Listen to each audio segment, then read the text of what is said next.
Hello everybody, welcome back to another brand new episode of Decoding the Unknown. As always, I am your decoder, Simon Wammas here. One of my writers, in this case Katie, is reading the script, The Phoenix Lights, unraveling the greatest UFO mystery. What? The greatest mystery? It's Ros... Well, Roswell's not really a mystery, is it? Because then weren't the CIA like, yeah, it's a weather balloon. And then they were like, all right, it's planes. It's secret spy planes, okay. You know what it's not? Aliens. It's never aliens. Okay, well, maybe this is the greatest, like, mystery, because the mystery is I've never heard of it. Hilarious. Let's just jump in.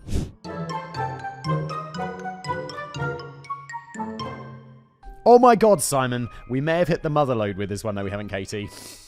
Odds of me being convinced about UFOs by the end of this video, about 0.4%, I'd say. But, as always, like Fox Mulder, I want to believe. I do want to believe. I do absolutely believe in aliens. I think there are aliens out there, probably a lot of them. Do I believe that they have come to Earth and interfered in like our affairs or have any interest in us whatsoever? No. No, we're like ants to them. We're like an amoeba. Like, they have no interest in us. I think you and I are on the same page, and we accept that there must be other forms of intelligent life out there in the vast expanse of space somewhere. Yes, but these other forms of life do not regularly pop down to jolly old Earth to, for example, A, build the pyramids, B, kidnap some yokels for no apparent reason other than anal probing, C, anally probe some cows, D, scoop up boats and planes in the Bermuda Triangle. Yeah, it's like, alright, so the aliens, yeah, they're super intelligent aliens that have built some sort of magical faster-than-light ship, right? And they come to Earth, and all they want to do is look at our bottoms. They're like, I wonder what's in that hole. I said what in the butt. I said what in the butt. I said what in the butt. I said what in the butt. And then they go inside and they're like, oh, dude, no. Like, why would they do this? I think it's just people who like having their butts touched or something and being like, well, you know, people who go to the hospital, it's like, well, how did that bottle get up there, sir? Sat on it. They're like, did somebody use aliens? I think we can also agree that some other forms of life may be many times more advanced than us humans, either due to the fact that their civilizations have millions of years jump on us, or that we're actually just a bit crap in comparison. Taking this as a possibility, it's also therefore possible that other life forms or aliens have actually taken time out of their busy schedules to cruise by the little blue planet to see what's going on. Yeah, maybe. Maybe that's happened. Maybe they've cruised by in their ships and been like, boring, let's not look inside their bottoms. People have been spotting UFOs for time immemorial, mainly because UFO does not mean alien flying saucer, it simply means unidentified flying object, which could mean anything that the viewer doesn't recognize in that moment. It could be a plane, a balloon, a weird cloud formation, the planet Venus, or even just optical illusions due to light reflecting off of something. It could be even, you know, you get those sometimes when you like screw your eyes up really hard and you see some crazy stuff, or you get those things that float by in front of your eyes, like the little eye floaters. That's more likely to be a UFO, isn't it? The massive majority of UFO sightings can be explained and proven to be very much of this world, and even if they can't, there's generally not any photographic or video evidence to back up a witness's claims, so we really only have their word for it. So let's now jump into the event commonly referred to as the Phoenix Lights, where not only is there photographic and video evidence, the event was also witnessed by hundreds, if not thousands of people. Oh, I have heard of this! And it is quite good. It really is quite good, but I remember not being convinced by the end of it. Is there an on-planet explanation for what all these people saw? Well, let's find out. The Phoenix Lights. Cast your minds back to March 1997. Do you remember what you were up to? No, I was like 10. March 1997. I was in year 5 of primary school. I don't even remember the name of my teacher. So, no, I don't remember what was happening on March the 16th. I was probably in school. Sorry, just March. I don't know where I got the 16th from. I was probably in school, probably a bit bored. We're doing maths or something. Ugh. I was 16 and freshly released from dental and optical social hell. What does that? Ah, I see. My braces had come off and I had swapped dorky NHS glasses for contact lenses, so I was entering my heartbreaker phase. If I had bothered to spend much time looking up into the night sky, would I have noticed anything strange? Probably not. Even now, the only constellation I know is Orion's Belt. Yeah, Orion's Belt's easy. And what's the other? Is it the Big Dipper? I know it's got a more like official name, but the one that kind of looks like a big saucepan. That's the one I know. And there's also one that looks like a W. And I'm always like, the constellation of Whistler. And anyway, I lived in Burbsville, Surrey. Never heard of Burbs. Oh, like Suburbsville. Oh, haha. So light pollution and a general lack of anything interesting ever happened, but paid to any extraterrestrial encounters. We lived less than half an hour from Heathrow Airport, so a Concorde going over was about the only thing of note in those days. Things were different across the pond in Arizona, however. Yeah, can you guys hear that? Can you guys hear that drilling in the background? It's driving me absolutely potty. It's not showing up on my audio meter at all, so I guess not, but it is loud. And it is the third time in 2 years that my neighbours are having some sort of construction, and it drives me absolutely batty. Like fully batty. All day, just these drilling sounds through the walls, and I'm trying to make videos, and I'm trying to concentrate on stuff, and it's like, I'm quite busy, and it's just really annoying. Why? Like I can't. I'm so done. Just a note that while sightings of strange lights started in Nevada and were even later seen in Mexico, we'll refer to the events on March the 13th, 1997 as the Phoenix Lights, as that's what it's already commonly known as. So why make things hard for ourselves? To be honest, no one is completely sure whether this was one event or several different ones, so the umbrella term of Phoenix Lights seems to cover everything. On March the 13th, 1997, a mass sighting of a UFO event occurred. To quote Dr. Lynn Katai, oh, thank you. Sorry, Kitai. Katie's included a pronunciation guide for me. Thank you. Who will pop up more later. It was, quote, and in all caps, the most witnessed, most documented, most credible, and most important mass UFO, UAP sighting in modern history. What is UAP? Oh, it stands for Unidentified Aerial Phenomena, by the way. Just using that all caps. What was your name? You're a doctor, though. I don't know what you're a doctor of. When I was at school, we had all these prospectuses, which are these things you get, you know, when you're going to university. And this was in the past. Like, this was probably around 2005, I think, when I was leaving school. And they had, like, all of these different, you know, what you can study at different universities. And we found that you can study to be Doctor of Guitar. And so for the longest time, it was just, what you're a doctor of. Doctor of Guitar was like this joke at school. And in retrospect, it sounds super lame. But we thought it was very funny at the time that people could be doctors of guitar. So that's all a big setup for the joke. Lynn, what are you, a doctor of guitar? God, it's not funny at all. It's just cringe. Starting at around 7:30 p.m., people started seeing strange amber lights in the sky. These lights were large, round, and were witnessed traveling southeast from Henderson, Nevada, over rocky and mountainous terrain towards Phoenix, Arizona. The number of lights seemed varied, but there were at least 5, with 1 leading and 2 on each side, forming a V, wedge, boomerang, or triangle shape. Some witnesses also saw 2 smaller lights trailing at the rear of the V, docking and undocking from the main formation. The lights held position relative to each other, giving the impression that they were all part of one enormous flying object, potentially up to a mile wide. Oh my lord. But this is happening at night, and immediately I'm like, well, it's just a bunch of airplanes, isn't it, all flying in? I don't know.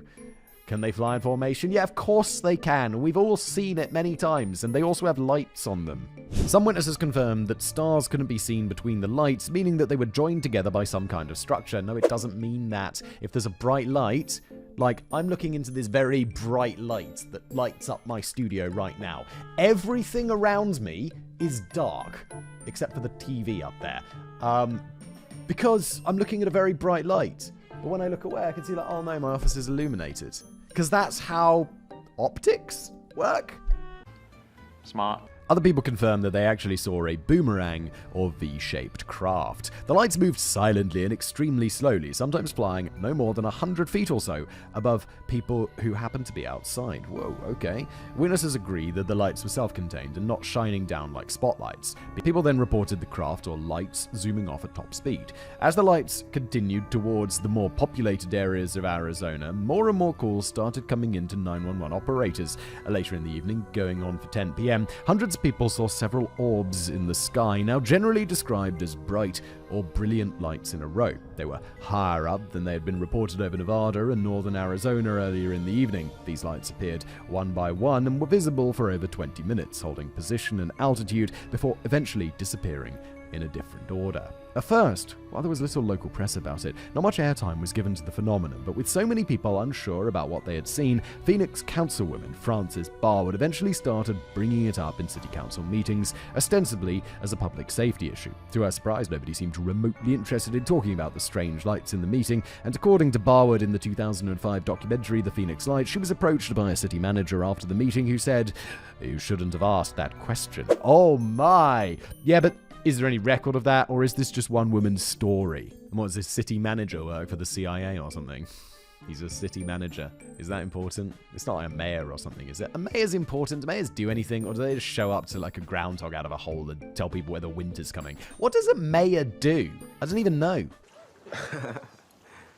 Yeah, I don't know, man. Barwood was determined to get to the bottom of the mystery now, especially as she had the backing of hundreds of Phoenix residents who were still calling, confirming what they had seen, and asking questions. As might be expected, however, Barwood was quickly made a laughingstock both in the council offices and in the press. A cartoon was printed with a light switch on her forehead with the caption, "Those mysterious lights over Phoenix, they're on, but nobody's home." Barwood is also shown wearing an I Heart UFOs badge and a sign saying, "Francis Emma, stop the cover-up Barwood." She was also subjected to workplace bullying, with colleagues already giving out business cards with her name on it and "Speak to the tin foil, I will hear you" printed on them.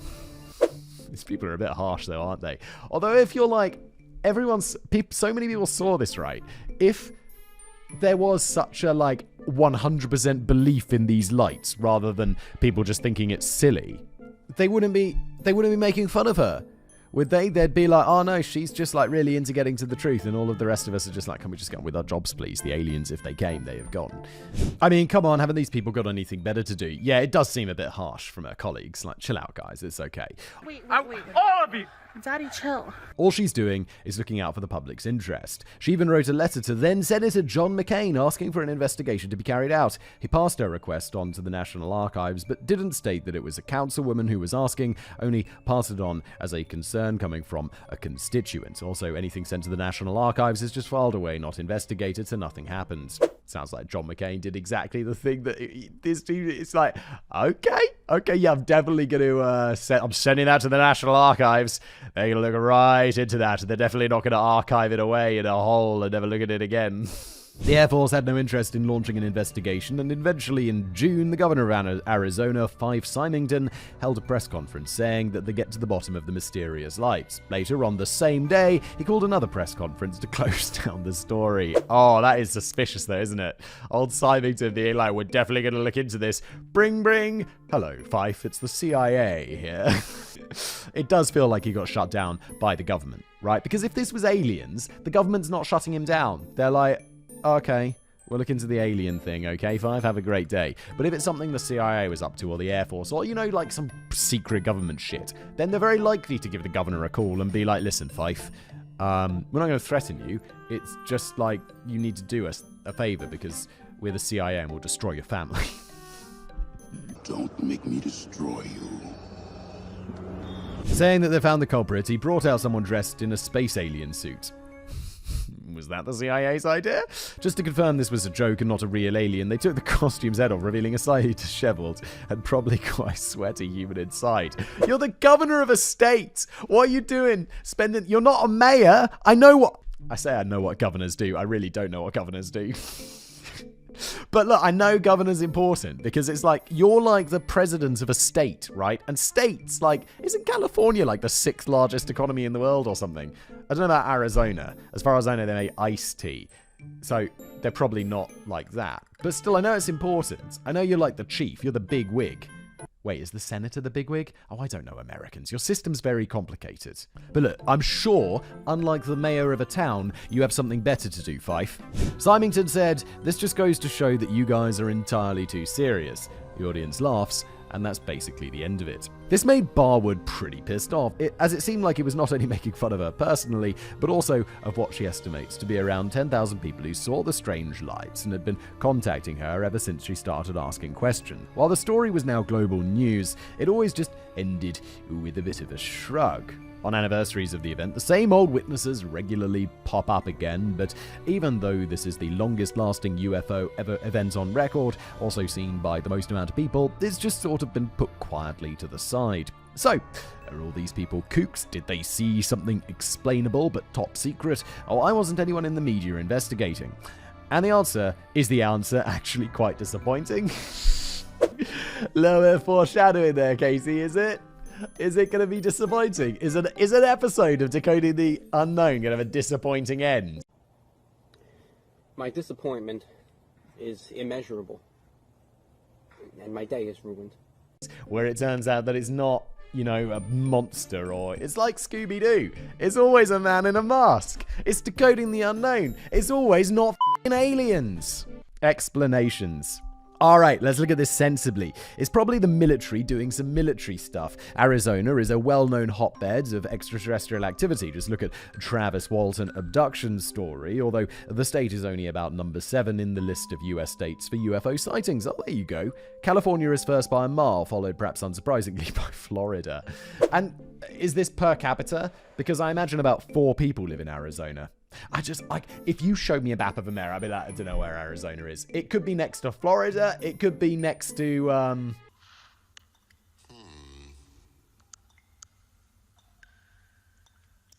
what's that state in the top left? Washington State. It could be, like, up there.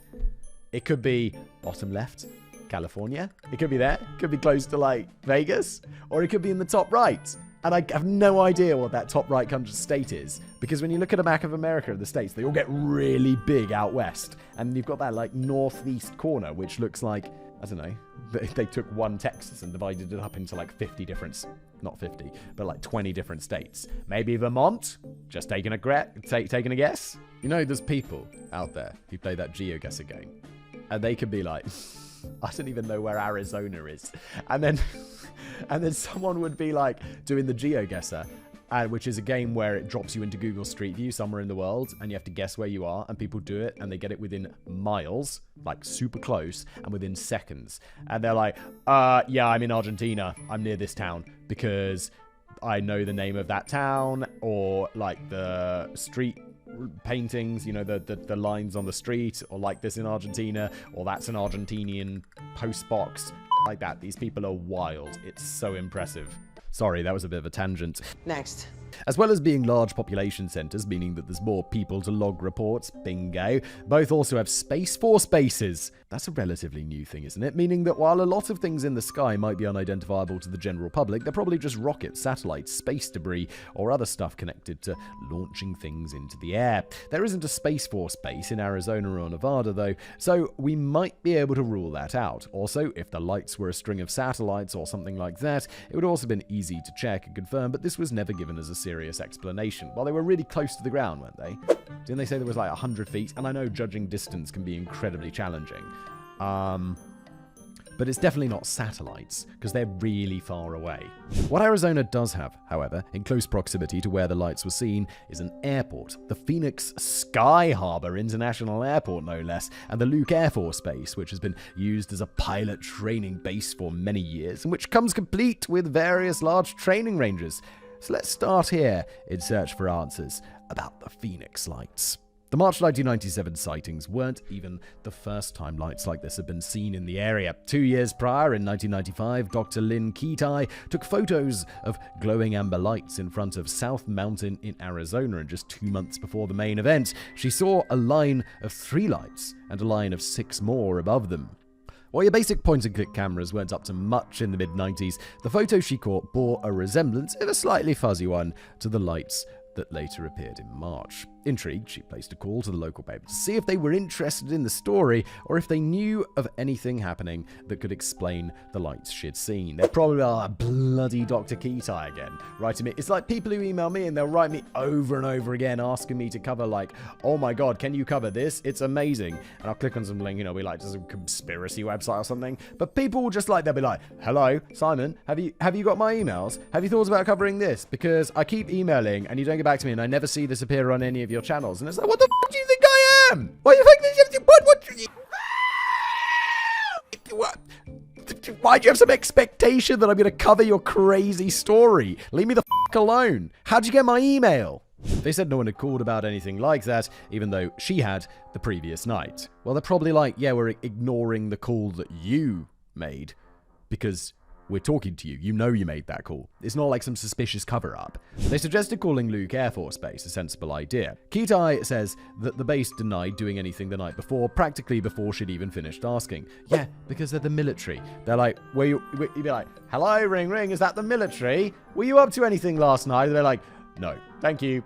Like, why would they say yes? And even if they say yes, they're not going to give you any information. Why would they? Instead, they pointed her to Sky Harbor Airport, another imminently sensible suggestion. She called there and eventually got through to someone in air traffic control who confirmed that people were working there the previous night, and they had seen some strange lights in the sky, but these lights had not appeared on their radars. When Kitai excitedly asked what the lights had been, the man just said, beats me, and that was the end of it. Yeah, because I'm sure they see weird stuff all the time, and they're like, it's just probably, like, maybe it was one of those glowing bugs that was really close to the tower or something, you know, blah, blah, blah. There's always some...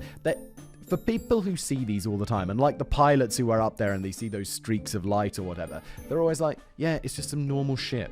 It happens. It happens. So, were the lights really like everyone says they were? Well, also, we're talking about two different things here. The V-shaped craft with lights that flew over witnesses and the line of orb lights over Phoenix. Unfortunately, or maybe rather conveniently, no photos or video were taken of the boomerang or V-shaped craft, although all witnesses described it in almost exactly the same way. When Kitai took her first video of a line of lights in front of the mountain, she talked about them being large, but you don't really get a sense of that in the footage. She explained this by saying, quote, the video doesn't do it justice. In real life, they're huge. They're amber. There's no flaring. They're like a ball. On the video, they flicker. They're white. They're much smaller, but nonetheless, the formations themselves are compelling. So, okay, Lynn.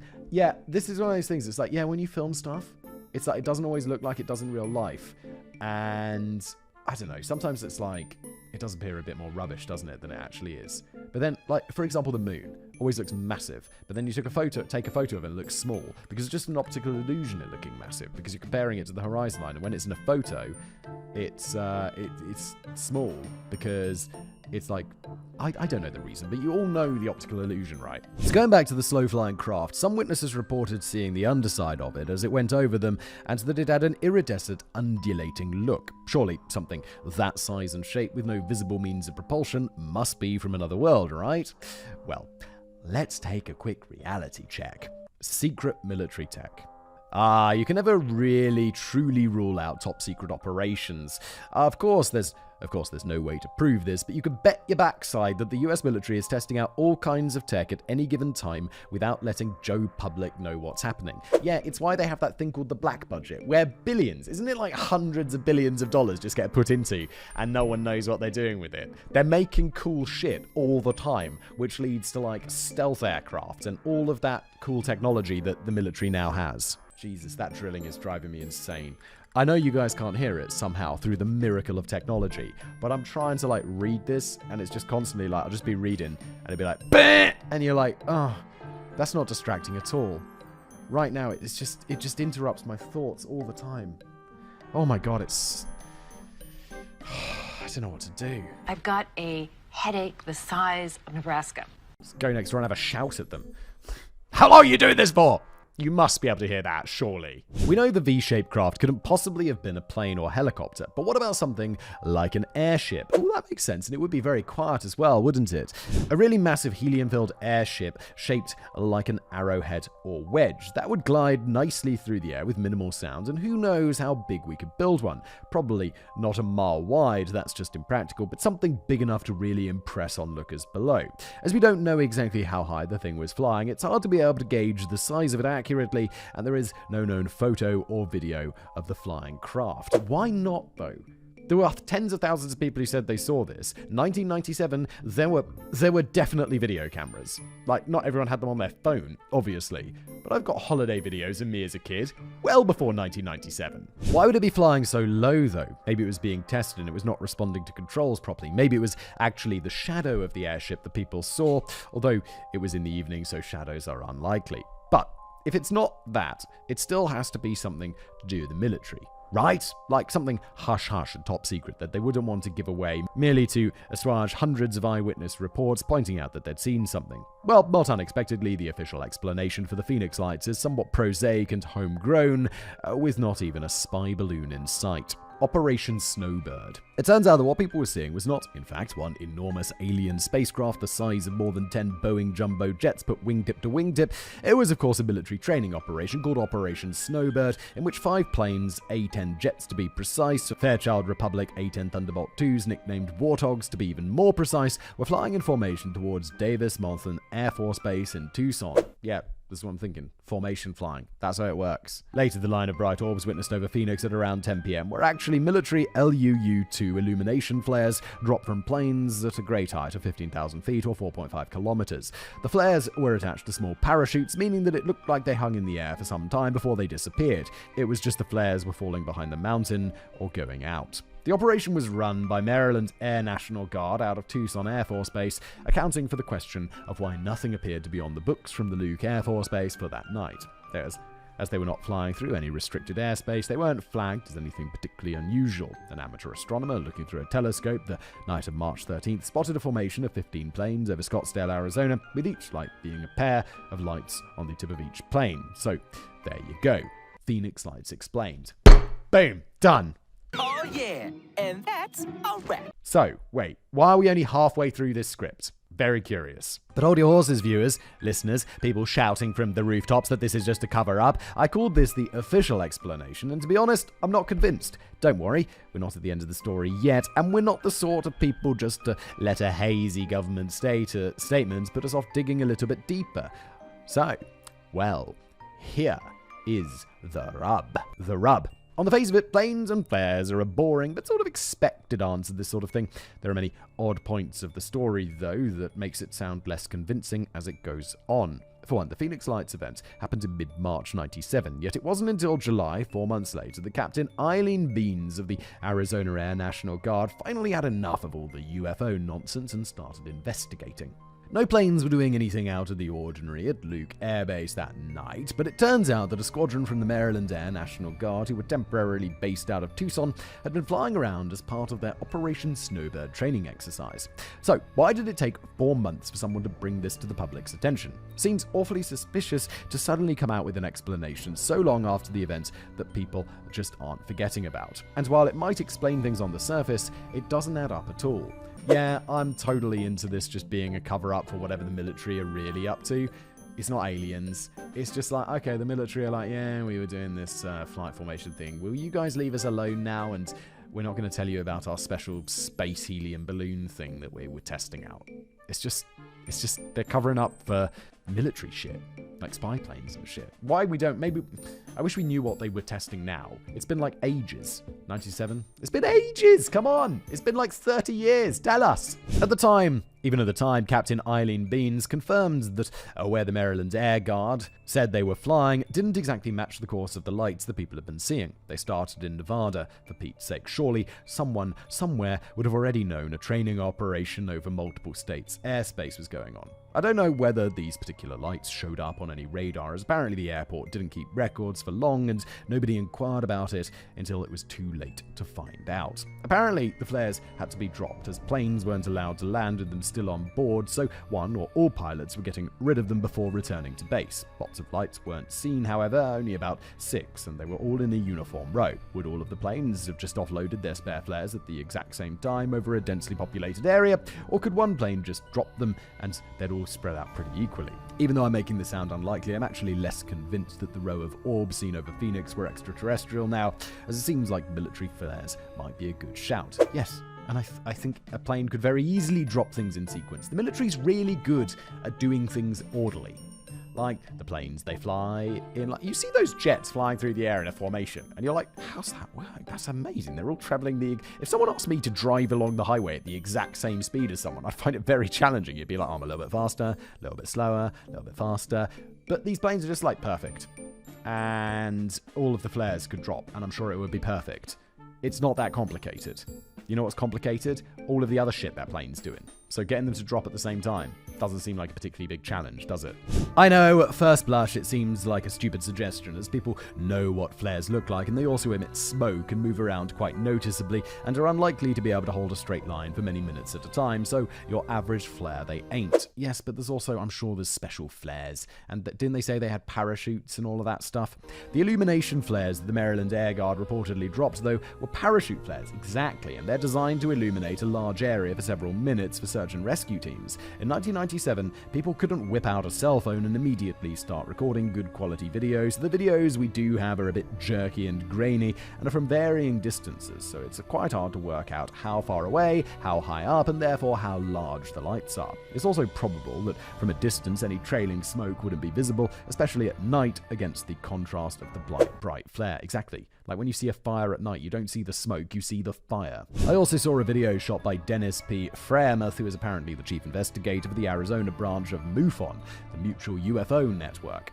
In January 2013, using a fancy Canon XHA-1S high-definition camera, he took a video of some illumination flares being dropped over the Barry Goldwater training range in Arizona, and guess what? They look not only exactly like the line of lights over Phoenix, but also like the orbs photographed by Dr. Keitel 2 years earlier. Oh my god, what a shocking revelation. Who could have predicted this?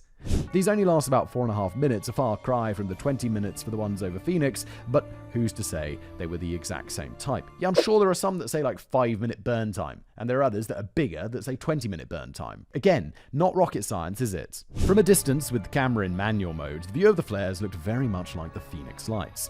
Freiermuth also says that he's over 50 miles away from the training range. When he turned to night vision mode, it was clear that the orbs were in fact flickery flares, and you could even make out the smoke trail very easily. The flares were on parachutes, which couldn't be made out on the video, and held their formations well without appearing to move around much or drift apart. When new ones drop, they're on a slight delay, so it looks like they just blink out of nowhere. This doesn't really explain the fact that the Phoenix lights blinked out in different order to the order they appeared, but maybe some of the flares just burned a bit quicker. Yeah.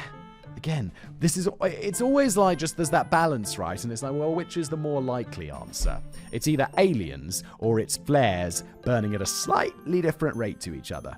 I wonder which one's more likely, the flare thing or the aliens?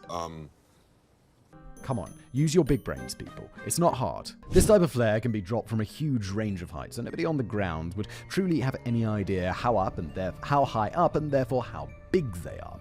If the flares were dropped miles away from the onlookers and at a high altitude, it might not be evident to the naked eye that they are in fact moving before they burn out or disappear behind a mountain. Dennis Freiermuth also noted that they get calls in to report UFOs every time the military drops flares at higher altitudes, as they can be seen from much farther away and therefore by more people. Dr. Lynn Ketai is staunch in her belief that the rows of orbs were not flares. Yeah, of course she is, because she's railroaded on her opinion. Like, I just don't... I believe that you believe this, Doc, but, like, I think you've got so locked into that belief that when you're presented evidence of another belief, you're like, nah, I'm still right.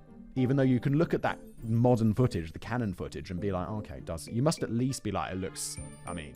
it's pretty similar, isn't it? Like, I feel like an objective observer would be like, okay, look at these two things. And she's like, no, mine were different. I'm the alien orb person. Me. On her website, thephoenixlights.net, the flare theory is listed in the myths section.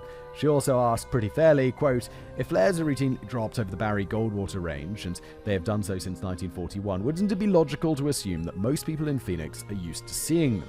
What would prompt thousands of people to suddenly call into local newspapers, police stations, news stations, radio stations, and Luke Air Force Base all on the same night and all around the same time? It is plainly obvious that many people saw something very strange, not something as mundane or routine as a flare drop, and felt compelled to report it and find out what it was. Agreed. That's fine. So this is something that is similar to flares, very similar, that is different, probably some secret military technology. People thought it was weird, so they phone in. It doesn't mean it's aliens. True that, Lynn. True that. I would feel the same had I not seen Dennis Freiermuth's footage. I guess the Maryland Air Guard just dropped the flares from much higher than usual, and maybe in an area that they weren't really supposed to, so more people ended up being able to see them. Yes, very reasonable. explanation there, Katie. I agree. I agree with you. I even have local evidence that military flares can, in fact, burn for over 20 minutes. I live not far from Camp Pendleton in Orange County, and someone on our neighborhood Facebook group posted a picture of 3 vertical orbs in the night sky, saying that they had hovered there for nearly 20 minutes. This is starting to sound familiar. Quote, "Sometimes there are 2, then a third appeared. What could this be?" Someone else replied, "Probably night illumination from Pendleton. They're usually fired out of an 81mm mortar. They burn long and bright, floating down on a parachute. It's fun if you're not the enemy." We're about 30 miles away for reference. And then there's a picture from what I assume is Katie's house, looking over a lovely backyard, by the way. Wow, those things are hella bright if that's 30 miles away.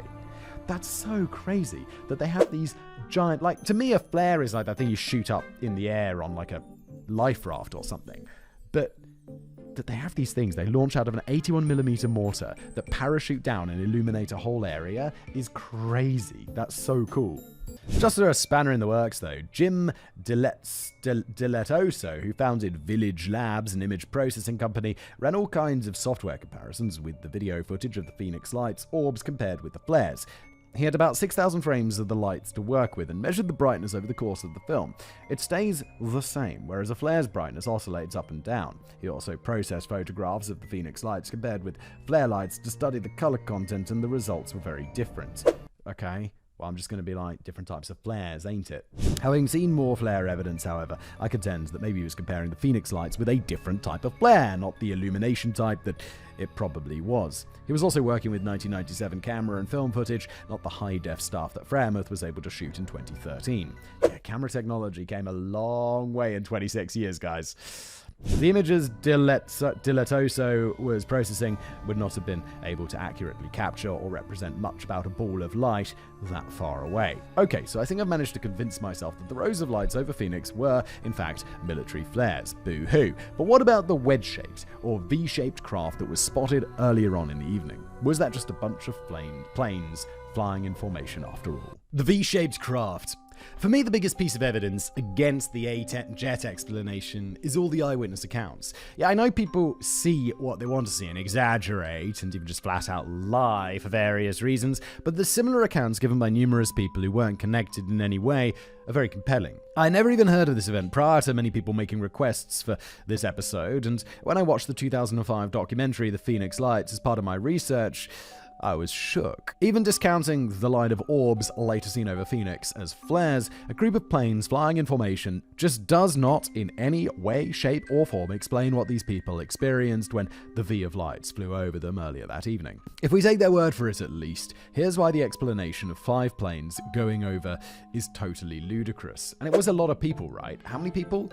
And, I mean, it has to only be the people who immediately called in, because people who are saying that they saw it later and calling in and being witnesses later, they've all heard the original witnesses, so they can all be discounted. The only people we can really listen to are the immediate people who called in when it was happening. Okay, number 1. All the witnesses in the documentary were grown adults who would know what planes were. They lived near an international airport and an Air Force base, so were used to seeing planes at all times of day and night. They did not report seeing 5 planes. They reported seeing 5 extremely large lights. Number 2. The lights were agreed to be orangey amber, large circles or ovals, as though they were attached to the underside of something. They were not spotlights or searchlights shining down on people. They were extremely large circles of self-contained light passing overhead.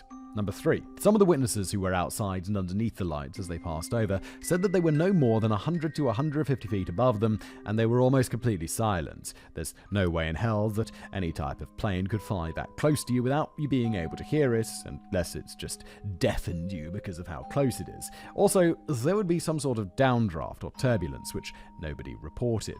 What about a stealth plane? Isn't a B-2 stealth bomber kind of wedge-shaped? Yes, it is.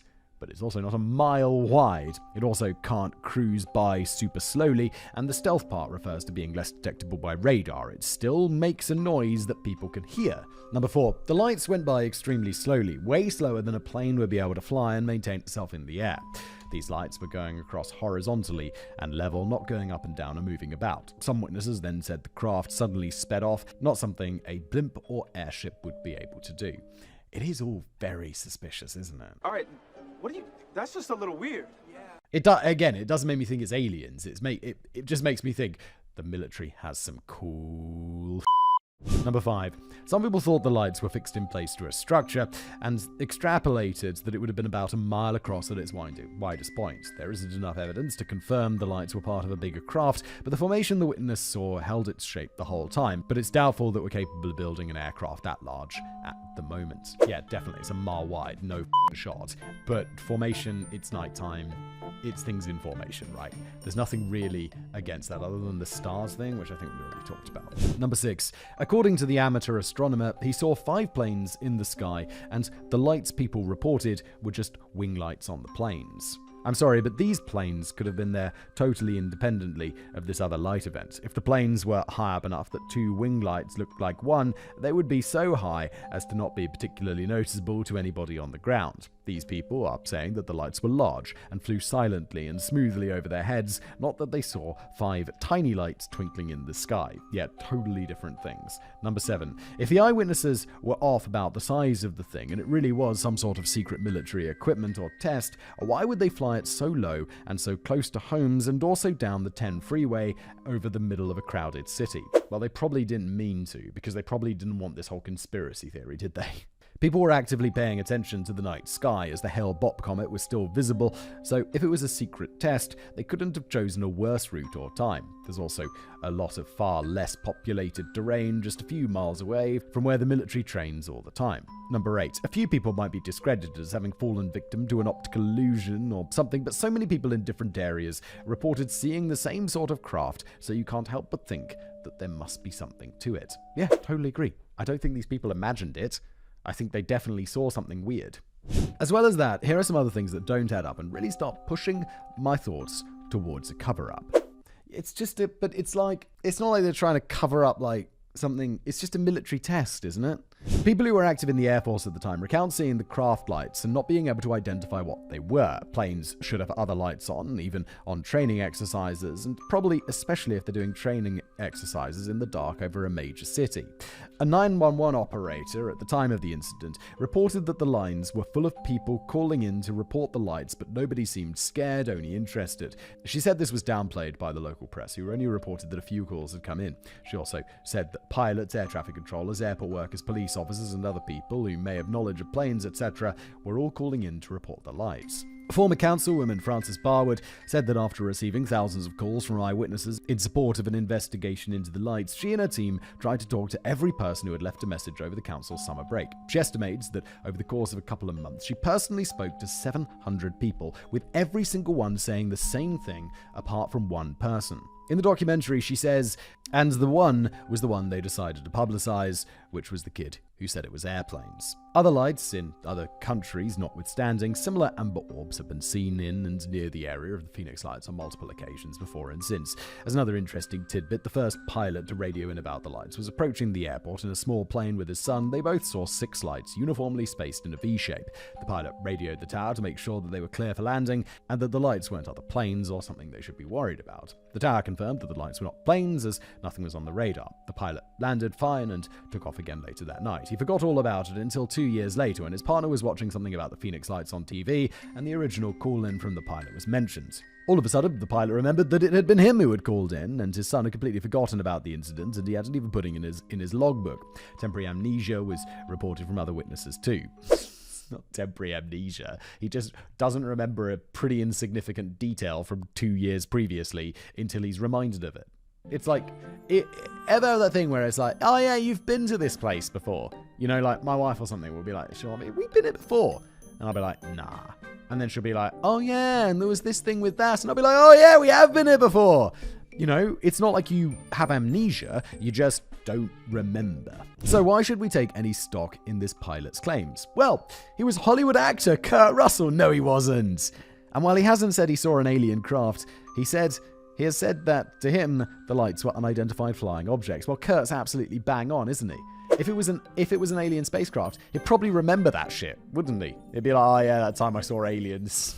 Rather than that time I saw some random, like, glowing lights that were probably just military something or other, or just insignificant. So remember Fife Symington, the Arizona state governor who brushed away concerns with a press conference with someone dressed up in an alien costume? Yes, definitely. Years later, he totally backtracked and said he himself had witnessed the craft and couldn't explain it. To avoid causing a panic and to try and cope with all the media interest that cropped up, he just had laughed it off. But now he admits that he saw something unexplainable. In the show called UFO Hunters, he says, quote, "I describe what I saw as being otherworldly." According to KTAR News, Symington said, "I'm a pilot, and I know just about every machine that flies. It was bigger than anything I've ever seen. It remains a great mystery. Other people saw it. Responsible people. I don't know why people would ridicule it." Dude, you ridiculed yourself. What are you chatting about? Yeah, you did, dude. You ridiculed yourself.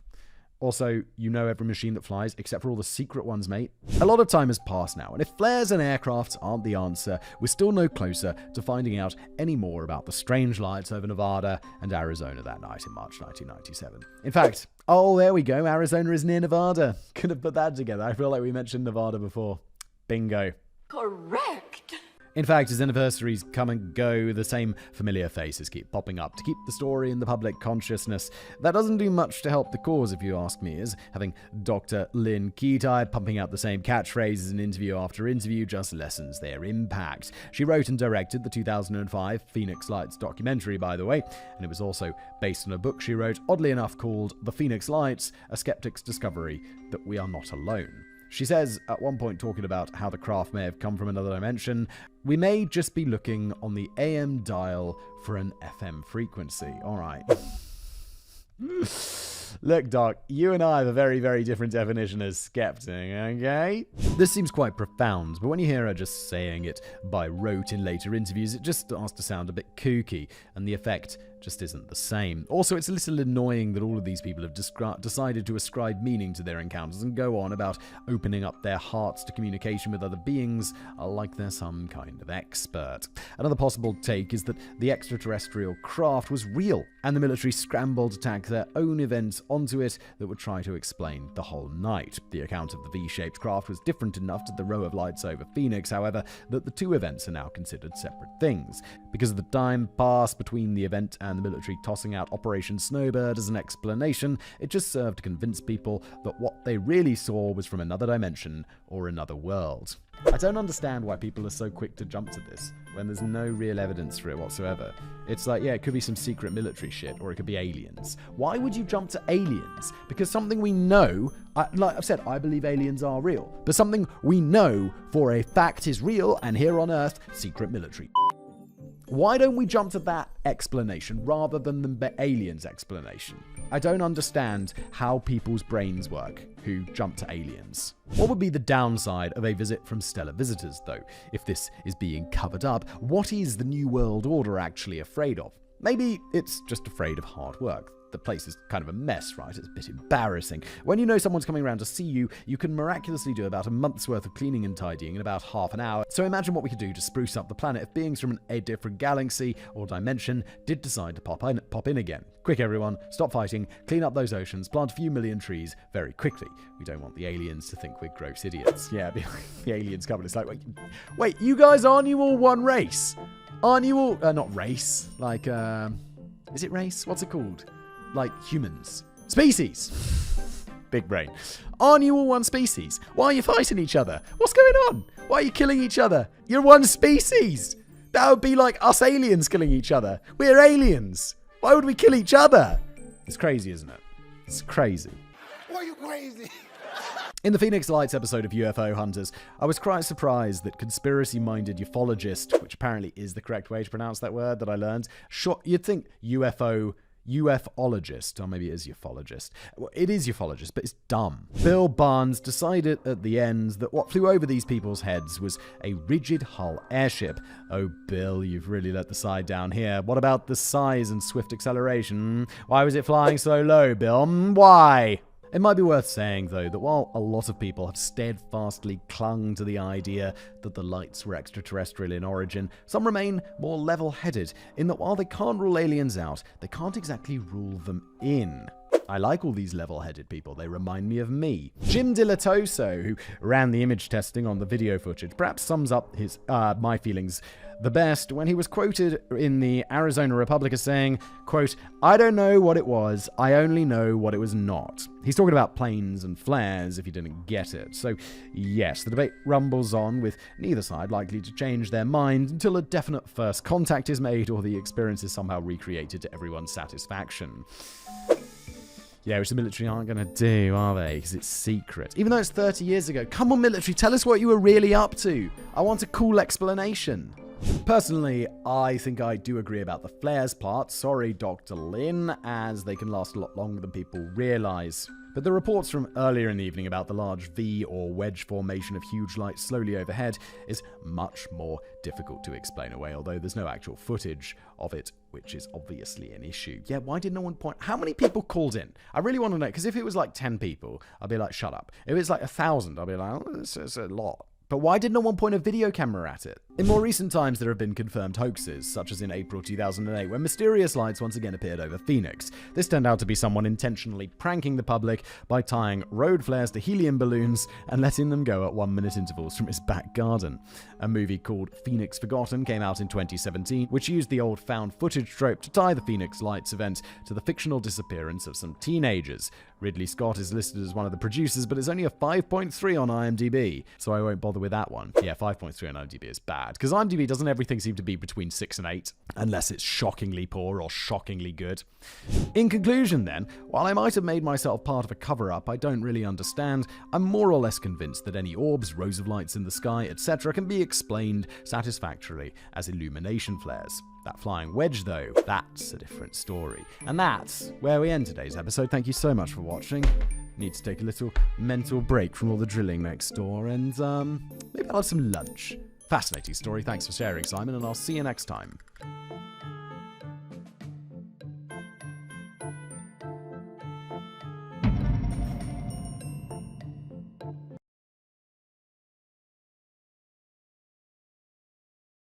Hello everybody, welcome back to another episode of Decoding the Unknown. As always, I'm your decoder, Simon. Welcome. The format of this show, if you're new, one of my writers, in this case Katie, has written me a script. I'm going to read it. I've never read it before. Let's just dive in. We're talking about the Kasha of Kaimaku, a Hawaiian horror story. By the way, I looked up the Kaimaki pronunciation. I already got it wrong. Because I once made a video, I think it was a biographics video about some Hawaiian person. And I read the whole thing and I thought I'd got the pronunciation right because I looked it up. And like, I don't care that much about pronunciations. It's shock to nobody. But like when they're the subject of the video, after I made an entire video talking about Leonardo da Vinci rather than Leonardo da Vinci, that's kind of a separate story because I, for my entire 30-something years of life, thought he was Leonardo da Vinci, not Leonardo da Vinci. You'd think no one would care, but people do. Then I made one about this Hawaiian person, and then I just got to the end of the video and I was like, wait, I just remembered the pronunciation of it wrong, even though I looked it up like 10 seconds before, and I never went back and recorded that video again because I just couldn't handle it because the pronunciation was so difficult. So we never made that video. And ever since then, I'm like, Hawaiian pronunciations, oh God. So when I've been putting this one off, I've been putting off recording this episode of Decoding because I just know it's going to be a nightmare and I'm just mostly going to guess. I apologize, anyone who cares about this stuff. I don't know a whole lot about Hawaii. To be honest, the only references I can really come up with are season 1 of The White Lotus and underrated Disney movie Lilo and Stitch. Aloha! I've not seen either of these. I've heard White Lotus. I thought it was just White Lotus, but apparently it's The White Lotus. Is very good. I've heard several people on podcasts talking about how they're watching White Lotus and enjoying it. So I will probably check that out. The only thing I know about Hawaii is it's where Lost was filmed. Guys, where are we? And I'm rewatching Lost right now because I watched a YouTube video with some dude who was like, everyone has got Lost wrong. It's actually amazing. Because I saw it like when it came out, 15, 20 years ago. And I really enjoyed it. And then I thought it was a bit shit at the end. And this guy made the argument that it's an excellent show. It was just ahead of its time because it's perfect for binging. So me and my wife, who's never seen Lost somehow, we're watching it. And we watch an episode every day. And it's really good. I'm enjoying the hell out of it. So, oh my God, we're 3 lines in. I apologize. We're already 3 minutes in. That's 1 minute per line. If that's how we continue for the rest of today's episode, we're going to be here until, forever. forever because it's 13 pages. And I don't think either of those, oh god, what? Oh, The White Lotus and Lilo and Stitch are going to help us much with this story. This is about folklore, murder, creepy things happening in a house that you really don't want to live in. So let's get to the good stuff and find out all about the Kasha House of Kaimuki. Honestly, it's probably a house I'd like to live in because it'd be a discount, wouldn't it? It'd be an absolute bargain because people would be like, I can't live in that house, it's haunted by demons. And I'd be like, well, there's no such things as haunting or demons. How much, just make a super lowball offer, get that house, boom, house in Hawaii. That does sound nice, right? Hawaii sounds like, I think I saw that movie with George Clooney where it's about that family who live on Hawaii. The first line is like, what everyone thinks about Hawaii is we all have no worries or whatever. And then George Clooney character's like, but I've got worries. And I remember quite enjoying that movie, but I think that's the only, realistic. That's all I know about Hawaii. It's an island and it looks really nice. The story of Kasha. If you were wondering, by the way, the name of the place is pronounced, oh my god, Kaimuki? Kaimuki? That's not what I just heard on my pronunciation thing. I was like, Kaimuki. Kaimuki. Oh my god. But I think someone probably nailed this one without too much effort. Go Whistle Boy. I don't even remember. I don't even care. Kaimuki is a neighborhood in Honolulu on the island of Oahu. Oahu, O-A-H-U. Oahu, I'm pretty sure that's it. God damn, Hawaii. Come on. What the fuck, man? It's O-A-H-U and it's pronounced Oahu. How? The only reason I know that is because it's famous. I should go to Hawaii sometime. It's really far, though. It's like Australia. I'd love to go to Australia. It's just really far. Kaimuki is a neighborhood in Honolulu on the island of Oahu. It currently has a population of about 50,000. It's apparently a bit of a foodie hub, and it looks pretty awesome on Google Images. But somewhere in the residential area of Harding Avenue and 2nd Avenue, there lies a dangerous, restless demon intent on dragging unclean souls into the fiery pits of hell. Let's talk about Kasha. While Hawaii has many of its own demons and supernatural stories, the Kasha is actually a demon from Japanese folklore. I found this kind of confusing as to why would a Japanese demon set up shop in Honolulu, but apparently Japan has had a long love affair with Hawaii, with Japanese people immigrating there in solid numbers since the 19th century, so I guess the Kasha tagged along. The only thing like Hawaii and the Japan that I tie together is f***ing Pearl Harbor. Oh god. And not like the naval base, but as in the bombing of Pearl Harbor. Anyway, about this Kasha. If you've ever seen the kids anime show Yokai Watch, I have not even heard of it. You'll be familiar with the term yokai, which is Japanese spirit or supernatural being. Hopefully I can pass the earworm of a theme song onto you now. It's one of those ones with a strong tune but lyrics that are hard to work out, so it randomly pops into my head. Don't include this, whoever's editing it, because then I'll get a copyright claim and I won't get paid. Instead, the person who made that tune will get paid, which seems a little bit insane that they should get all the money, considering that it's just going to be, a few seconds in this video. But that's how YouTube works, because it's stupid. I mean, I love you, YouTube. Thank you, Business Daddy. But, come on. That's ridiculous. So we're not going to play it. I'm so sorry. If this was just going out as a podcast, and hello, dear podcast listeners, it also goes out as a podcast if you want to listen to it that way, then I'd include the tune, because on podcasts, it's like the Wild West. No one gives a fuck. But on YouTube, they have rules. If you haven't seen Yokai Watch, don't worry, you haven't missed much, apart from one episode which features a so-called cheek squeak, which literally has a bum for a head and farts out of its mouth. My kids love that one. But it's not what we're here to talk about. Okay, this show sounds very strange. Kasha means burning or fiery chariot or cart, and the legend has it that it would screech up to the funeral of someone who has been a bit of a wrong and snatch them up and drive the poor soul straight to hell. Over time, the story and name of the Kasha got a bit more fluid and started encompassing other things too, so by the time one took up residence in Kaimuki, a Kasha was generally agreed to be a demon that could take the form of a cat, and was partial to the taste of fresh corpse. Okay. It all started with a horrible murder where the father of a Japanese household killed his wife and children, hiding their corpses around the Kaimuki property, and in the garden his daughter's body was never found. Years later, 2 women lived together in the house, and one started having an affair with a man. When he found out that she was already in a relationship with another woman, his feelings of jealousy turned into a murderous rage, and he killed both women before finally killing himself. Was it all of these deaths that spawned the Kasha, or did the Kasha have a hand in them in some way in order to get access to some delectable corpses? Many more stories of people fleeing the demon house and strange things occurring there were passed down through the years, eventually making the house so notorious that just referring to it as the Kaimuki house was enough for locals to know what you were talking about. I'd still buy that house if it was cheap enough. Sure, there's been 2 horrible murders there. What's the chance of being a third? Well, identical. to any other place, because just because there were 2 previously doesn't mean there's going to be another one. It's just the same, isn't it? Look at the logical brain. And you know what? I really will notice the amount of money I save, because that's real. Demons are not. It's just hearsay, though. In August 1942, the Honolulu Star-Bulletin published a story with the headline, "Police Called to Shoo Ghost from Kaimuki." The article goes on to detail how an unseen force was attacking a young boy and his older sisters while their mother tried frantically to ward it off. When police arrived, they battled with the demon for over an hour and a half before admitting defeat, and the family temporarily moved out. Oh my god. A police battle for an hour and a half. Hawaii's American, right? So they're like, they've got guns and they're like, pow, pow, pow. Is Hawaii a state, or is it like one of those territories like Puerto Rico? It's really far away, but Alaska's a state. Alaska's definitely a state, I know that. Look, this doesn't matter, I'm just curious. It's suitably American for the police to have guns and probably be a bit loosey-goosey with them. In October 1972, the Star-Bulletin again printed evidence. Those are my, speech marks, inverted commas, right there. Evidence of the Kasha striking. 3 teenagers who were living at the haunted Kaimuki house called the police when they thought they heard something moving about in their home. Too scared to stay, they decided to drive to one of their mother's homes with the policeman providing an escort. Police, what are you doing? Don't you have proper crimes to take care of? The girl's car suddenly veered off the road and the police officer rushed up to find one of the girls apparently being strangled by an unseen force. He felt his arm being twisted by a huge calloused hand and ran off to call for backup. What Star Bulletin? Are you reporting news or are you reporting hearsay? You sound like a mega bad tabloid, sort of like the Daily Sport or something that we'd have in the UK. Is it the Sport? Which one's the one that makes up the stories? In the Mirror? I don't know if they print it anymore, but it used to just be like, ghost attacks policeman. And that's the sort of shit that they'd print. There's a news story, but it was just sort of made up.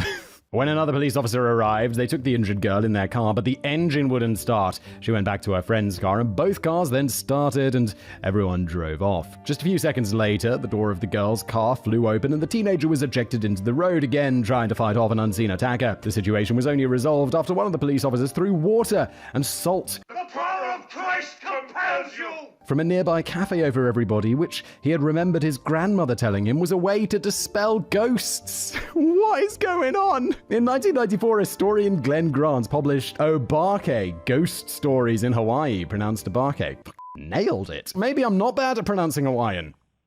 Nice! Which told stories based on the accounts of a real-life detective, Arthur McDuffie. The Kasha makes a scary and almost deadly appearance in the appropriately named The Kasha of Kaimuki chapter, where, as well as attacking the detective on more than one occasion, it seems to have gained a liking for ripping apart human bodies. So that brings us up to the present day, and you wouldn't think that the Kasha would still be hanging around, right? No, wrong! Writer Keith Mann lived in the infamous house for a year sometime in the late 20-teens. 20-teens? I've never heard it referred to that way. Is that like, 2018, 2019, 2017? That sort of time? He had a vague 20-teens? Yeah, it must be. Small brain Simon, get it together. He had a vague awareness of the notoriety of the Kasha house, but according to a piece he wrote on his website, theoverlyopinionated.com, it was... that website title is a bit cringe, isn't it? I mean, no offense. What was his name? No offense, Arthur. It's a little bit cringe. It was only when he had to sit down and type out his new address multiple times to change it that it finally sunk in that it cheerfully moved into what was arguably the most haunted house in Hawaii. Whoops-a-daisy. Did he witness anyone being ripped limb from limb by invisible demons, or see anyone being dragged off to hell in a fiery chariot? No. Did anything weird happen to him while he was living in the house? Oh, yes. Keith Mann states that he's not really a believer in the supernatural and is skeptical by nature, but he had a few experiences during his year-long tenure that definitely rattled his cage. I have to say, look, if I was and I'm not saying that Arthur's doing this in any way whatsoever, maybe we'll come to that conclusion later in today's episode when we've learned a little bit more, but if I was writing a book or a blog or whatever about ghosts, I'd be like, I started off as extremely skeptical. And it feels like, yeah, but were you really? Were you really? Or are you just saying that to make your argument stronger, to say like, oh, I've been on the other side. Like, I used to be like you. You know, that kind of bullshit. Like I say, I'm not saying that's what he's doing, but I'm just saying if I was to write a book about ghosts, I'd be like, oh, I was extremely skeptical. I didn't think ghosts were real until I found out about ghosts. And if I ever write a book about, explaining how ghosts are real and my experiences with ghosts, either A, make sure I'm okay, like get me one of those wellness checks Be like, make sure Simon's okay, get him, and check his carbon monoxide detector. Or it's either that, or I'm grifting. I'm doing the grift because I want to sell more copies of my book. He also had multiple neighbors and passers-by stopping him on the street and asking why he lived there if he'd seen the cashier, and that they were surprised he'd made it longer than the usual tenants stay of about 3 months before fleeing in terror. So what did our man on the ground experience? In his piece titled, I Lived in the Most Haunted House in Hawaii, Man relates that on 3 separate occasions he woke up at 4:33 a.m. on the dot as if he had just been injected with adrenaline. I've just watched The Devil's Hour, by the way, where the main character wakes up at exactly 3 a.m. every night. So Man's story definitely gave me the chills. I very much recommend The Devil's Hour, even if it's a bit of a brain bender. Anyway, back to our Kasha tale. What is The Devil's Hour? Is this some sort of new movie that I should have heard of? I don't know that. I haven't been to the cinema in a very long time because I have kids now and they don't, they're too young. Although we took them to the cinema a couple of times to see like short films. They couldn't sit through a proper long ass movie yet though. And they definitely wouldn't go to see whatever The Devil's Hour is. After being rudely awakened, Keith Mann would realize that his room was really cold, 60 degrees Fahrenheit in fact, which is about 15 degrees centigrade. Centigrade? Centigrade, I feels like a word my nan would use. I'd say Celsius. Centigrade. It's the same thing, right? He had a portable air conditioning unit in his room, which apparently was only a cheap thing and wouldn't be able to get his room that cold, plus he had never had it set that low. He lives in Hawaii, remember, so nobody wants to be that cold at night. Each time he had the 4:33 a.m. experience, all the smoke alarms would give off one beep together. Big whoop, maybe their batteries are running out. Au contraire, says Man. All of the alarms were separate and not centrally connected, so for them all to chirp at the same time is unlikely, and for this to happen each time that he had a strange experience is downright weird, as it occurred 3 times inside of a year. Well, if they all chirped exactly together, how do you know they're all chirping? It's like a very boop, indistinct, loud sound. How would you know that they're all doing it? We all know what a smoke alarm chirp sounds like. It's hard to pinpoint its location. It wasn't just the cold and the smoke alarms that freaked him out, though. Each time he was awoken, he had the strongest feeling of there being an unseen presence in his room, and he felt like he had been stabbed by a White Walker. My veins were filled with ice water, and I thought my life force was being drained out of me. My chest was tight. I struggled to breathe. No matter what I told myself to calm down, the feeling crept through me like a virus until I could barely move. A White Walker is a zombie ice creature thing from Game of Thrones, in case you were wondering. I've never seen Game of Thrones. Sorry, I've seen the first couple of episodes of Game of Thrones because everyone was telling me I gotta see it. I didn't like it. But I know what a White Walker is. I mean, I don't really know what it is, but I know it's from Game of Thrones, is what I'm trying to say. Game of Thrones is pervasive in culture. There are no better writers in television than Dan Weiss and David Benioff. They ended it brilliantly. He's lying. In these scenarios, Man eventually would be able to run out of his room, and by the next day, the aura of a pissed-off demon would have faded, and because the rent was cheap and he liked his housemates, he eventually forgot about the creepy encounters until the next time it happened. Nobody else in the house seemed to experience anything like he did, so Man concluded that his bedroom must be over the spot where the multiple murders or other bad acts happened. He moved out of the house a year later, and the Kasha didn't follow. He states in his piece he 100% believes that the Kaimuki house is haunted, but as his experiences weren't that bad and stretched out over a year, he concluded with, overall, 7 out of 10 would get haunted again. I do like this guy's got a sense of humor about it though, but I just don't believe it's real. I just don't believe it's real, but I enjoy the humor. Decoding the Kasha stories. All right, we've heard the stories. Let's now get our Kasha on and rip them apart, piece by piece. These are all the stories. This is all the proof. Come on, it's not real. Someone's going to get a bargain on this house. We'll take it right back to the start with the demon itself. As we said, the origin of the Kasha is from Japanese folklore and was apparently a fiery cart that picked up unworthy people's corpses and drove them straight to hell. This somehow became warped and changed over time, possibly by mistranslations or by merging with other tales to become a sort of corpse-eating, shape-shifting cat demon. The Kasha that reportedly set up shop in the Kaimuku house was also now some sort of violent spirit that had started attacking the living. So basically, the thing in the house isn't what the myths and legends books would really recognize as a Kasha, but let's keep calling it that for want of a better demon name. I don't know. Well, let's just call it John. Now I'll keep calling it Kasha. Isn't Kasha Keisha? Isn't there a singer called this with a $sign in her name? I don't know why I know that, but I know that. I'm disappointed in myself. I probably don't like her music. The murders near the start of the story of the dad who killed his family and the jealous man who killed his lover and girlfriend, while horrible, seemed to be unsubstantiated rumors.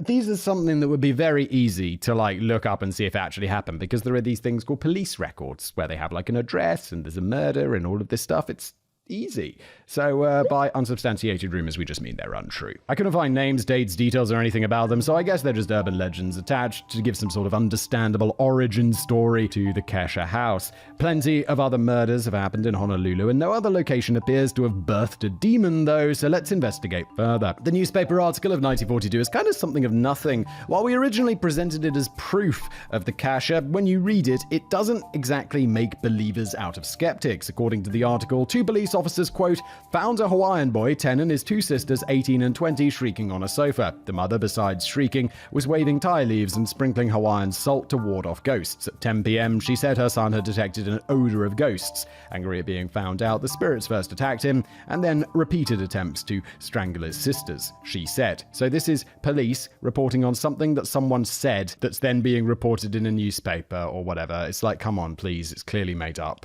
Someone at some point is making this up, and it's probably the people who are reporting it to the police, which then gets embellished and then embellished again and then embellished again and then de-embellished by me. I didn't know ghosts had an odor, but there you go. Apparently they do, and they get all snippy about it when you sniff them out. The strangling aspect is probably the most interesting thing for me here, as it comes up again in my next example. But sticking with this one, the mother then goes on to say, quote, my husband who left me is to blame. Not sure exactly what she's getting at here. Is he the one merrily attacking his own kids wearing an invisibility cloak? Did he summon demons to do it for him? If demons spawned every time one partner leaves the other, I think half the population would have been strangled by ghosts by now. Anyway, the police were not able to do much to help, as the article reports after 1.5 hour struggle, police and family yielded the home to Kahuna and retreated at 3 a.m. to the mother's sister's home. Wow, an epic 90-minute struggle with the supernatural, and that's all the press is given. A Kahuna means a preeminent person or thing, by the way, i.e. the demon was in charge of the situation. While the story is actually documented in a newspaper, there doesn't seem to be a lot to it, and can maybe be written off as some sort of hysteria within the family, or maybe Simon's favorite carbon monoxide poisoning. Yes, this should be everyone's favorite, because people reported many more ghosts in the past before we had carbon monoxide detectors. Symptoms of carbon monoxide detecting leaks and poisoning are seeing this sort of shit. Come on, we all know it. Maybe ghosts smell like carbon monoxide. You can't smell carbon monoxide. That's why it's so dangerous. And only a few people could detect it. Maybe this small article is hardly proof of anything apart from the wife getting a jab in about her ex-husband, so let's move on. By the way, the people, they have to come around once a year and inspect the, heating boiler in my office. They just came this morning to make sure that I wasn't getting poisoned. And I'm not getting poisoned! I mean, I have carbon monoxide detectors in my office, but they have to come and do a manual. I don't know what they're checking. They're checking the something to make sure that I'm safe. Which is nice, because I don't want to get poisoned to death. The next part of the historical record that supposedly relates to the Kaimuki house is the piece about the 3 young women or teenagers who were attacked by the Kasha while driving away from the house. Again, an unseen force tried to strangle one of the teens, with a police officer confirming that the hands and arm he apparently felt definitely did not belong to any of the women in the car. What do we make of this story? Again, we've got young women being attacked and strangled, police involvement, and the sprinkling of salt to dispel the spirit, which worked in this case. Surely this warrants a bigger write-up than a brief mention in a local paper. And looking into the article more, the story actually appears to be one of several in a larger piece under the main heading of spook stories. Okay, so yeah, it was written up in the paper, but it was in the part of the paper that's literally ghost tales, spook stories. I mean, it's basically saying what follows is fiction, really, isn't it? That's what we're getting at here. Are we smelling a rat or maybe a ghost here? There are no names of police officers or the women involved, and the residence is mentioned only as a house which the neighborhood considered haunted. The article was written by Lois Taylor, who was a popular features writer for the Honolulu Star Bulletin for over 35 years. The spook stories piece was published on the 31st of October 1972, Halloween. So is it just a collection of made-up spooky stories to get the readership in the mood, or was Taylor re-reporting real local spooky stories that had cropped up during the year? I'm not sure, but again, one invisible strangulation story does not proof of a demon make. Indeed, it does not. Maybe the girl was having an allergic reaction or an asthma attack, so it would be clawing at her throat as she was having trouble breathing. Maybe the police officer got his arm stuck in the car window or something, or one of the girls did actually have a much bigger and more calloused hand than normal, and in the chaotic scene, it all seemed more eerie scary than it actually was. I doubt it was spraying salt around that did anything, but the other police officer also poured a glass of water over the girl, which may have helped shock her out of a panicked state. If it was a totally made up story, that's one thing, but as you can see, you could poke enough holes in it to remove anything supernatural anyway, so again, it's hardly a convincing case. Yeah, most likely, it's just all made up. Second most likely, even if it isn't made up, it's got perfectly reasonable explanation, so let's move on. What's the next part of the haunted house tale? Ah, yes, the book that was published in 1994 by Glenn Grant. Grant moved to Hawaii in his 20s and was a teacher, historian, and author, being especially interested in Hawaiian folklore, myths, and legends. The Kasha of the Kaimuku House appears in Abaki, Ghost Stories of Hawaii, a book where it takes on Detective Arthur McDougal, who was based on the real-life private detective Arthur McDuffie. I guess this type of tale keeps these stories alive and well in the public's imagination, as some stories in this collection are presented as true, or at least true accounts, and some are fictionalized. Also, everyone in this story is called Arthur. Arthur McDuffie was a real investigator in Hawaii, and Grant did interview him, although he states in his book that he used the character for a series of fictional stories, and that he did it in a pulp noir style. He also said, changing the surname so as to liberate him from historical fact, Art McDougal was born, first appearing in the Honolulu Star Bulletin. Wait a minute, that's where the other articles in the story were published too, although I guess there weren't that many different newspapers published in Honolulu at the time, so that's not so surprising, but there were at least 2. Anyway, thanks to the author's own disclosures, we can establish that the Kasha story in Grant's book is a totally fictional account using the Kasha legend as a jumping off point. It's all fiction. I sound like a broken record, not just in this episode, but on this show. Although I had one the other day where I was like, I quite believe in this. And then, oh god, I can't remember who wrote it. Was it Ilza? I think it was about the megalodon. And I was like, yeah, no, I quite believe in this. Maybe it does exist down in the depths of the ocean. And then Ilza destroyed my belief. So, okay, never mind. It may also be a good time to note that while I gave the approximate location of the Kaimuki house at the start of this story, it was not specifically mentioned in any of the newspaper stories or in Grant's book. That means we don't even know if the newspaper examples took place on the same street, let alone the same house, but they are now forever linked to the story. According to Lapaka Kapanoi, who runs a blog called Ghosts Next Door, he went on a tour of the area with none other than Glenn Grant himself when looking for the Kaimuki house. Kapanu writes, he pointed to the second to last house on the left of 2nd Avenue at Harding. He briefly mentioned that there might have been a headstone in the back of that house where the ghost of the mother-in-law of the infamous Kasha story was buried. That house, according to Glenn Grant, was the Kasha house of Kamuki. Now, I don't know who this mother-in-law he's talking about is, but I'm guessing it's from the story hero for the Abaki book, which I have not read. No mother-in-law character pops up connected to the Kasha story that I've otherwise found, but at least we have a tentative location for the house now. I've also seen the location given as 8th Avenue and Harding, however, so it seems that the actual address is as nebulous as the Kasha itself. Except hold the phone, this Kaimuki house, this Kasha house that we've been going on about for the last however long, 30 minutes, doesn't even exist anymore. That's right, buildings in the whole area around the demon house were demolished in around 2016, and modern duplexes have been put up instead. That means that our next example, Keith Mann, who recently lived in the house, actually lived in the new construction, not the original Kaimuki house. He already knew this, but ascribed this haunting he experienced to the ground the house stood on, rather than the physical construction of the building. Okay, mate. So now we're saying that the Kasha wasn't attached to murders committed in the house at all, but is somehow attached to the land. It's not an ancient burial site as far as we know, and Mann freely admits that his landlord had lived in the house with no weird experiences happening, although if you were trying to rent out rooms, you're hardly likely to mention the fact that you might be ripped apart by a fiery demon unless you really didn't read the small print. So, how can we explain Keith Mann's experiences as anything other than supernatural? How about through many, many, many different ways? I'll start with one I have personal knowledge of, the smoke alarms. Even if the battery is not dead, they can randomly chirp in the middle of the night because the temperature has dropped, which can sometimes affect the battery output enough for it to trigger the low battery alert in your detector. Mann said that the temperature had dropped to about 60 degrees Fahrenheit in his room, which might be cold enough to affect the alarm. He said all the alarms would sound together, but if they're all in separate rooms, how could he be sure they were all going off? Exactly. It might have been just one in a specific spot that made the noise seem like they were coming from elsewhere. I've been woken up by annoying battery chirps, and sometimes it's taken quite a while to find out which smoke alarm is the culprit, so I end up changing all the batteries anyway. We also have 2 that are dual smoke and carbon monoxide detectors, and they were alerting us of carbon monoxide, which was pretty worrying, but I was sure it was all just due to battery failure and that we were not about to die of carbon monoxide poisoning. My husband thought we should call the fire brigade, but I scoffed at his caution, which thankfully I was right about, otherwise we might all be dead. I don't know if the carbon monoxide detector, though, it's got a little reading on it, doesn't it? Although the ones in my office don't. They just beep. Oh, I've never heard them beep. I should make sure they work, actually. I assume they'd start beeping if they were stopping working, but I've been here like 5 years, and I've never heard them go off, which now is concerning to me. Maybe I'll get some new ones just in case. They're like wired. Oh, they're wired into the building. I don't think I have to have it because it's just me. I should probably check that. I mean, I definitely am up to fire code, 100%. My office is 100% up to fire code. Yeah, those fire extinguishers are checked regularly. The smoke alarms are all locked and loaded. The fire exits are clear.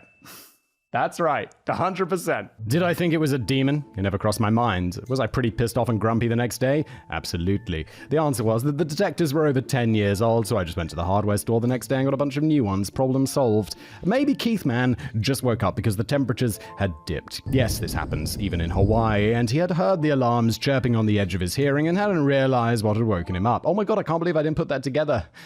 So it could be just the smoke alarms just beeping at 4:33 for some random reason. I can't explain why the presence or the cold internal feelings. Maybe he was sick, on some sort of medication, having a panic attack, or just psychologically keyed up to feel paranoid and scared upon being woken up in the middle of the night. Totally. Who hasn't felt creeped out from time to time, even in the safety of their own bed, when you know 100% that there's no possible way anything could have gotten into your room? I'm not trying to totally pick apart every single aspect of his experience, just trying to offer some rational explanations. That's okay, we can pick it apart, because I think it's nonsense. He might believe it, but that doesn't make it true. As always in these stories, it's the human experience factor that can't be explained, and no matter who you talk to, people will always believe what they want to believe, even if proof to the contrary is staring them in the face.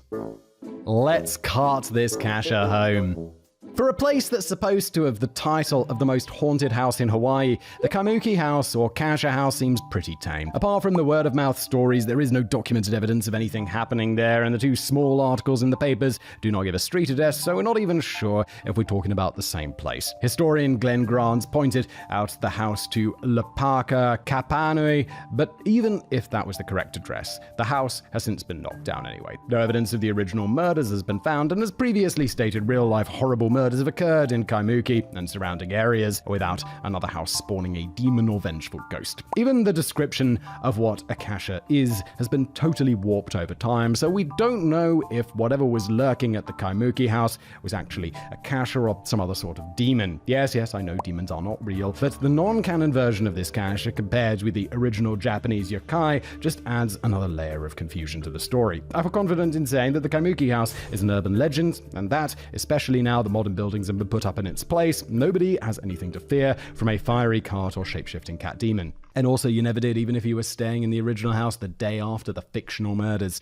But, you know, if you have the misfortune to find yourself in that haunted bedroom, maybe keep some Hawaiian salt by your bed just in case. Yeah, it's only serving to make you feel better though, because none of this is real. Thank you for watching or listening, and I'll see you in the next episode.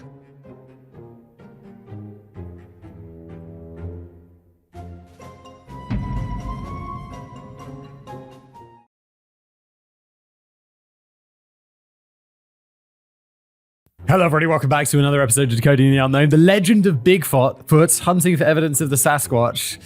Is that... I always get this confused with the name. The Zarapruda film is the Kennedy one, but there's also that one, isn't it? Or is it the Bigfoot one? Because there's that Bigfoot footage, which is... I was like, look, it's Bigfoot. And it's like, bruh, it's a man in a suit. What are you talking about? It could have been more obvious. That's the best you got? That's the best? Other than all the fake footprints that people left behind? Look, what happens here if you're new? One of my writers, in this case, Casey, has written me a script. Thank you, Casey. I don't think this is real. Please, you promised me you'd give it a chance. Let's see in the next 20 pages whether Katie convinces me otherwise. Let's jump in.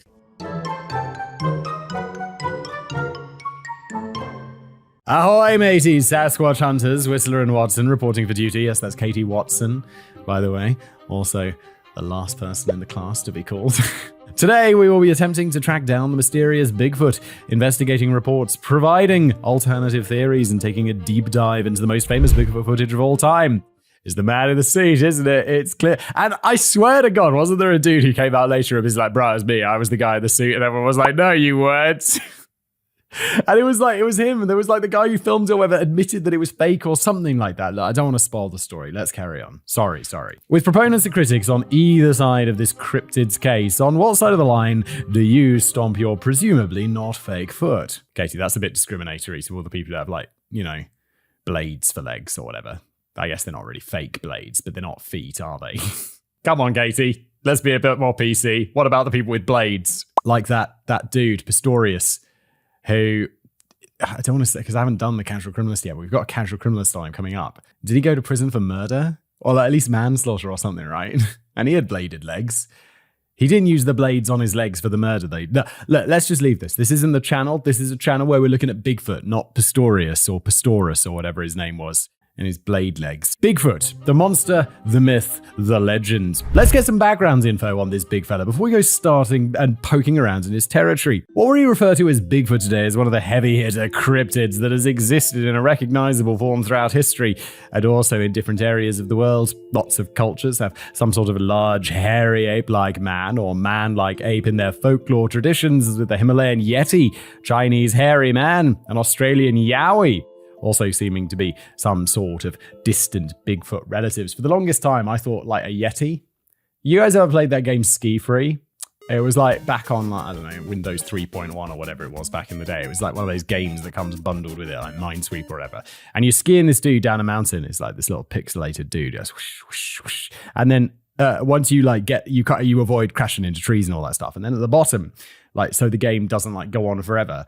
A Yeti runs out of the corner and eats you. And to me, I can't remember if it was actually a robot or if it looked like a robot. But it was, I think it was a Yeti. I think that was actually lore of the game, was that it was a Yeti. And for the longest time, I thought a Yeti was a robot. Like, I mean, not as an adult or like even an older child, but as a child, thought for the longest time that Yeti meant robot. Like some sort of monstrous robot that eats skiers. Today's subject hails from North America, with another name for it being Sasquatch. It might be that technically the being known as Sasquatch and what is now called Bigfoot are two different things, but for all intents and purposes, as they both refer to large, hairy, bipedal beings, we'll use the terms interchangeably, mainly because Sasquatch is often shortened to Squatch, which I found funny, and will likely pepper liberally throughout this script. You might also be wondering where the word Sasquatch comes from in the first place. Oh my god, I was wondering exactly that, Katie. You're reading my mind! Oh, because I care. You've hurt my feelings very much indeed. Sorry. Why so cynical, Simon? Why do you have to be such a dick? Well, it's apparently an anglicized version of Saskets, meaning something like hairy man, in the language of the Stahalis people from the Sovereign Coast Salish First Nation. This is an area of British Columbia in Canada, and they're still leaning heavily into this today, with their website logo being a stylized version of something that is presumably a Sasquatch. The version of the cryptid has supernatural abilities, including the power to shapeshift. That sounds real, and is generally as seen as a peaceful protector of the forest. British Columbia makes up part of the Pacific Northwest, an area that is the traditional hive of Squatch activity, and also includes the US states of Washington, Oregon, and Idaho. I know about this place because I watched that TV show. What's it called? Where they drop those people alone? Oh, it's called Alone. They drop them on like, it's in Canada or America. It's like in that like northwesty part where it's like cold and Canadian and stuff. And they drop them there and they're like, all right, then have fun. And they just got to survive in the woods. And then they have to, why am I describing this TV show? It's quite a laugh in a kind of like horrible way because it does seem really miserable. And I'm like, oh my God, I'm just watching that show and it's like, wow.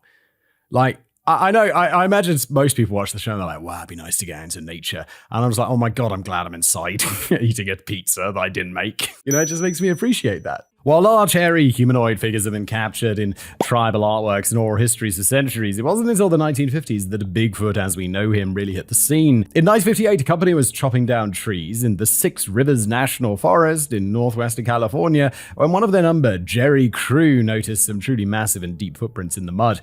It came out that other men had also noticed large prints recently, and they theorized that whatever had made the prints may also have been responsible for the hitherto unexplained movings of a massive oil drum and a very large vehicle construction tire.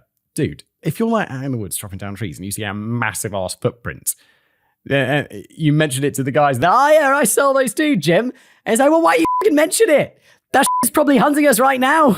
Crew was convinced something weird was happening. I was going to say afoot, but I didn't want to sully the story with a crappy pun. You did though, Katie, didn't you? I couldn't resist. And eventually managed to get a plaster cast made out of one of the footprints. It measured 16 inches long, or 40.6 centimeters, which for context is bigger than Shaquille O'Neal's size 23 basketball shoes, or at least according to the website themeasureofthings.com, just over a third of Danny DeVito. Themeasureofthings.com sounds like a really useful website. This larger-than-life cast, along with Jerry Crew's belief in the presence of something around the camp, led to headlines and photos in a variety of newspapers. The San Francisco Chronicle punned all over it and stole my joke with the headline, Big Feet Afoot, while the Province paper titles their piece, New Sasquatch Found, above a photo of Jerry Crew holding his plaster cast, and underneath it says, it's called Bigfoot, which kind of makes it look like Jerry himself is the creature in question. Jerry's like, hey, what the fuck, paper? Things escalated in the Humboldt Standard with eyewitnesses see Bigfoot and an apparent photo scoop of 3 men squatting down around a deep foot impression with plaster. While the men of the logging company referred to the being as Bigfoot, 2 words, journalists at the time thought that the one-worded Bigfoot, one word, made for snappier copies, so this became the name that we all know and love today. Since the spawn of the 20th century Bigfoot, there have been literally thousands of sightings or encounters with the wild hairy ape man recorded with the Bigfoot Field Researchers Organization. That doesn't sound like a phenomenal waste of time, does it, guys? Does it? And plotted on the Bigfoot Mapping Project website. Thanks to all the research and witness testimonies, here's what we know about the mysterious being. Yeah, no is a very loose word there, isn't it? Bigfoot is much taller than the average human. Sightings are variously pegged at anywhere between 7 and 11 feet, or between 2 meters and 3.3 meters tall. If you're wondering how many Danny DeVitos it is, yes, Katie, that's exactly what I was wondering. It's anywhere from 1.3 to 2.3 Danny DeVitos tall. Brilliant. Why would... I have no idea how tall... I know Danny DeVito is short, but it's not a good comparison. Also, I don't know how big Shaquille O'Neal is, other than he's big. I can't even really conceptualize a size 23 shoe. I'm like size 10. What's that in American? I'm size 44 European, which is what I'm more used to now. I think size 10 is size 11 in the US, something like that, normal size. So does that mean Shaquille's feet are 2 and a bit times bigger than mine? That sounds unrealistic, doesn't it? And I know like a size 5 is not half a size 10. Because a size 5, your foot would be like this big. You'd be like a tiny-footed person. You couldn't even walk around on feet. This is like the size of my children's feet. What are we talking about? Oh yes, Danny DeVito. While none has been affable enough to step on a scale, it's estimated that the average weight of such a squatch would be around 650 pounds or 295 kilos. I don't know how many Danny DeVitos this is, and it's not considered polite to talk about people's weight, but I'm pretty sure it's more than one. Hey Siri, how much does Danny DeVito weigh? Every time I ask Siri, every single time, it's always like, I found some web results. Hold on. I installed this thing on my phone that allows me to WhatsApp with ChatGPT. So let's ask it, how much, let's actually just use the voice thing because look, we're doing the job that Siri can't. How much does Danny DeVito weigh? I thought I meant weigh. Why would you think I mean W-A-Y? How much does Danny DeVito weigh? Answer my question. Come on. This is a very neat thing. I'm not sure about the current weight of Danny DeVito, but according to some sources, he's 4 feet 10 inches tall. Wow, Danny DeVito's really small. Wow, okay. See, even that is a much more satisfying answer than Siri. God damn, Siri. Apple, you got to buy this ChatGPT thing and just put it into Siri because the world would just be a better place, wouldn't it? Bigfoot is bipedal, i.e. walks upright on 2 legs. It's generally agreed to be a non-human primate and covered in hair, ranging anywhere from black, brown, reddish, and grey, and some albino Bigfoots have also been recorded. The North American Bigfoot prefers to live in forested areas, but can occasionally be found in swamp or marshlands. It creates nests to sleep in and is an omnivore, with a diet consisting of anything from roadkill to tree shoots. It is capable of killing larger prey such as deer or bears with ease, and tends to eat the internal organs such as the liver first. I know this is all like people reporting like their stories that they made up and all of that shit, but like taking down a bear?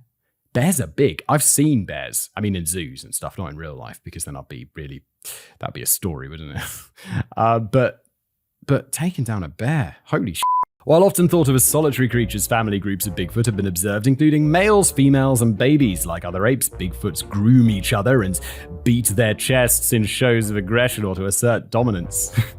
While there have been no direct attacks on humans, at least in the last century, Bigfoots may attack and kill aggressive animals such as dogs. However, they tend to leave livestock or farm animals alone. Many people report extreme feelings of fear, apprehension, and anxiety during a Bigfoot encounter.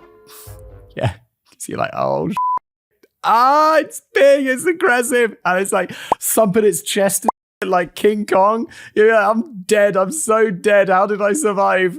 Over 10% of reports also make mention of a powerful smell coming off the Bigfoot, which is similar to the ability of male gorillas who can control the type of smell they give off under some circumstances. I can control the type of smell I give off. But if I exercise really hard and don't shower, there's going to be a different kind of smell to if I do. If I let out a big fart, if I eat some like really smelly food and have a big burp.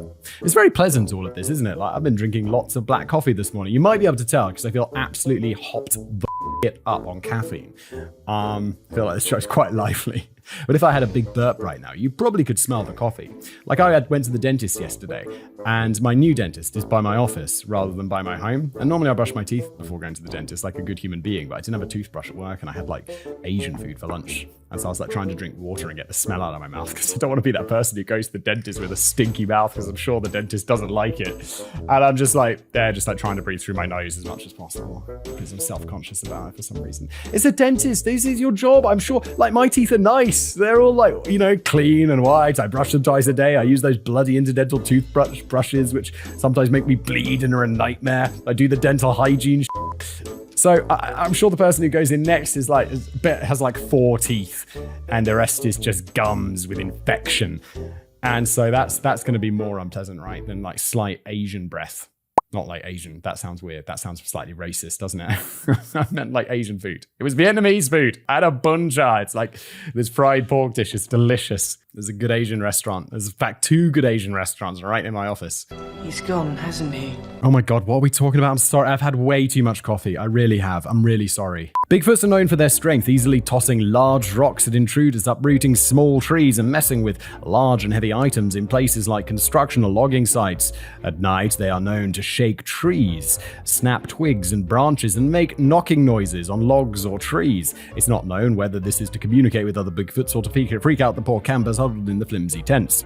Even more creepily, they are capable of a wide range of vocalizations, anywhere from whistling to deep growls and roars to piercing screams.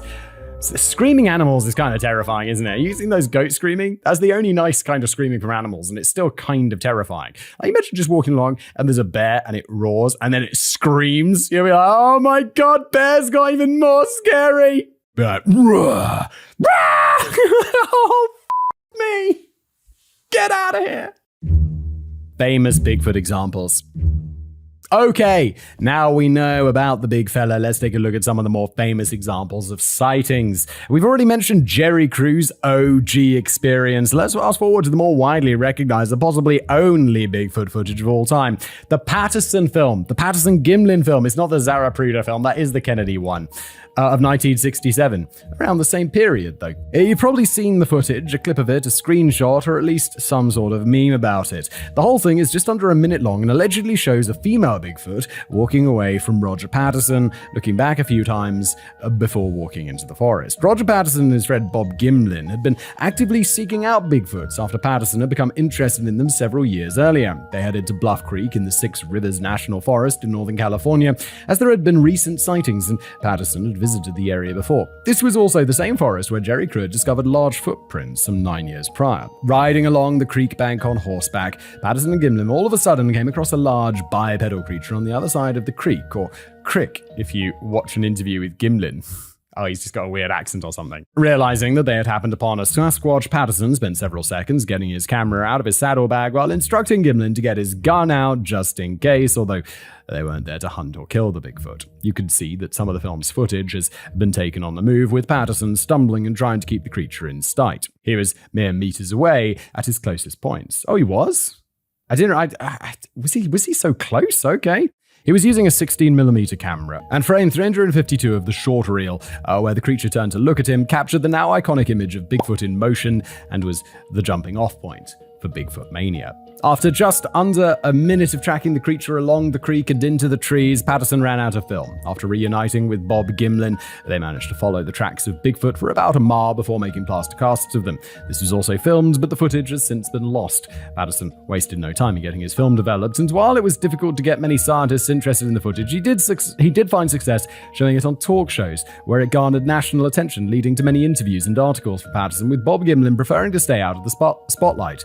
Patterson died from cancer only a few years later, in 1972, at the age of 38. The Bigfoot in the footage, referred to as Patty, has been a major talking point in the field of cryptozoology ever since, with advocates on both sides either stating it's a man in a suit or it couldn't possibly be a man in a suit. We'll talk about the naysayers later. But we're in the pro-Bigfoot part at the moment, so let's go into this with an open mind. Okay, Katie? Okay, look, I'll pretend that it's real. Just keep an open mind. And by pretend, I mean, oh yeah, I'm definitely open to thinking this is real. I am. Look, if there is something that I find convincing, I'm happy to be convinced. That's what I always say. I make fun of not having an open mind, but I genuinely want to be persuaded of this stuff. I genuinely, if ghosts are real, I'd really like to know. I just think it's extremely unlikely, and I've never seen any ghosts. I don't believe anyone else has seen any ghosts. There's no evidence of ghosts. Would I like ghosts to be real? Fuck yeah, that'd be fun. Let's go. I just need something more.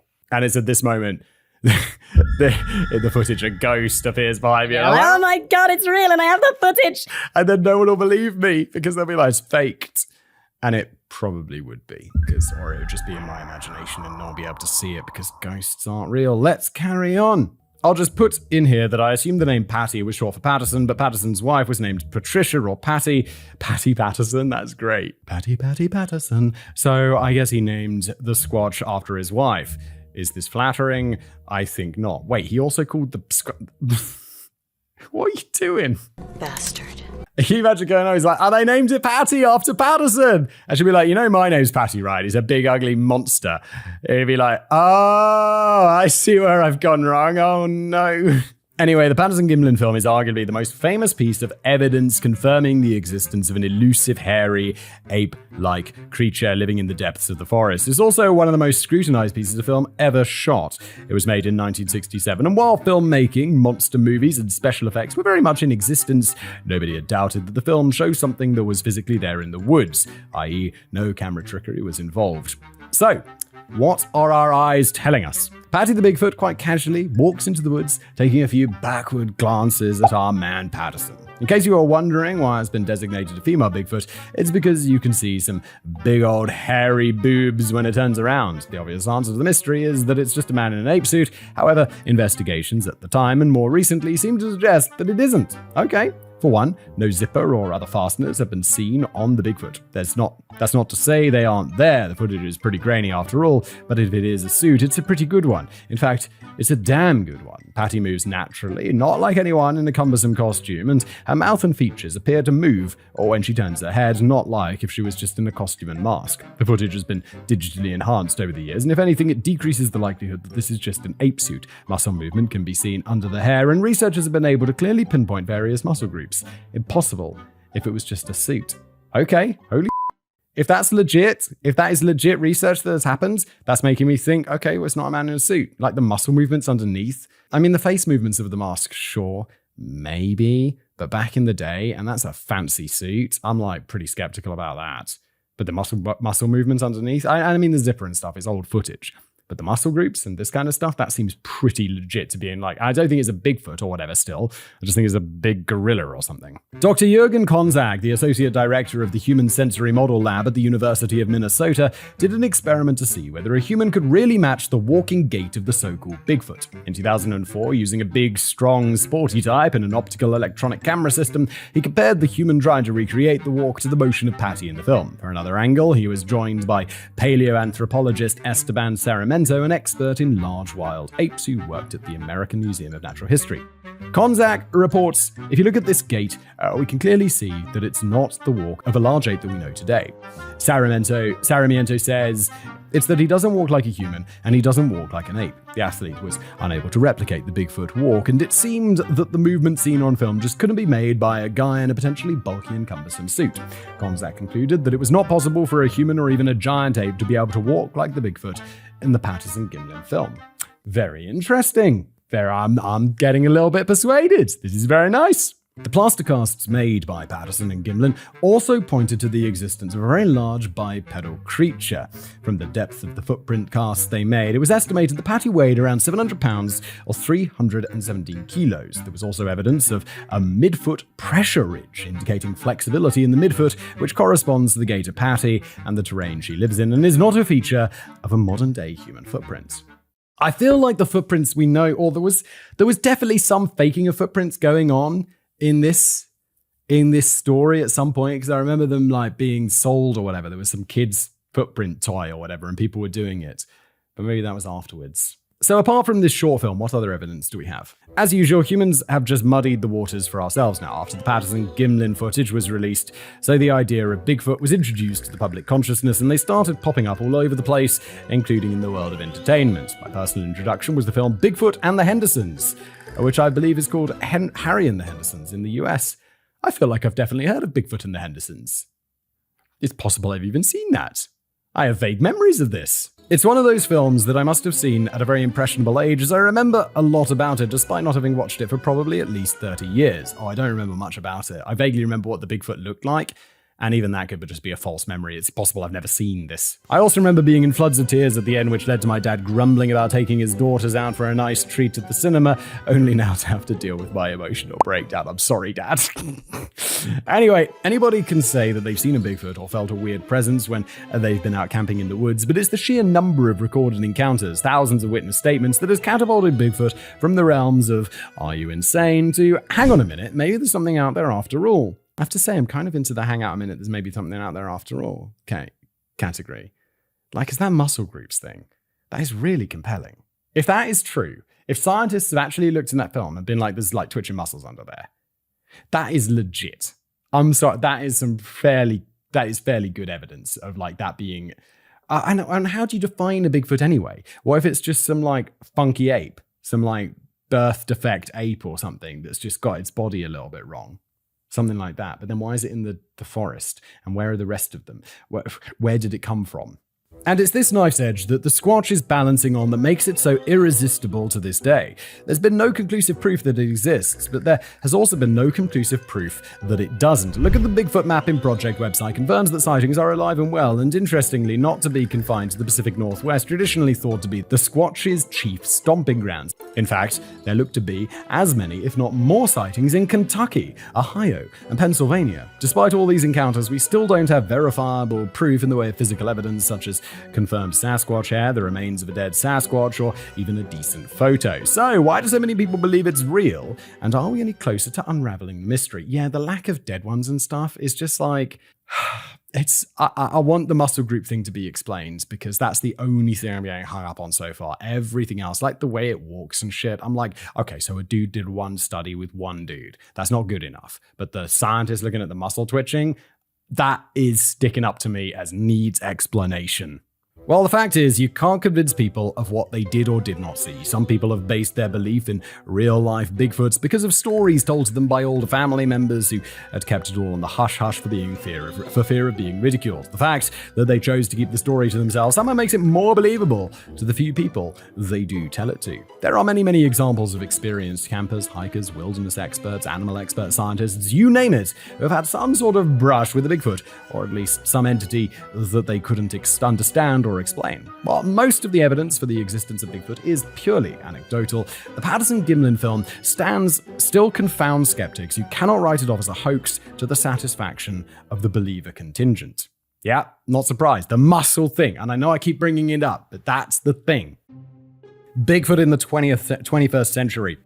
Bigfoot is still big news today, and Squatch & Co. regularly make the rounds in kids' movies and TV shows, but have there been any recent Bigfoot updates? I want to talk about the BFRO for a moment. This is the Bigfoot Field Researchers Organization, which was established in 1995, and according to their website, works with, quote, scientists, journalists, and specialists from diverse backgrounds. The overall mission of BFRO is multifaceted, but the organization essentially seeks to resolve the mystery surrounding the Bigfoot phenomena, that is, to derive conclusive documentation of the species' existence. The goal is pursued through the proactive collection of empirical data and physical evidence from the field and by means of activities designed to promote an awareness and understanding of the nature and origin of the evidence. Okay, so that sounds really good.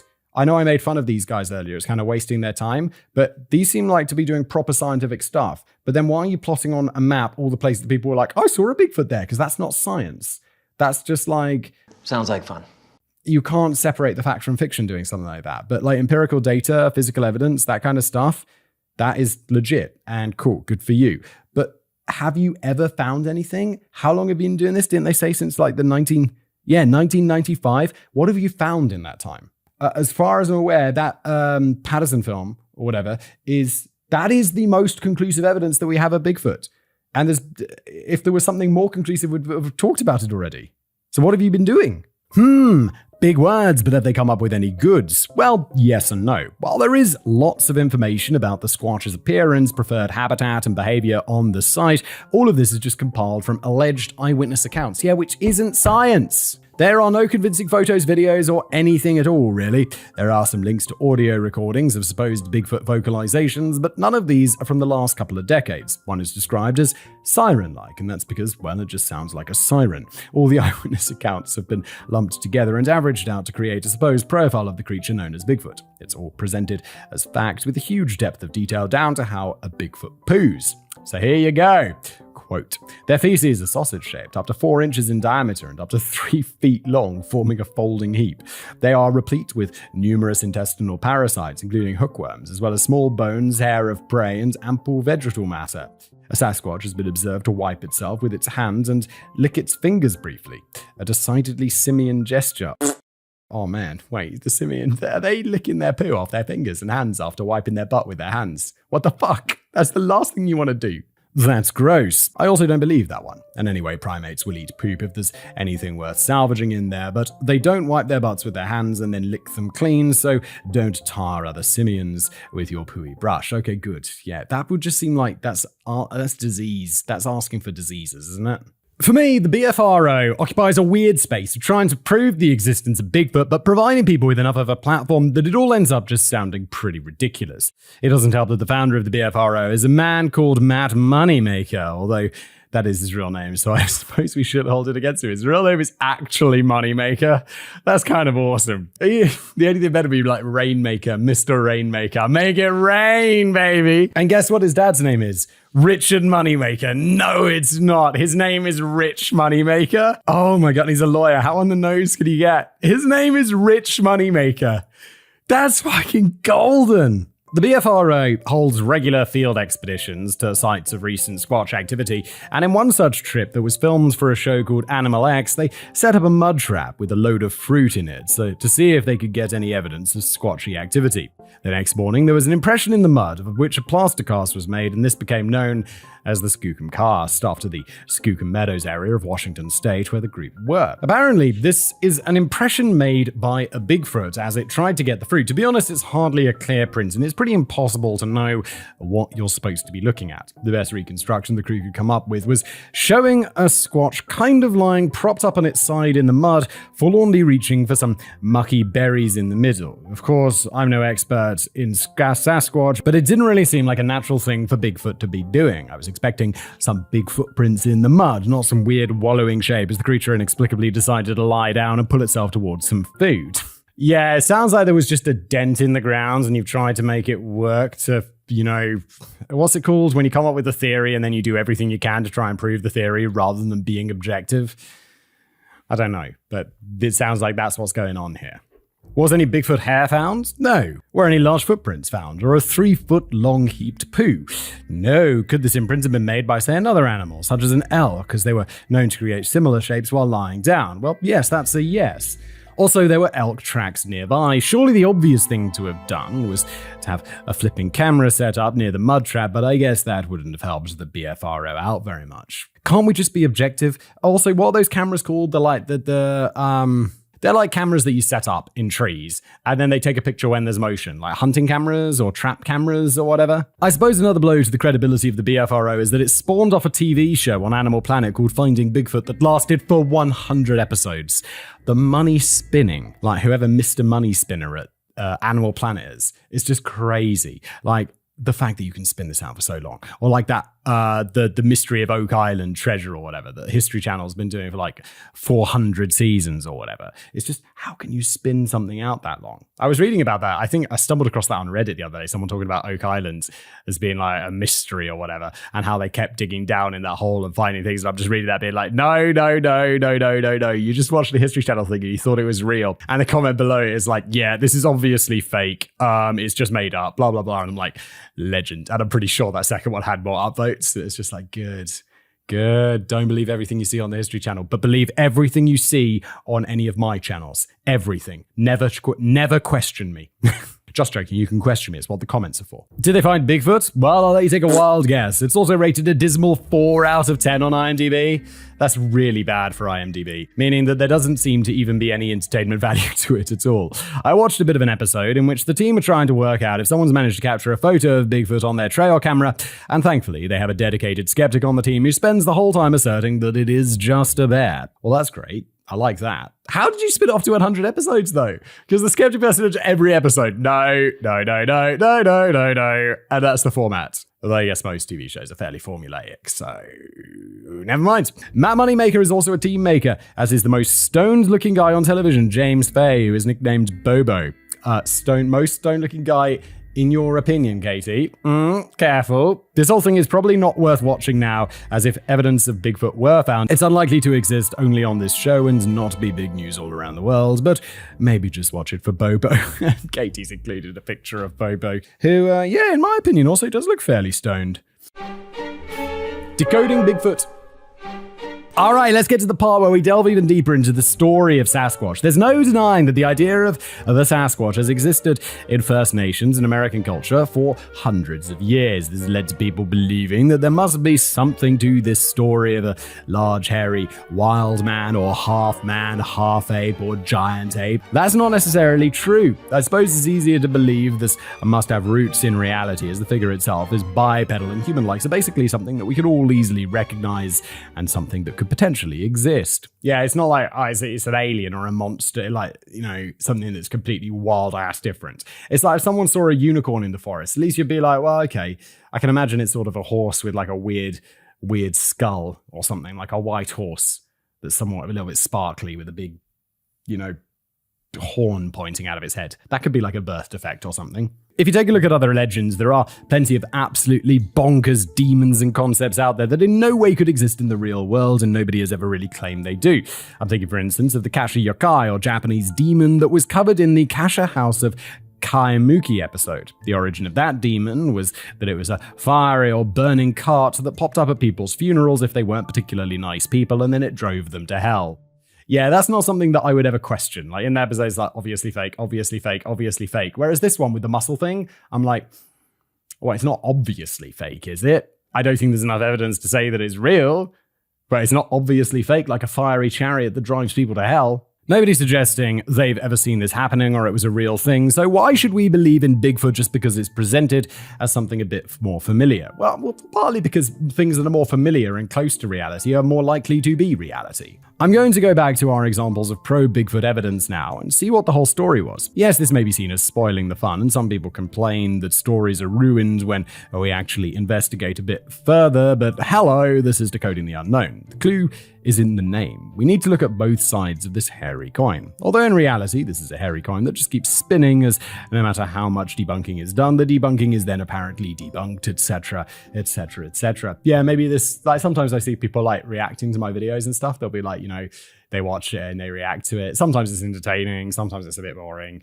But this won't be good. I'd like to see some, person who really believes in this being like, yeah, Simon, but have you thought about this? Although I'm quite on the fence about this, to be honest. I mean, if you were reacting to like the burning chariot of fire one or whatever, it'd be like, well, actually, the burning chariot of fire is real. Please, come on. Don't be silly. The origin of the name Bigfoot came from media reports of the footprints found by Jerry, crew, and chums around the site of their logging operation. How do we account for these massive 1/3 of Danny DeVito-sized prints? Well, if you go straight to the debunking without passing go, these prints were nothing more than a not particularly sophisticated prank carried out by a guy on the same team using a wooden foot imprint. Ray Wallace allegedly made a deathbed confession in 2002 admitting to the prank, although it wasn't exactly a secret to his family and friends. He was well known as a prankster, and in 1958 apparently decided the time was right for North America to have his own version of the Yeti, or to at least increase the interest in it. Kind of a legend, to be honest. It's like, yeah.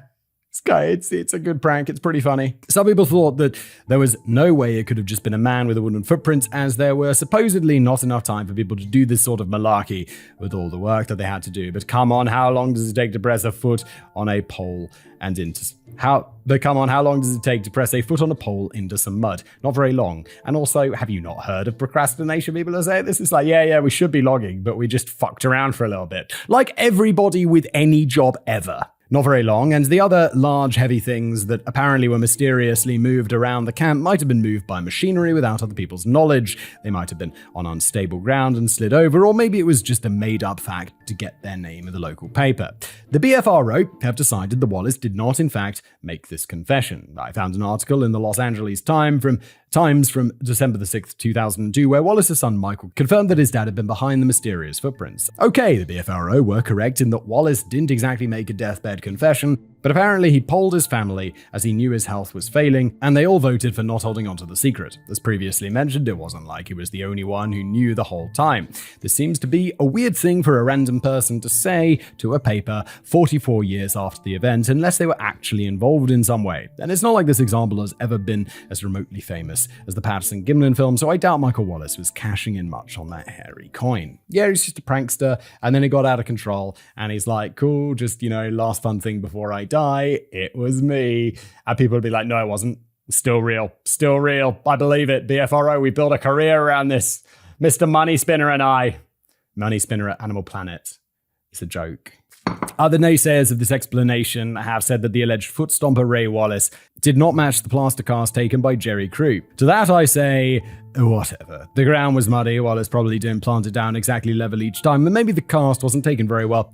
I also have trouble finding verifiable pictures of what the fake feet looked like. The one on the BFRO site looks very different to the one on the site called BigfootEncounters.com, so maybe Wallace had multiple versions, or maybe these debunks of the debunk are just wrong. To be honest, I believe that this incident was a hoax, as why would you bother confessing to something like this just before you die? You wouldn't get any credit or attention for it, as you'd be dead, and credit and attention is what people who make false confessions are after. Pretending that your dad perpetrated a long-forgotten hoax is hardly going to do much to increase your profile in the 21st century, so personally, I think Wallace and possibly other people in his work team were all just having a laugh, and I completely, fully agree with you, Katie. There's very little doubt in my mind on that one. Now let's get into the nitty-gritty of the Patterson-Gimlin film. Excellent. Although Katie writes sigh, so I get the feeling that it's going to be debunked. Which will be good, because the muscle thing isn't explained yet, and I'd like to know what the explanation is, please. Okay, this is going to take a while. Every point can be met with a counter by die-hard believers, so let's just go for it. First off, the original film has disappeared and only copies remain. This means that we can't say for sure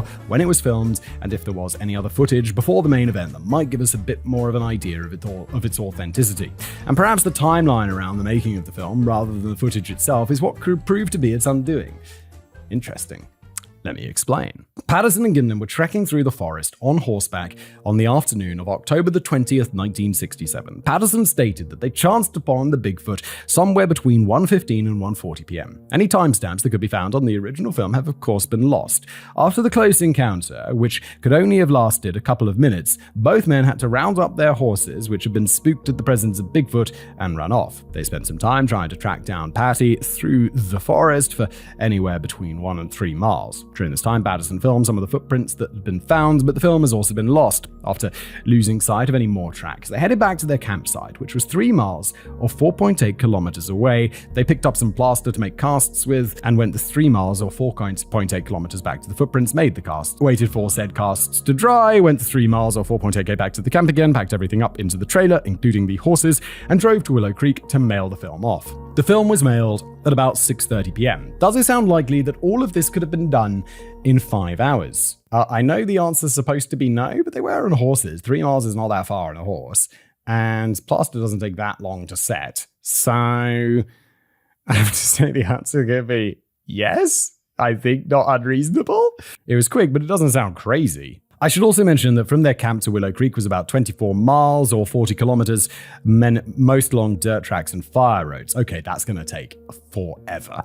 Because 24 miles at 60 miles an hour is 24 minutes, which that is not short. But doing it on the track is going to take 5 times longer. So let's just say it's an hour and a half. 2 hours, maybe. Let's just say 2 hours.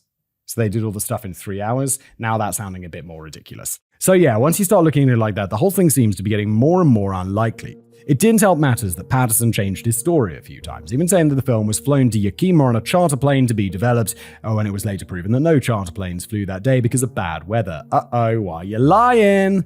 A plane seems like a pretty big thing to suddenly remember, and in fact, it is this dubious timeline coupled with Patterson's shifting story that convinces me that the footage is just a hoax rather than going into the nitty-gritty of the actual Bigfoot you see. Speaking of which, let's get into the nitty-gritty of the actual Bigfoot you see. Old Patty swinging her arms and boobs around like nobody's business, ambling off between the trees and into infamy. There are 2 possibilities here. Number 1, it's a real Bigfoot. Number 2, it's a man wearing a costume. Which of these is most likely? I'll say that having watched rather more videos than I wanted to about this, I was starting to think maybe there was something to this Bigfoot thing. The footage has been enhanced over the years, and while the original was quite grainy, it's possible to see muscles moving under the fur, worn patches, a moving face, details that a hoaxer throwing a fake movie together in the 1960s wouldn't have time or resources to create.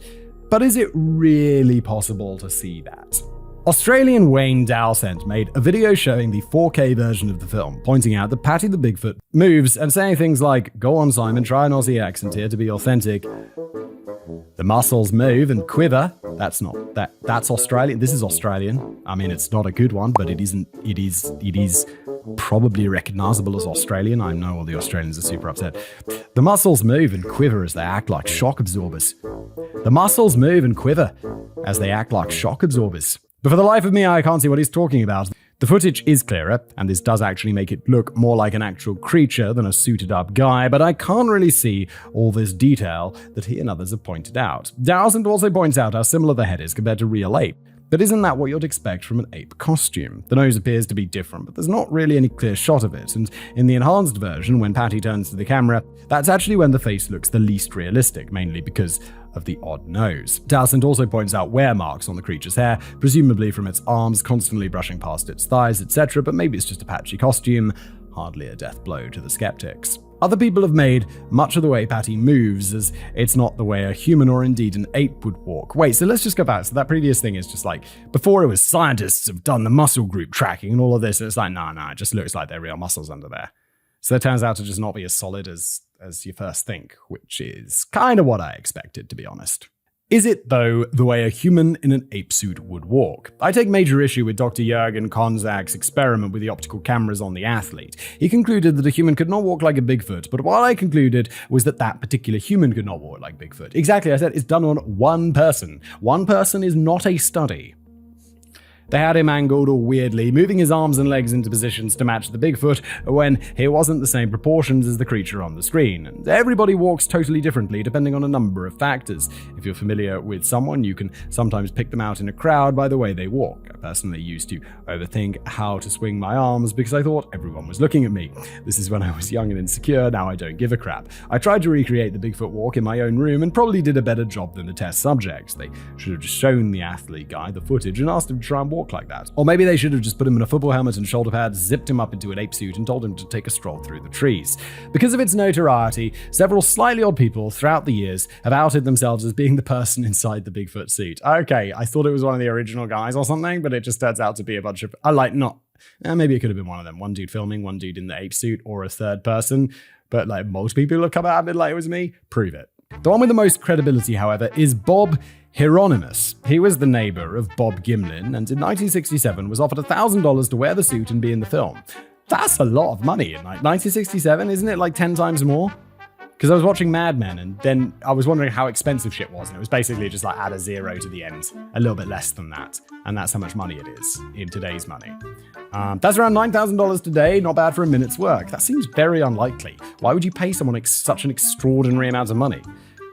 According to Hieronymus, he tried on the suit a couple of times with a football helmet and shoulder pads underneath. Then he went with Patterson and Gimlin to the forest and made the clip. He was never paid any money, and instead of outing the whole thing early on, he was scared of the backlash that he would receive because the film had attracted so much attention. Well, dude, you just got stiffed out of $9,000? Fuck that. Hieronymus was worried that he'd be prosecuted for fraud, so he kept his mouth shut until a few decades later. Who are you defrauding? You're not tricking anyone out of money here. You're just making a prank film. There's a YouTube video showing Bob walking, and if I'd just been convinced by the awkward athlete that Bigfoots were real, it took an old man shuffling across the screen to convince me that Bigfoots aren't real. Or at least the Patterson-Gimlin film is not real. Sure, it's not the exact Bigfoot walk, but Bob's an old man now, and he wasn't togged up in an ape suit.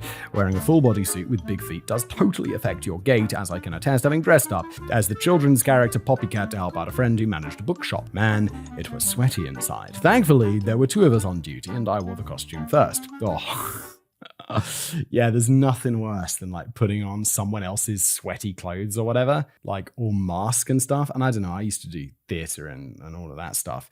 And if you're doing something where you have to wear like a mask and it's like someone else has wear that mask and you put it on and it's like damp inside from their breath, you're like, oh, this is horrible. I hated that. There's footage of Bob and a group of pals at a bar laughing about how anyone was fooled, and it's common knowledge around town that it was just Bobby H in a suit. He even took a lie detector test on a show called, guess what, Lie Detector in 2005, which confirmed that he wasn't lying when he said that he was the guy in the Bigfoot suit. Yeah, but lie detectors are just bullshit. This isn't really conclusive proof though, as lie detectors basically measure stress levels, not lies. It's also kind of a niche spot to make this statement, although Hieronymus, I have no idea if I'm pronouncing this name right, but he sounds like some sort of Greek, doesn't he? Or like, Aristotle, Herostratus, I think is the guy. Or Herodotus, the historian. Herostratus, the guy who burned down that temple just so it'd be remembered by history. Hieronymus. Interesting. Look, he wasn't coming out with the information with a bang, just confirming what it's been saying for a while against any doubters. According to the Wikipedia page about the show, the other two people featured on the episode were employee who wants to prove that her pay was legitimate and a man who wants to prove that he did not murder his girlfriend. What the fuck, man? That is a crazy show.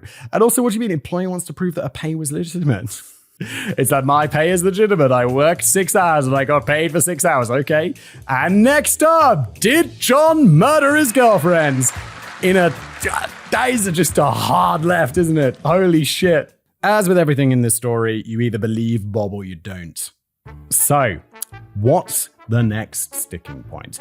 How about that suit? Of course, this isn't just an ape suit or a gorilla suit. There's no way that a costume could be that good in the 1960s. If it was, it would have cost a bomb, way more than Patterson could afford.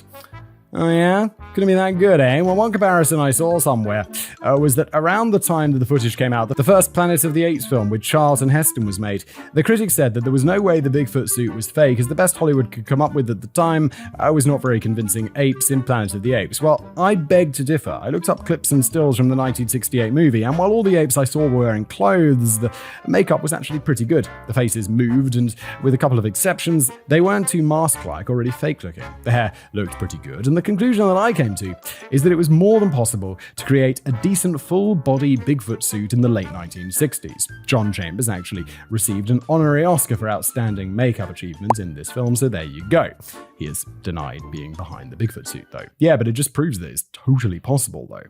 So, who did make it? It's unlikely that it was just an off-the-peg gorilla number. Apparently it was made by Philip and Amy Morris, who made gorilla suits mainly used in carnival shows. While there were no receipts coming from the sale to be found, and the suit itself has never surfaced, both Philip and Amy confirm that Patterson commissioned the suit from them and called up sometime later to ask how it could be modified to appear bigger.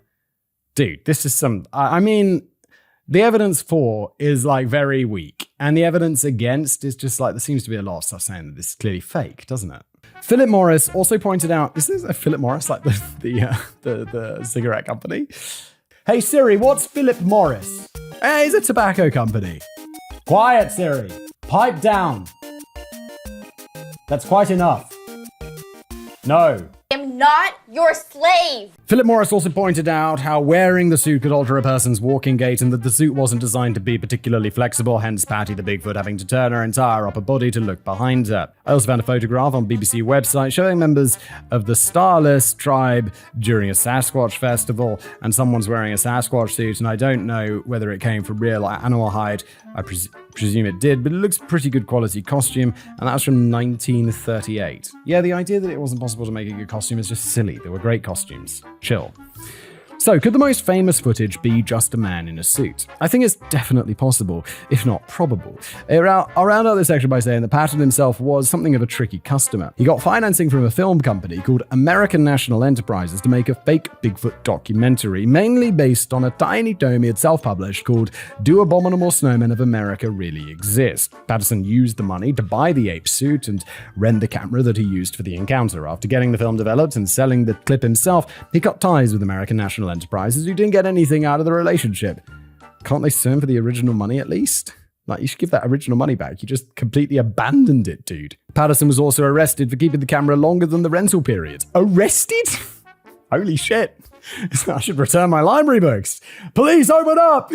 Although he eventually gave it back in one piece and the charges were dropped. Yes, Patterson did end up raking in the money. Although there were lawsuits further down the line, his wife ended up with 100% of the TV rights and 49% of the rights to the film footage. Along with his brother-in-law, it helped Patterson out financially before. It's estimated they made about $200,000 off the footage in the first year alone in 1960s money. Holy shit. They made, there's a figure here, and that's $1.7 million today. But even if that was adjusted for inflation, it's not bad. Holy shit, they made some bank. God damn. Patterson may have also known he was dying. He had Hodgkin's lymphoma, so it's not totally out of the question that he just had one last hurrah and struck gold with the escapade. Or it could be that as a Bigfoot fanboy, he miraculously did what no one had convincingly done before or since and actually had an encounter with the real creature that he managed to capture on film. Maybe you're not convinced that Bigfoot is a hoax, but you think there might be something setting off all of these reports. Well, a lot of so-called Bigfoot encounters can be explained as encounters with other normal and boring animals like bears. Bears can stand on their hind legs and walk around if they want to, and some of them are really big, making them an easy target for Bigfoot misidentification. Also, a lot of reported encounters happen at night in the woods, so people tend to stay inside their tents and not go poking around outside, i.e. they don't see anything useful. Yeah, if I hear like crazy sounds when you're out camping. It's like, I know that it's just a paper thin fabric between you and whatever monster is out there, but it's like, I'm not going outside, I don't want to, I'm safe in here. It's definitely safe under the blankets. Oh, damn. The vocalizations that people hear could be any number of animals or other man-made sounds coming from unexpected directions. In the Portlock, Alaska episodes, there were references to a wild, hairy man in the woods, and people were reported as hearing women's voices that didn't seem to be speaking in any language they knew. There are First Nations people in Alaska and Canada, and their many languages would be totally unfamiliar to practically everyone else, and maybe they just heard the locals walking past having a bit of a natter. It's also possible that Bigfoot hunters are fooling each other, making calls that they think attract Bigfoots, they're then replied to by another group, thinking they've just heard a Bigfoot. Classic. That happened in England a while ago with two men down the ends of their respective gardens thinking they were communicating with an owl on a regular basis, but there was no owl. Ooh, ooh, hey, hey, ooh. John, is that you? Oh my God, can you imagine? So, discounting a Sasquatch and other regular wildlife, could there be something else in the mix? How about some sort of real giant ape that's managed to survive relatively undisturbed all this time? Gigantopithecus. Okay, was a real ape, a very large one, judging by the jawbones and teeth that have been found, but is it likely to still be alive and well and undiscovered hundreds of thousands of years after it was supposed to go extinct? No, because there's no evidence, there's no skeletons, there's no bodies, there's no real sightings or evidence or anything like that, because obviously the Patterson film, whatever, is not real. It's been debunked in my opinion, so no, it's not real. It died a long time ago and it's never come back. And not only that, there's got to be enough of them to keep breeding if they still exist today. A more likely explanation might be that actual gorillas or similar apes might be living in the forest, maybe having escaped from zoos or private collections, or being dumped there by people who couldn't look after them anymore. Gorillas don't usually walk on their hind legs though, preferring to knuckle walk on all fours. In lots of cases where people can't identify an animal in a trail photo, though, it usually just turns out to be a bear. Hoaxes. I know we haven't really mentioned any of the confirmed Bigfoot hoaxes, and that's because, well, what's the point? They were found out, or the perpetrators admitted to the hoax. Usually the dead squatch, or whatever was discovered, was made of latex, rubber, or other animal hair, and it just served to undermine the possibility of Bigfoot being real. People have even died after being shot while dressing up a Bigfoot, so it's not something that I really recommend. And I know there's going to be people in the comments saying that they or their dad, uncle, grandfather had weird experiences that they couldn't explain, and I'm not trying to belittle what you went through. Yeah, but it doesn't make it real. I saw Father Christmas in my room as a young child, and it always struck me as strange that my parents wouldn't have bothered getting togged up. And it always struck me as strange that my parents wouldn't have bothered getting togged up to put stuff in my stocking if I was already supposed to be asleep. Yet this image is in my mind, and while I've since been promoted to the role of Santa myself, I've never been able to fully believe that this is a false memory. And no, it wasn't some pervert that had broken in, at least I hope it wasn't, and I've actually been repressing something horrible the whole time. Jesus Christ, that got dark. I'm pretty sure he was just putting some presents in my stocking. Anyway, my point was that while you might truly believe that it was a Bigfoot encounter, chances are it wasn't. There have been thousands and thousands of sightings, and yet not a single decent picture has come out of it. I've seen various YouTube videos claiming to be proof of Bigfoots, but that are either obviously fake or are really intriguing but then cut out at the crucial moment, or are just plain weird. Nothing has captured the public's attention and imagination since the 1967 Patterson-Gimlin film, and now, even 56 years later, it hasn't been possible to thoroughly prove the film to be a hoax or the real deal. Logically, though we have found evidence of species thought to be extinct, we're still discovering new species, even now, and yet nobody can find a physical trace of a gigantic hairy ape in the woods, and it's hardly for want of trying. It's kind of weird, though, in that the more I look into the original Patterson-Gimlin footage, the more fake it seems, especially the face. It looks just odd, but when you see the enhanced version, it does appear more genuine, probably because it's been enhanced. Like, if you asked an AI, or like one of these AI upscalers or whatever, to look into it, and it'll be like, well, that's a monkey or a gorilla, so I'm going to make it look more gorilla-like in my process. So it kind of, that's what it would do, no? Patterson himself said on his deathbed that he wished he had just shot the thing so he'd have a body to show instead of having to deal with critics all the time. Gimlin, for his part, was totally radio silent for about 30 years, but does pop up every now and then, just retelling the story of the day that he and his friend filmed a Bigfoot. So what have we learned here? Well, I've learned that the Bigfoot in the Patterson-Gimlin film could not possibly be a human in a suit. I've also learned that it was a man called Bob in a suit. Yeah, I don't know, for me it's like it's a man in a suit. I thought that's what it was going in, and then it's just debunked, satisfactorily for me at least. I've learned there is no confirmed physical proof of the existence of a Bigfoot. I've also learned that there are thousands of reports of people seeing a Bigfoot. The BFRO site has thousands of recorded accounts searchable by state, and it may not come as a huge surprise to learn that the highest number of sightings they've recorded are from Florida. There's some crazy stuff that happens in Florida. It's also known locally as a skunk ape. There. Just in case you were wondering. I looked through some reports, and there are a huge number where a squatch is just walking along a road or down a hill in plain view and not hidden at all. So why is the only note of this on a slightly niche website? Could it be that people are just making stuff up? In an action that went above and beyond my usual efforts, I submitted a Bigfoot sighting in Los Angeles to the Bigfoot Mapping Project website and it published it. No questions asked. Oh no! I didn't dare send it to the BFRO though, as it looks like they follow up on quite a lot of these and I'm a terrible liar. So yes, I just muddied the waters with the boring tale of seeing a tall figure at the edge of some trees and it made some weird noises. I hasten to add that this was 100% made up, but it just shows how easy it is to submit a fake sighting. It took me about 2 minutes. Another amazing thing to come out of this episode is the amount of times I typed Bogfoot instead of Bigfoot. It was a lot. Yeah, there are some words that I don't know that I'll use. Like this is not interesting, but I run a channel. There's another channel I do called Waro Graphics, and my short form for that is always Waro. So like when I'm typing like notes, I'll record a Waro video, and it always autocorrects it to Wars, and it drives me potty.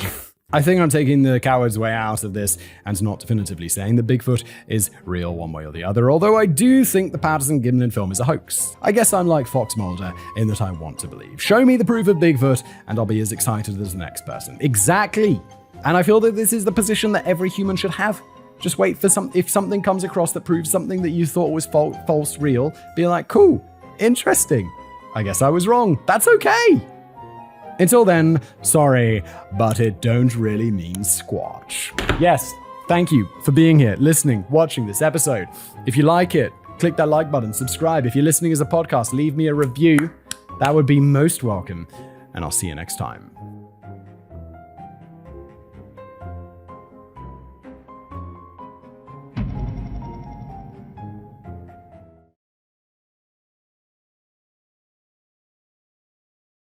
Hello everybody, welcome back to another episode of Decoding the Unknown, the show where one of my writers, in this case Ilza, thank you Ilza's written me a script, Megalodon. Is it really? Didn't they make a movie about Megalodon recently? I feel like, or recently, like in the last few years. I feel like I remember seeing adverts for that being like, this is going to be great! And then I never went to see it, and probably forgot about it, probably because it was a bit shit. Is it really gone? I don't know, this is one of those ones where it's like, I mean, probably, but also the oceans are really big, and people like James Cameron are always going down there in their little submarines and discovering new shit. So maybe, I don't know, maybe one day I'm going to open up the news in the morning and it's going to be James Cameron destroyed by a megalodon. And I'll be, goddamn, okay. James Cameron just loves being underwater for some reason. What's up with that guy? Let's jump in.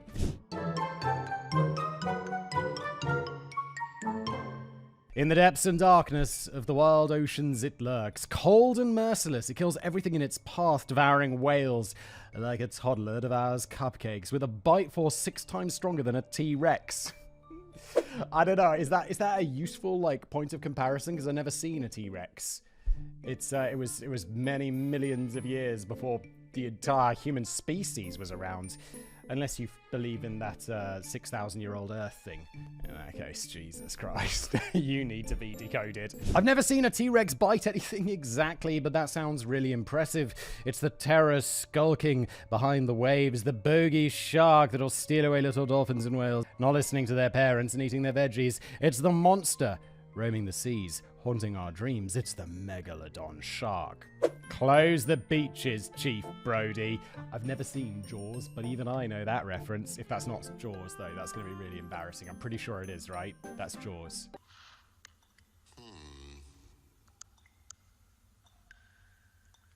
Why have I not seen Jaws? Or maybe I've seen Jaws, but when I was a kid. Not so fast. While I appreciate a good monster story as much as the next guy, before we grab our spear guns and hop on our speedboats, is the Megalodon even real? Unlike many other cryptids that we've looked at, and hopefully we'll look at in the future, the Megalodon was very real. The monster existed, so that mystery is decoded already. The mystery we're interested in today is whether the shark is still around, ending lives and hunting things. So let's find out. Meet Meg. As you probably guessed from the introduction, the only shark movie that I ever saw is Jaws. Most people might be more familiar with the 2018 movie, The Meg. That's it. Is that with Jason Statham? Is it got Jason's... Hey Siri, who starred in the movie The Meg from 2008? Siri's so already, like, trying to tell me about my web results before I've even finished speaking. Hey Siri, you. Damn! Says won't respond to that. Well, Siri's so Why can't we start using some of that ChatGPT technology in Siri? That'd be nice. Combine it with some voice recognition stuff. Boom. Maybe we'd have something actually useful. Smart. It's based on a book by Steve Allen about a megalodon shark terrorizing people, because apparently that's what sharks do. Based on the reviews, I'm glad I missed it, but like all monster movies, it did a wonderful job of completely misrepresenting the megalodon and sharks in general. So let's start this script with meeting the actual megalodon. Wait, The Meg, 2008. Now I'm curious. The Meg. Tell me it's starring Jason. I'm such a big brain. It is starring Jason Statham. That's a movie that I didn't see from 5 years ago. It gets 42% on Rotten Tomatoes and 46% with the critics. So the critics rated The Meg higher than audiences. That's one of those movies where you're expecting it to be like critics 4%, audience like 68 or something, and you're like, cool, I'll enjoy that movie. It's one of those movies, it's like, you know, I'm going to enjoy this movie and I'm not going to have to think very much about it. Whereas, like, some critics' movies get very good reviews and then I like them, but it's like, I know I'm going to have to think about it. Like, what did that Pig movie get? Pig. Rotten. That's going to be like, it's going to be in the 90s on Rotten Tomatoes. Now, honestly, it's probably in the 90s with the audience as well, because it's absolutely cracking. 97% with the critics, 84% with the audience. So people still really liked it. It's such a good movie. If you haven't seen that, you definitely should. Sharks are pretty amazing. They appeared in the fossil record about 420 million years ago, and they've been with us ever since. The megalodon, literally meaning giant-toothed shark, was the largest and most fearsome shark that ever roamed the oceans. It lived around 23 to 2.6 million years ago and could be found off of every continent except Antarctica, because there are some places even megalodon wouldn't go. Truthfully, the whale shark at 39 feet, 12 meters, might actually be the largest shark, but since when do we let fact get in the way of a good story? Well, there is some truth in that, yes. All the time, Ilza. It's literally what this channel is about. It's like, oh, there's a good story about a ghost in a house. And then we come along with a fact that the person just, you know, their stove was leaking carbon monoxide and they were seeing things. And we all over the interesting story with facts. Ilza, it's literally what we do. Yes, queen. Yes, queen. Yes, queen. Yes, queen. Sharks don't have bones. Their skeleton is mostly cartilage, which doesn't fossilize. So the only thing researchers really have to work with is the teeth. Using, oh my god, that's kind of creepy, isn't it? The only thing we have is just like teeth everywhere and just like perfectly aligned shark mouth shape. And you're like, that belonged to a really big shark and we know nothing about its body. What if it was just, what if it just had a really huge mouth and a tiny body? Or what if it had a huge body and the mouth was tiny? Like relatively. Wow.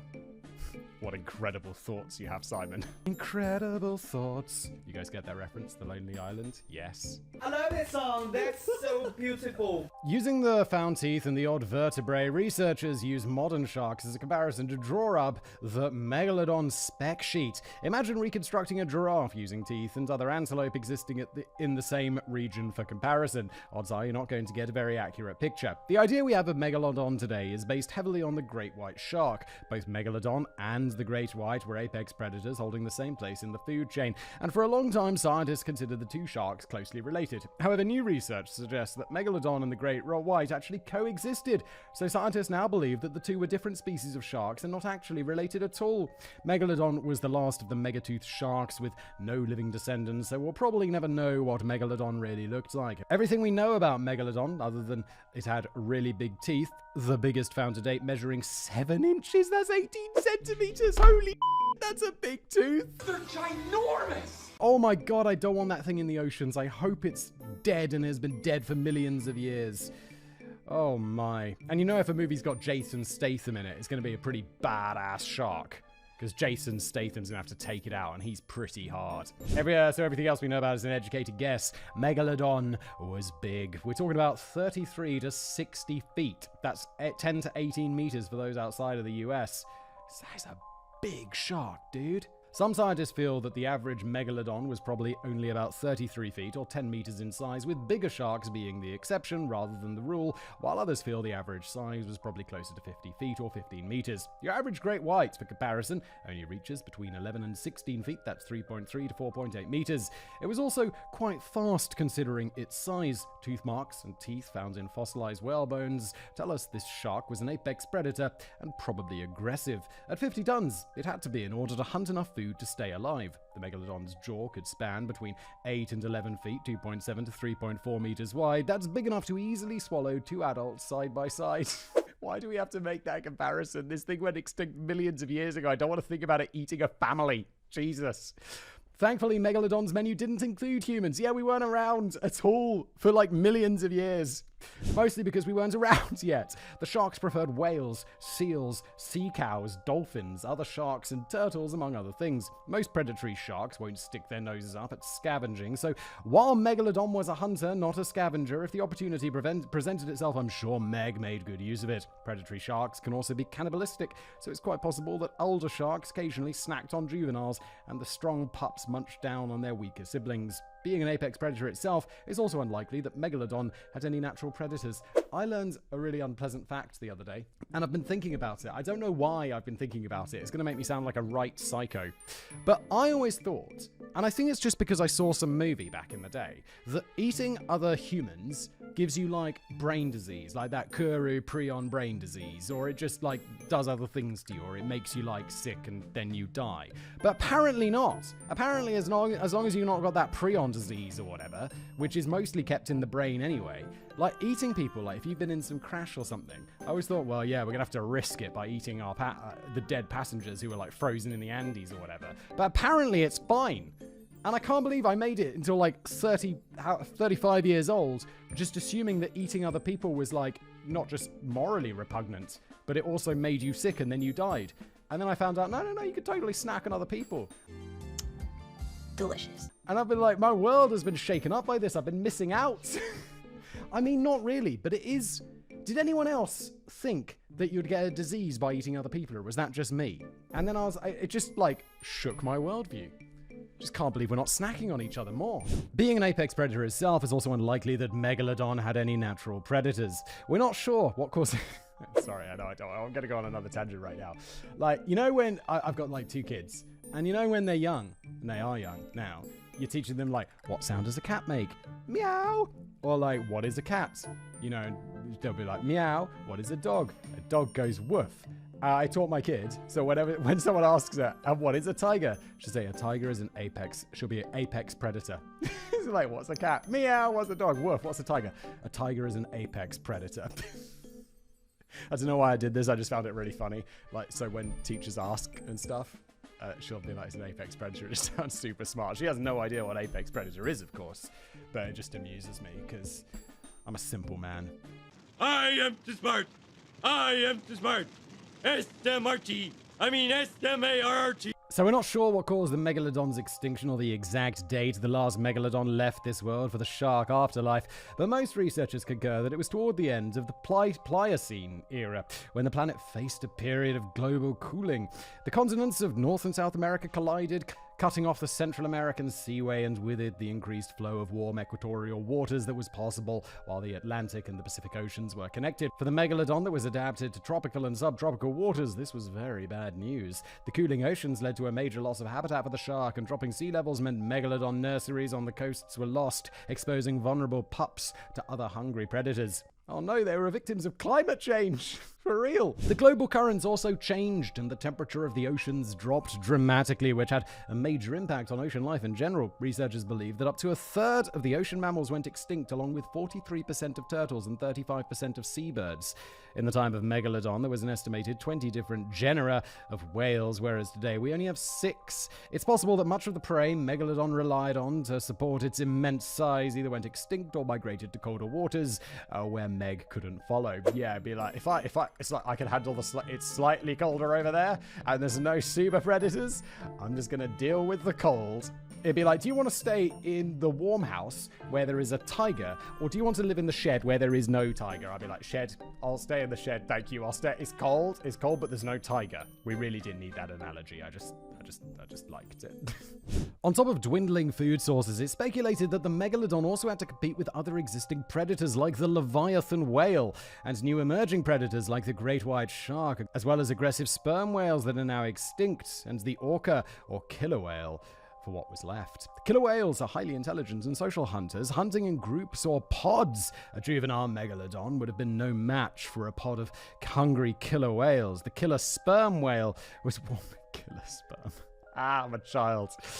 Was warm-blooded and could follow the prey wherever it went. It also hunted in groups, whereas Megalodon was most likely a solitary hunter. With the great white and orca being smaller and needing less food than Megs, their chances of surviving a food shortage were considerably better. In the end, Megalodon's huge size and dietary needs were its biggest disadvantage. Megalodon might have been able to fight off extinction had it been faced with only one obstacle, but the combination of a cooling ocean, fierce competition, with the competition occasionally munching on Megalodon's pups, chomping down on each other, and prey going extinct and migrating into colder waters, finally led the last Meg meeting the shark gods, ending the line of megatooth sharks. Or is that simply what they want you to believe? Oh, now we get into the mystery. Megalodon still exists. Over the last century, sightings of gigantic sharks have been reported all over the world. Yeah, so have ghosts. It doesn't make them any more real. Since we have no idea what Meg actually looked like, many cryptozoologists and Megalodon groupies firmly believe that these sightings are proof that the mighty Megalodon is not as extinct as scientists would have us believe. Many of these sightings, like the video of the Megalodon in the Mariana Trench, have been debunked. So I'm only going to look at a few sightings that aren't as easily explained. The David Stead sighting. In 1918, Australian naturalist David Stead recorded the tale of a group of local fishermen at Port Stephens, Australia. For several days, the fishermen refused to return to their fishing grounds at Broughton Islands. What they had encountered out there frightened them so much that they were willing to give up their only source of income to stay out of its way. Stead and Mr. Patton, the local fisheries inspector, interviewed the men and heard the following tale. While fishing for crayfish off of Broughton Island in deep waters, the fishermen encountered an enormous shark. The shark went from crayfish pot to crayfish pot filled with catch and chomped it down, mooring lines and all. The pots were about 3 feet 6 inches in diameter, that's around 1 meter, and contained 2 to 3 dozen decently sized crayfish weighing several pounds each. Whoa, crayfish are huge! Isn't a crayfish like that weird crab-like thing? So big, wow. These were experienced fishermen well acquainted with the seas and its inhabitants, salty sea dogs, and they all agreed that they had never seen anything like it. They were also firm that it wasn't a whale. It was a shark. Size estimates differed from one storyteller to the next, ranging from 115 feet, that's 35 meters, to 300 feet, that's 90 meters long, which seemed a little absurd even to Stead. The men claimed that the water seemed to boil whenever the shark swam past or surfaced, and the shark had a ghostly white color. This is kind of intense. It's got to be a whale, right? Like bubbling water coming off of its spouty thing at the top. But they were swearing it's not a whale. Maybe it was just a mutant whale. Maybe it was a whale with like birth defects or something. So did our fishermen have an encounter with the suddenly not so extinct megalodon? Both Stead and Patton agreed that the men saw something. And I'm also inclined to believe that they did. Yeah, why would they make it up? And then they're making up such a story that harms them because they're not going out to get more crayfish. While Stead didn't think the shark was nearly as large as the fishermen claimed, he considered the possibility of it being a megalodon. Since he held a PhD in biology and the shark spotted was never identified, megalodon believers cite this as proof that Meg is still around, or at least it was in 1918. I wouldn't say that it's proof that it's still around. It's proof that there's some weird-ass, big, shark-like creature out there. That doesn't necessarily mean it's megalodon. In fact, to say it's highly likely that it's a whole brand new species, if it's anything, because megalodon was last sighted like millions of years ago, and never since. I mean, maybe. But couldn't it also just be like a new mega shark? Zane Grey's tale. Zane Grey was a well-known novelist of westerns and a deep-sea angler who had a megalodon tale of his own. In his book, Tales of Tahitian Waters, published in 1931, Grey, I'm already got problems with this one because this guy's a writer. He's by himself. He's going on an adventure that he's going to write about later, and he's going to sell that adventure book and make some money. He is already, like the fishermen were disincentivized because they would lose money because they were afraid of the big shark. This guy is making money from it. Maybe those fishermen also made a little money on the side by telling their story, but there's no indication of that. But Zane, he's going to make some money. The book was published in 1931, and Grey describes his encounter with a gigantic shark in 1927 or 1928 while sailing off the coast of the French Polynesian island of Rangiroa. Grey was an experienced angler, but claims that he wasn't able to identify the large shark, much longer than his 30 to 40 foot, 9 to 12 meter fishing boat. He described the shark as yellow and green with a square head, immense pectoral fins, and white spots. What was the monster? Well, according to Grey, he encountered the mighty megalodon, and Zane wasn't the only Grey to have an encounter. Grey's son, Lauren, also claimed to have seen a gigantic shark around 100 miles northwest of Rangiroa while on board the SS Manganui with his father. When exactly this happened is a bit unclear. Some sources claim Lawrence saw his shark 2 days after his father saw a shark, while other sources state that Lawrence saw the shark in 1933. Well, that's a bit different. It's like either a few days or 6 years. Either way, he estimated the shark to be 40 to 59 feet, that's 12 to 18 meters long, yellowish with white flecks, a massive head, some 10 to 12 feet, around 3 meters across, and a large brown tail. If that sounds like a whale shark to you, you're not the only one. Lauren Grey insisted that the monster wasn't a whale shark though, but experts disagree. Experts also consider Zane Grey's sighting to be a whale shark or an exceptionally large tiger shark, but I mean, what do those experts know, right? Right. No, wrong. It was just this tiger shark or whale shark or whatever it was. That was probably like the David Stead sighting, the one from before. Like, maybe it wasn't as big as they said, and maybe it was one of these other creatures. Because Megalodon, it's been extinct for so long. And I'm not saying there can't be like undiscovered Megalodon-sized creatures out there. I'd say there probably are. Didn't they recently discover that giant squids are real or something like that? I feel like that was a thing. So yeah, obviously there's loads we haven't discovered yet. A shark eats shark world. A research team in Australia tagging great white sharks came across one of their trackers washed up on a beach around 4 months after tagging a shark. When they looked at the data, they made a surprising discovery. The recorded data showed a sudden rise in temperature and then a drop to 1,900 feet, 580 meters. Great whites can dive that deep, but it's not their usual stomping grounds. The only reasonable explanation the researchers could come up with was that their tagged shark had been eaten by something and the tracking device had been in the digestive tract of whatever ate the great white. Of course, the immediate conclusion of all megalodon groupies was that this was irrefutable proof that a megalodon had eaten a great white. Couldn't a big-ass whale eat a great white? Or some other big, mysterious sea creature?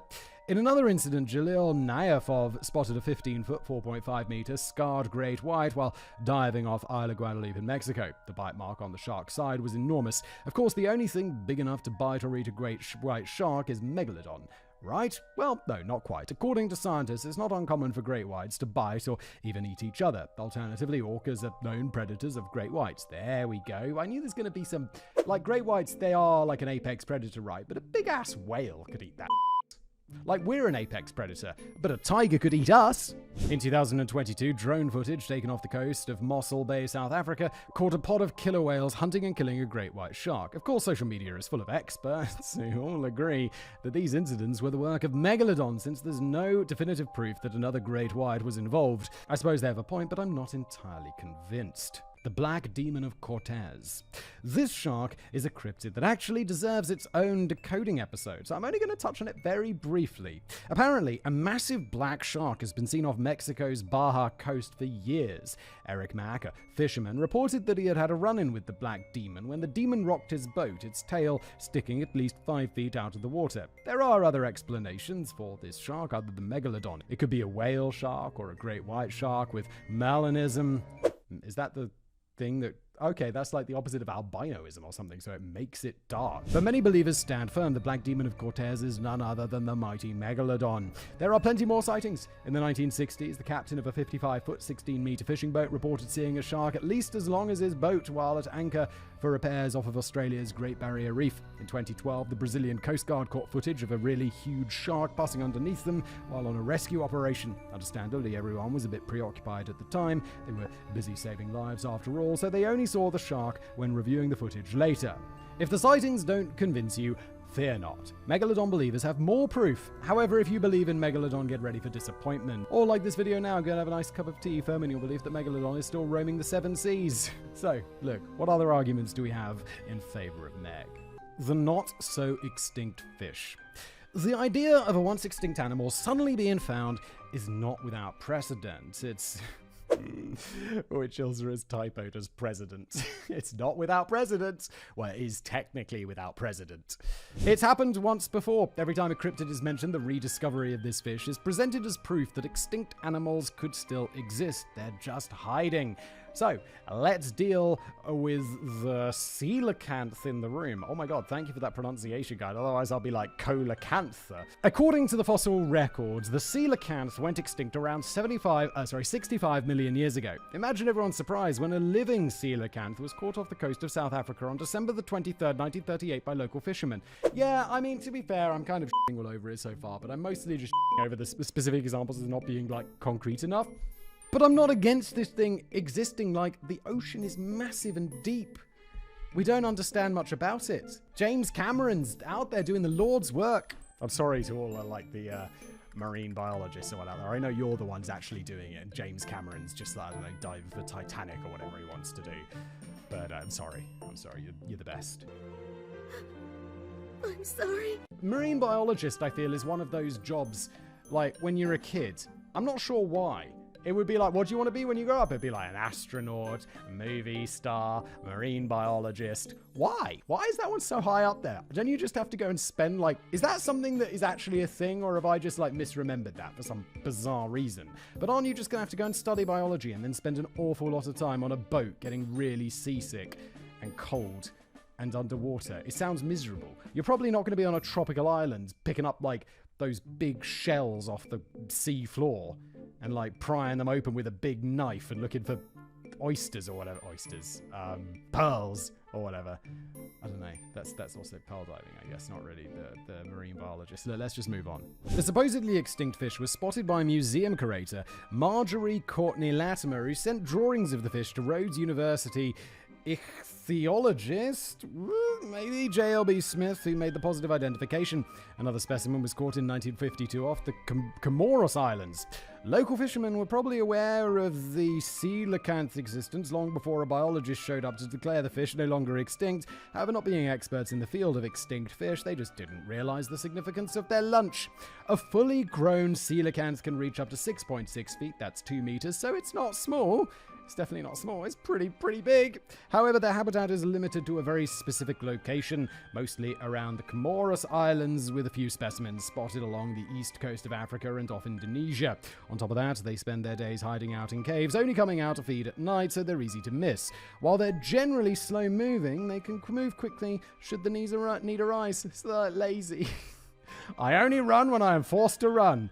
To get a snack. So the argument goes, if coelacanths could hide in the oceans for millions of years, why not the megalodon? The oceans are vast, and we've only explored a very small part of them. This is true, however, the coelacanth is a 2-meter-long fish hiding in caves. The megalodon is a 15-meter-long aggressive predator that's not hiding in caves. I'll leave it to you to spot the flaw in this logic. There is some logic there. I know the megalodon is really big and it's aggressive and all of that stuff, but the oceans are really big. And 2 meters is not that different from 15 meters when you compare it to the size of the ocean. And caves are generally like on shores, they have to be like, people are much more likely to be near caves than they are to be in the middle of the ocean or the depths of the ocean. I think there is some logic there, Ilsa. And normally you're the one who's a bit more like, oh, Simon, come on, have a little belief in this. Come on. Today I'm on the other side. I'm like, maybe this is hanging out there in the depths. Discovery of a new species. As I've said before, and probably will say again, we've only explored a very small part of our oceans. Yet we just said that literally a minute ago. The seafloor has been mapped using satellite and sonar, but that doesn't tell us much about the denizens of the deep ocean, which means that occasionally we discover new species. The megamouth shark, holy shit, that sounds terrifying. Was only discovered in 1976 by a US Navy ship off of Hawaii. At 15 feet, 4.5 meters, is pretty big. However, megamouth evaded notice for many years because it lives in very deep waters, feeding off of plankton, and only comes to the surface at night. Since it doesn't hunt, there won't be carcasses washing up on beaches with bite marks out of them to act as proof of megamouth's existence. Instead, it lives away from the coastline, so the chances of people running into a megamouth shark are slim. Megalodon pups lived near the coastline. Okay, there we go. That's a bit of a...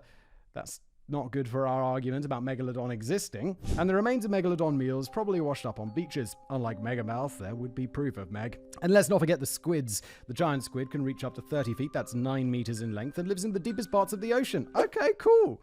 I felt like this was discovered. I don't know if it's discovered recently. Maybe I imagined that. While bodies of the squid have been washing up on beaches and squid have been leaving scars on whales for many, many years, the first living giant squid was only caught on film in 2014. Sorry, 2004. Okay, that was a while ago. It's been a while. Been nearly 20 years. But still, that's relatively recent in like the whole term of discovering species. The colossal squid, because giant was already taken, is even bigger than the giant squid. What are we going to call the next one? Ultra colossal? Actually, probably. That does sound quite scientific, doesn't it? And was only discovered in 1925. Hopefully we don't discover another one because we're running out of words for really big. Ilsa and I hitting on the same jokes today. I know it's not so good as a listening experience, but I kind of enjoy it. It's like being in sync. Despite knowing about this considerable portion of calamari for decades, God, I love calamari. The fried squid. I love seafood. Anything like seafood, my wife hates it. She's like, I can't eat that. It's too weird.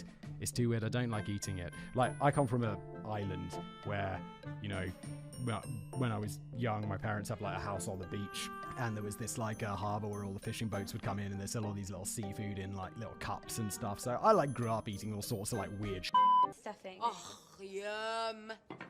And oysters and stuff. There was an oyster like place where they bring all the oysters in, and there's an oyster restaurant. I use all this weird my whole life, so I just got used to it and I love it. And my wife like comes from Czech Republic. It's like landlocked. There's no seafood, and she's like, this is too weird.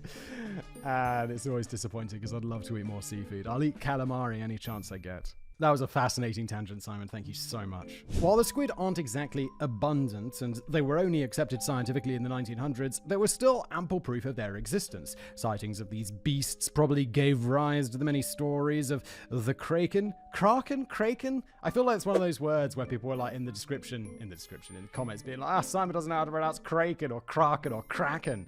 Simon doesn't care. I probably nailed it there, right? At least one of those has got to be correct. Giant squid tentacles were found washed up on beaches. Their beaks were found in the stomachs of the predators that fed on them. And there are records of squid beaching in places like Newfoundland and New Zealand since the 19th century. However, there is a big difference between squid and megalodon. Squid are not apex predators. They're ambush predators with a very low metabolism, so they don't need much food to survive. Unlike megalodon, which was an apex predator and needed lots of food. Call me a skeptic, but I don't think the discovery of a new species is a very solid argument for the existence of megalodon. However, finding new species is always very exciting, so I look forward to see what new critters the ocean gods can come up with next. Yeah, what's James Cameron gonna find? Did megalodon evolve to live in the Mariana Trench? A video of a supposed megalodon in the Mariana Trench went viral in 2016. The footage shows a gigantic shark, at least 50 feet, 15 meters long, swimming over an abandoned shark cage. However, this was proven to be a hoax. The footage is not from the Mariana Trench. The video that went viral in 2016 was in fact filmed in 2008 in Suruga Bay, off the coast of Japan. The supposed diving cage is in a diving cage, and the megalodon is not a 50-foot monster, but a Pacific sleeper shark. However, the video did raise an interesting question. Is it possible that megalodon evolved to survive in the deepest parts of the ocean? Many megalodon groupies firmly believe this to be the case, so let's explore this theory in a bit more depth. The Mariana Trench is a canyon in the Earth's crust, running for about 1,500 miles, that's 2,400 kilometers, but it's only about 40 miles or 64k across. It's in the Western Pacific and is the deepest part of the ocean, so many reason that it would be the perfect place for a really big shark to hide. Challenger Deep, the deepest spot in the trench, is over 35,000 feet. That's 10,600 meters deep. That is so deep. That's like the height of a plane. Like when you're on a passenger plane, that's how high it flies, but underwater. That's so crazy. It's so deep. That's around 6,000 foot deeper than Mount Everest is tall. The temperatures in the trench are around 2 degrees Celsius, that's 35.6 Fahrenheit, and the pressure is 1,000 times more than what it is at sea level. Humans have only managed to travel to the bottom of Challenger Deep twice, and the landscape is inhospitable, to say the least. In order for Megalodon to adapt to life in the deepest, darkest parts of the ocean, it would have had to undergo quite the transformation. To date, no sharks have been discovered living in the Mariana Trench. The Greenland shark dives as deep as 7,200 feet, that's 2,200 meters, and the Pacific sleeper shark can dive to 6,600 feet, that's 2,000 meters. However, no sharks live below the 10,000 foot or 3,000 meter mark. The pressure will simply crush them. And 3,000 meters is a ways off. How deep was it? 10,600 meters? Yeah, it's what, 4 times deeper? However, let's say Megalodon managed to evolve piezolytes. Essentially a molecule deep water dwelling creatures have that prevents the rest of their molecules from being crushed by the pressure. What? I had no idea. It would still need food. Most of the creatures living in the trench are small, adapted to survive on limited food sources, and there are just not that many of them. The deeper you go, the less populated it is. Deep-sea sharks also tend to be very slow and sluggish, so unlikely to hunt the amount of food Megalodon would need. Creatures living in the deep oceans are often scavengers, eating the decaying remains of the animals and plants that sink to the bottom. This is not the diet of an apex predator. A shark that used to eat whales is unlikely to survive off a diet of sea cucumbers. Finally, if Megalodon adapted and has been playing the longest game of hide-and-seek in history, there would still be proof in the fossil record. A predator like Megalodon wouldn't simply pack its toothbrushes and other shark accessories and move on down to the deeps. It would have to evolve. Some adaptations might include an expandable stomach to store food for longer periods of time, piezolytes to prevent them being crushed, and bioluminescence or really big eyes so they could see down there, among other things. This means transitional fossils showing this evolution. However, none of them have been found. On top of that, unless Megalodon did evolve to eat plankton or small fish, it would hunt, which means signs of predation. In other words, we'd be finding whale carcasses with really big holes in them and whale bones with really big teeth in them. While this theory is highly unlikely, it does raise another point. If Megalodon managed to evolve into a very deep-sea shark eating cucumbers with krill dressing, dreaming of days its predecessors were hunting big juicy whales, would it still be a Megalodon shark? Perhaps there's an unknown shark cruising around the Mariana Trench waiting to be discovered, but I'm pretty sure it's not our friend Meg. Yeah, it would have evolved into something different. It would be completely like, it would have giant eyes and bioluminescence. You can't be like, it's the same. It's clearly different. I don't know how scientists classify things like on the evolutionary path, but obviously it happens like Homo sapiens came around at some point, didn't we? We weren't around forever. Just didn't magic out of nowhere. How do we know Megalodon isn't around anymore? Honestly, anyone who's been paying attention so far should be able to answer this one. Yeah, we just said, there's no evolution in the fossil record. There's no whales washing up with, shark bites in them, that kind of stuff. But there are some die-hard believers out there, and since crushing the dreams of the innocent is what we do on this channel, let me deliver the sledgehammer blow. Where are the teeth? From the 16th to the 18th centuries, Megalodon teeth, thought to be petrified snake tongues, okay, and known as St. Paul's tongue, were used as charms to ward off evil, dipped in drinks suspected of being poisoned, and used as medicine. And our fascination with these large teeth is still going strong. We're dipping it in poisoned drinks. What's it gonna do, react to it? There's a very lucrative trade among shark teeth collectors looking for that elusive, perfect Megalodon tooth. You see, sharks lose teeth just like my cats shed fur. Some estimates range between 20,000 to 40,000 teeth in a single life. Some estimates range between 20 to 40,000 teeth in a lifetime. If Megalodon was still around, we'd be finding fresh teeth, yet every single Megalodon tooth found is over 2 million years old. And before you say it, Megalodon teeth are distinctive. They don't look like great white teeth, and they are big. Someone looking for shark teeth is not going to miss a Megalodon tooth. In 1873, HMS Challenger, a research vessel, dredged up 2 Megalodon teeth from a depth of 14,000 feet, that's 4,200 meters, near Tahiti in the South Pacific. In 1959, Dr. W. Shenetsky of London's Queen Mary College dated the teeth by studying the build-up of the manganese dioxide layer on each tooth. That guy's got a big brain. Based on the dioxide deposition, Shenetsky concluded that the teeth were 11,000 and 24,000 years old, respectively. This would suggest that Megalodon only went extinct far more recently than science assumes. Extinct, as far as I'm concerned, but many a Megalodon believer use this story as proof of Megalodon's existence, so maybe they know something that I don't. However, manganese dioxide dating, especially on shark teeth, is considered unreliable, as shark teeth can withstand more erosion due to being far more durable than your typical fossil. A study in 1998 showed that the mineral crust of the manganese dioxide preserved the teeth and reduced the decomposition rate, which is why the teeth appeared whiter and fresher than most Megalodon teeth. As for why the teeth were found in sediment dating to around 10,000 years ago, when Megalodon was well and truly gone, it's an example of reworking. The teeth eroded out of the original rock and were preserved in a newer rock. So no, the teeth found by HMS Challenger don't prove the existence of Meg. It would be really compelling before you knew the more modern up-to-date science, though, wouldn't it? It makes me wonder about what shit we're getting wrong today that will just be it's going to be a lot of stuff. It's going to be so much stuff. A limited menu. Megalodon also wouldn't need to be living in the deepest parts of the ocean to struggle with finding food. The lack of prey was one of the reasons Megalodon went extinct in the first place. The decline in whale diversity due to global climate change meant less food, and that hasn't changed. Even if Meg adapted to a diet that includes more dolphins and seals, they'd still be eating whale. And if dead things with big holes in them started showing up, we'd know about it. Apex predators also control animal populations, so if Megalodon was still hunting in the oceans, our ecosystem would look very different. Without Megalodon munching away on them, among other evolutionary factors, whales have gotten much larger in body size than their predecessors. However, there are far fewer of them than there were in Megalodon's day. Lastly, the spot of top predator that once belonged to Megalodon today belongs to the great white and the orca. There simply isn't room at the top of the food chain or enough food in the oceans for poor old Meg anymore. Why haven't we seen it? This might be the biggest argument against the continued existence of Meg. Megalodon wasn't rare or elusive, it was everywhere. If it was still alive, we would have seen it by now. Juvenile Megalodon lived in coastal nurseries close to shore. Some of these nurseries have been discovered off the coast of Panama, Maryland, Florida, and the Canary Islands. Staying in the shallower waters close to the shore provided the Megalodon pup with abundant food supplies while protecting it from larger predators hunting in the deeper waters. It's theorized that the pups were at least 2 meters at birth already. Jesus. So not a baby I'd mess with. Oddly, shallow coastal regions are also quite popular with people, probably because we can't breathe underwater like our Atlantean kin. If Megalodon was still using nurseries, I find it unlikely that shark researchers would have found Megamouth, but not Megalodon Jr.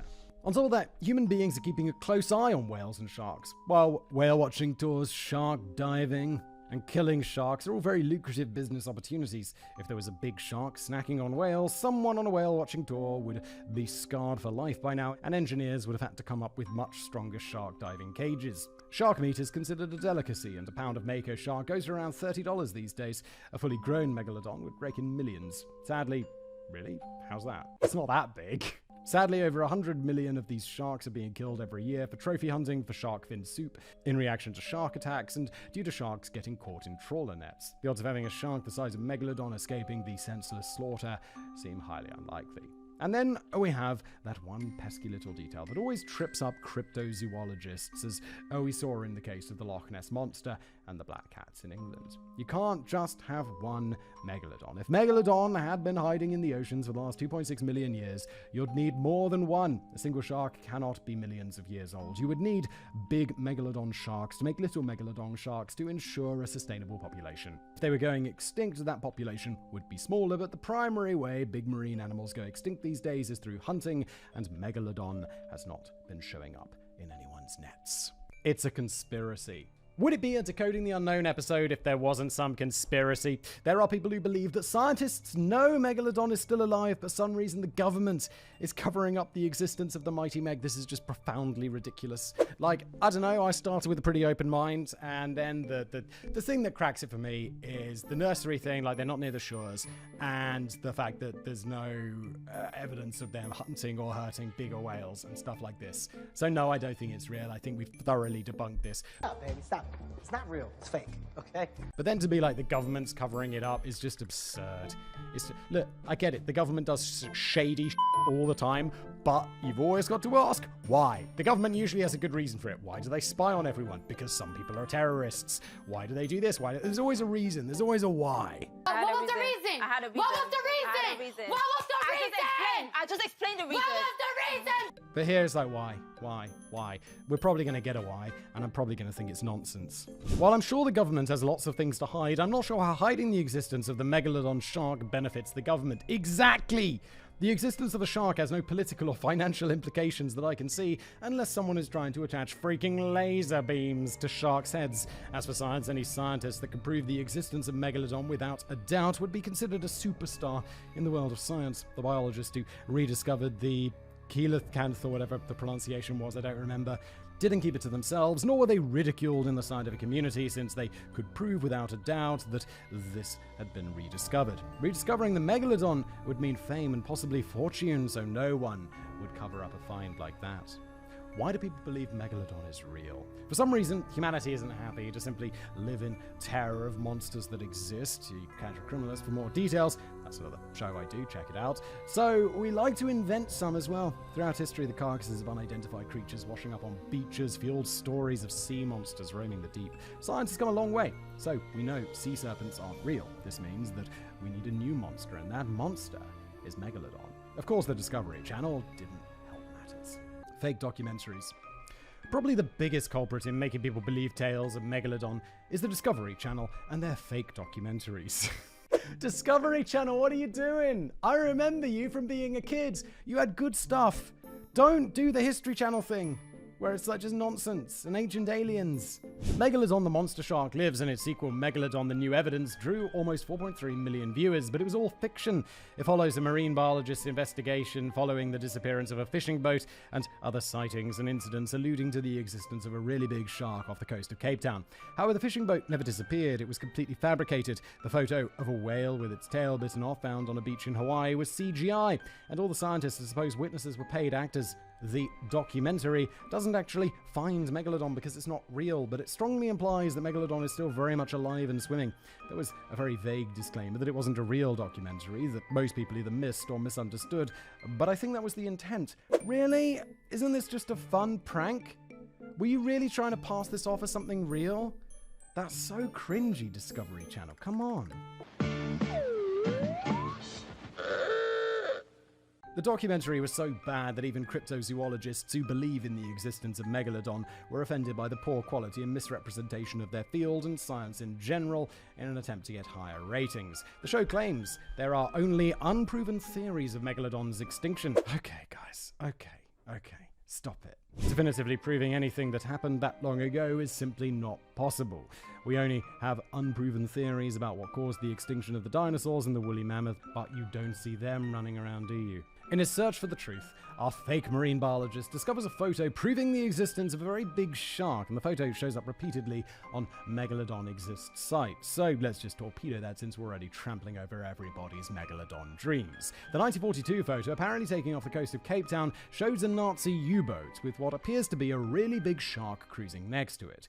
You can only see the dorsal fin and the tail in the background. There is nothing to help you determine how close this shark is to the U-boat, which immediately makes it impossible to say how large the thing we're seeing is. It's the perfect combination for clickbait. Extinct shark and Nazis in one photo. It'll probably be the thumbnail of this video, won't it? Aside from the fact that it somehow went unfound for 70 years, there are a number of problems with this photo. Firstly, no U-boats of this particular class were close to South African waters at the time this photo was taken. Secondly, the distance between the fins suggests a shark of around 64 feet in length. That's larger than what scientists estimate for the Megalodon, and another expert mentioned that the photo presented in the show is toned sepia, which wasn't standard at the time.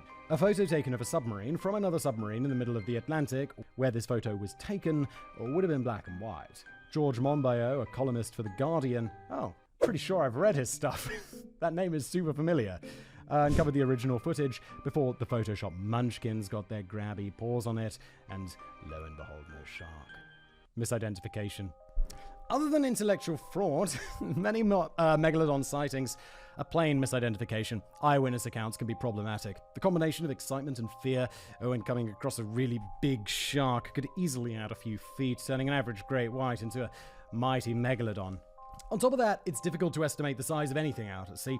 On land, you got other objects like trees or buildings for comparison, but at sea, there's nothing to use for reference to give you a true idea of how big something is or how far away it is, especially if you're not an experienced sailor. Photographs can be misleading for the same reason. Not only will something in the open ocean often appear much larger than it really is, you also have to contend with the distortions caused by moving water. Basking sharks and whale sharks are already very large to start with, and the largest whale shark on record reached 61 feet. That's 18.8 meters. These guys are totally harmless, but it's no surprise they get confused with Megalodon occasionally. Finally, it's not easy to identify an animal that you're not familiar with. Decaying whale and basking shark carcasses washing up on shore are often mistaken for unidentified deep-sea critters. In 1977, a Japanese fishing trawler dredged up an unidentifiable creature from the depths. A picture was duly taken before the carcass was thrown overboard. Many conspiracy theorists firmly believe that the Zuyo Maru carcass, as it became known, was evidence of a surviving prehistoric plesiosaur, and where there's one, there's got to be more, right? However, the scientific community agrees that it was the decomposing carcass of a basking shark. The shark's lower jaw and dorsal fins had already rotted away, so the remainder looked like some long-necked marine reptile. So sorry, it's not a sea monster after all.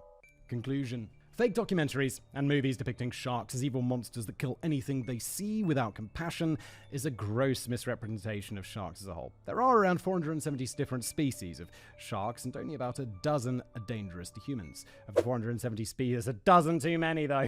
Of the 470 species, only 3 have been responsible for fatal attacks on humans. These attacks usually occur when the shark mistakes humans for food, and most people survive shark attacks since sharks don't eat humans. They take one bite, probably get the same expression I do when mistaking an olive for a grape, spit it out and move on. In fact, sharks mostly avoid humans. There are some reports of lions and tigers purposefully hunting humans upon learning that humans make easy prey, but there's not a single report of a shark doing the same. Okay, about 70 people are the victims of unprovoked shark attacks every year, with only 5 or less of those attacks proving fatal. I'm kind of surprised it was 5, I thought it would be less. 5 fatal shark attacks a year seems, I know it's incredibly low, but it does seem like a lot, doesn't it? Humans, on the other hand, are killing millions of sharks every year. Who's the apex predator now? As for Megalodon, it's a fascinating shark, but it's gone. It's not hiding in the Mariana Trench eating hapless scientists. It's extinct. Mystery decoded. Perhaps one day science could bring it back, but if you've watched any of the Jurassic Park movies, you'll know that's a bad idea. No, it's too long. It's extinct too long in the past. There's no DNA left. Sharks survived the extinction event that killed the dinosaurs, multiple ice ages, and other natural disasters, but now they're losing the battle. Humans seem to be the one disaster that might end up wiping out sharks for good, so instead of obsessing over a shark that's long gone, let's focus on saving the sharks that we now have. They're not evil, they're not monsters, they're actually kind of cool. and they could use our help. Yes, nice note to end on there, Ilza. Thank you, everybody, for being here. I hope you enjoyed today's episode. If you did, smash that like button. Make sure you subscribe. And if you're listening as a podcast, leave me a review. Or don't. Whatever you fancy, to be honest. And thanks for listening.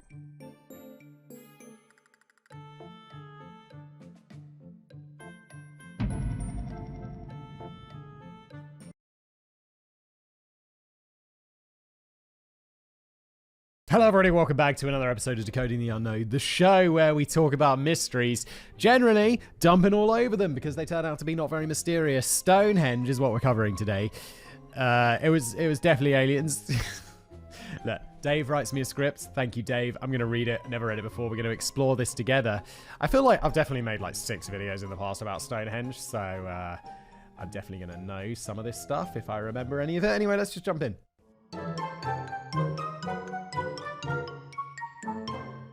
Having spent most of my life living approximately 1 hour from Stonehenge, it's a place I've visited several times, and I can categorically state that it's one of the most unusual places that I've ever been. During my first visit in around 2005, I was fortunate enough to be accompanied by a friend who, due to some form of religious dispensation that I do not fully understand, was able to get me and a few friends close enough to the stones that we could actually touch them. I think in the past they let people just go up and you could just wander in, touch it and stuff, but I think then people were like, it's getting quite damaged. So they stopped doing that. I've never been to Stonehenge, which is, I also don't live enormously far away from it. I've driven past it several times. You're just on the motorway, like, oh, look, Stonehenge. But apparently it's a lot bigger up close. Should go see Stonehenge sometime. Although this was nearly 20 years ago, I still remember the experience with exceptional clarity. I am, even with the most generous interpretations of the term, not spiritual or religious person yet. When I first laid my hands upon one of the ancient stones that make up this incredible monument, I was, for the first and only time in my life, struck by an almost indescribable sensation of peace,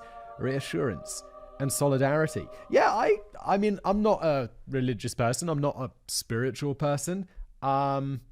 But I think like this, like touching something that is so historic, just, I feel it's like similar to what people describe, you know, when they go into space and they're like, oh, the Earth's really small. I feel like when you see something really old, you're like, oh yeah, time is really long.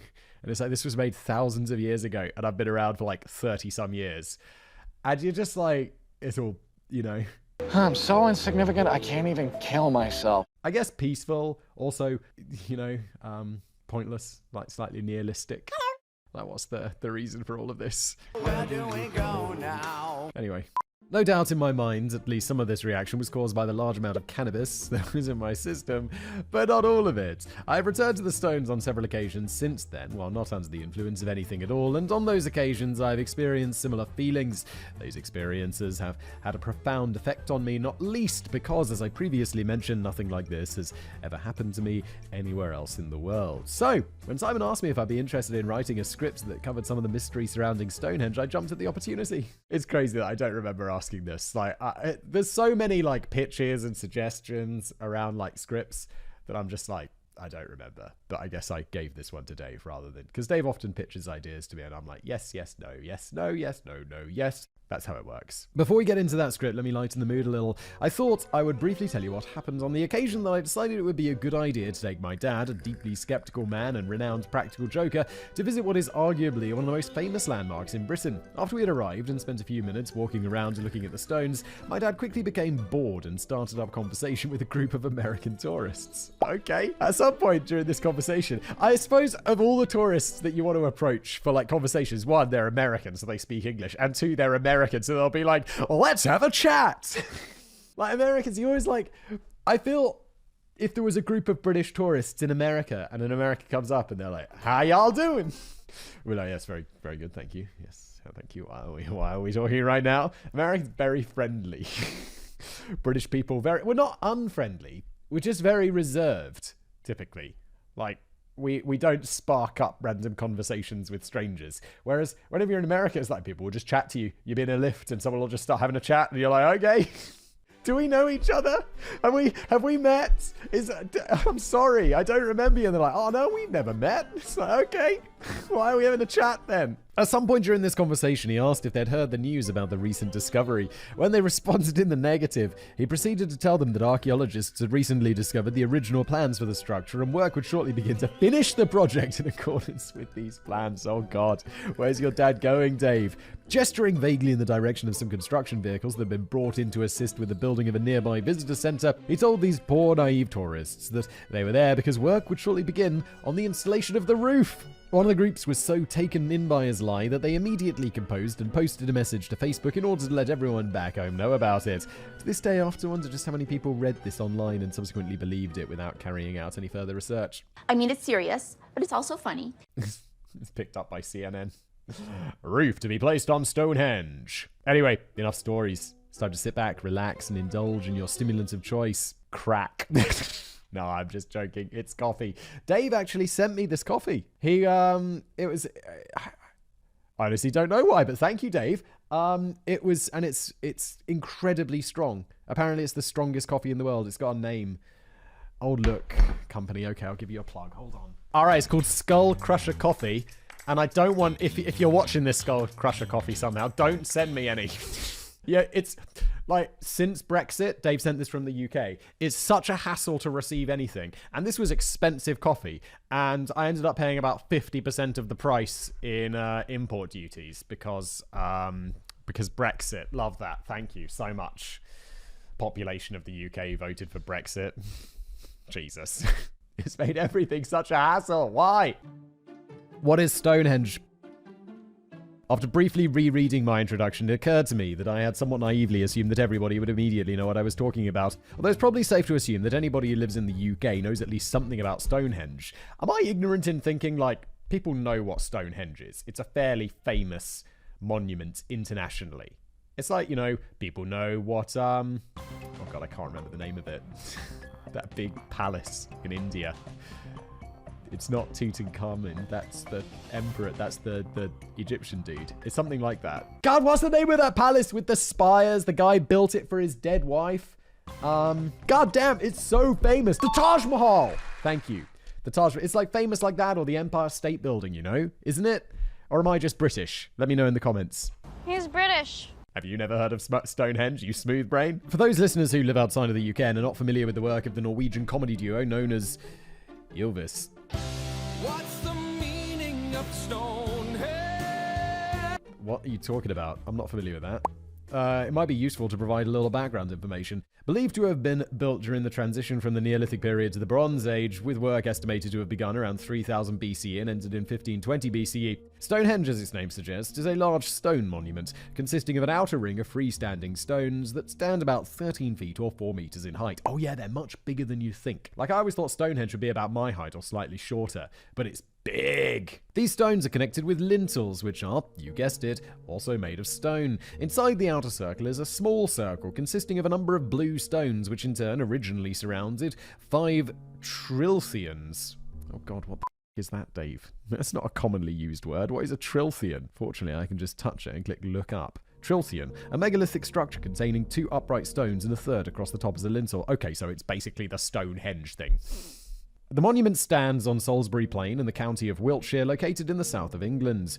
So, why is it so special? Well, there are quite a few reasons. Firstly, and perhaps most obviously, it's incredibly impressive that it's still there at all. Although it has sustained serious damage during the 5,000 years or so that it's existed, it's still in comparatively good shape. Although a lot of the damage can simply be put down to the ravages of time, some pieces were removed over the years by stonemasons or farmers who, while looking for material for projects, were unable to resist this huge stockpile of resources. The past was different, right? It's like, yeah, no, why wouldn't we just knock down that ancient structure and use it to build a wall?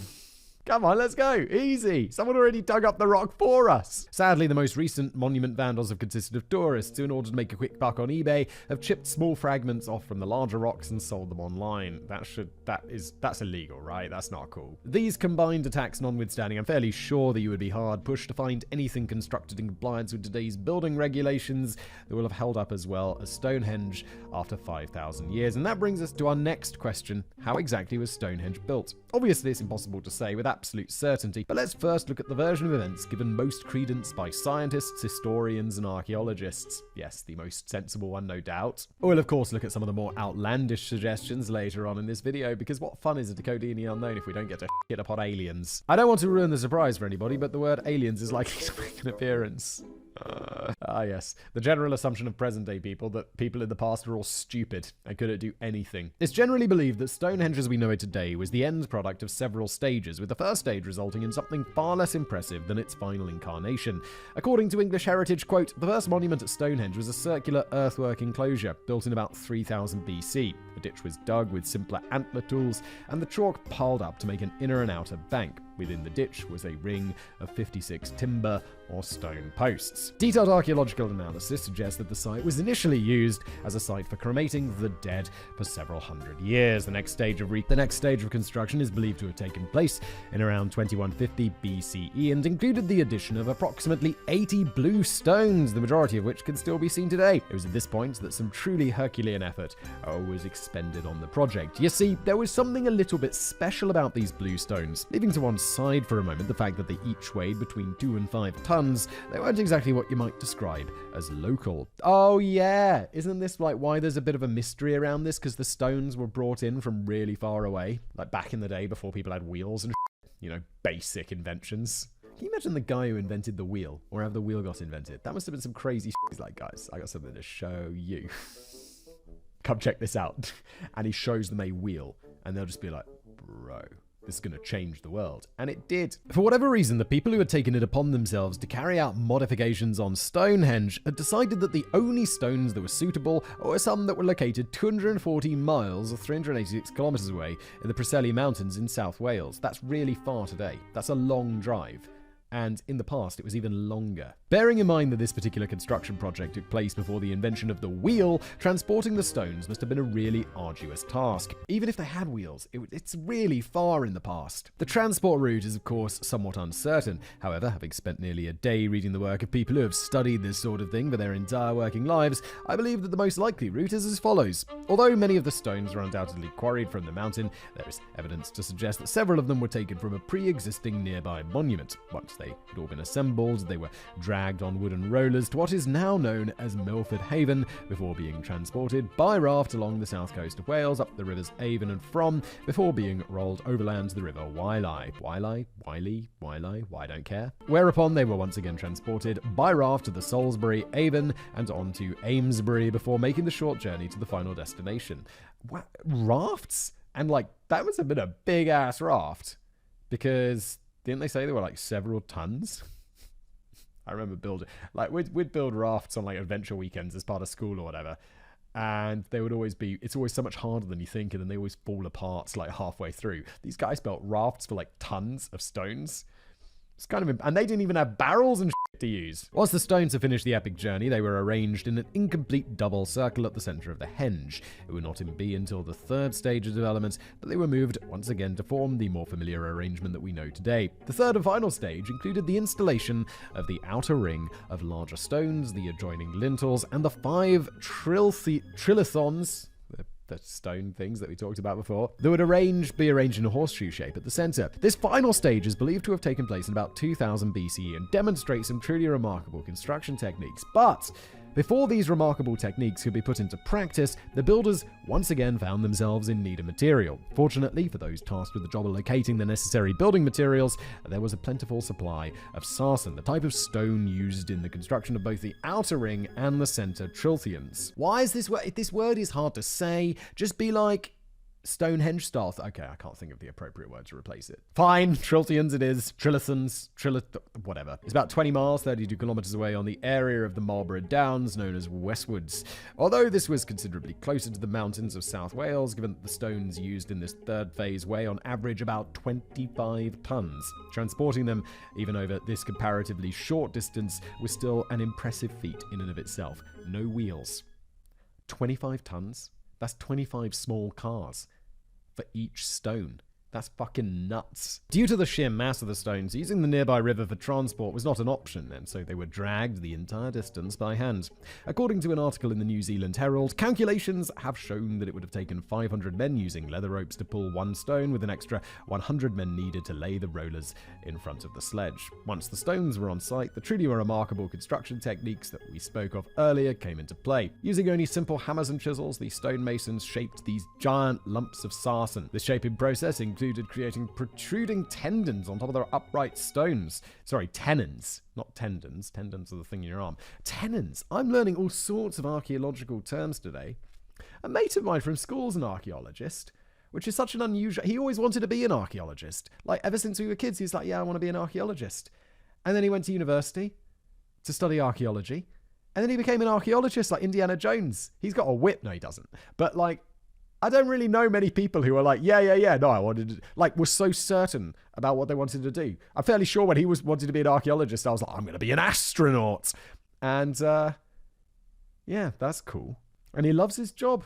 He's like, yeah, being an archaeologist is great. I'm like, wow, this is great. It all worked out. Tenon is a projecting piece of wood made for insertion into a mortise in another piece. What is a mortise?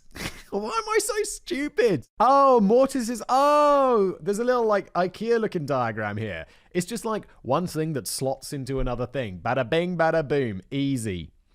Dave, mate, you got to remember I've got a smooth and tiny brain. In addition to this, either a tongue or a groove was carved into the end of each lintel so that the entire outer structure slotted seamlessly together. What does seamlessly mean, Dave? No, I'm just kidding. I know what seamlessly means. It's without a seam. What's a seam? No, I'm just kidding. The use of these techniques, primarily found only in woodworking, demonstrates a level of craftsmanship only usually associated with far more modern construction. So, we now have a rough idea of how Stone Age was probably built, but let's now have a look at why. Unfortunately, it's necessary to repeat a phrase that has already come up several times in this script. Nobody is completely sure. Wait, has that already come up? I don't feel we've been, I guess, a little bit about moving the stones and stuff. I guess I wasn't paying attention. My bad. Should drink more of this desperately powerful coffee from Skull Crusher Coffee. I don't know why I said it like that. They're not a sponsor. I'm not getting paid. Once again, we will do Skull Crusher Coffee.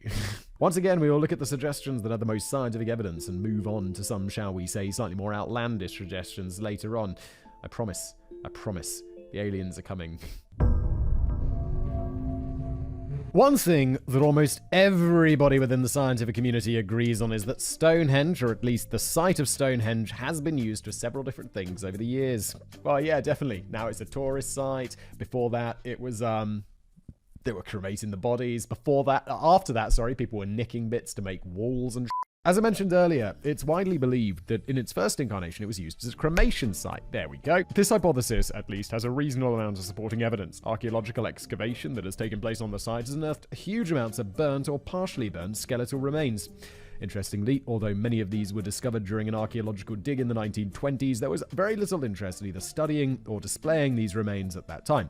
According to one archaeologist who has studied the remains more recently, quote, "These people have been cremated. They did not have nice skulls with gleaming teeth to display. They had bundles of ash and pieces of broken bone. The archaeologists were not interested in those objects. At that time, it was firmly believed that there was nothing you could learn from looking at cremated bone." Yeah, that's one of those things. I'm like, I don't know what you could learn from looking at cremated bone. But I'm always like, just never underestimate the sort of technology that they can make in the future. Like all that, DNA evidence that was thrown away, like that, or that just doesn't exist now because people were like, well, how? That's not possible. I'm just like, okay, yeah, maybe it's useless. But just in case it's not, let's just bag it up and keep it in a box in a warehouse somewhere, just in case in the future they come up with some magical technology which is able to do something with that.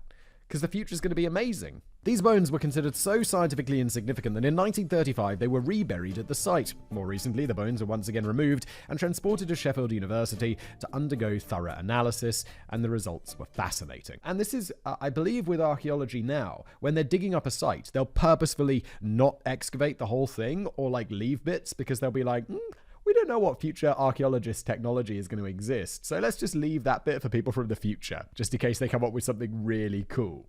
Although next to nothing is known about human social construct from the time of Stonehenge, analysis of these bones has allowed archaeologists to gather evidence which supports the theory that even so long ago, the country was run by at least one group of social elites, and it was these individuals who were chosen for burial at Stonehenge. Yeah, and every time through history, it's always like, I wonder how long before the humans put a hierarchy in place.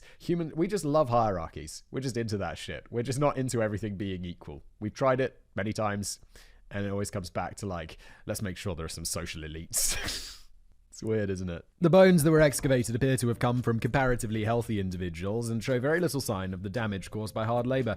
Additionally, they seem to be mostly male and mostly have died between the ages of 25 and 40. This information, although not entirely surprising, has led archaeologists to infer that they came from a patriarchal society with most, if not all, positions of power and responsibility being held by men. Ah, yes, the good old days. But what about the second and third stages? What could possibly have been so important that it necessitated the transporting of almost 100 incredibly heavy stones hundreds of miles from their original location?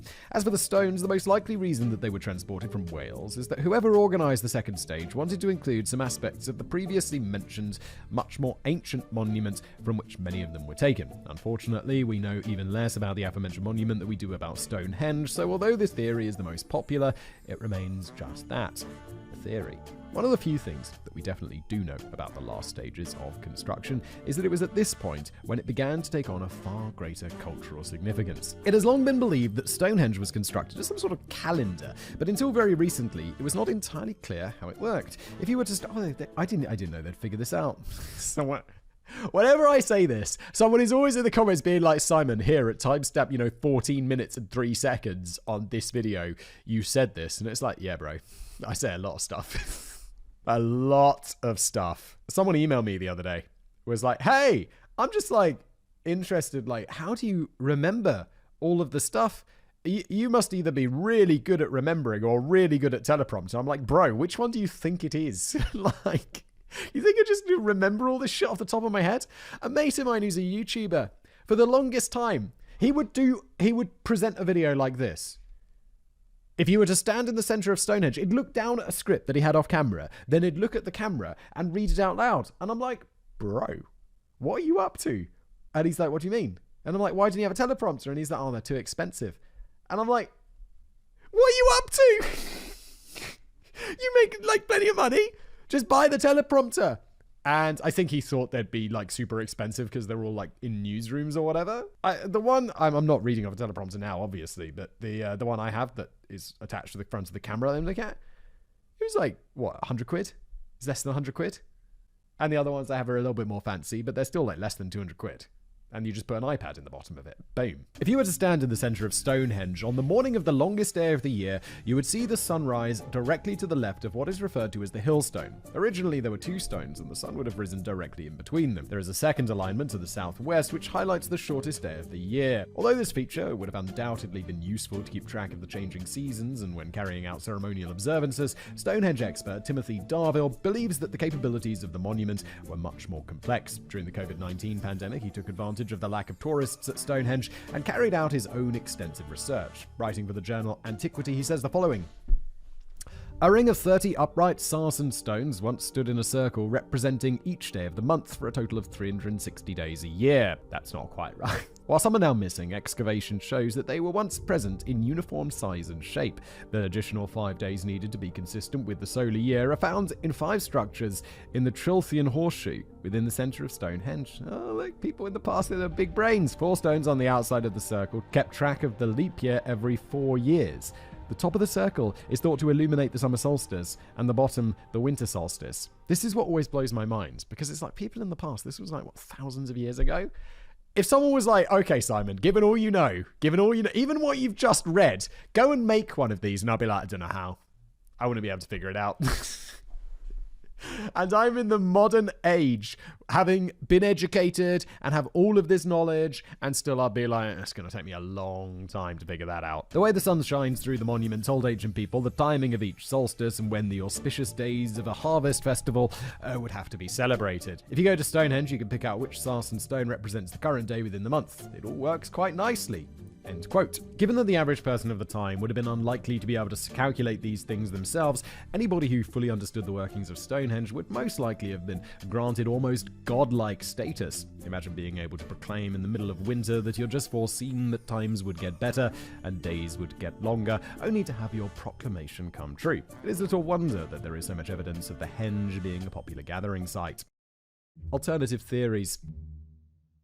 Up until this point, everything that I have written has at least some archaeological or scientific basis to back it up. But now is the time that we look at some of the altogether less likely explanations behind Stonehenge. Perhaps the most popular myth associated with Stonehenge comes from Geoffrey of Monmouth in his Histories of the Kings of Britain, which until very recently, relatively speaking, was considered to be an accurate historical account. As the story goes, during the 5th century, both Saxon and British leaders met on Salisbury Plain in order to attempt to negotiate a truce and agree land-sharing terms. Although it was agreed that everybody who attended would be unarmed, the Saxons double-crossed the British. Those devilish Saxons and many of the noblemen were assassinated. Some years later, a prince known as Aurelius Ambrosius, along with his brother Uther Pendragon, both of whom had been in exile in France, returned to the site of the massacre and agreed that some sort of monument should be put in place to honor the fallen. Pendragon discussed the matter with the wizard Merlin. Wait, when did we think this was real? We know Merlin's fake. It's King Arthur and the Knights of the Round Table fake. And Merlin said, "If thou be fair to grace the burial place of these men with a work that shall endure forever, send for the dance of the giants that is in Calorus, a mountain in Ireland. For a structure of stones is there that none of this age could raise, save his wit were strong enough to carry his art." What, Merlin? Sometimes you read a sentence from the past and I'm like, what are you trying to say, Merlin? That was a nightmare to read. What with who, where thou? Oh, Merlin continues, "For the stones be big, nor there is stone anywhere of more virtue, and so they be set up round this plot in a circle, even as they be now set up. Here shall they stand forever." Oh, Merlin. Learn to speak, Merlin. 15,000 men were dispatched to retrieve the stones, but although they were able to defeat the defending army, they were not able to move the stones. Legend has it that at this point, Merlin used his magical powers to transport the stones to Salisbury Plain, where they still remain to this day. Although this is a great story, I think it's fairly safe to say that it can be completely discounted. Firstly, it has been scientifically proven that Stonehenge was in place long before this story takes place. Secondly, there is no credible historical evidence that verifies the existence of any of the people in this story. And thirdly, if Merlin was capable of magically transporting the stones, then why did they need to send 15,000 men in the first place? Because none of it's real. When did they think this was historically accurate? How long ago was that? Come on, people. We know Merlin's not real. The almost inconceivable age of Stonehenge puts pay to many of the more popular legends regarding its construction. Some people have claimed that it was built by the Romans.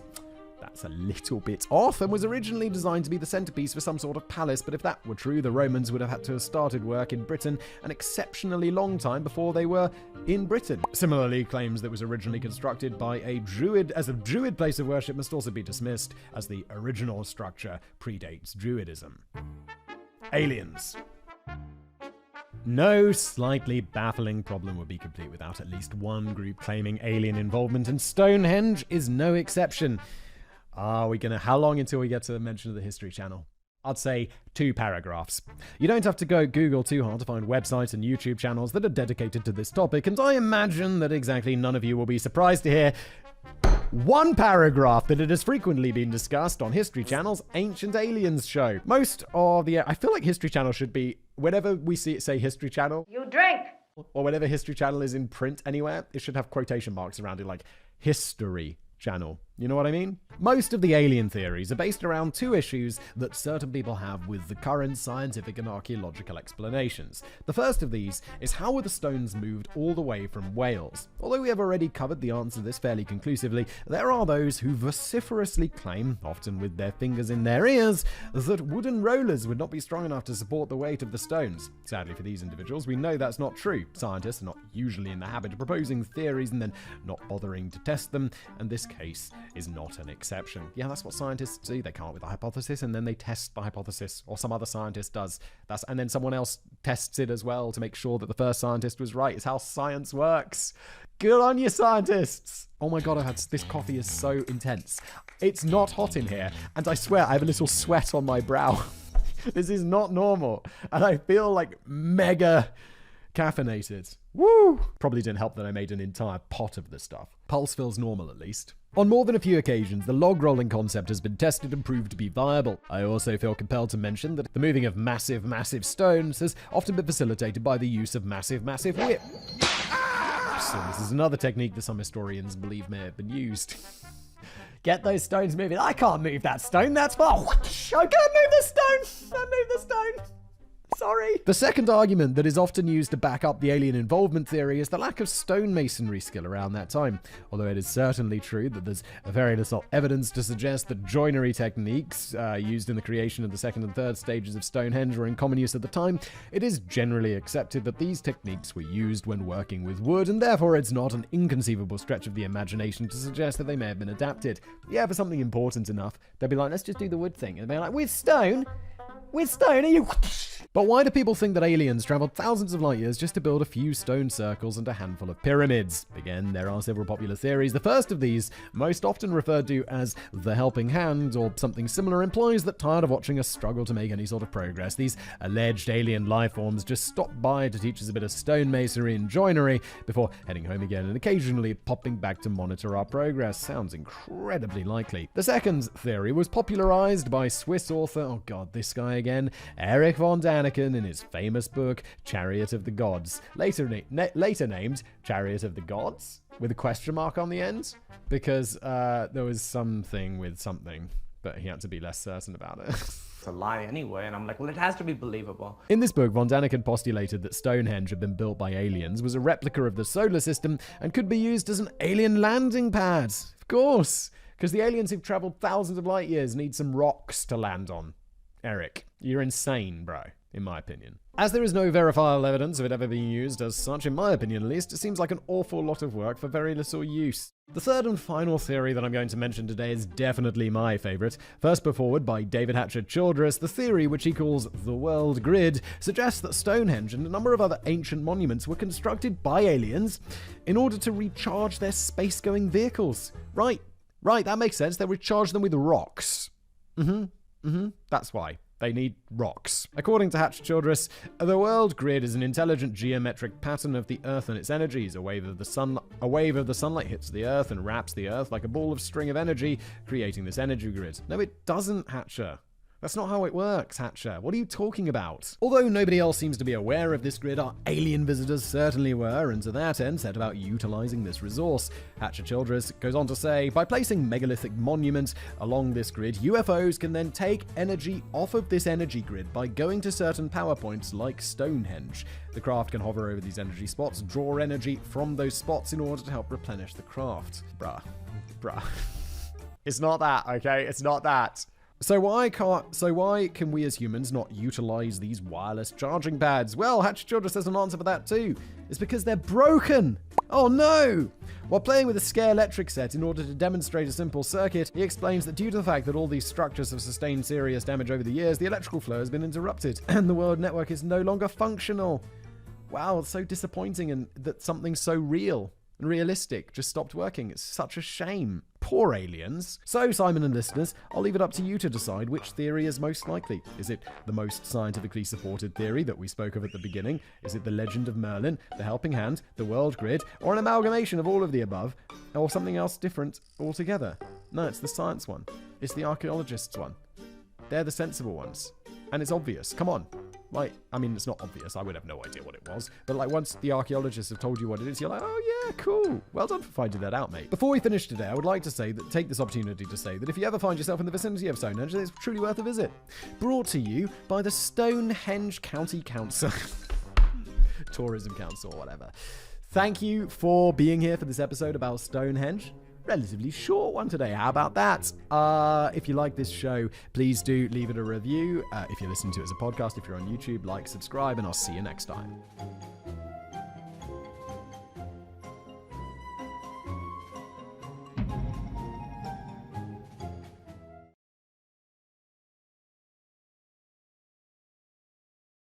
Hello everyone, welcome back to another episode of Decoding the Unknown. As always, I'm your host Simon Wams here. One of my writers, in this case Ilza. Thank you, Ilza, has written me the Crystal Skulls, the invented artifacts of the Aztecs. It's Crystal Skulls. I thought this was just like Indiana Jones thing, where it was Indiana Jones and Shia LaBeouf. Leboeuf? Whatever that guy's name is, and it wasn't very good. And I remember enjoying Indiana Jones as a kid, and then seeing that and being like, it's a bit isn't it? Are the original ones, did I misremember? And it's like, no, the consensus was that the new one wasn't very good with the crystal alien skulls and stuff. I didn't really like it.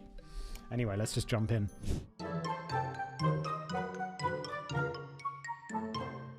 I vividly remember the year 2012. That year, the world did not end. Oh yeah, wasn't there like Mayan calendar? Like it doesn't go beyond 2012, so it's like that's when the world must end according to the Mayans. And it's like, well, I'm sure the calendar on like my computer or whatever was like, it'll go to like 2099 or whatever, and then no one's using this in 2100, so why would it continue? It doesn't mean the world's going to end. It's just they didn't do the calendar beyond that point. Why are we all so dumb? I was lying in an inflatable pool, those smaller ones, probably meant for kids, with cocktail in hand on December the 21st, 2012, waiting patiently for the world to end spectacularly. Would it be a global earthquake, or perhaps lots of small disasters around the world, all occurring within hours of each other? Or would we simply cease to exist? The possibilities were endless, and all endlessly unlikely. However, I was sorely disappointed. December the 22nd, 2012 dawned, and with it a bad hangover and a nasty sunburn. To any of our viewers wishing to travel to sunny South Africa, sunscreen is your best friend. Just make a note of that. I was like, yeah, what are you doing outside in December? And then I remember Ilza's from South Africa. I'm like, oh, I'm recording this in March. Not even March yet. No, it's still February. It's February the 27th, so it'll be March to 28. Is it a leap year? I don't even know. Look, it's going to be March this week. That's for sure. But it's cold here. It's probably really nice in South Africa. My grandma lives in Johannesburg. She's probably enjoying the weather. I mean, she's probably not. She's super old. She's probably just inside being like, it's bloody hot. But let's get back to the end of the world, or rather the distinct lack of it. For after 2012, the world just continued onwards. So, what went wrong? Or right, depending on your point of view. How did we go from promised world-ending catastrophe to 3 more Star Wars movies? The blame belongs squarely on the craniums of 13 crystal skulls. Well, the blame for the world not ending, can't really blame them for Star Wars. We can try. Isn't George Lucas is to blame for Star Wars? That guy! For according to Mayan legends, though to be honest I haven't actually managed to find this legend in the Mayan mythologies, the ancients were given 13 crystal skulls. These skulls were then dispersed all over the globe to be reunited in the time of mankind's greatest need. 12 of these skulls were about human-sized and contained information about 12 planets inhabited by other human-like peoples. The 13th was bigger, acting like a center of consciousness, and if the 12 skulls were placed in a circle with the 13th in the middle, amazing truths and wisdoms would be revealed. I'm trying to remember that Indiana Jones film. It was like, it's old now, right? It's at least 10 years old. 20 years old? Not 20. I'd say, let me guess, it's 14 years old. And now I'm going to look it up. So that would be 2009 Jones Crystal Skull. 2008? That's not bad. That's not a bad guess. And I think in that one, weren't the crystal skulls like big alien heads or something? But in my mind, they're like the alien heads out of Alien vs. Predator. Or Alien, or whatever those movies were. You know, the big scary aliens. So I'm probably misremembering. Unless those movies are tied together somehow, which I doubt. So did someone finally reunite the 13 crystal skulls and in doing so save us from annihilation? Or is this just some elaborate 200-year-old hoax? Let's follow in the footsteps of everyone's least favorite Indiana Jones movie and explore the mysteries of the crystal skull. I told you no one liked this. What does it get on IMDb? I had it open, so this will be very quick to look up. 78%! It was a bit rubbish though, wasn't it? What does the audience say? 53, that's more like it. I mean, it was just a romp. It was okay. I'd say 53 is about right. I'm surprised the critics liked it. Oh, hell no! Even though we keep calling them crystal skulls, the skulls aren't actually made of crystal. The life-size skulls found in museums and a handful of private collections are mostly clear rock quartz. Oh, come on. I didn't even know. Is crystal like a specific chemical or like specific type of rock? I thought it was just like, you know, isn't diamond like a type of crystal? I thought crystal was like, I guess I'm wrong. I guess I got a small brain. The remaining hundreds, if not thousands, that you can find for sale on eBay could be quartz, glass, or even resin, depending on your forger of choice. Perfect human and animal skulls are also carved from practically any gemstone that can be carved. I'm quite fond of the rose quartz and tiger eye skulls. Okay. Got a collection of crystal skulls, huh? After doing my research for this script, the Google Goblin has decided that I'm now into crystal healing, so sadly the ads popping up on my Facebook feed have improved. Oh no. Yeah, lately I've been getting advertised the F-35. I think I brought this up previously. You might be thinking, what's an F-35, Simon? You don't mean the fighter jet. Surely no one will be advertising to you a fighter jet. Nope. Boeing, Lockheed, or whoever makes the F-35. I'm just browsing BBC. I'm just reading the news. Just having a time. Just reading. And it's like, the best offense is a good the best defense is a good offense. The F-35. And I'm like, who do you think I am? Aren't you supposed to be selling to, like, governments? According to crystal healers, different gemstones have the ability to manifest intentions and raise vibrations. I'm not sure what that actually means. It means nothing, and it's all fake. Stop it. By carving various gemstones into skulls, you can amplify the existing powers of the stone, which is why so many of these skulls are used for healing. They're not used for healing. People think they're used for healing. Let's be careful with our language. Let's not give anyone any ideas. The vibrational energy, which is not, I mean, vibrating things have energy. That's physics. Vibrational energy in this sort of healing thing? No. Just no, please no. Emitted by the skulls is also similar to the electromagnetic waves of the human brain. Oh, I bet it is. I bet that's exactly right. I bet that's what the science says. No, ma'am. No, ma'am. No, ma'am. No, ma'am. This leads to enhanced psychic abilities in people spending any amount of time around these skulls and makes them a popular tool for meditation. Seeing auras, visions, or hearing sounds like the chimes of bells is apparently not uncommon. It is uncommon, and anyone who finds it common is imagining Imagination. Of course, the big boys, or skulls, I suppose, in the skull business aren't all that accessible. They're held in museums, and while some are held in private collections, are taken on publicity tours to meet and heal people, this mostly happens in the US. So, what is a skull lover elsewhere in the world to do? Well, have no fear, crystal skulls can be programmed. Oh my, the lore around crystals runs deep. People making up all sorts of It's time to stop! Placing new skulls in the vicinity of one of the ancient skulls allows the new skull to absorb some of the ancient dude's knowledge and healing abilities. So you don't have to go to Max in Texas. Max's energy will come to... Oh, Max as in like just the name Max. It's just one of the crystals is called Max. Max's energy will come to you via one of many helpful online crystal skull shops. Oh, the grift, the grift. There is a shop. I'm not going to say where it is because I did...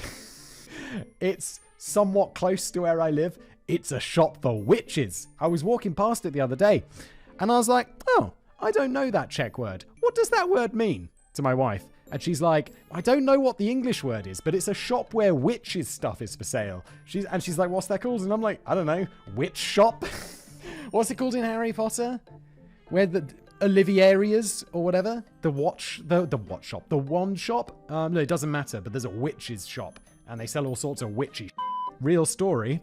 I bought a, what's it called? Like one of those big spheres, the big glass spheres, which you can use to tell the future. I mean, obviously not. For my mother-in-law. Me and my wife did, because that's what she wanted for her birthday. Oh, she believes in the crystal stuff. It's great. I won't continue. It's a too personal story. This is delusional. Let's just carry on. Besides, you're here for crystal skulls. I might need some crystal meth to get through this. But it's not just mumbo jumbo. There's some science involved. Oh, there is there, Ilza? Come on now. You see, quartz has piezoelectric properties, basically as the ability to generate an electronic charge when subjected to mechanical stress. This is part of the reason why quartz is used to manufacture electronic devices, especially storage devices and computer chips. Believers claim that crystal skulls are essentially data storage devices storing knowledge from ancient civilizations like, you guessed it, Atlantis, or from beyond the stars. Okay, sure, but I mean, it's a complicated process to get that to store the information and stuff. You can't just dig a rock out of the ground and be like, it's as good as a computer. Because it's not. I'm sure you've picked up on a trend. Words like electromagnetic waves, piezoelectric properties, storage devices, and computer chips show up quite a lot in online skull literature. It's almost like someone is trying really hard to sound academic. I could write several more pages about the psychic abilities of the skulls, but I think we all get the idea. Them skulls are magical. But if the tales of Mayan myths aren't true, where did the stories of the skulls come from? Well, let's visit Lubatun in Belize, planet Earth, and find out. The Mitchell Hedges skull.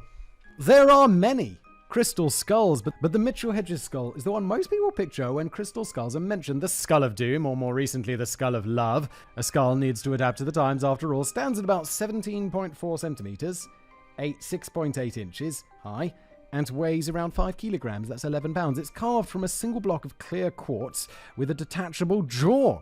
Like most skulls, it has psychic powers and does a little bit of healing on the side, but unlike other skulls, its life story is well documented and filled with excitement and intrigue.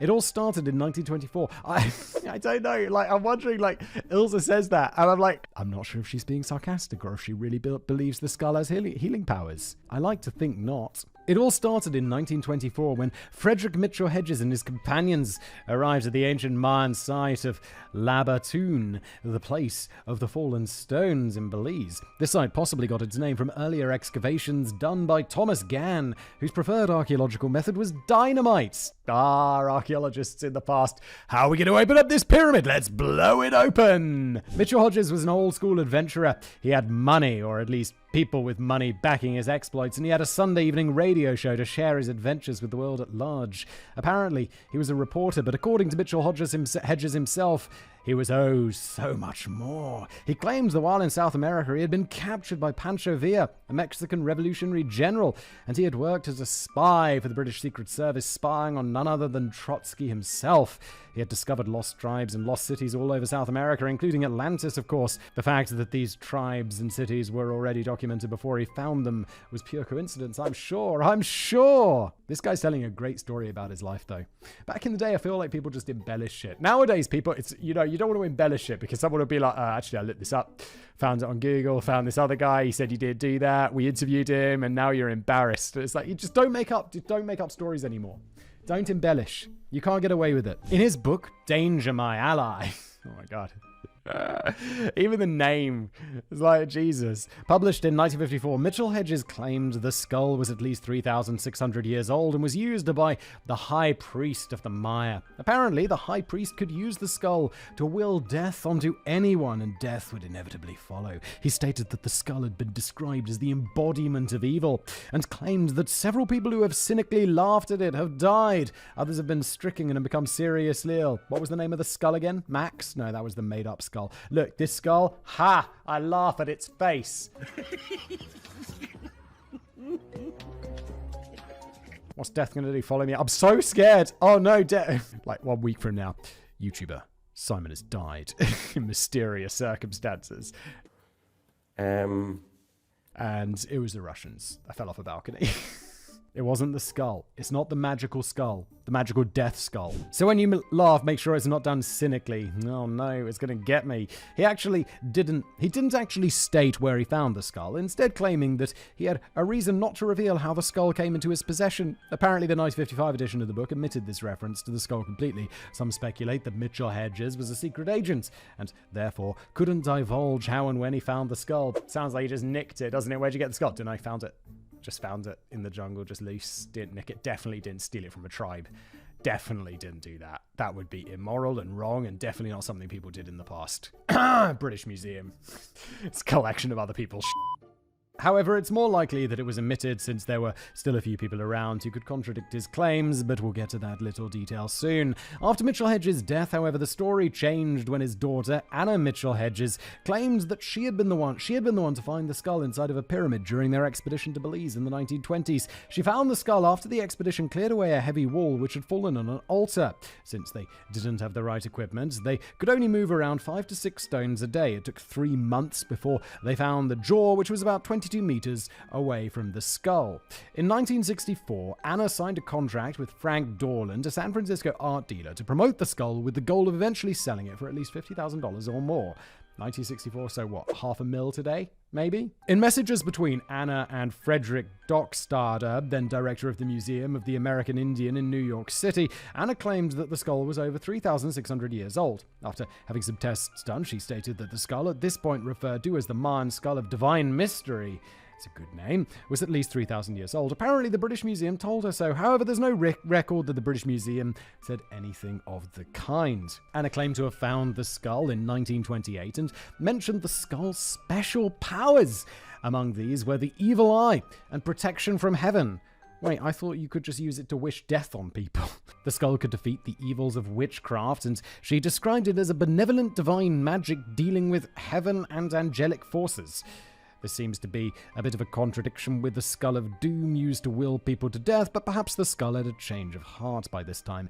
Everyone who had been on the expedition to Lubatun when the skull was found had passed on, so there was no one to challenge any claims made by Anna Mitchell Hedges. Yeah, oh, that's the thing. Also in the past, people could still contradict it if you wrote a book. Just wait till they're all dead and then publish your book, or let your daughter do it. In 1970, Frank Dorland had the skull examined by the Hewlett-Packard lab in Santa Clara, California. Hewlett-Packard is in the computers, like HP? Really? 1970? They've been around for a long time. Since HP made crystal oscillators, their laboratory was well equipped to test quartz. Apparently, the lab made a number of interesting finds. Firstly, the lab determined that the skull was carved from a single crystal of quartz, rather than the 3 separate pieces as originally thought. They also thought that the skull would have taken a very long time to make, possibly as much as 300 years. How? How could it possibly take so long? I feel like carving a crystal skull, it's either impossible or quick. Relatively quick, like a year, 2 years, maybe. 300 years? What is something that can take that long? Why would it take that long? Someone just working away, chip, chip, chip? That makes no sense. This is a load of barnacles. The skull had been carved against the natural axis of the crystal, which Dorland claimed was unusual, as it could cause the piece to shatter through. I'm not sure how true this is. One of the researchers dramatically claimed, "Damn thing shouldn't even be." I feel this is all just made up and adding to its lore.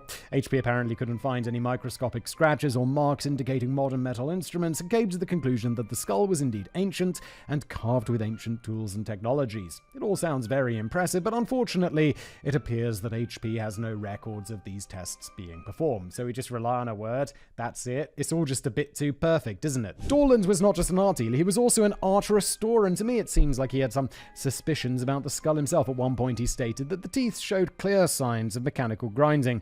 He had also worked with crystal in the past, and apparently once mentioned that he could probably finish a job like a crystal skull in 2 years with the necessary financing, though I couldn't find any other sources to verify this statement. That's not bad, right? What did I say? Couple of years to carve that crystal skull? It's either done quickly or not at all. It's impossible or done quickly. Couple of years. Dorland admitted that it wasn't possible to prove without a doubt whether the skull was indeed ancient or whether it had been made in modern times. He later tried to backtrack a little by claiming that the grinding on the teeth and the jawbone was probably happens when the ancient skull was cleaned or modified in more recent times. That's convenient, isn't it? This guy doesn't have a conflict. Of course he's got a conflict of interest. He wants to sell it for $50,000. At the end of the day, Dorland was trying to sell the skull for $50,000 exactly, and presenting the skull as an ancient artifact was probably the best way to do it. Yeah, he's got a massive conflict of interest. If he found out that it was made last week in China, it's going to affect the value of the skull. It's no longer going to be worth the same price as a house. It's going to be worth 50p. However, Anna and Dorland soon had a falling out. He had yet to find a buyer, and the tales put out there as part of his promotion became wilder and wilder. Dorland claimed that the skull emitted sounds and lights depending on the position of the planets. He had also stated that the skull was excellent for scrying, that it originated... What the hell's scrying? Well, I'm going to look that up. There's no explanation. What is that word? Look up. Scrying. Foretell the future using a crystal ball or other reflective object. Crystal ball. That was what the word I was looking for. This is not a commonly known word, Ilza. Scrying is what people do when they look into a crystal ball. Holy shit, now I know. I'm going to bring that up in everyday conversation. It's going to be very useful. And it was even possibly taken by the Knights Templar on their crusades. No, it wasn't. He claimed seeing images of ancient buildings when looking into the eye sockets. In one tale, Dorland insisted that he heard a jungle cat prowling around his house when the skull was spending the night. However, the tall tales didn't concern Anna as much as the rumors that Dorland actually owned the skull. At this point, Dorland suggested a new approach. Instead of selling the skull, Anna would collaborate with Richard Garvin on a book about it. She would then make public appearances with the skull to drum up interest and boost sales. Not a bad plan, to be honest. In 1972 and 1973, the skull was exhibited in New York, which just made the whole story seem even more legitimate, and the Crystal Skull, title of a book, was published finally in 1973. Anna Mitchell Hedges' career as the caretaker of the mythical artifact was well underway and would continue until her death. What a solid grift. She made a lifetime's career out of nothing, in my opinion. According to The Crystal Skull, the book, the skull was found in the Lubatan tomb, part of the ruins of an enormous Mayan citadel in 1927. Now, those of you paying attention to the dates probably noticed something by now. Apparently not me, Ilsa. I was not paying enough attention.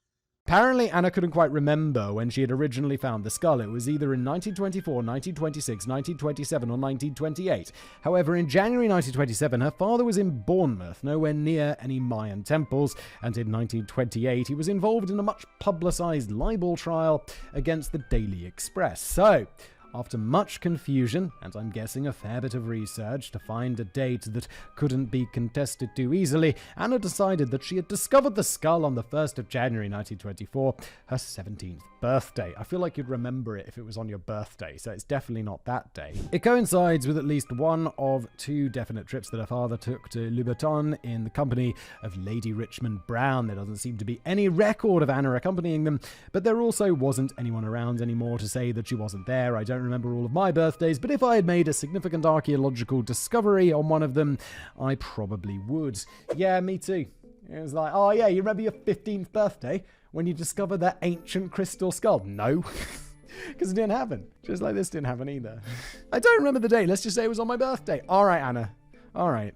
I mean, whatever, I guess. However, there is a bit of a problem with the story told by Mitchell Hedges and his daughter, for the skull made its first appearance in London in 1933, but it was not in the hands of Mitchell Hedges.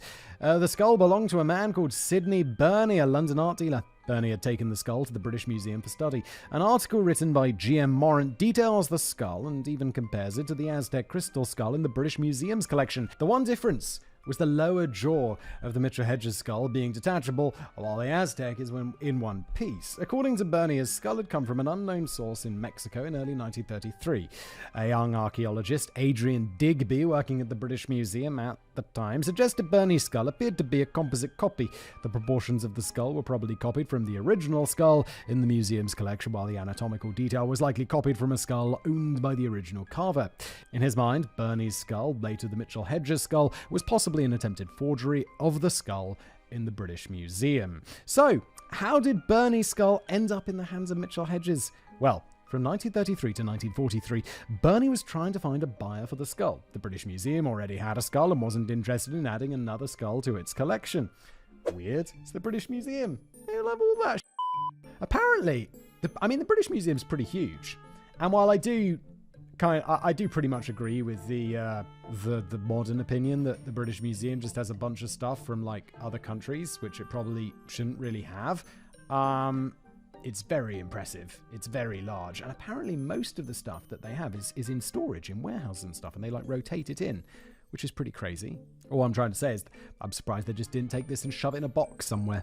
Finally, on the 15th of October 1943, the skull was sold at auction at Sotheby's in London to British journalist F.A. Mitchell Hedges for £400. In December of 1943, Mitchell Hedges wrote a letter to his brother telling him about the purchase. He stated that he bought the crystal skull from the Sidney Burney collection and that it was carved from transparent rock crystal, life-size, and that according to scientists, the skull dated to pre-1800 BCE. Where he got this date from, only he would know. These fictional scientists also claim that the skull was a multi-generational project that was passed from father to son and probably took 5 generations to complete.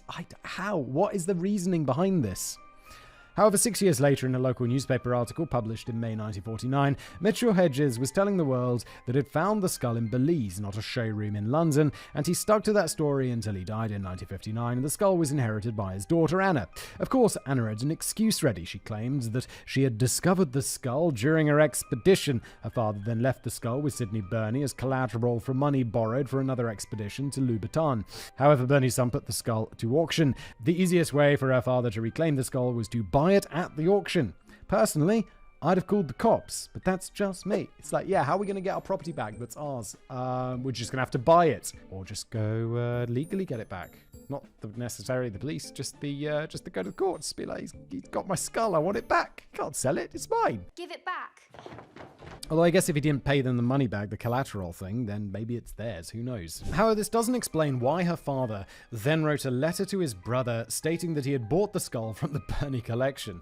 When asked if she had any evidence, Anna replied that all her father's papers and photographs were lost in Hatteras during a cyclone, and a trunk of his belongings was lost in Plymouth. How convenient, I mean unfortunate. After Anna Mitchell Hedges passed away in April 2007, the skull passed to her widower, Bill Homan, who allowed Dr. Jane Walsh at the Smithsonian Museum of Natural History to examine the skull in November 2007. Please tell me that we now have the modern technology to be like, no. Can't they do the carbon dating. Dr. Walsh, an expert on the crystal skulls, finally had the opportunity to study the most famous of skulls. She took 2 sets of silicon molds and then studied the molds using a scanning electron microscope, which allowed her to study the tool marks without risking any damage to the skull itself. Lu Batun was abandoned around 800 BC, so if the skull is indeed from Lu Batun, it would have been carved using sharpened stone implements and abrasive sand. There's no archaeological evidence suggesting that pre-Columbian cultures used hard metal tools like iron or steel for cutting or drilling, nor is there any indication of any kind of wheeled or rotary technology. A sharpened stone being pushed against a hard material like quartz would leave a rough line, possibly with slight twisting. Walsh and her team compared the tool marks on a jadeite artifact discovered at an excavation and the tool marks on a piece of jadeite cut with diamond-coated high-speed rotary cutting tools. Let me guess, they match the high-speed rotary cutting tools. The tool marks on the Mitchell Hedges skull are similar to the marks on the jadeite piece cut with modern tools. To the surprise of nobody. It would have been a huge surprise if it was like, no, it was made with ancient tools. I'd still be like, I'm so skeptical that I'd still be like, someone just used ancient tools to fake it. But they didn't. They used modern tools, which isn't surprising. The polished areas also show parallel lines with what Walsh describes as a skipping pattern, suggesting the use of a high-speed tool. Dr. Walsh came to the conclusion that the Mitchell Hedges skull was a modern creation, not an ancient pre-Columbian Aztec one, created with technology from the 20th century at the earliest. The British Museum skull, which we'll look at shortly, was on exhibit from 1898, and since the Mitchell Hedges skull only appeared in 1933, Walsh agrees with Digby that the Mitchell Hedges skull is most likely a copy of the skull in the British Museum. Forensic artist Gloria Nate used facial reconstruction techniques to create an image of what the person might actually look like. The final product appeared to be a female with European features, further proving that the Mitchell Hedges skull and probably the British Museum skull were created in Europe using an actual skull as a model. However, the actual creator of the skull is a mystery. Eugene Bourbon, a big name in the skull game, had been dead for some 2 decades by the time the skull appeared, so in this one instance, he might actually be innocent. The Smithsonian skull. In 1992, a mysterious package arrived at the National Museum of American History that forms part of the Smithsonian Institute from an anonymous donor. The package, it turns out, contained a crystal skull. The anonymous donor claims that they bought it in Mexico in 1960 and the skull was Aztec in origin. The donor also claimed that the skull had previously been owned by Porfirio Diaz, the Mexican president who served 7 terms. The skull is carved from white quartz and is larger than life, weighing in at 14 kilograms, that's 31 pounds, and standing at 25 centimeters, 10 inches tall. Unlike the other known skulls, it's not a solid skull. The cranium is hollow. However, Dr. Walsh was not convinced. According to Dr. Walsh herself, the skull just didn't look right. It was too big, the proportions were off, and it just looked too polished. Intrigued by the skull, but doubtful about its supposed origins, he set about the task of determining authenticity, and this is where the whole myth started falling apart. Examination of the skull showed 2 basic types of tool mark. The first were fine curvilinear parallel striations, suggesting the use of abrasives with rotary wheels or pads. The second type of tool mark were coarser, single striations. Inside the cavity, a small deposit of black and red material was found. Using X-ray powder diffraction, a method used to identify crystalline substances, she determined that the material was silicon carbide or carborundum. Oh my god, that word is hard to say. Look, some sort of material. Natural deposits of carborundum are incredibly rare. However, in the 19th century, it was synthesized and became a common abrasive used for lapidary work, the carving of precious stones and semi-precious stones. All of this research led Walsh to believe that the skull was most likely made in Mexico shortly before it was sold, probably in the 1950s, to the anonymous donor, as the technology used to polish the crystal only became available after World War II, thus not an ancient skull. Can you really waste museums' times like this? Just send them a crystal skull and be like, yeah, Porfirio Diaz gave this to me. And some scientist goes off on a hunt and is wasting all these lab resources and stuff identifying. It's like, nah, mate, it's made in China. Sorry. I guess you can. Don't get any ideas. Don't be sending fake Chinese skulls to museums. The British Museum crystal skull. In 1898, the British Museum picked up a crystal skull from Tiffany's in New York City. The skull is also made from clear quartz and is closer to life size than some of the other skulls, measuring 15 centimeters, 6 inches, chin to top, and 12 centimeters, 5 inches from ear to ear. The museum believed that they were buying a genuine pre-Columbian artifact, but this wasn't quite the case. It turns out that the original source of the skull had been one Eugene Bourbon. You see, in 1881, Bourbon had tried to sell the skull to a museum in Mexico, but the folks in charge of acquisitions weren't biting, so he sold it to George Sisson in New York instead. In 1887, the skull was part of an exhibition for the American Association for the Advancement of Science, before being sold to Tiffany & Co. George F. Kunz, who facilitated the sale to the British Museum, wrote in a letter to the keeper of the Department of British and Medieval Antiquities and Ethnography for the British Museum. That's a lot, right? Oh my god, that's a mouthful. That's a mouthful.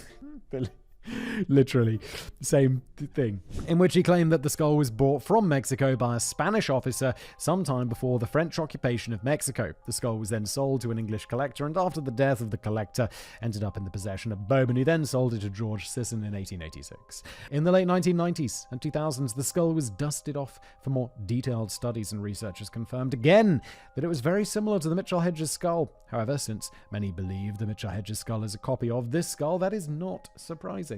No, we already discussed this.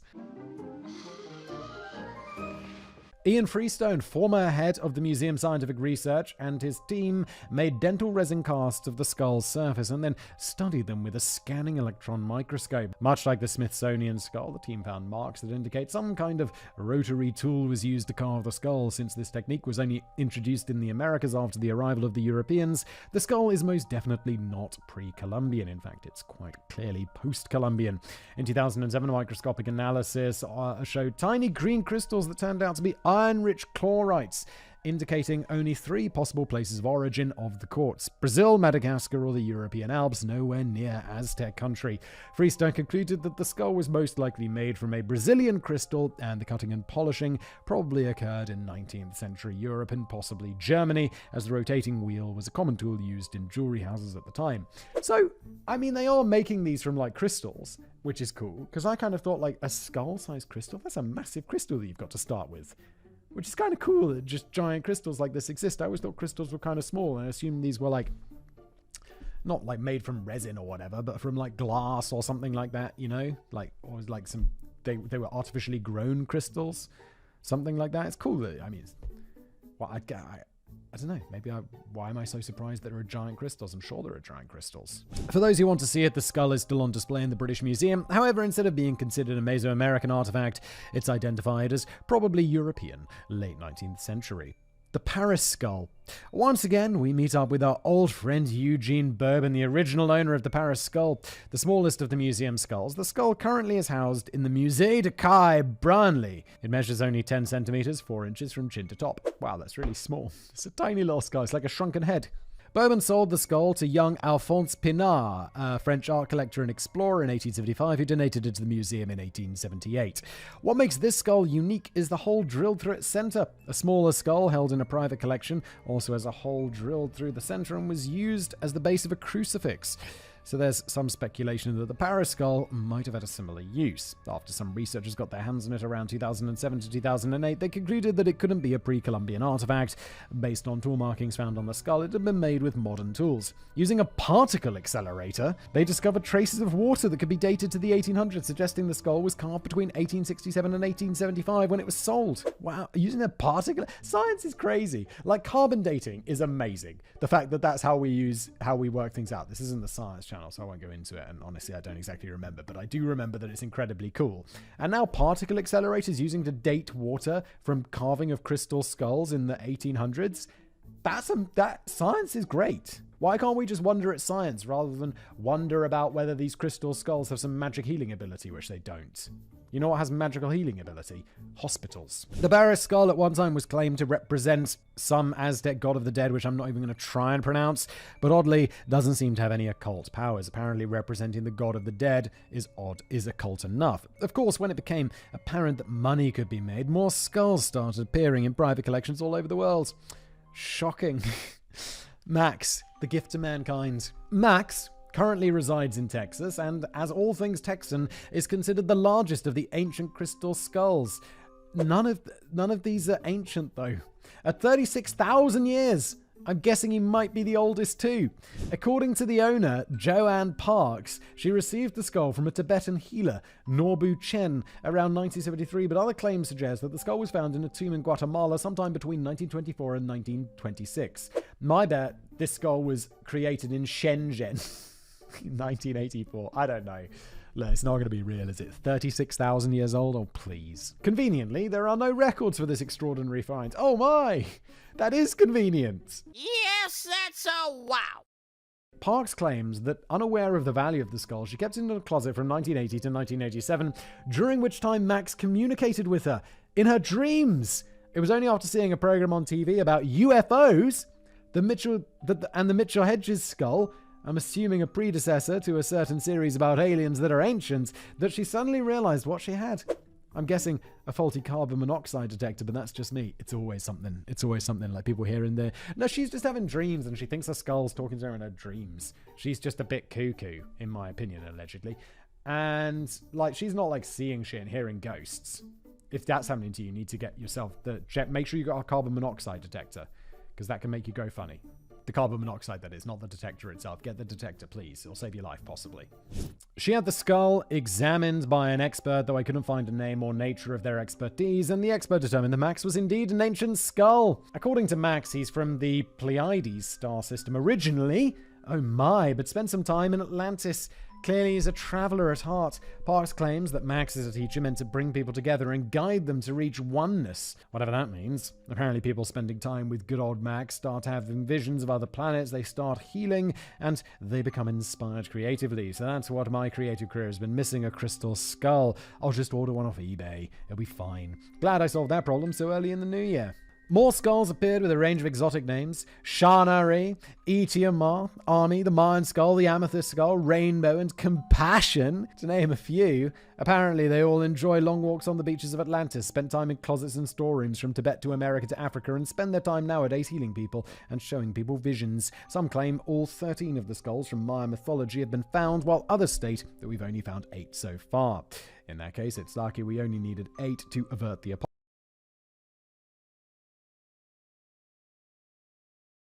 Hello everyone, welcome back to another episode of Decoding the Unknown. I'm your host Simon Wimms here. One of my writers, in this case Ilza, writes me a script. What happened to the SS Waratah? We're going to read it together, and it starts with a letter.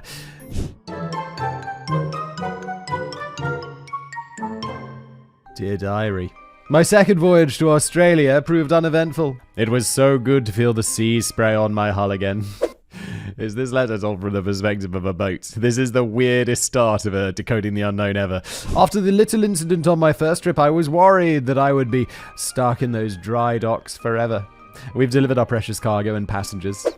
Wait, is this going to Australia? Where is it going? It's like a boat to Australia. Precious cargo and criminals. And the crew is scurrying about to load everything for our next trip. Humans are such strange little creatures, digging things up here and there, loading it onto ships to take there, only to load stuff up and send it back here again. I don't mind. I'm a ship. Sailing is what I do best.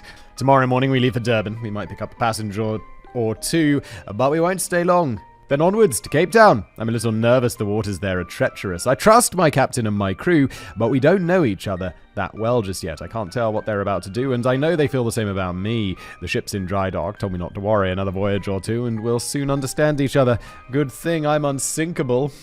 Any ship that is described as unsinkable, never go on that ship. Have we not learned our lesson? There's no such thing as unsinkable ships. Use your common sense.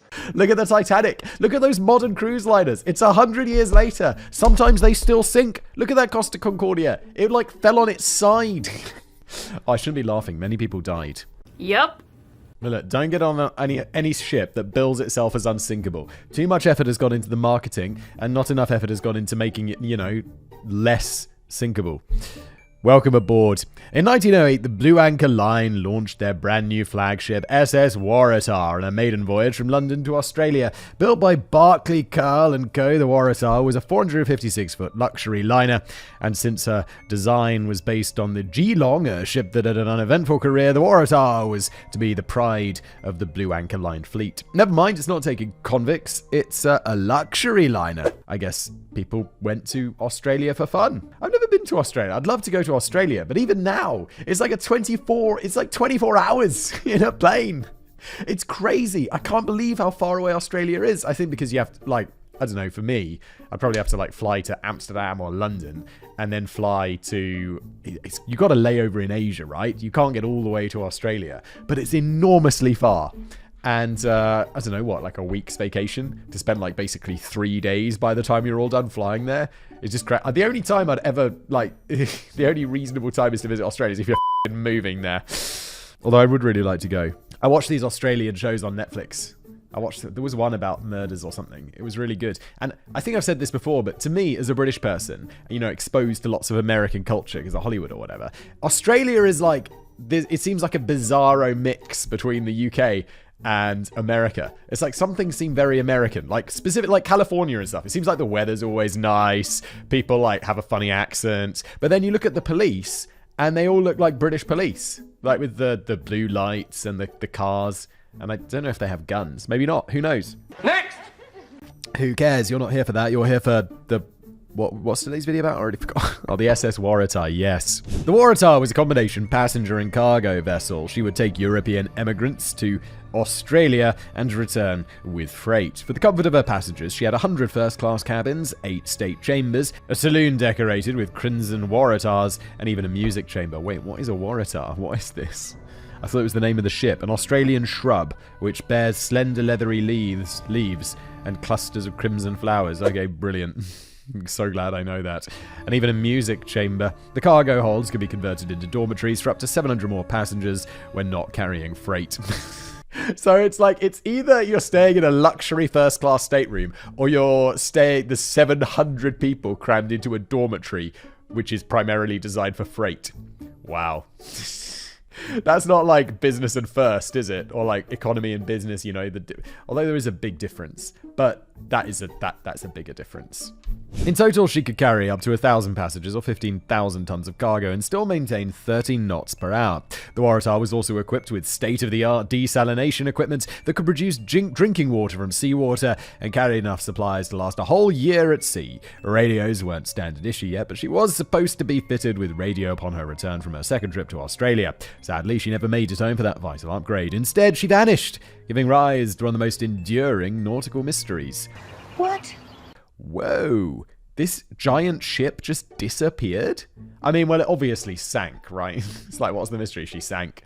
And you know what's really big? The oceans. The oceans are massive and deep. So deep. A mysterious disappearance. The Waratah's second trip from London to Adelaide went smoothly. She left Adelaide on the 7th of July, 1909 for her return to London and arrived at the port of Durban on July the 25th. 2 passengers disembarked in Durban. One was hoping to find a job and another had some really bad dreams. Okay. It's like, why'd you get off in a random city when you were planning on going halfway around the world? I had a real bad dream last night. Real bad dream. I have recurring dreams of plane crashes. I don't know why, but it's like I'm always on a plane and then the plane crashes and you're like, oh God, I knew it. I knew this was how it was going to go. If I die in a plane crash, that's because of it's the dreams. I knew it was coming. I'm kind of psychic. I have a fifth sense. And people will watch this video back and they'll be like, he knew it. He knew it. I don't even fly that much. So, you know, oh God. Now I feel like I've cursed it somehow, haven't I? People are going to be like, this was so weird. And now that I've said I've cursed it, people are going to be like, it's so double weird. Oh, no. Oh, Christ. Why can't I just take all that back? Fortunately, I don't believe any of that nonsense. And people are going to point to that as well now. It doesn't mean anything, it's just a coincidence. She left Durban for the port of Cape Town, carrying 211 passengers and crew and 6,500 tons of cargo on July the 26th at 8 p.m. She was expected to arrive in Cape Town on the 29th. According to port officials, the Waratah left the port upright and stable. The weather was fine, and if Captain Ilbury was an experienced and respected mariner, had any doubts about reaching Cape Town in one piece, he kept it to himself. Well, I just assumed he was Why would he be like, I don't know if this voyage is going to go well? It's like, Captain, what are you saying? Why would we leave if you're unsure? It's a simple journey, Captain. On July the 27th, early in the morning, the Waratah caught up with the SSS Clan McIntyre.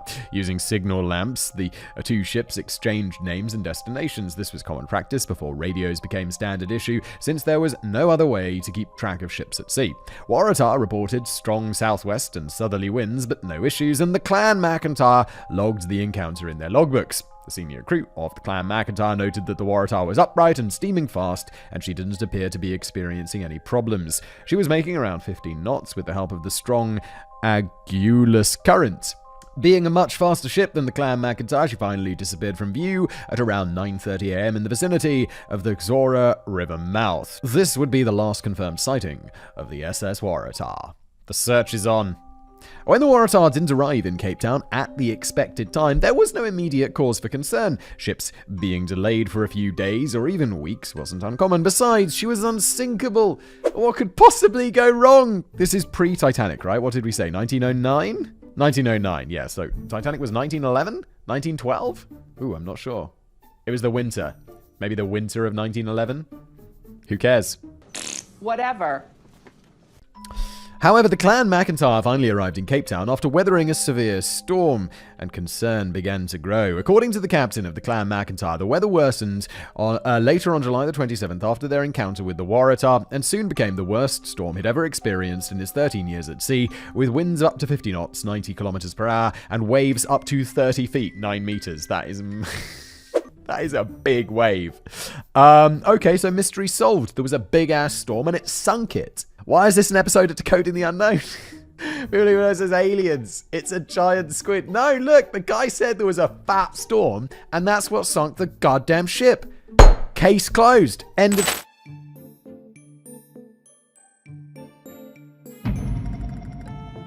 But not really. We're like a fifth of the way through. Let's see. Let's carry on. This better get more mysterious, Ilza. No. The Ilovo had a similar tale to tell. Her deck cargo had been swept overboard and her captain had to jettison 30 tons of coal when the Ilovo started listing unhappily off Danger Point. This did not bode well for the Waratah. Soon more ships that left Durban after the Waratah began arriving in Cape Town with no reports or sightings of the SS Waratah. Initially, it was hoped that the Waratah had simply run into mechanical issues and was helplessly adrift. Yeah. Or it could have been that massive storm. And I'm not saying don't go look for her, but there was it was the worst storm that guy had ever seen in all of his years of being a sea dog. The first search was launched on the 1st of August 1909 by the tugboat T. Fuller. However, due to bad weather, she had to abandon her search and return to port. The Royal Navy deployed the HMS Pandora, HMS Fort, and then later the HMS Hermes to find the Waratah and rescue her passengers and crew. However, the Hermes, while searching the area where the Waratah had last been encountered, saw such rough seas that she suffered hull damage and was placed in dry dock once she returned to port. The Blue Anchor Line chartered the cargo ship Sabine, fitted with searchlights and other equipment, to find their wayward ship. She covered 14,000 miles, that's 22,500 kilometers, in a systematic 88-day search, but still nothing was found. On August the 10th, 1909, news reached Australia from South Africa. Blue anchor vessel, sighted at considerable distance out, slowly making for Durban. Could be a Waratah. The chair of the House of Representatives in the Australian Parliament halted proceedings to read the cable, and in Adelaide, the town bells were rung in celebration. Sadly, the joy was premature. The ship spotted was not the Waratah. Finally, in December 1909, the Waratah was listed as officially missing by Lloyd's of London. However, family and friends of the passengers of the ill-fated ship weren't willing to give up just yet. In February 1910, they managed to get funding for another ship, the SS Wakefield, to search for the Waratah. What are they hoping to find? They're like on some desert island somewhere? That just happens in novels. They're all dead. I'm sorry. The Wakefield logged heavy seas and the engine speed had to be reduced. A lookout was kept from the crow's nest during the day, and she covered around 15,000 miles in total, but the Waratah still remained missing. The Blue Anchor Line's other ship, the Geelong, deviated from her route from Cape Town to Adelaide to help search the area east of South Africa where the Waratah was thought to be adrift. The German steamship Goslar also kept a lookout for the Waratah while sailing from Port Elizabeth to Melbourne. However, the SS Waratah, with 211 souls on board, had simply vanished. It was months later, and they're like, even if she's adrift, they've all either abandoned ship in the hope of getting to land or something, or they're all just dying because there's not going to be enough food. Oh, they had desalination, so they could run that, but eventually they're going to run out of coal or whatever they're firing the engine with, and the desalination's not going to work, and they're all going to die of thirst or starve to death. Nightmares. While most passengers enjoyed the trip from Adelaide to Durban, one passenger, Claude Sawyer, an experienced sea traveller and engineer, was less enamored with the experience. When the ship reached Durban, Sawyer, who was booked through to Cape Town with the option of continuing on to London, left the ship and sent a telegram to his wife stating, "Thought the Waratah top-heavy, landed Durban." Sawyer's intention was to reach London, but since he was only paid up to Cape Town, his departure from the ship in Durban isn't quite the big deal that many articles make it out to be. Was Sawyer a particularly good judge of ships, or did he just have a little help from the great beyond? No, he obviously didn't have help from the great beyond because that's not real. However, I do believe that he could sort of, if he's like an experienced sail ship person, and he's like, "Oh, that ship is top heavy, that doesn't look very good." And then he's like, he has a nightmare about it, and he's like, "Yeah, actually, this is pretty bad. This does look pretty bad. I'm going to get off this ship." I think that's totally reasonable to have a dream about it because it's something he thought about in the day. And this just points to the fact that, okay, so the ship maybe wasn't as stable as everyone thought. This Sawyer guy saw it, he got off, and then the ship sunk at sea. Where's the mystery? Sawyer claimed that he had had the same nightmare 3 times in one night while the ship was making her way to Durban. In the dream, a blood-stained figure wielding a long sword in his left hand, holding a rag saturated in blood in the other, rose from the sea and then disappeared beneath the waves. Many articles embellish this dream, but I find it pretty unsettling as it is. Yeah, it's a weird dream. But also, to say you had the same dream 3 times in one night. Is anyone ever really sure about that? Because you wake up and you're like, "Oh my god, I kept having the same dream last night." The odds are, I mean, you're just as likely, because dreams are a very weird thing, that maybe you just dreamt that you had that dream 3 times. See you in your dreams. Like, it's this very blurry, unconscious state, and to say that when have you ever been certain about that? You're like, "I kept dreaming about this." Or did I keep dreaming that I was dreaming about that? We're never sure because it's a dream. What you're absolutely certain about is there's not some message from Jesus. There are different accounts of what happened next. Some articles claim that Sawyer wisely kept the dream to himself and, considering it a warning against danger, left the ship in Durban. However, other articles claim that Sawyer discussed his nightmare with fellow passengers. Alexandra Hay from Coventry, England, was on her way back home with her daughter. She was disturbed by the dream, but not disturbed enough to leave the ship. Sawyer next tried to convince John Ebsworth, a solicitor, on his way to London to get off in Durban with him. However, Ebsworth, while agreeing that it was indeed a disturbing dream and possibly even an omen, also refused to leave the ship and suggested that Sawyer talk to Father Faddle. The South African priest merely scoffed at Sawyer's tale. What can I say? Oh, we could be a cynical lot. Yeah, I'll do exactly the same thing. And then the next day I'd be like, doing my fathery stuff, like praise be, under his eye, blah, blah, blah. And then the ship starts to sink, and I'll be like, "Oh man, that Sawyer guy did have that weird dream." And then I would be like, "Oh, what a coincidence." And then I'll drown to death.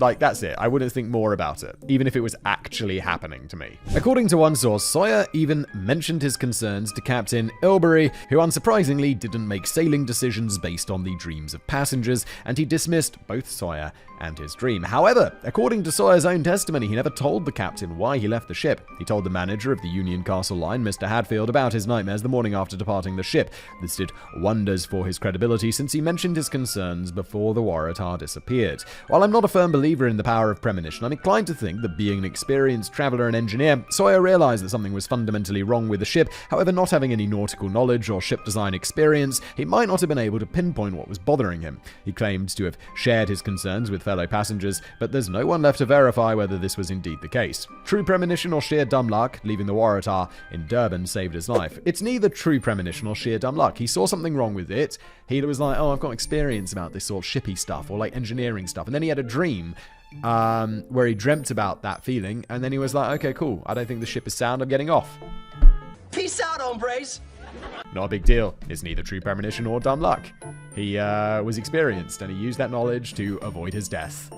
Easy. However, Sawyer wasn't the only one to have premonitions. The chief officer of the Clan McIntyre, C.G. Phillips, who later became Commodore of the Clan line, suggesting him to be a capable and level-headed individual, came across a spectre of his own. According to Phillips, some hours after the final signal to the Waratah, he was standing on the bridge when he saw another ship, an old-fashioned sailing vessel. He claims not to be the superstitious type, but the ship reminded him of the Flying Dutchman, a legendary ghost ship. The spectre disappeared in the direction taken by the Waratah, and Phillips had a bad feeling that some kind of disaster was to befall the ill-fated ship. And unfortunately, he was right. Sightings. The doomed ship's meeting with Clan McIntyre is considered the last confirmed sighting, but it wasn't the only sighting. Even many years after her disappearance, unconfirmed sightings of wreckage kept cropping up. Some of these sightings can be explained, or at least reasonable alternatives have been suggested, but there are a few that should have been taken a little bit more seriously, in my opinion. On July the 27th, the Gulf, a Union Castle liner, passed a ship during a storm at around 9:30 p.m. The ship was about 5 miles away and heading in the opposite direction towards Cape Town. They exchanged signals, but due to the poor visibility, they could only make out the last 3 letters of the ship's name, TAH. That sounds very dramatic, however, when you dig a little bit deeper, the real story is slightly different. Firstly, according to both Mr. Blanchard, the third officer of the Gulf, and the captain, there was a strong westerly wind, but no storm. The storm hit the Gulf the next day. Blanchard reported that the ship appeared to be a passenger vessel, but he was unable to estimate her speed or precise heading. The ship was visible for around 10 to 15 minutes, which is more than enough time at the very least to get her name. One article suggested that the third officer was actually chatting with another ship when the captain entered the bridge. The other ship signed off using the informal ta-ta, and our officer needed to explain why he was gossiping with the neighbors instead of doing his job. Don't worry, buddy, we've all been there. Yeah, this just seems like it was another ship. And this is the problem with these, ghost stories and like, they just get bandied around the internet and repeated until finally Snopes are like, no! No. No! But they do, and it leads to these kind of exaggerations and mistellings, and it's not just the internet, it's done in books and stuff before that, and so they just get blown out of proportion. But we're here to set that right and make something that's kind of fun and interesting less interesting.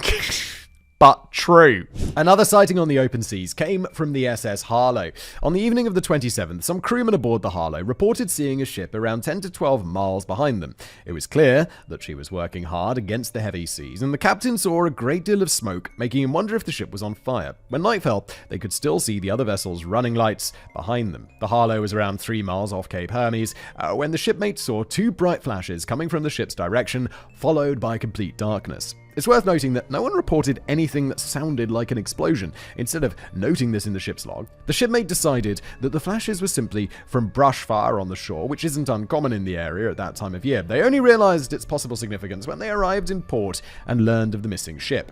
Could this have been flares? They were setting off flares? Why is it with ships and it wasn't the Titanic? It wasn't that they were setting off the flares and stuff and people were like, oh, they're having a nice fireworks display. Wow, that was amazing. How about we just don't have fireworks displays or fires visible at sea? So that when there's flashes, ships are like, uh-oh, let's go check that out, rather than like, oh, lovely. However, when dry brush in South Africa catches fire, which it does quite regularly, it burns with the enthusiasm of a 6-year-old in a candy store. We're not talking 1 or 2 flashes, we're talking about walls of flame that can be seen for miles when things really get growing. Did the crew of the Harlow see the end of the Waratah or the beginnings of a brush fire? Oh, not fireworks or whatever, or flares, but it caught on fire or something? Totally possible. Another sighting of the Waratah's possible demise came from land.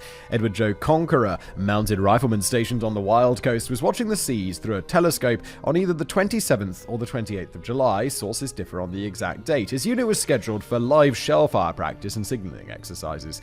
Conqueror claims that while stationed on the knoll on the bank of the Xora River with a fellow soldier, he saw a ship around 4 miles offshore. The ship, matching the Waratah's description, was struggling against heavy seas and moving in either a southwesterly or northwesterly direction. Again, sources differ. A wave rolled over her, and before she could right herself, another wave rolled over her, and she disappeared. Around 3 days after this sighting, a newspaper arrived at the camp with news that the Waratah was overdue in Cape Town. He claimed that he reported this sighting to MCR headquarters, initially by semaphore, and then later in writing, and apparently some wreckage was found in the area not long after he saw a ship disappear. However, this flotsam was carried off by locals. The mounted rifleman did carry out a search along the coast when the Waratah vanished, yet none of this flotsam was ever recovered or identified. So there are a few problems with Conker's version of events. Firstly, there's no record of a report in the documentation collected for the inquiry into the Waratah's disappearance held in London, so the person in charge of gathering evidence from the colonies didn't contact the military authorities in South Africa, or if he did, there was no report on file. Either Conker never reported the sighting as he claimed, or his superiors didn't consider the report important enough to file and simply threw it away. Conker also claimed that the ship was 240 degrees from his position. This would put her inland, so he probably meant 60 degrees. He also claimed that the ship was around 4 miles out to sea, but there was a storm coming in, so visibility would have been poor, making it difficult to estimate how far away she really was. This guy doesn't sound very competent, does he? Conker was later promoted to the position of Sergeant Major and eventually became a commissioned officer. Considering Conker's military career, I'm inclined to believe that he wasn't prone to imagining things or making up stories. You need a level head to do well in a military environment. While he probably saw a ship, he didn't see her sink. He only saw her disappear. Considering the rough seas, it's possible she changed course or just disappeared from view due to poor visibility. There was a storm coming in after all. There were a few more sightings from the coast. A police officer patrolling on horseback reported seeing a ship sink off the Transkei coast.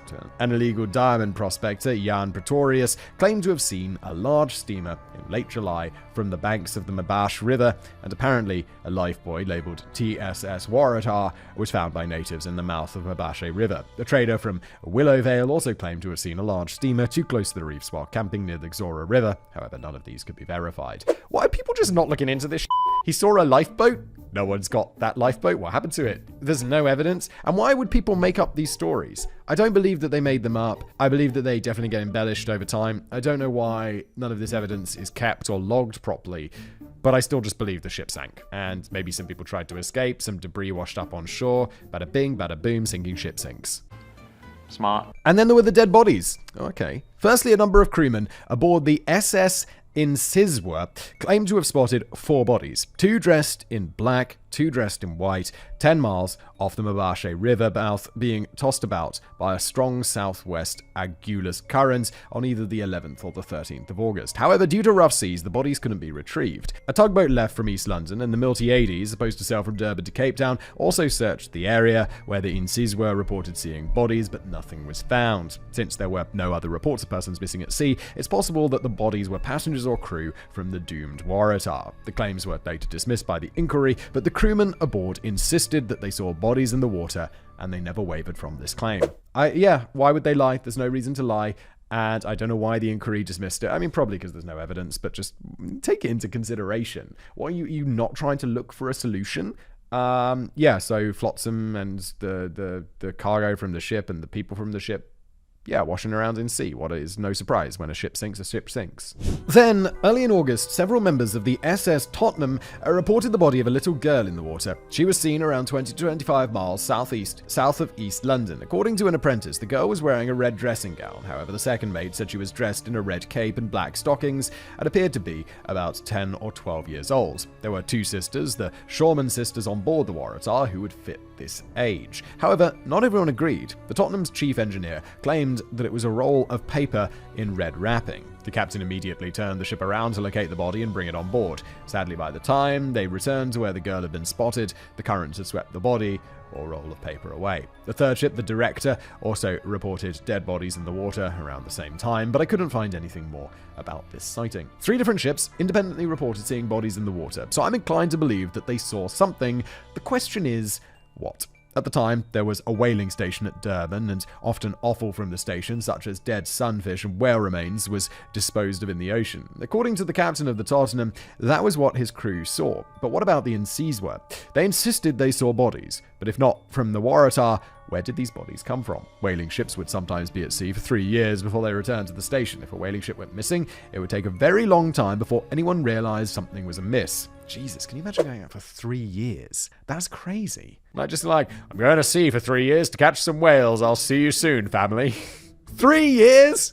It's an enormously long time. It'd be very effective, though. If I was like, I'm going to go to the office for 3 years, I'd come back after having done an enormous amount of work. It would be a lot. My family probably wouldn't appreciate it, though. They'd be like, you look older. It's like, I've been gone 3 years. The kids are now 4. They'd be like 6 and 4. That's crazy. My kids, that is. Obviously. Some ships, like the Charles W. Morgan, a wooden whaling ship, would process the entire whale out at sea. This included boiling meat and blubber. A fire on a wooden ship covered in oil and grease is a health and safety violation waiting to become a full-fledged incident. Oh my god, that does seem insane. It would go up like a South African veld in August and sink fast. A whaling vessel catching fire would explain the flames reported by the Harrow. And a warship out at sea also reported seeing a ship on fire in the Cape Hermes area around the same time. It also wasn't uncommon for the captain's family to accompany him on extended trips, so there might have been children on board. If the crew and passengers of a burning ship managed to launch lifeboats, the storm wouldn't be their only concern. All the whale offal would attract sharks, so anyone ending up in the water wouldn't have a chance. In fact, one of the witnesses on the Tottenham claimed that he saw the torso of a human being who was most likely the victim of a shark attack. So, did the bodies in the water come from the Waratah, or an unfortunate whaling ship that was only reported missing months or even years later? Well, aren't we in the future so we can look up about those missing ships? All of these sightings occurred between Port St. John's and just south of East London. That's around 200 kilometers of coastline. Considering the southerly currents in the area, the ship in question had gone down north of East London. Oh my god, there's a lot of east, north, south, southerly. Okay. Possibly a little north of Port St. John's, and the bodies drifted south with the current. The Harlow's report and Joe Conker's sighting from land also occurred on this stretch of coast. Of course, all of these sightings placed the Waratah too far north. Based on her speed and heading when she met up with Clan McIntyre, she should have been much further south. However, the reports consistently placed the Waratah on the same stretch of coast, and I find it unlikely that all of the witnesses were lying or just imagining things. So what if she turned around? If the Waratah ran into mechanical difficulties, Captain Ilbery, being an experienced sailor, might have chosen to turn back to Durban instead of facing a storm with a distressed ship. In this case, she would have been running against a strong current while trying to outrun a violent storm, so she wouldn't have made good time. I'm not a sailor, but considering what we know, this theory seems plausible to me. It seems very plausible. It seems almost like, yeah, that seems like the most likely outcome. And obviously it disappeared, so we don't know what the outcome is. But it's always like, yeah, just go with the most likely one. No? Until we know different? In the years following her loss, occasional reports of wreckage surfacing have made the rounds. In 1910, some wreckage washed up in Mossel Bay, and in 1939, cork and timber washed up near East London in South Africa. But there's no proof that it came from the Waratah. In 1911, a life preserver marked Waratah washed up on the coast of New Zealand. Unfortunately, there's no way to know whether the preserver went overboard while the Waratah was still in Australian waters or after she disappeared. Really? I mean, the ship goes missing. Do you assume that the life preserver was from the ship before it went missing or after? Is it insane? Like, obviously it's afterwards. I mean, of course it could have happened beforehand, but what is more likely? In 1925, a pilot in the South African Air Force, Lieutenant DJ Roos, reported seeing a wreck in the water while flying over the Transkei coast. He spotted the outline of a large ship offshore near the Sora River and was of the opinion that it could be the Waratah. Joe Conker, who saw the ship disappear, and Lieutenant Roos met in an officer's mess and compared notes, drawing a rough sketch of the area indicating where they believed the Waratah might be. However, Lieutenant Roos only spotted the wreck once, despite flying this particular route many times. The spot was checked with sonar searches many years later, but no ship was found. In 1962, Bill Elston was flying over the Transkei coast and also spotted a passenger ship beneath the water. He described the ship as being of intermediate size, but couldn't see whether she had a funnel or masts. However, a breeze rippled the ocean and the ship disappeared, never to be seen again. Emlyn Brown started his search for the Waratah as early as 1983, and in 1997 he thought that he'd finally found her. Financed by adventure writer Clive Cussler. Wow! No, what? Founder of NUMA, National Underwater and Marine Agency. Emlyn Brown and his team used a submersible shipped from California to dive down to the shipwreck. That is awesome. I mean, I get that Clive Cussler is an adventure writer, but the fact that he's like funding real life adventures is awesome. What a legend. It's been a long time since I've read a Clive Cussler book. It was not their first joint endeavor. The two men dedicated years to finding the Waratah. When a side-scan sonar by a research vessel discovered a shipwreck off the Sora River mouth in 375 feet or 170 meters of water, they thought that they'd finally found the prize. A high-resolution survey done by Brown and Dr. Ramsey in 1999 confirmed that there was, in fact, a wreck on the ocean floor. Unfortunately, this was not the wreck of the Waratah, but rather the Nailsea Meadow, a transport ship carrying carrying military hardware and was one of many ships torpedoed in 1943 by German U-boats.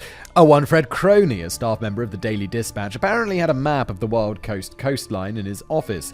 A point off the Mbase river mouth was marked with a cross and notation reading, "Here lies the Waratah." We'll never know how he knew this, what otherworldly insight he had, but considering that the Waratah simply vanished without a trace, his guess is as good as any, I suppose. Wait, why don't we just... Why haven't they gone and looked for it? Just go down there and have a look. Clive Cussler, fund that. Go down there, take the submarine down and be like, oh, okay, it's not there. It's probably not there. How would he know this? And if it is, cool. Very cool.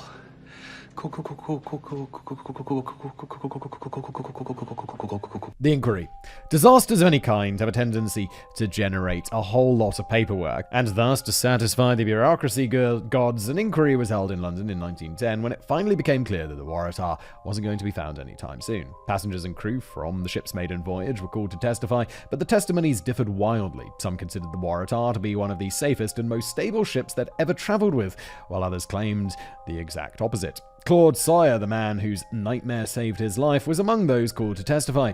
According to Sawyer's testimony, he noticed a big list to port when the ship left Melbourne, and when the ship encountered turbulent weather on the way to Durban, she wobbled about a good deal and then listed over to starboard, where she remained for a long time. While recovering from a roll, she would often jerk, causing injury to some passengers. Mrs. K would hurt her arm and hip in one incident, and in relatively smooth seas, Dr. Fulford and Ms. Lascelles were injured after being knocked off their feet. In one instance, while he was taking a bath, the ship rolled, and he was able to judge by the bathwater that she had rolled at least 45 degrees. That 45 degrees is a hell of a list. That's like halfway to 90. I know I'm stating the obvious here, but that's a hell of a list. Can you imagine a room being at 45 degrees? You would not be able to stay on your feet. You'd have no chance. You'd fall down to the corner of the room. You're in a bath. The bathroom's going to get very wet. When he asked one of the officers on board to confirm the angle, he was told that it wasn't a cause for concern. He also mentioned that the ship took longer than usual to right herself after a roll, which he found to be very worrying, and other witnesses echoed this sentiment. Physicist Professor William Bragg was a passenger on the Waratah's maiden voyage and testified that, while in the Southern Ocean, the Waratah developed a list to starboard to such an extent that water would not run out of the baths, and this list was held for several hours before she rolled upright. Professor Bragg theorized that the ship's metacenter was below her center of gravity. When she... Metacenter? It sounds like somewhere Facebook operate out of. When she slowly rolled to one side, she would reach a point of equilibrium and would stay in that position until either a shift in the sea or the wind pushed her upright again. Other passengers and crew would also comment on the Waratah's lack of stability, and some of the crew handling the ship in port claimed that she was so unstable when unladen that she couldn't be moved without ballast. This isn't unusual for cargo ships since they're built to carry heavy loads. However, the crew handling her in port would be aware of this, so the fact that they came forward testifying the ship to be dangerously unstable does suggest that something about the Waratah was concerning to those who knew better. Yeah, this ship just sounds like a bit of a piece of shit, to be honest. Well, just as I thought, trash. And the reason that is missing is because it was shit. There was a big storm that other people struggled with, and this piece of crap didn't, and it sank and everyone died. Yeah, mystery solved, right? Big brain. Wow! I'm so smart! Correspondence between Captain Ilbery, the managers of the Blue Anchor Line, and the builders of the ship showed some contradictions in letters to the managers of the Blue Anchor Line. The captain commented on some of the details, the ship's fixtures, fittings, cabins, public rooms, and ventilation, to name a few, but there seems to be no mention of the Waratah's seaworthiness or handling at sea. Some speculate that the captain had concerns about the Waratah's stability, but for some reason never raised his concerns in these letters specifically. However, Barclay Curl, the builders of the ship, told a different story when they revealed letters written by Captain Ilbery, where he mentions concerns regarding the stability of the ship. There were also some angry letters between the builders and Lund & Sons, the owners of the Blue Anchor Line, about stowage issues aboard the ship. The owners later claimed that it was simply a bluff to get financial settlements from the builders. While I'm sure this is considered fraud and illegal, it's clear there were some concerns about the ship's stability when carrying cargo, which should have been addressed before she left port a second time. However, expert witnesses all agreed that the Waratah was built properly. According to Mr. F.N. Lang, speaking on behalf of the Board of Trade, there had been no reports of problems after the Waratah's maiden voyage. Wait, wasn't there a physicist saying that it was leaning too much and all this stuff? It sounds like there were problems, just people are covering it up. I'm guessing he forgot about the coal bunker fire. Yeah, and the listing and all of this stuff, like, there were clearly problems. It does seem like a cover-up. There were claims that Captain Elbury told the captain of the Mongolia that the second trip would be the Waratah's last unless significant alterations were made. However, the captain of the Mongolia had never met Captain Elbury, so where exactly this rumor came from is a bit unclear. Okay, that just sounds like one of those things that gets made up over time. According to Mr. Barry, Chief Scientific Department of Barclay Curl & Co., the builders, all experiments conducted with the Waratah when she was first launched were satisfactory. The Waratah was superior with regards to width and depth. Unlike some ships, the consumption of coal, which would lessen the load, wouldn't affect her stability. Even if the ship rolled so far to one side that her masts were parallel to the surface of the ocean, the ship would still be able to right herself. In fact, a weight of 290 tons placed on one side would be needed for the ship to list even 15 degrees. He firmly believed that the ship wouldn't list enough for it to roll over completely. I'm sorry, but obviously there's witness testimony. People were saying it was listing a hell of a lot more than 15 degrees. We talked about it listing 45 degrees. And how insane that would be. It sounds, and obviously the builders of the ship have a strong interest in being like, it was fine when we built it. It was fine. But obviously something changed. Because I don't think the random professor or whoever would lie. What reason does he have to lie? Whereas you're the builder of the ship. You got a strong incentive to lie. Allegedly. This is like 100 years ago. Not particularly concerned, but still, allegedly. The Waratah passed numerous inspections by her builders, her owners, the Board of Trade, as well as 2 inspections by Lloyd's of London, who insured the vessel and gave her their top rating. This rating was only given to ships inspected and assessed by Lloyd's throughout the design, construction, and sea trials process. Crew members, ranking from stokers to a deck officer, as well as passengers aboard her maiden voyage, claimed that the Waratah was perfectly stable, especially stable, according to some, with a comfortable, easy roll. Considering all these contradictions, you'd think that someone was lying. But that's not necessarily the case. Many passenger ships of the period were slightly top-heavy. This gave the ship a long, comfortable, but unstable roll, which is more preferable for many passengers than a short, jarring, but stable roll. After a few voyages, the crew learned how to load and handle the ships correctly, so the majority of these ships were active without any major issues for decades. However, the Waratah ran into an unusually heavy storm on her second voyage before the crew really had a chance to get to know her little ticks. This design could explain why the witnesses gave such strongly opposed testimonies. An inexperienced or uninformed traveler might have interpreted the long, slow, soft roll as comfortable and safe, while an experienced sailor or traveler like Cord Sawyer would have experienced the same motion as unstable. The Waratah was also a combination cargo and passenger liner, which complicated things a little bit. Passenger liners have a relatively small cargo volume relative to their gross tonnage and therefore have predictable ballast requirements. However, the Waratah could carry a variety of different cargoes on the same voyage, especially when she wasn't carrying that many passengers, which would have made the ballasting more complex and correct stowage more crucial. If the cargo suddenly shifted due to a violent storm, it could certainly have contributed to the ship rolling over too far to recover and capsizing. In the end, Blue Anchor Lines wasn't directly blamed for the tragedy, but their reputation was ruined and no one was very keen to use their ships. No real surprise there. They soon went bankrupt and were forced to sell their remaining fleet to the P&O Company in 1910. Wow, P&O. Are they still around? They were around when I was a kid. You'd take a P&O ferry from the UK to France. It would cross the channel. These big things with P&O on the side. Wow. Been around a long time. I'm going to look it up. Are they still in business? I haven't heard of them in a long time, and I feel like they might have been destroyed by the Channel Tunnel. Nope, still around. British shipping company that operates ferries from the United Kingdom to Ireland and continental Europe. The company was created in 2002. Oh, P&O Ferries, through mergers and acquisitions within P&O. Okay, so some weird corporate stuff happened. It's now owned by Dubai. Okay. Also, Dubai-based DP World. Fascinating. Theories. The only thing we know for a fact is that the Waratah was last seen at 9:30 a.m. on the 27th of July by the Clan McIntyre. There are many theories, but so far no one has been able to find a wreck or explain how a 450-foot steam ocean liner managed to disappear without a trace, taking her passengers and crew with her. Some of the theories are just ridiculous. I'm fairly confident we can rule out alien involvement or interdimensional portals, so let's focus on the more likely theories. A storm. Yeah. The Waratah was a bit There was a big storm. Boom. Come on. That's it. The most likely theory, and the one settled on by the inquiry, is that the Waratah was lost during a storm. The Cape of Good Hope has many other names. The coastline is known as the Wild Coast, the Cape of Storms, and my personal favourite, the Graveyard of Ships. Oh, good lord. There are 26 wrecks just around Cape Town itself, and some estimate that between 2,500 and 3,000 ships have sunk off the South African coast since the 1500s. I'm not sure how accurate this is, but since the list of shipwrecks off the Overberg municipal area, which covers about 160 miles of coastline, is 5 pages long, with an average of 30 entries per page, I can believe it. That is an incredible number of ships. One theory proposed that the Waratah encountered a rogue wave. While sailing through the storm, the captain of the clan, McIntyre, described as the worst he'd ever seen. Rogue waves are thankfully not that common, and they were considered to be a nautical myth for many years. I feel like I made a video about this, how people were like, nah, that's not real, and then they recorded them, and it's like, oh my god, just giant waves. I swear they were like 10 meters high or 30 meters high, or something insane. Just like one random wave that, bang, destroys a ship. Brutal, savage, wrecked. It's only in the last few years that rogue waves have been considered to be an actual thing. Essentially, a rogue wave can be greater than twice the size of the surrounding waves, and since they often come from a different direction than the prevailing wind, they're highly unpredictable. Some reports describe them as a wall of water, steep-sided with an unusually deep through. According to National Geographic, the spot with the highest frequency of rogue waves is, you guessed it, off the coast of South Africa. In 2020, a rogue wave of 17, yeah, I knew they were massive, 17.6 meters.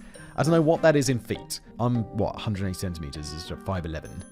So, that's got to be like 60 feet. That's nuts. Hey Siri, what's 17.6 meters in feet? Oh, I thought I said 70 meters. Look, it's big. That was recorded off of Vancouver Island. However, while it may be officially the highest on record, there are tales of rogue waves up to 24 meters high. Our research suggests that rogue waves off the southeast coast of South Africa, where they are most likely to happen, can easily reach up to 20 meters. That's roughly the length of a tennis court. The combination of the strong Agulhas currents and the narrow continental shelf is probably to blame, but for those facing a rogue wave, where it came from really isn't that important in the moment. If the Waratah was a little unstable due to some design flaw, being hit by a giant wave would have been disastrous. She was carrying 6,500 tons of cargo, so if the cargo dislodged, the shifting cargo would have certainly have contributed to the Waratah turning turtle and sinking. If she did roll over completely, any debris and bodies would be trapped under the wreck, which might explain why nothing was ever found. Many perfectly seaworthy vessels without any design issues have been very badly damaged in violent storms around the Cape of Good Hope. We love irony. Around the Cape of Good Hope. An unstable ship would have a snowball's chance in hell against a 20-meter wave. An explosion. Another theory suggests the possibility of a fire or catastrophic explosion on board. A fire on board might explain the flashes spotted by the Harlow. Coal dust can be self-combustible under the right circumstances, so an unfortunate series of events could lead to an explosion on board. Many proponents of this theory point out that the Waratah suffered a coal bunker fire on a maiden voyage. The fire burned for 2 days before it could be extinguished. However, the Waratah was repaired when she returned to port, so whatever damage caused the fire was obviously rectified at the time. Yeah, but that doesn't mean it can't happen again. It's like, yeah, we fixed it. Or like, they treated it. Like, you treat it, but they didn't cure the problem, right? Maybe they didn't. Smarter people than me stated that it would be unlikely for the same issue to cause another fire so soon. Many believe this theory also explains the lack of wreckage, but I'm not so sure. If the Waratah did catch fire, it seems unlikely that no one was able to launch any lifeboats before she went down, and an explosion would have turned a big ship into small pieces. Some of those pieces would float, so there should be some wreckage. Adrift and lost in Antarctic waters. The last theory worth considering is that the Waratah ran into mechanical trouble and was set adrift. If Captain Ilbury steered for open seas, unwilling to risk being too close to the rocks on the coast in a storm, she would have been too far out to sea for vessels traveling near the coast to see her signals calling for help. In 1937, the Nottingham Evening Post published an article speculating that the Waratah drifted south, possibly all the way to the waters of Antarctica, where she finally foundered or was crushed by the ice. If the passengers on board didn't drown during a freak storm, they would have been left to die of starvation and cold. She was well stocked, so I find starvation unlikely. If she did make her way to Antarctica, I think hypothermia and disease more likely killed those on board. Either way, it would have been a horrifying experience for the passengers and crew. I mean, yes, possible. I think the storm one is just more likely.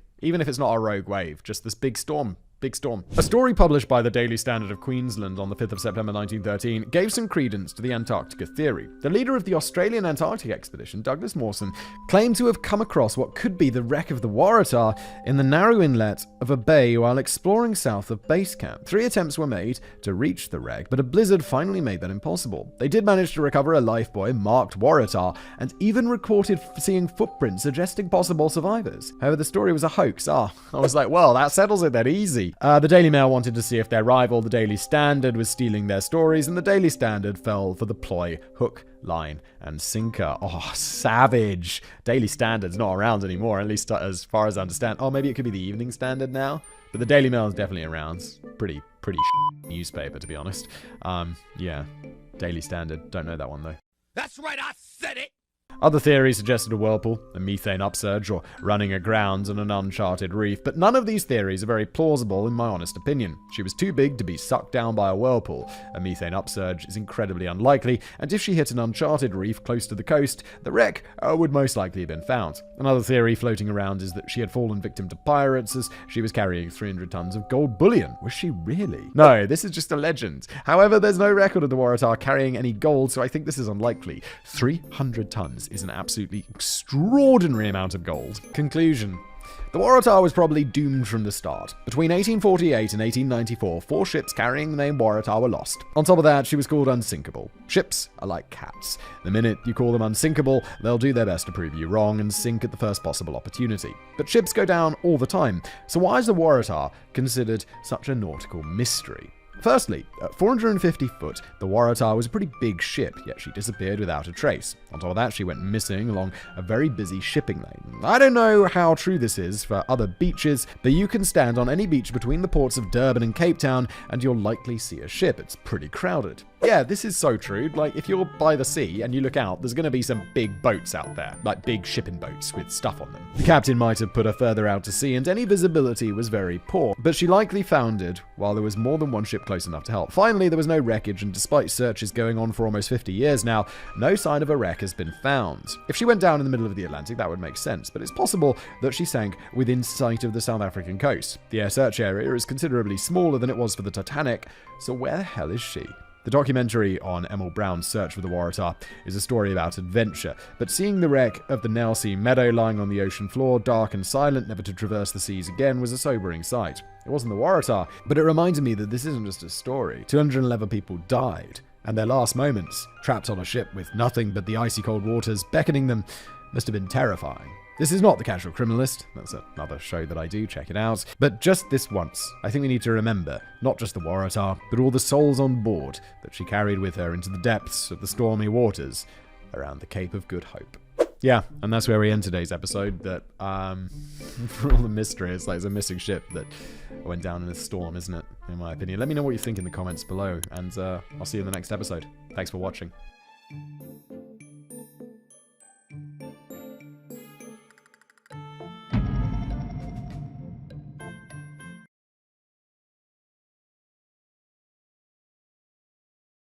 Hello, welcome back to another episode of Decoding the Unknown. I, as ever, am your host, Simon Wemmers here. One of my writers, Katie, thank you, Katie, has written me a script, The Sally House, America's Most Haunted.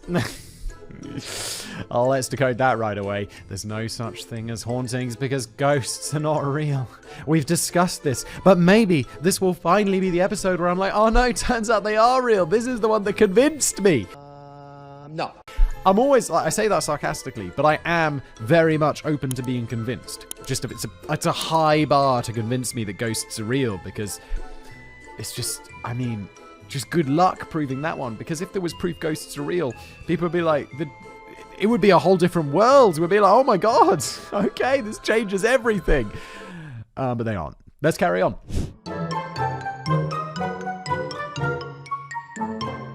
Atchison, Kansas probably doesn't ring a bell for most people. If you've heard of it, it might be in regards to being the birthplace of Amelia Earhart. Never heard of it, no. The house she was born in is now a museum, located on North Terrace Street in this small city. A mere 0.2 miles away, however, at 508 North 2nd Street, you'll find what's become known as the Sally House. And what's so special about this place, you may ask? Well, Guess what, Simon? This is an episode about ghosts, and not just ghosts. The Sallie House has a reputation as one of the most haunted, if not the most haunted house in America. I want to go there now. I want to go there and be like, yeah, okay, show me these ghosts. And then I'll become haunted or whatever. And I'll be like, wow, that was the proof I needed. All that needed to happen was for me to become haunted.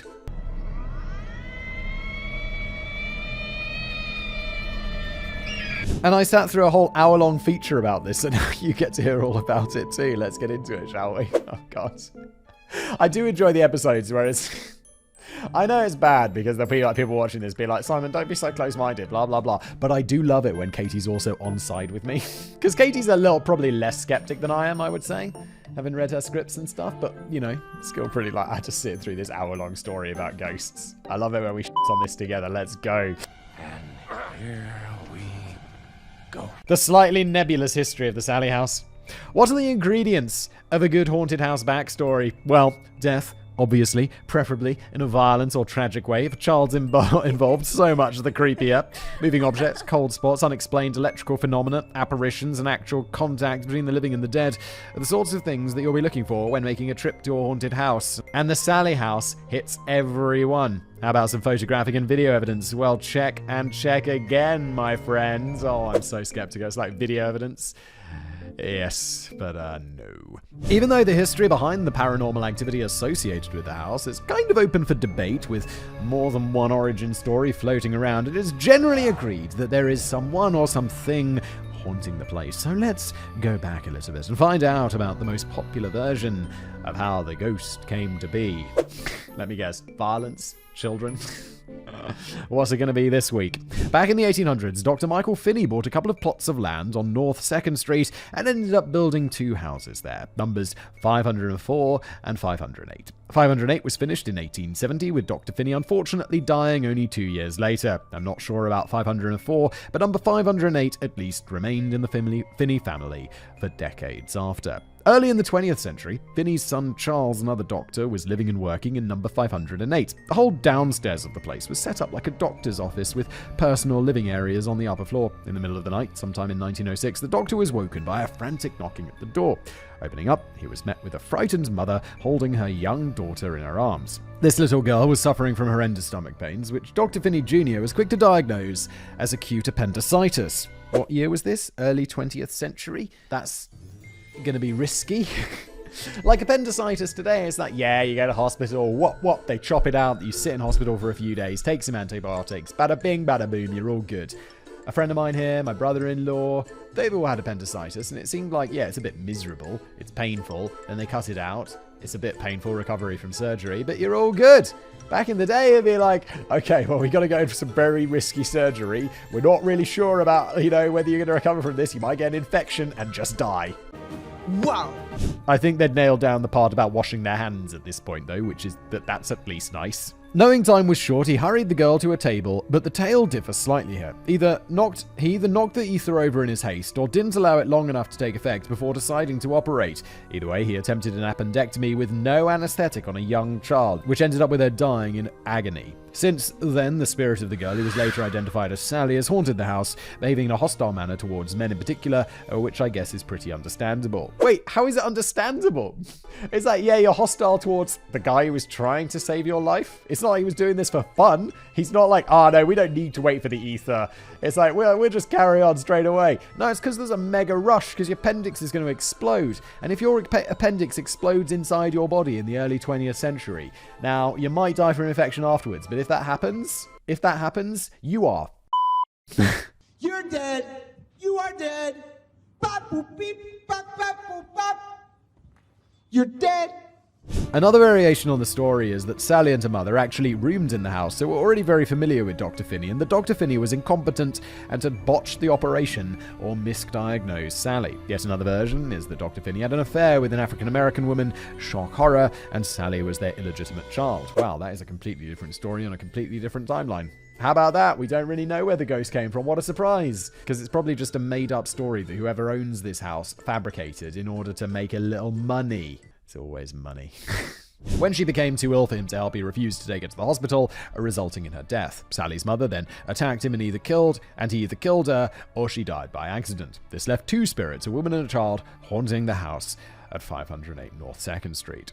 The Pickmans. Okay, we're now in the early 1990s. The house is owned by Mr. Leslie Smith, and he's renting it out for the first time to a married couple called Tony and Deborah Pickman. If you're interested in what was happening in the world in 1993, according to hobbylark.com, okay, there are a grand total of around 25 websites online at the beginning of the year. By the end of the year, there were 623, including my fave, the IMDb, or the Internet Movie Database. Wait, is that true? 30 years ago, there were only 623 websites. 30 years is a long-ass time. But it's also, like, crazy. It's amazing, isn't it? How far we've come. The total cost of a 30-second Super Bowl ad was $850,000. In 2022, a Super Bowl commercial cost $223,000 per second. Which, I mean, that is a lot of money. But that also seems quite reasonable. Like a 4-second Super Bowl ad would cost you $1 million. 1, 2, 3, 4. That's quite a lot of time to get in front of quite so many people. Beanie Babies and Goodfellas frozen pizza were launched, as well as Pepsi Max. Love Pepsi Max. And a cereal called Sprinkle Spangles. One of these products didn't make it. Pete Sampras and Steffi Graf dominated the tennis world, and Nelson Mandela and F.W. de Klerk were awarded the Nobel Peace Prize. In amongst the faux fur, Birkenstocks, and grunge looks that were popular in the early 90s, Tony and Deborah Pickman and their infant son moved into their new place in Atchison, Kansas. They were not aware of its spooky history, and neither apparently was their landlord, Leslie Smith. Over the course of their tenure in the Sally house, which lasted just under 2 years, the Pickmans bore witness to numerous strange events, some of which were later documented by film crews. So, what kind of things are we talking about here? As I mentioned earlier, I watched the whole blooming hour-long feature about this, which is most unlike me, I have to say. I looked it up afterwards and only got a 4.1 on IMDb. That is bad. IMDb's weird, though, because I swear everything's like a 6 or a 7. You could be like, yeah, what's The Godfather? Like 6.9. And what's like, movie part 7? Oh, it's like a 5.1. They all seem to cluster, I mean, unless it's really bad. They all seem to cluster in that range, right? Maybe I should have picked something else. Indeed. The Pickmans were in it, explaining their experiences firsthand, and there were shots of photos taken and some video footage too. Not that I'm any judge of character whatsoever, but they seemed like normal, matter-of-fact people. After having experienced some weird stuff in their new place, they brought in psychics and mediums. They brought in psychics and mediums to try and get some answers, and eventually one of these psychics hooked them up with the big guns of paranormal programming, such as unsolved mysteries and sightings. So, here's their story. And always remember, people can be super reasonable, because it's often not about people lying or making stuff up and all of this stuff. It's there being another explanation for why they saw or heard the things that they did. One of these things could be mental illness. If there's two of them, then it could be something environmental. And we always come back to my classic favorite, carbon monoxide. If you don't have a carbon monoxide detector in your house, get one as soon as possible. Because that's the sort of thing that causes hallucinations and for you to like hear things and see things that aren't really there, and it's super common, and it will also kill you. One of the first things the Pickmans experienced in the Sally house was your standard creepy occurrence of a load of stuffed animals being placed in a circle around their baby's room. Once having confirmed that nobody in the house had done it, they put the toys back and went downstairs. This sounds like this is just the dude, though. Isn't this just the dude? That's be like, oh my god, have you seen the toys? The wife would go, did you put those there? No, it's a ghost. It's the sort of shit. Or like my kid would draw a picture and then I'd draw like I'm such I'd tell my wife afterwards, but I'd be like, did you see that? Did you see that drawing our daughter drew? And she'd be like, what do you mean? And I'd be like, just have a look at it. And I'll have drawn like loads of blood into the scene or something just for a laugh. And she'll be like, you did that, didn't you? And I'll be like, yeah. But someone who's just a bit more of a dick than me, I feel would do that. I'd just be like, no, our kid's haunted. They're going to be a serial killer. The lights went out briefly, and after they came back on, the Pickmans ventured upstairs to find the toys once more in a circle on the floor. How weird or made up. After a few other occurrences of electrical weirdness, cold spots, and pictures mysteriously being hung upside down, Tony's brother was around one day and decided to bait the spirit of the house a bit. Placing a teddy bear on the table, Tony's brother got a camera and announced that if the goat wanted to do anything, he was ready to take a picture of it. Right on cue, as he pressed the button, the teddy bear began to spin around on the spot. The photo came out as a picture of a room with an odd light blurred patch in the middle. There were several photos taken in the house that show strange dark patches or weird light portions in various rooms, and there's also a photo of a candle with wax that had melted upwards past the wick. After the spinning bear incident, the family freaked out a bit and decided to go and stay with Tony's mother for the night. As they were leaving, Tony felt a strange sensation on his back, which didn't go away, and when Deborah checked later, he had 3 long scratches, which they also photographed. This was the first time Tony was attacked by the ghost in the house, but unfortunately for him, it wouldn't be the last. Okay, now we're drifting from... because ghosts aren't real, right? Now we're drifting from just mental illness, carbon monoxide or whatever, to be spinning tales. And I'm not sure if this is Unsolved Mysteries or whichever piece of history show has decided to pick up on this, or whether it's these people just making up a story for the laughs. But coming from a position of ghosts obviously not being real, it's who faked this stuff then? Due to Atchison being a small place, the Pickmans didn't want to get a reputation as weirdos or kooks for going on about their haunted house. They also didn't want the embarrassment of local media attention, so they enlisted the help of a co-worker's relative called Barbara Connor. She was a psychic and been living in California, so had no knowledge of or ties to the house and could investigate without causing a load of local gossip. She quickly located the spirit of a young girl and attached the name Sally to her for the first time, thus creating the nickname of the Sally House. So much for keeping everything under the radar, however, as the feature goes on to say, with Barbara's connections to California, it wouldn't be long before film crews were beating a path to the little town in the prairie. Oh god, here we go. Hey, I live in California, and nobody's racing to document where I've just been. Shows like Unsolved Mysteries and Sightings contacted Barbara to get them in with the Pickmans, and yes, I can see Simon nodding along here as the monetary aspect starts coming into view. Yes, it does. It's always about the money.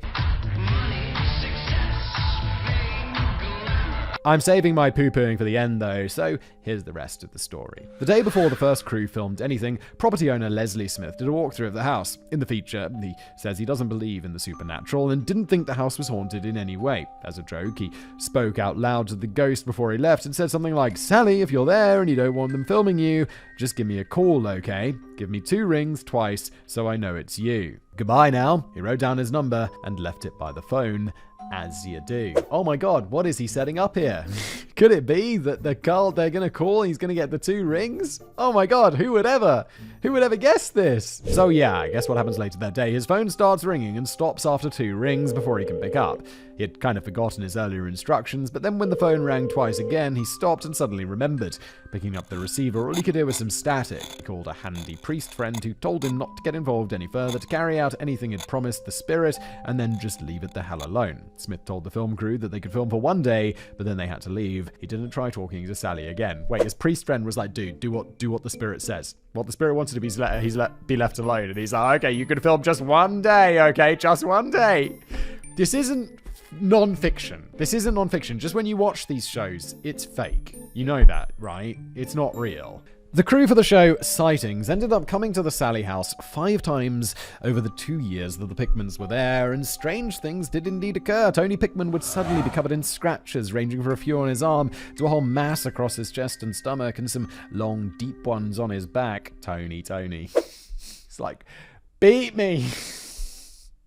These are not like marks that he could have done just before. They are proper nasty-looking scratches. While I didn't see the clip in question, there is apparently a 9-minute sequence of uncut footage showing scratches forming on his skin from nowhere.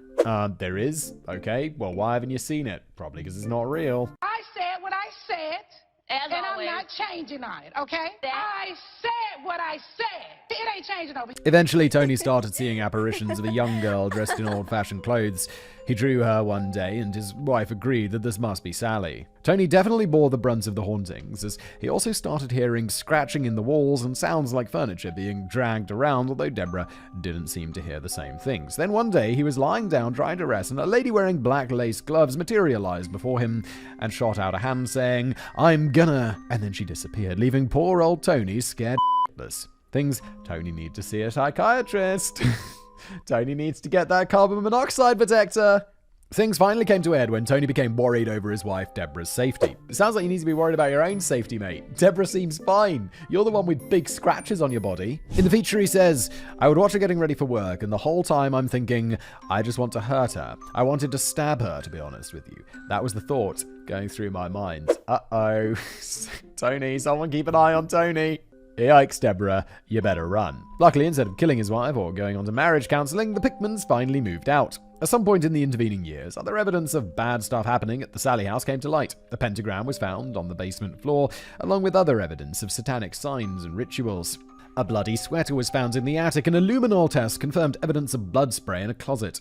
Kate Peltzer, who lived in the house next to the Sally house, said that when she went into the basement to check it out with a group of researchers, bricks were dropped on them. There weren't any bricks in the basement. She also said, well, there obviously were, because they were dropped on you, weren't they? She also said her young son had a room that was facing a bedroom in the Sally house. He would get scared at night and point at what he says was a black monster flying around his room. Yes, but he has a kid who is scared of the haunted house next door because you told him it was haunted. Many years later, the Pickmans visited the Sally house again with a psychic friend, and this time, they looked around for a bit. Tony was thrown backwards with such force that his lace-up shoes flew off. He couldn't get up off the floor until their psychic friend told the spirit to let him go in the name of God. After this incident in 2009 or so, the Pickmans teamed up with EVP expert and paranormal investigator Michael Esposito and a couple of new psychic mediums, including Canadian Robbie Thomas, who is apparently quite a big cheese in the world of psychics. EVP, okay, good, someone's stands for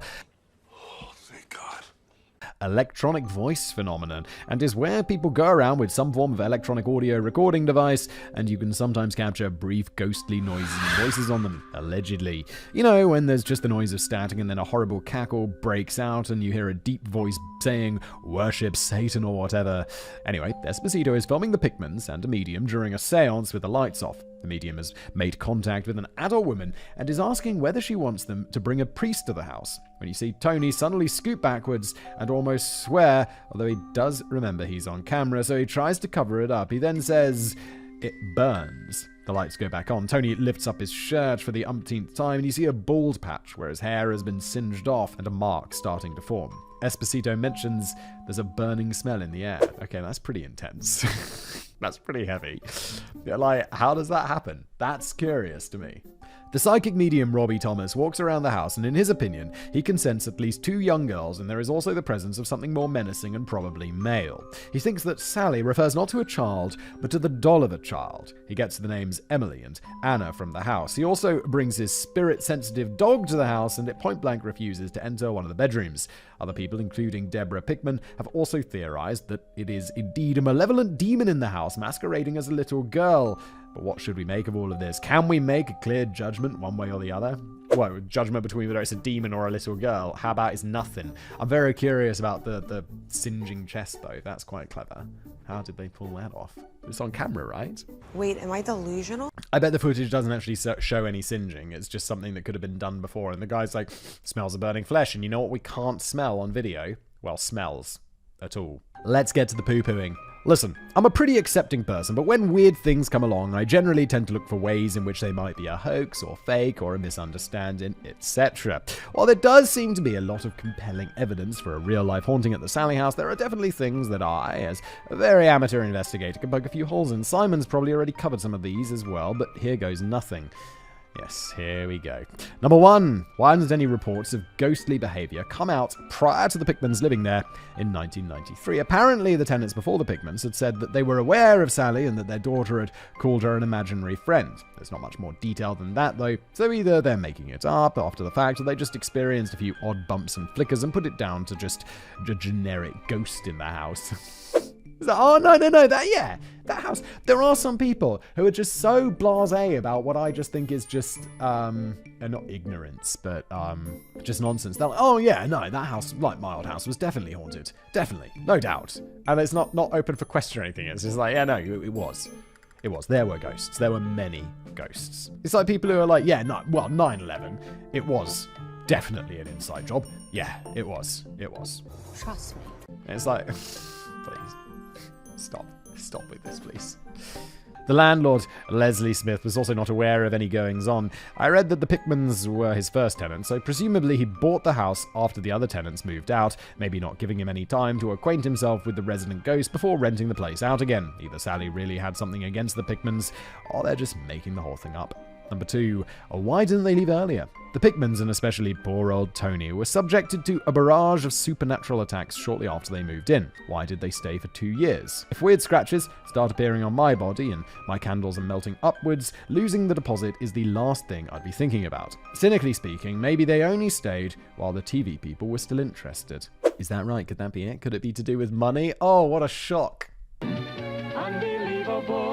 Number 3, the good timing of the TV crews. After his initial back scratches, I think the only time Tony Pickman was attacked was when there was a camera crew there. And for the couple who initially said they wanted no publicity because of embarrassment, they sure were featured on a lot of TV shows, including as recently as 2015 in an episode of Ghost Adventures, which I just found out is fronted by Zach Bagans, who we made a bit of fun about in the James Dean Cursed Car episode. Hi, Zach. Oh, I don't remember that. I didn't even record that not that long ago. Zach Bagans, who are you? Number 4, some things in the documentary that I have issues with. Michael Esposito, the paranormal investigator, is featured quite heavily in the documentary. However, he relates things from the Pickman story that he had no first-hand knowledge of, such as a rose that was found burning on the table. He wasn't there to see it, he just apparently knows about it from the Pickmans. He tells stories of things that happened to them, but without them also being there, so who knows how much is true or exaggerated. Also, in his footage of the seance, the medium is communicating with the spirit and asking it questions, but she's sitting at the back of the shot, kind of out of the way, and the camera is aimed squarely at Tony Pickman, handily catching his reaction as his stomach is apparently burned. Oh, okay, yeah, it's like this. It's probably not a multi-camera setup thing, is it? Or if it was, they could have had a camera on him and a camera on her, and then they chose to cut to him. But I haven't seen this. I assume Katie has seen that, and she'd probably have, told me about that if that was what was happening. On the footage, it's actually hard to see the singe mark that they're pointing out, although it does look like his hair is disappearing. We hear Esposito say that the sulfur smell they smelled earlier must have been the burning hair. Is this just a case of them narrating what we're supposed to believe?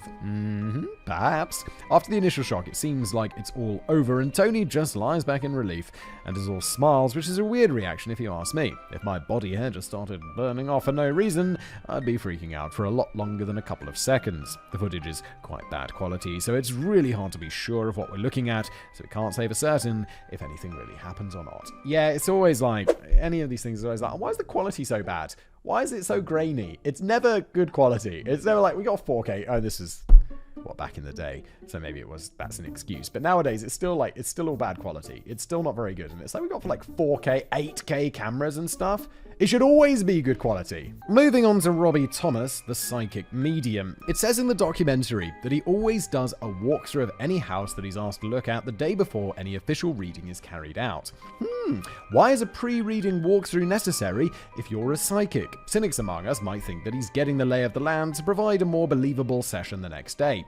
He didn't really add much to the story, just confirmed cold spots and the presence of a young child. He also threw the names Emily and Anna around later, but these are pretty meaningless as no violent deaths have ever been officially recorded at the Sally house, so they can't be attached to anyone in the historical record. He also says there's a lot of orb activity, which is related to psychic activity, but he actually says, quote, "So this to me is a bunch of orbs. I've got my eyes closed and I can see maybe 10, 12 different kind of orbs." Hello, you've got your eyes closed. I can see a kind of red landscape with my eyes closed, but I don't assume that I'm looking at Mars. Yes, also, just this dude adds nothing. He's not even like one of these clever mediums where it's like, they cold read you and then tell you stuff based on he's walked through the house the day before. At least try and pretend to do some fake stuff. Pretend learn something and then use it. Number 5, the EVP stuff. As previously mentioned, EVP stands for Electronic Voice Phenomenon. It's one of those branches of paranormal activity that can't really be ruled out or ruled in as evidence of ghosts. Michael Esposito takes a few recordings around the Sally house, which are in the documentary, handily subtitled, so we know what we're supposed to be listening for. Yeah, this is one of those crazy things. It's like, if you subtitle something that's not really audible, people who are listening to it will hear what the subtitles say, and they'll be certain about it. There's some cool YouTube videos where people do this, and then they're like, okay, listen to this recording, what do you hear? And you're like, I don't hear anything. Okay, listen to this recording and here's the subtitles. And then they play the same recording with different subtitles but don't tell you, and you're like, yeah, I totally heard whatever the subtitle was saying. It's crazy. You just apply what you're being told is being said to it. One such instance is a voice allegedly saying he's the devil, which I could not make out at all, and I've got quite good hearing. There are a few other things generally alluding to some powerful male being, but EVP can be explained by a human's tendency to try and find patterns and meanings where there are none. It's also possible that perfectly normal signs were picked up in the ambient noise that came from sources other than the spirit realm. To be honest, I had a hard time picking out what those voices were supposed to be saying, and it's extremely open to interpretation. As a slightly odd side story, I remember sending a video of a breast pump that I was using to my sister, as it sounded like the machine was saying, here I go, here I go, here I go, over and over again, which it obviously wasn't, but once you heard it, it was impossible to unhear. That's amazing. Here I go, here I go, here I go. I mean, it's doing it. It's doing it. I'd get attached to that breast pump. I'd be like, oh, you know, it's just motivated. It's going for it. Good breast pump. Good breast pump. Number 6. The weird basement. Okay, signs of a pentagram and satanic rituals were apparently found, but that's about as much information as I can find about it. Who knows when the pentagram was originally drawn? It could have been at any time before, during, or after the Pickman's tenure. I imagine that the time that pentagram was drawn was probably the time they realized that it's going to make them a little bit of money. They're like, let's just go down to the basement and carve a big pentagram on the wall because that's going to look haunted and shit. Cool. Michael Esposito takes a group of ghost hunters into the basement for a look-see and starts rabbiting on about someone being a witch. Who's he talking about? Sally, a previous occupant, the ghost lady. There's a black mark on the floor, and Esposito says that there was a pentagram underneath, but Leslie Smith, the house's owner, covered it up. We don't hear anything from Leslie about this, so I have no idea if it's true. The blood found in the closet is creepy, but again, I'm having a hard time finding much more detail about it. This seems like an added-on part of the story, not part of the main ghostly narrative, and I can't really find out much about it, so let's just leave it there. Sounds made up, to be honest, doesn't it? Number 7, the book. Deborah Pickman published a book in 2010 called The Sally House Haunting. Oh my god, what? Did she make money from this book? Is that possible? Here comes the money. Here we go. Money talk. Some unexpected revelations came out that weren't really touched on in the documentary. These included the fact that the Pickmans were told by psychic Barbara Connor to treat the ghost of little Sally as an adopted daughter, so they left out toys and crayons for her and basically just got on with living in a haunted house and treated her like an invisible child. That is super weird. Deborah also believed that Sally was her baby's guardian angel. Baby Pickman would wake up all the time, which is a nightmare for parents, but Deborah came to believe that Sally was intentionally waking him up to protect him from sudden infant death syndrome, which is totally impossible to prove, so, well, there's that, I guess. What the hell was that? Okay. Or your kid's just waking up in the night because they're a kid. Anyway, this is a new aspect to their relationship with the ghost that isn't usually part of the haunted house story. The book came out years after they'd left the house, but then a few years on again, Deborah is now changing her tune on a new TV show saying that she believes the ghost was a demon all along. Wait, so is it a demon or is it a guardian angel of your baby protecting them from SIDS? Come on. Make up your mind, girl. She seems kind of unemotional in the documentary, unlike Tony, who is tearing up and getting goosebumps just talking about various things that happened to him. Number 8, the neighbor. Kate Peltzer's tale of having bricks dropped on her and a team of investigators was quite weird, as she said there were no handy bricks but nearby. The walls were stone, the ceiling was wood, and there was nowhere for a random brick to fall from. She did say, though, that the bricks were only dropped when the lights were turned out. It's rather convenient, no?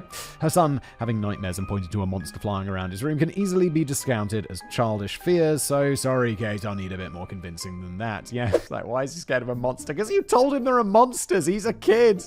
Why would you just... It's not haunted. Haunting's not real. That's the sort of thing when your kid's like, there's a ghost in my room, be like, no, it's not. Ghosts aren't real. Even if you believe in ghosts because something's wrong with you, just say they're not real because it'll make your kid feel better, okay? Don't be like, it's a friendly ghost. Don't do that. Don't do that. You're just lying. Things I can't explain. Enough of the doubting, let's talk about some of the genuinely odd things that the Pickmans experienced. In Season 3, Episode 1 of a Sightings episode called Heartland Ghost, we see many examples of photos, usually of their baby, with weird blue patches over parts of the picture. There's also blurry areas and strange light blotches present. I know photos can easily be faked, overexposed, etc., but only part of these pictures are affected, and would the couple be doing this right at the beginning of their stay at the Sally house without knowing the alleged backstory? The one expert featured on the show couldn't give a satisfactory explanation for how these weird pictures could have been made. Okay, fair enough. But also you're a show about hauntings, so your motivation to get an expert who's actually competent to disprove things is low. So you'll probably find someone who's like, what's your training? I once developed photos at a Kodak machine.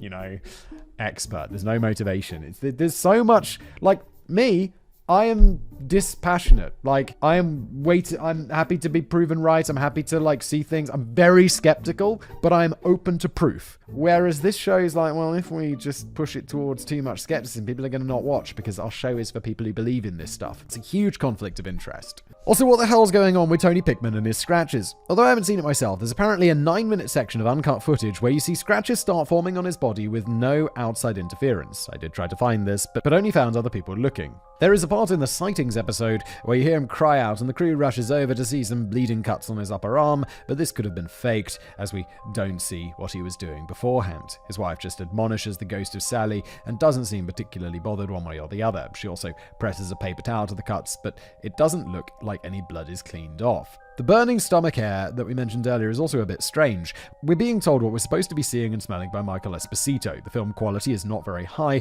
and sometimes I think I can see hair being burned away, and other times I'm not sure. I did watch it several times. If Tony was self-inflicting these scratches, or if Deborah was doing it, they really went to town, as there are photos of his chest with a shed load of nasty red scratches all over it, like he'd been mauled by a really disgruntled cat. He gets them on his back too, which would be very hard to self-inflict, never mind in a surreptitious manner.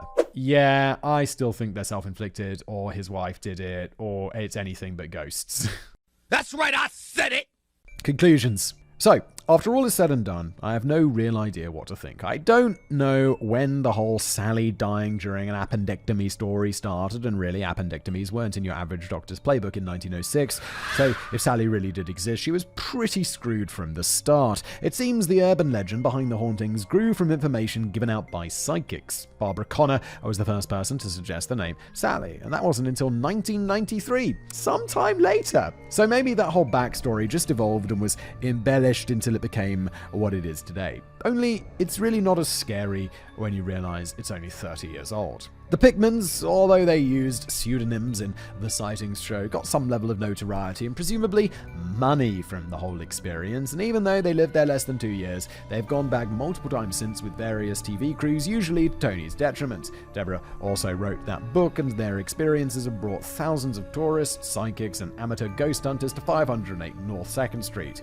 If we believe in the presence of ghosts in the house, we have to assume the spirits were either dormant or not particularly nasty until over 80 years later, when the Pickmans moved in, as the fact is, there was no buzz about the house at all before they took up residence. I'm not sure if the ghostly activity continued after they're gone either. There are no other families linked to the story, so maybe Sally just went to sleep again. There's probably someone. Does anyone live in this town who's watching this? Anyone know what's there these days? Is there some random family just living there? Just being like, can you leave us alone? Just trying to live in a house. It's just a normal house. I pay my rent. Leave me alone.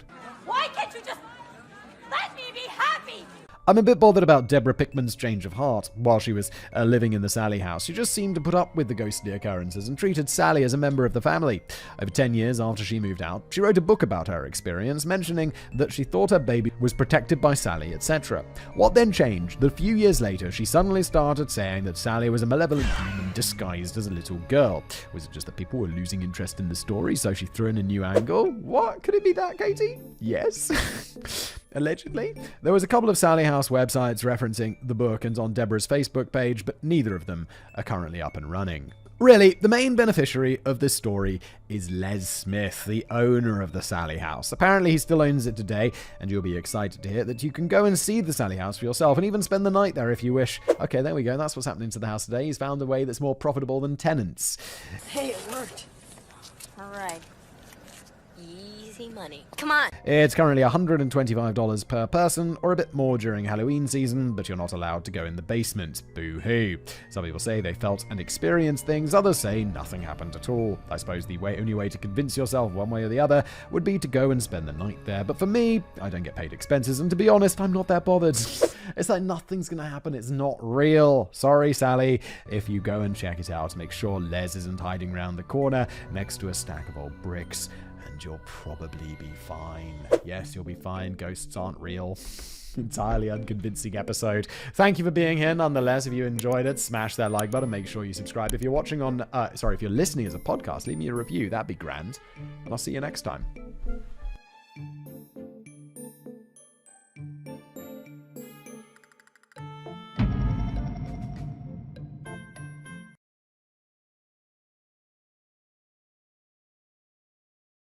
Hello everybody, welcome back to another brand new episode of Decoding the Unknown. As always, I'm your decoder, Simon Wemmers here, one of my writers. In this case, Dennis, thank you, Dennis, has written me a script, Halloween Candy, The Good, the Bad, and the Poisons. I feel like...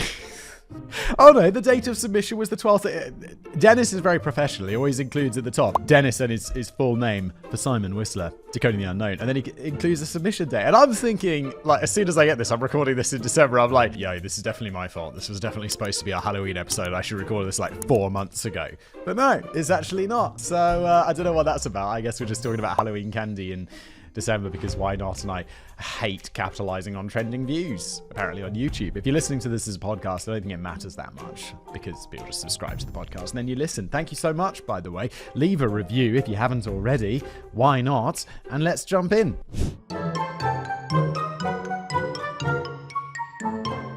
Halloween.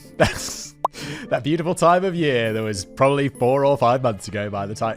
It could be 6 months. It could literally be the opposite side of the year by the time you're hearing this because I filmed these so far ahead. But well organized as ever. That beautiful time of year when parents all around the globe teach their offspring how to extort goods from strangers by threatening property damage. Yeah, Halloween's also weird, right? It's that one time of the year where it's like, no, you can definitely accept candy from strangers. In fact, go to the stranger's house and ask them for candy. And the rest of the time it's like, do not talk to strangers. Don't do it. Don't take their candy. They're just looking to predate you. Nothing says fun family activity more clearly than seeking out random residents in the middle of the night with your kid dressed as a burglar or a killer clown. A killer clown? Holy shit. Dennis, do people really do that? I'll be like, no, you can go as like, my kid went as Peppa, granted my kid's 3 years old, but she went on Halloween this year as Peppa Pig. Killer clown, Jesus Christ. Yet in the eyes of the public, it's somehow those junior criminals who are in stranger danger. When I went out trick-or-treating as a little kid, my mum had always been excessively concerned with tampered candy. Even though I was allowed to collect sweets throughout the whole night without any parental supervision, she didn't take any risks with the treats that I brought home. I don't know if I'd let my kids go out by themselves. I guess there's a point when they get, when they're like teenagers. I don't know, what age can a kid go out by themselves? I don't know, I wouldn't be like... I don't know. Like, I feel like I know nothing about parenting beyond the age of my kids. So, like, ask me something about a 3-year-old, I'll tell you. Ask me something about a 1-year-old, I'll tell you. Ask me something about, like, how do you deal with a 6-year-old? I'll be like, I don't know. But when it happens, I'm going to read about it, aren't I? Google's amazing. Like, you'll read some problem. Like, my kid was like, when they did something naughty, I was like, how do I deal with this? I don't want to shout at them. Like, I'm not against, like, raising my voice at my kids, but I want to save it for, like the other day, they were going nuts in the car.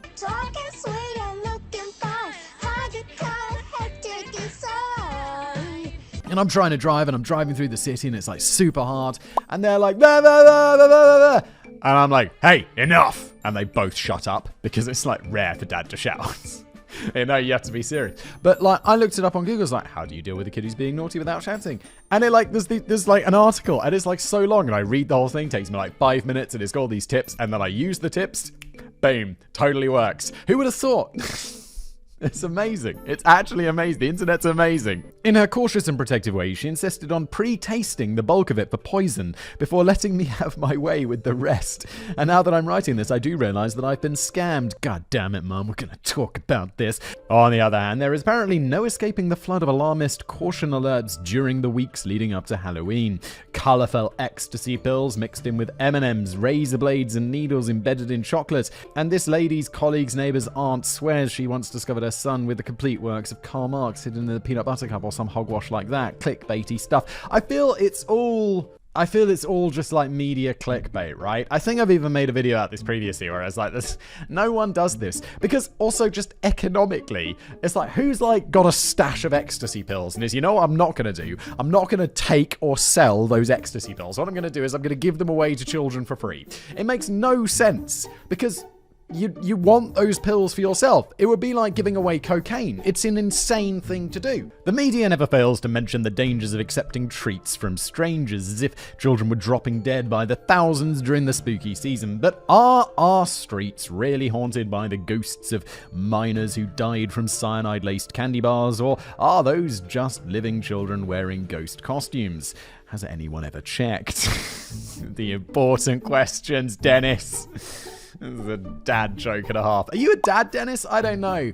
Unlike now I'm a dad, I got a new appreciation for dad jokes. Today we're going to do things a little differently. Traditionally, we would start the video by retelling the known facts and then elaborating on a few theories in order to explain them. But the starting position is completely different this time, as the theories are not much of a mystery.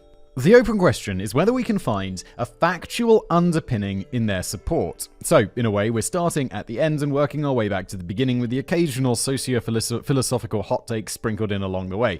And believe me, you're in for a surprising treat. Dennis, it sounds like I'm in for a surprising treat in the number of dad jokes in this script, Dennis.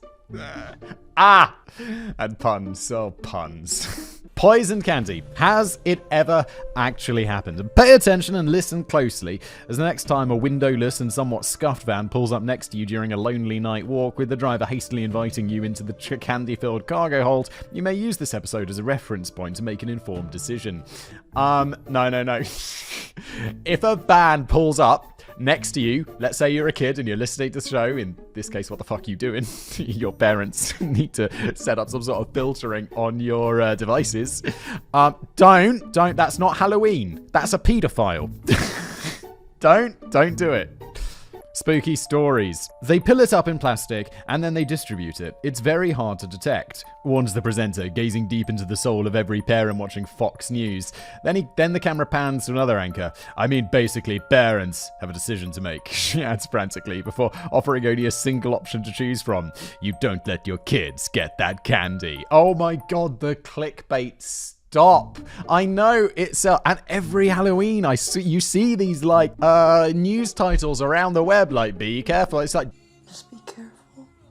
Do the statistics bear that out? Because that's what we're looking at in today's video. And I get the feeling the answer is no. Because no one wants to give away their cocaine. We've discussed this. The short exchange wraps up with a report which aired just before this year's Halloween. The subject was rainbow fentanyl, a dangerous synthetic opioid that takes its prefix from the bright colors in which it's usually sold, a very similar appearance to sugar pastels for kids. Of course, this was neither the first nor the last of these warnings. Some similar PSAs ensued through seemingly every major and minor news outlet across all political spectrums. Even the Drug Enforcement Administration urged parents to be wary of colorful pills in case they're irresponsible enough to let their children go trick-or-treating at all.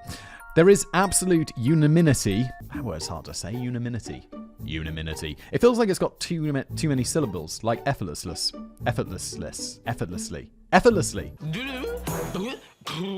There you go. That one is a nightmare. Among many public opinion leaders, deadly drugs could be in your child's treat bag, so share this article right now. Are you worried about the children online news source? Or are you worried about getting enough clicks and getting that sweet ad money? Because this video, I'm sure will get plenty of views and people will watch it. Maybe if I titled it Halloween Candy is Murdering Your Children, more people would click on it. But then I'd feel like a piece of shit. So I'm not going to do that because it's disingenuous and bad reporting. Fox News and everyone else, to be honest. Stop it. Those pesky drug dealers will use Halloween to make our children addicted to their products, so vote for me because I'll crack down hard on crime. No, that doesn't make sense. Okay, my economic argument about there's no reason for them to be giving away ecstasy pills. Look, an 8-year-old is not going to have an ecstasy pill, have a great time, and be like, Mummy, I need to increase my pocket money because so I can go out and buy more ecstasy pills. That's an insane argument. No drug dealers doing that. And I mean, drug dealers, of course there are drug dealers who are like bad people, but I feel like, it depends, because my interaction with drug dealers is just people who sell weed, basically. Maybe there's a heroin dealers are a bit more bad people, but I don't know, they don't want to get kids addicted to drugs. They want to get 20-year-olds addicted to drugs. Great. You get the idea. We've all seen the ads at some point. During the last 2 years, this pervasive concern has of course received new impetus due to several US states liberalizing their marijuana regulations. This controversial amendment has been met with a moralistic yet influential opposition, which fed the slightly exaggerated vision of an utterly drug-ridden generation to Karens throughout the nation and beyond. While there may be valid arguments for restrictive drug policies, the debate has been largely fought on the grounds of fear. I mean, the legalization, like I feel about this and like edibles and stuff that are made to look like cola bottles and stuff, I could absolutely imagine my kids getting their hands on that and then being like, oh, you gotta be careful with your drugs. And as Halloween approached, the usual uneasy gut feeling struck a very similar chord, resulting in a self-reinforcing synergy effect between those two terrifying notions. In the minds of some, there was suddenly no hiding from dangerous substances anywhere, thus shoving unidentified pills from random strangers down your kid's throat felt even more insane than before. According to pessimistic estimates, the tradition of trick-or-treating is moribund to some degree. Oh, I feel stupid. What does moribund mean? Oh, Dennis, high school level, please. Come on. Let's pretend I'm dying, okay? Is dying. Oh, it's dying off. Okay.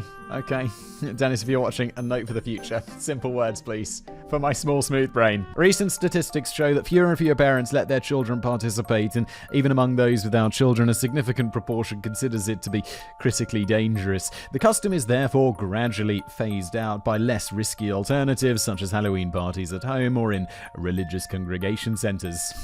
Oh my god. Can you imagine? My parents would be like, yeah, you could go trick-or-treating tonight, or we could go to the religious congregation center and celebrate Halloween there. It's like, wait. Do you mean church? That noise. Let's go and throw some eggs! Eggs! Do children trick-or-treating throw eggs? I mean, normally it's like trick-or-treat, and it's like, well, if they don't, like...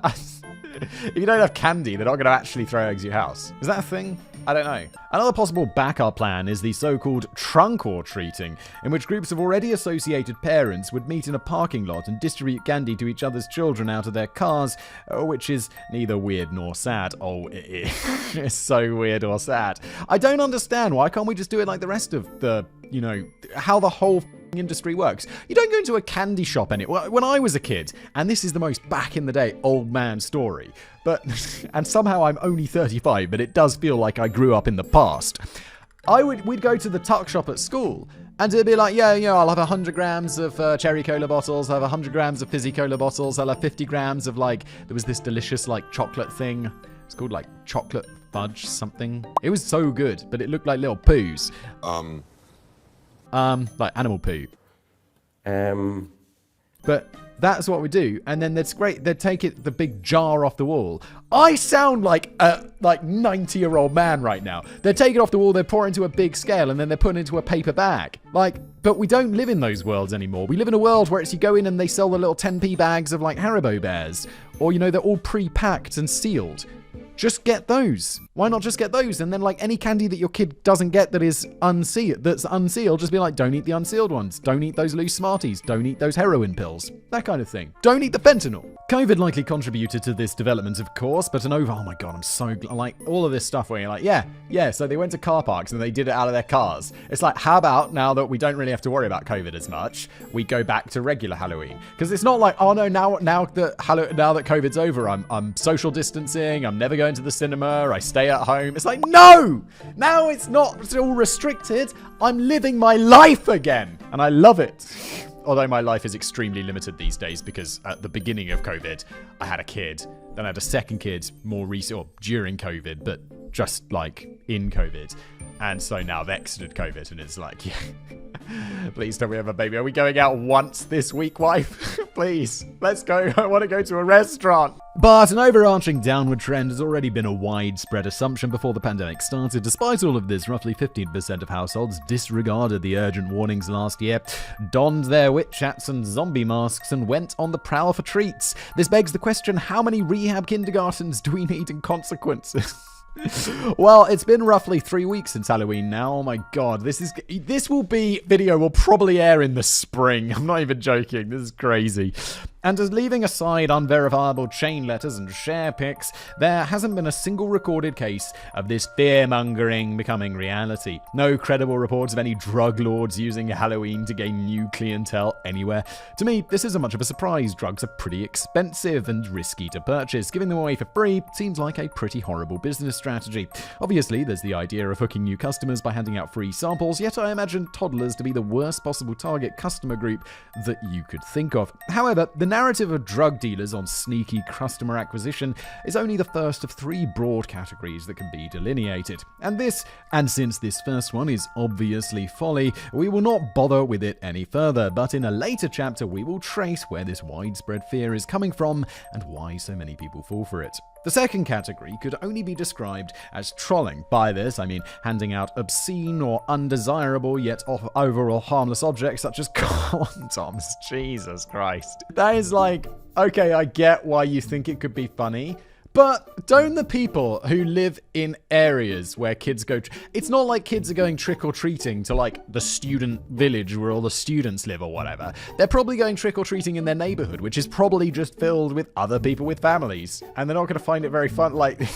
No one who's a parent is going to find that funny. They're just going to be like, oh, God. I mean, with my kids, I'll just throw it away. But when the kids get older, you'll be like, oh, this is going to be a conversation. School supplies or Brussels sprouts disguised with a thin layer of chocolate. Now, that is funny. I like that. Some variations of this are certainly distasteful and unethical, as well as being objectively funny. But there's not so much to be decoded here. Therefore, we're not going to dwell on them either. Instead, let's focus on category 3, which is doing harm. As you might be aware, very disturbed individuals are roaming the planet, hurting or even killing others for the lowest of motives. So why not hand out poison candy as a method of straight up and deliberate murder? On the surface, this does seem like the perfect crime. I mean... they'll trace it back to you somehow, won't they? Like, you have to commit the perfect crime. You can't just think about the perfect crime because you'll make mistakes. But this is like the same thing. Like, before drugs were in the blister packs, there was someone was poisoning them, right? They were taking they'd buy drugs from a pharmacy, they'd swap them out with something poisonous, and then they put them back on the shelves in the pharmacy and someone would buy them. But I feel like this happened like once or twice ever, and it's just like, there's not that many people who are psycho in that way. There's people out there who are like, yeah, I just like murdering. I just like plunging a knife into someone's heart and just watching the life go out of their eyes. But random poisoning is like, you don't even get to watch them die. What's the point? That's what a psycho would think. Just to clarify that there. I don't like watching the life drift out of people's eyes. That's bizarre. Oh, okay, hon. Once the deadly effect kicks in, it will be impossible to backtrack to where this specific piece of candy came from. I would say that you're underestimating the police there. The police aren't always brilliant, but for like poison kids and stuff on a mass scale, there's going to be a pretty heavy investigation. They're going to be like, okay, well, which houses did you go to? Cool, let's narrow it down to like 20 houses. That is not a big group of people. Okay, well, let's say 15 of them have children. Probably not psychos. Then there's 5 of them. And then one of that 5 is Weird Jeff. Guess who's getting called in for questioning, Weird Jeff? Oh, look, Weird Jeff, we found fentanyl on your hands. Jeff, you're going to get the electric chair. Or the needle, lethal injection. I'm assuming this is going on in a state where they have lethal injection, because for people who murder kids, I like it. And since the victim gets pretty much chosen at random, there won't be any personal ties for the investigators to discover, except for the local proximity. Most physical evidence will literally be swallowed, and as long as you don't touch the wrapper without your gloves on, how will anyone expose you as the mastermind? I don't know, Dennis, the way I just said. Could cold case archives around the world are probably filled to the brim with unsolved deaths related to Halloween, right? I mean, the stories must come from somewhere. Even if everything has been blown out of proportion by a factor of 1,000, there must be some underlying truth. People would never completely fabricate stories to push an agenda, would they? Yes, and also to sell advertising. So let me run you through a curated selection of incidents in which tainted Halloween candy allegedly played a role. Though beware, if you are particularly sensitive to kids experiencing bad things such as untimely death, this episode might not be for you. This is also only a 2 out of 10 on the Pedro Lopez scale, but still, this is in reference. I do another podcast called The Casual Criminalist. Check it out. Pedro Lopez, He murdered like 200 children. He's a sick and I recently discovered he's probably dead, which is nice. Like, there was a great theory about why Pedro Lopez, he disappeared and he was never caught. Like, he disappeared. He was wanted and stuff like this. And people were like, no, he'd definitely been murdered. And then the police didn't give a shit. And they were just like, cool, you murdered Pedro Lopez. You may go. And that's why he disappeared. He's not out there killing children still. But anyway, this is only a 2 out of 10. I can handle that. Assuming the Pedro Lopez is a 10 on the Pedro Lopez scale of 10 out of 10. Several gruesome and heart-wrenching fatalities lay ahead. You've been warned. Due diligence. Henry Coleman was certainly not a family man, but sometimes you just have to roll with the punches. His sister Ida worked exceptionally irregular hours, making it very arduous for her to arrange ordinary childcare. Sometimes she was summoned to duty with only a few minutes' notice, which was apparently the norm for some industries back in the day. Therefore, she entrusted her 5-year-old son Kevin to her brother Henry's care whenever she had exhausted all options to no other avail. Such was the case on November 2nd, 1970. 5-year-old is the one taking care of the younger, and I know, look, this is it's insane that a company can be like, hello, we need you to come in. It's like, I've got a 5-year-old and a 2-year-old. I can't just come in. I have a 3-year-old and a 1-year-old. It would be like, no. No. I can't do that. But obviously, people need money. And it's an I'm just trying to say companies are this is, and whatever labor law this is broken. But you shouldn't leave your 2-year-old with your 5-year-old. I have a 3-year-old. They can't take care of themselves. They certainly can't take care of their 1-year-old brother. Such was the case on November 2nd, 1970. Kevin didn't mind spending a few hours in his uncle's condo, and Henry didn't really care that much either. Wait. Oh, I'm sorry. I'm being an absolute idiot, and I've gone on a tangent for no reason. I don't know why I got it mixed up in my head, but Dennis has obviously written, and you've obviously heard, that he's not left with the 5-year-old. He's with his uncle. Jesus Christ. Kevin didn't mind spending a few hours in his uncle's condo, and Henry didn't really care that much either. There was a silent gentleman's agreement between the two of them, which consisted of a rather peaceful coexistence. As long as Kevin wouldn't bother Henry in any way, he was allowed to do whatever he pleased. This was obviously a dangerous amount of freedom for a preschooler, but most of the time he wouldn't exploit it. Staying up late and watching TV without anyone policing the chosen program are some nice perks to have, but in reality, Kevin would just calmly sit in the corner, play with a few toys he'd brought over, and wait for his mother to pick him up. Kevin sounds like a good kid. This Monday was something special, however. Being a huge Halloween fan, Kevin had proven to be a gifted trick-or-treater. A couple of days earlier, he had bagged such enormous stocks of sweets that he could feast on them for months on end. Unfortunately, his mother would not allow him to gulp them down all at once, so the prospect of spending this very evening at Henry's place was a welcome blessing. He's like, I'm looking forward to it. I'm gonna pig the out.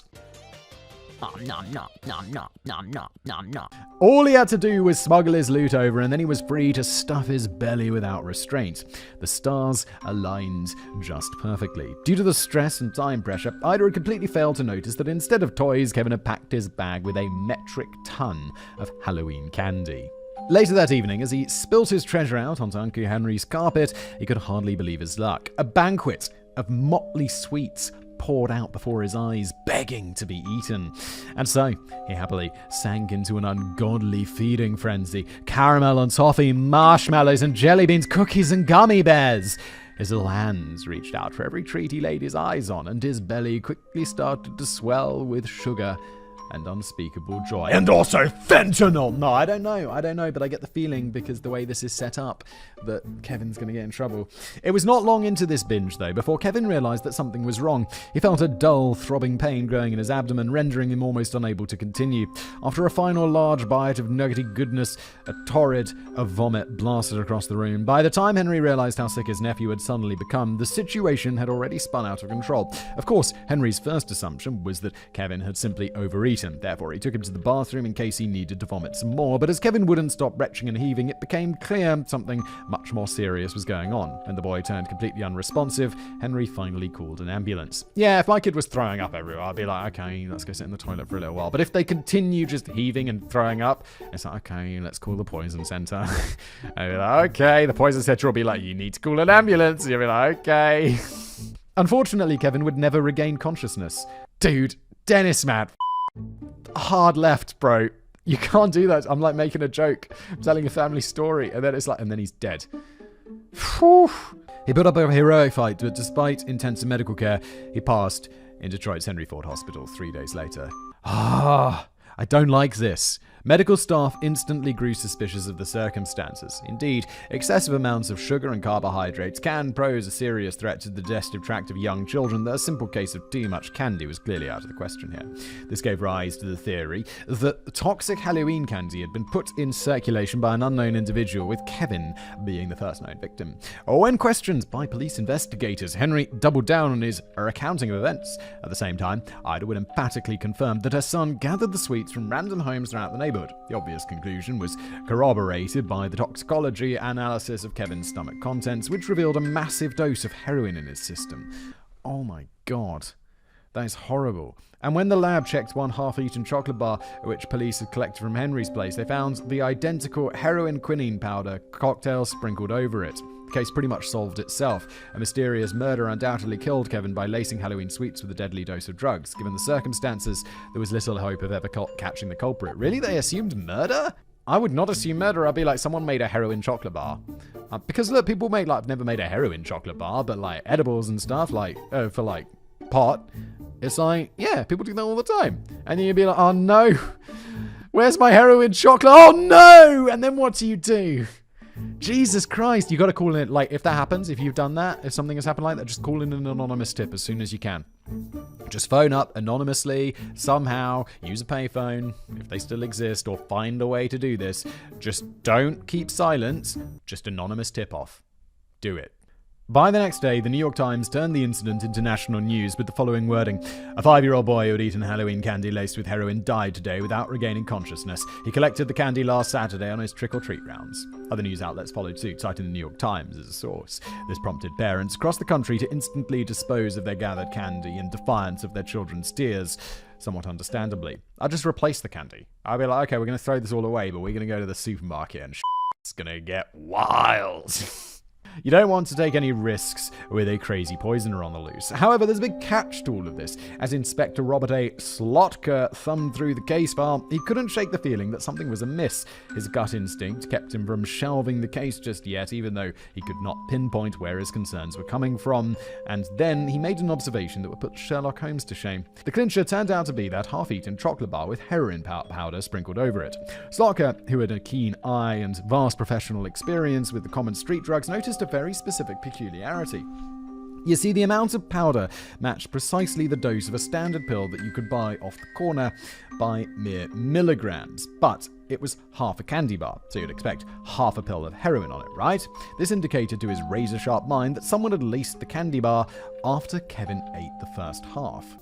What? That's f***ed up. Dude, that guy is actually... I know that Dennis is making fun of this, but it's kind of a big brain observation. It really is. Albeit a bit far-fetched, this insight led Robert A. Slotka to question Henry a second time around, but as a suspect, not a witness. After applying the right amount of pressure, Henry collapsed like a house of cards, sobbing as he confessed what had really happened. Brace yourselves, as this story punches a bit at the mind. Did he murder his nephew? What a fucking psycho. Hours before Ida brought her son over, Uncle Henry had handled a bunch of heroin quinine pills in roughly the area where Kevin would later spill out his bag. Without realizing it at the time, Henry must have dropped one of the pills on the floor by accident.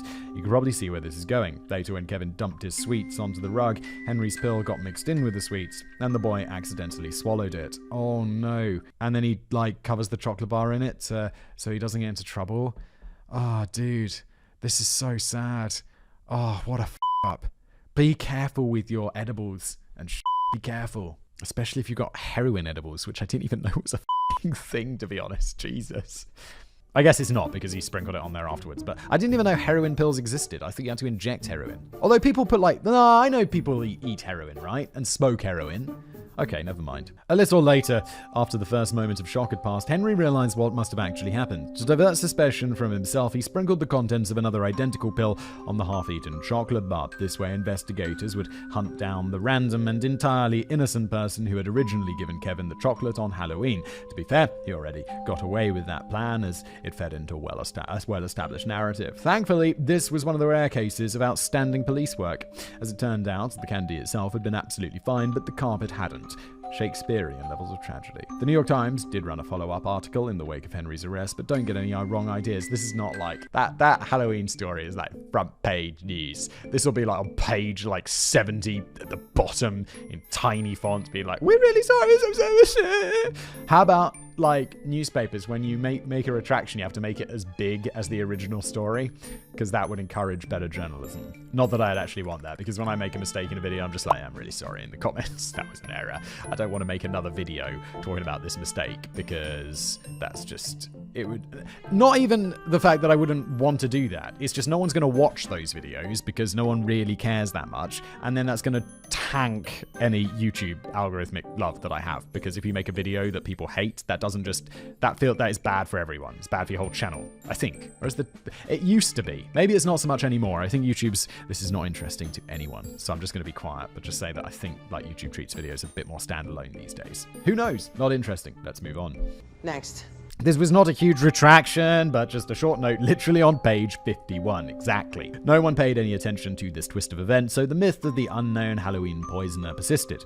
This is far from the only case in which the press put speed before diligence. In 1990, a Californian girl suddenly died from heart failure after eating Halloween candy. Multiple newspapers reported on this, but failed to rectify their statements after the autopsy confirmed an utterly unrelated heart condition was actually at fault. This same thing happens when a 2-year-old boy in 1978 also died from natural causes shortly after munching away on his sweets. In 2001, a girl from Maine succumbed to the particularly severe course of a bacterial infection, though a link to Halloween candy had initially been entertained by local news. The New York Times, which normally has a reputation for being thoroughly fact-checked, turns out to be a repeat offender in this regard. Yeah, New York Times, it's not like, what's the other one? The New York, the tabloid.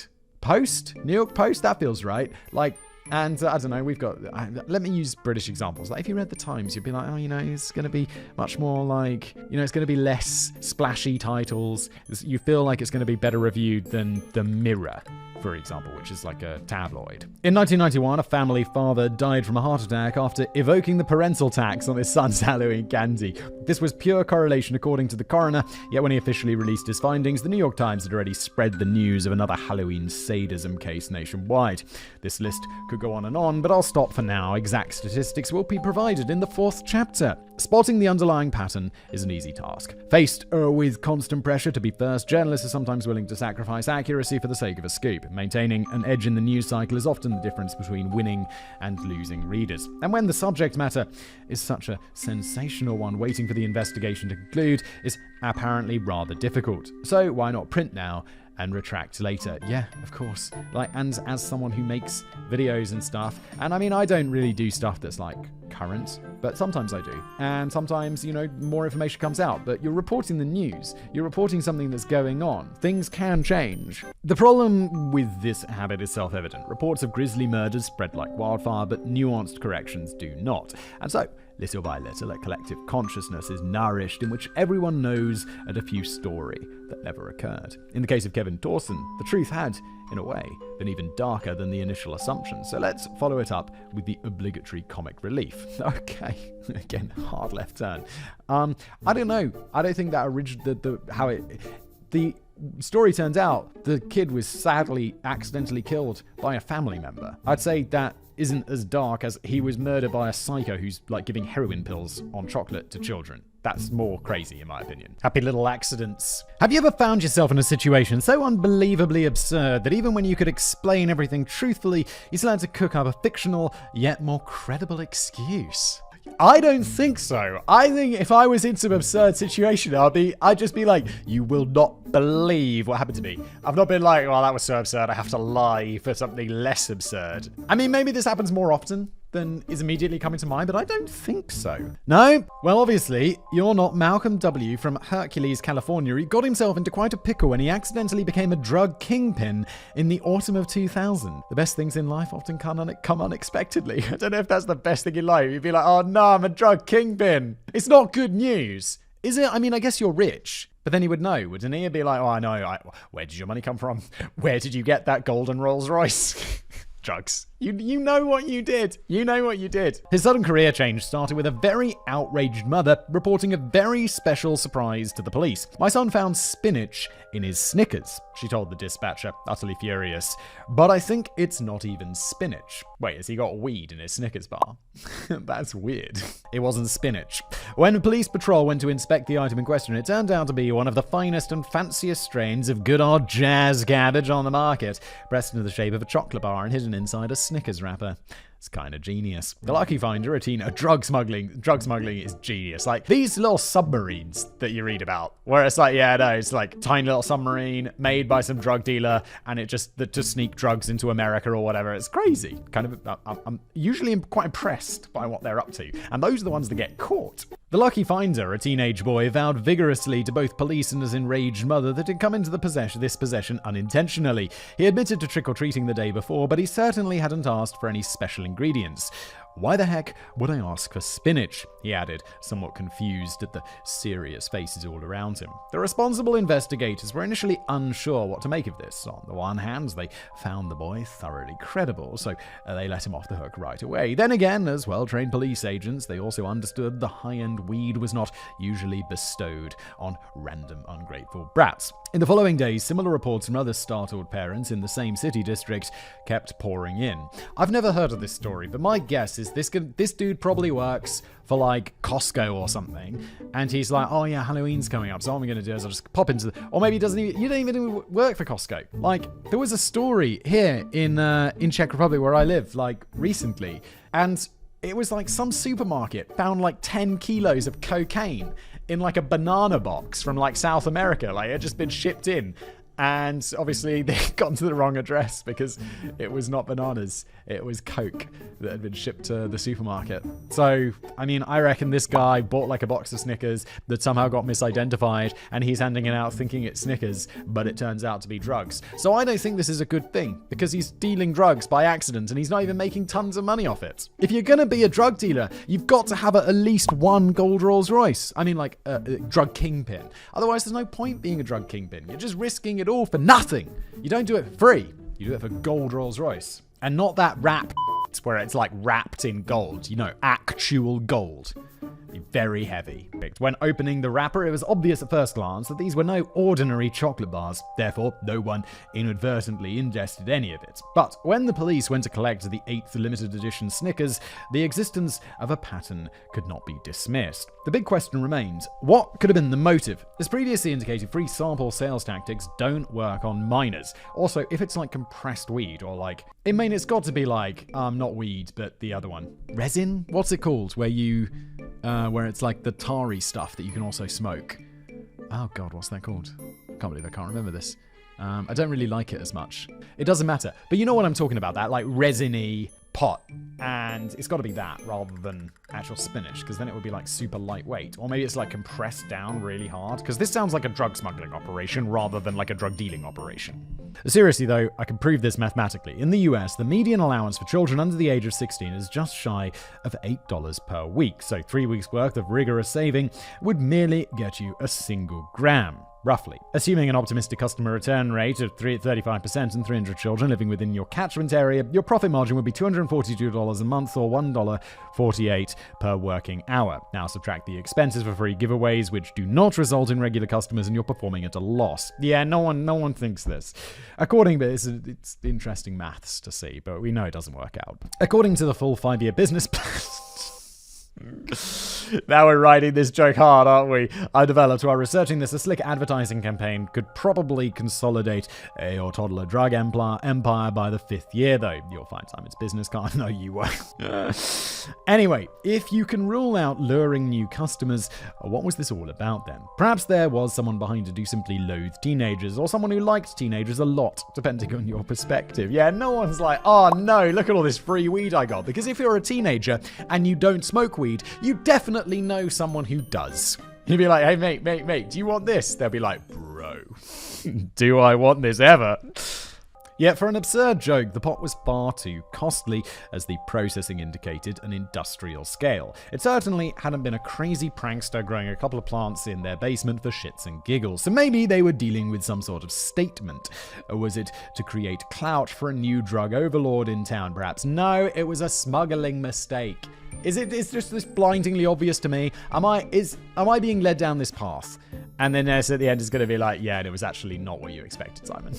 Because right now it just seems pretty obvious that it's a smuggling operation gone wrong, right? It must be. 90% of you listening must be thinking the exact same thing. Exactly! A small police task force immediately set about putting the puzzle pieces together. Some of the children could roughly reconstruct which route they'd taken on Halloween. After hours of sifting through CCTV footage and reviewing witness testimonies from both trick-or-treaters and the accompanying parents, the leads unambiguously converged on Malcolm W., the new criminal mastermind of Hercules, California. Up to that point, Malcolm had been a respectable and upstanding citizen in the eyes of the authorities. He had been a long-term resident of the city, worked a dull, white-collar job, and had a completely clean criminal record. There wasn't even a parking ticket to his name. So I don't think, when people say this, it's like there wasn't even a parking ticket to his name. That's not a criminal record, right? You don't search a criminal record and it's like parking ticket. Does speeding tickets? Because I got a lot. So, have I told this story before? I think I recently told this. Maybe it was on another show. But since having kids, I've suddenly, I don't think I ever got, no, I didn't. Before having kids, didn't get a single speeding ticket my entire life. Since having kids and driving around with kids on the car, I've had like 6. It's crazy. Like every few months, I'll get another speeding ticket and I'll be like, oh my God, Simon, get your together. But I blame it on distracted driving, obviously. The officers were, I also have lots of parking tickets because I'm an idiot. I just like drive somewhere and forget to buy the ticket. Or, oh my God, I got like 6 in like a couple of months. And I'm like, what am I doing? Just from parking around the city. I'm like, I'm paying on the app for parking. What am I doing wrong? And then I realized that I was buying my father-in-law parking because he came, to visit us. And I was like, okay, just park out here and I'll, because he doesn't have the app on his phone or whatever. I was like, I'll just sort you out the parking for like a couple of hours. And I left his bloody license plate in the app. What? So I was buying him parking like 6 times. I kept getting fines. And then I eventually realized, and our license plates are they're not the same, obviously, but they're not super dissimilar. And so I'm like, oh no. But I'm glad I figured that out. Fascinating tangent, Simon. How about we get back to the people poisoning children? When the narcotics squad took him to the police precinct and confronted him with the accusations, he refused to testify and clammed up completely. In most cases, this is the proper course of action. I was just going to say that is great advice. If you're not drug dealing and the police arrest you for drug dealing and take you down to the station, don't just lawyer. Just get a lawyer. Just be like, not me. Need a lawyer, please. Just do it. No harm in asking. When faced with criminal charges, you ask for a lawyer and keep your mouth shut until you have consulted with one, whether you are innocent or not. False convictions are a thing, and you really don't want to get caught up in one of those. In this case, however, the cryptic silence reinforced the notion of Malcolm leading a double life. That's fine. The police, that's fine. That's fine. Still get a lawyer. Don't be worried about that's suspicious. The police will try and capitalize on that. Get a lawyer.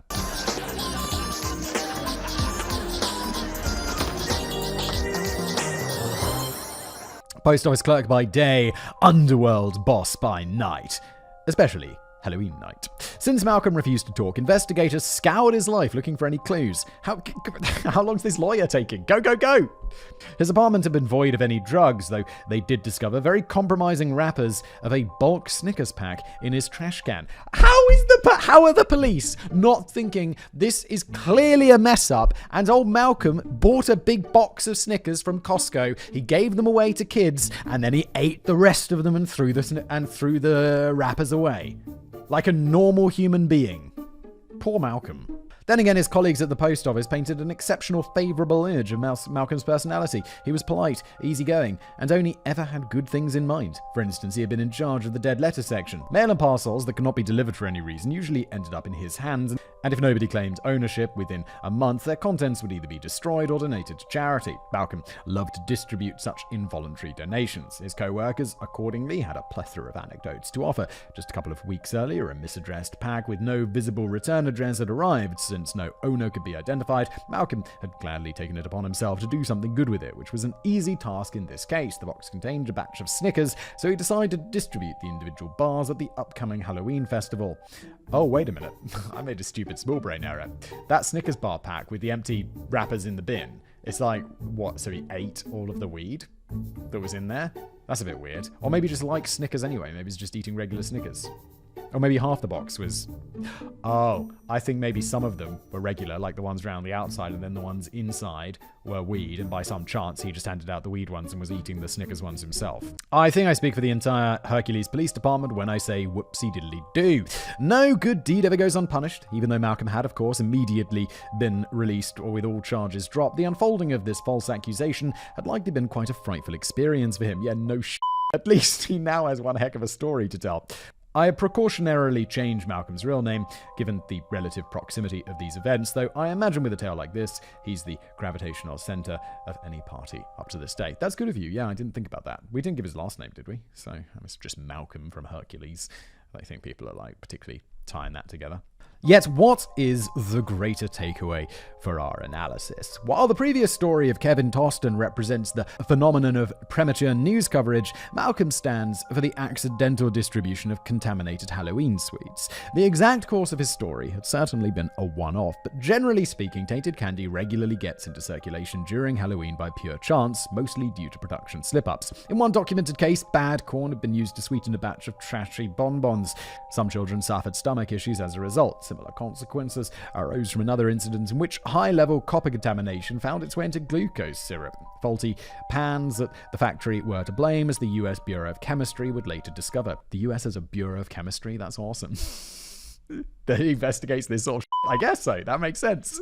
But accidental poisoning doesn't have to come from one-time incidents. Back in the day, a variety of hazardous ingredients were used on a regular basis as their harmful properties were yet to be discovered. This caused a repeating pattern of children falling ill after consuming sweets which did not go unnoticed. For example, coal tar was once the go-to yellow food dye, even though it contained poisonous aniline.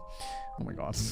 It's like these things, and I hate this because people are like, oh yeah, well they used to put aniline. That used to be like how we'd color things. And people are like, so I don't know, maybe aspartame in Coca-Cola, Diet Coke does cause cancer. And it's like, no, we've looked into it and we know it's not true.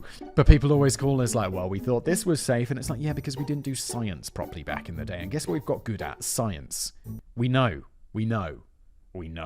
This sparked numerous local poison killer myths for the lack of a scientific explanation. Coal tar is still in use today, but with strict dosage limits. In more recent times, we've also seen numerous reports of glass or metal shards slipping into food due to mechanical wear in fully automated production lines. And shortly after this year's Halloween, a major candy brand recalled a huge batch of their mainline product due to a dangerous mix-up of ingredients. The raw material had some egg mixed in, even though the wrapper declared it to be egg-free. This could have turned out nastily for the 2% of allergy sufferers, though according to the FDA, those concerns did fortunately not materialize after all. To my mind, Malcolm's premium Snickers also belong on this list, as they fell into the hands of children through a chain of foolish yet honest mistakes.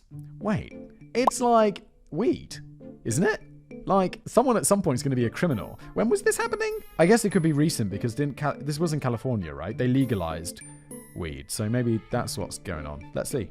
In other words, there is a certain baseline risk of something being very wrong with any given bag of candy, merely from bad luck and without any malicious intentions involved. Obviously, not every item on this list had originally been misreported as an alleged poison snack. Nonetheless, their totality condenses into an intimidating overall impression, as these missteps have a tendency to converge on Halloween for a very specific reason. According to the Market Research Institute Nielsen, US candy sales on the 31st of October double the annual average, and a whole quarter of all sweets sold in the course of any given year is purchased expressly for consumption or distribution on Halloween. A quarter? That's mental. That's... Wow, I'm blown away by the fact that that's 25% of all candy in the year is Halloween. I would never have thought that. I thought it would be like 2%. These steep numbers drastically boost the statistical likelihood of a production scandal coming to light during the spooky season. With more sweets being passed around, there is more opportunity for them to be faulty. It's like rolling a billion-sided dice with one indicating a production issue. The base probability never really changes, but people roll these dice way more around Halloween.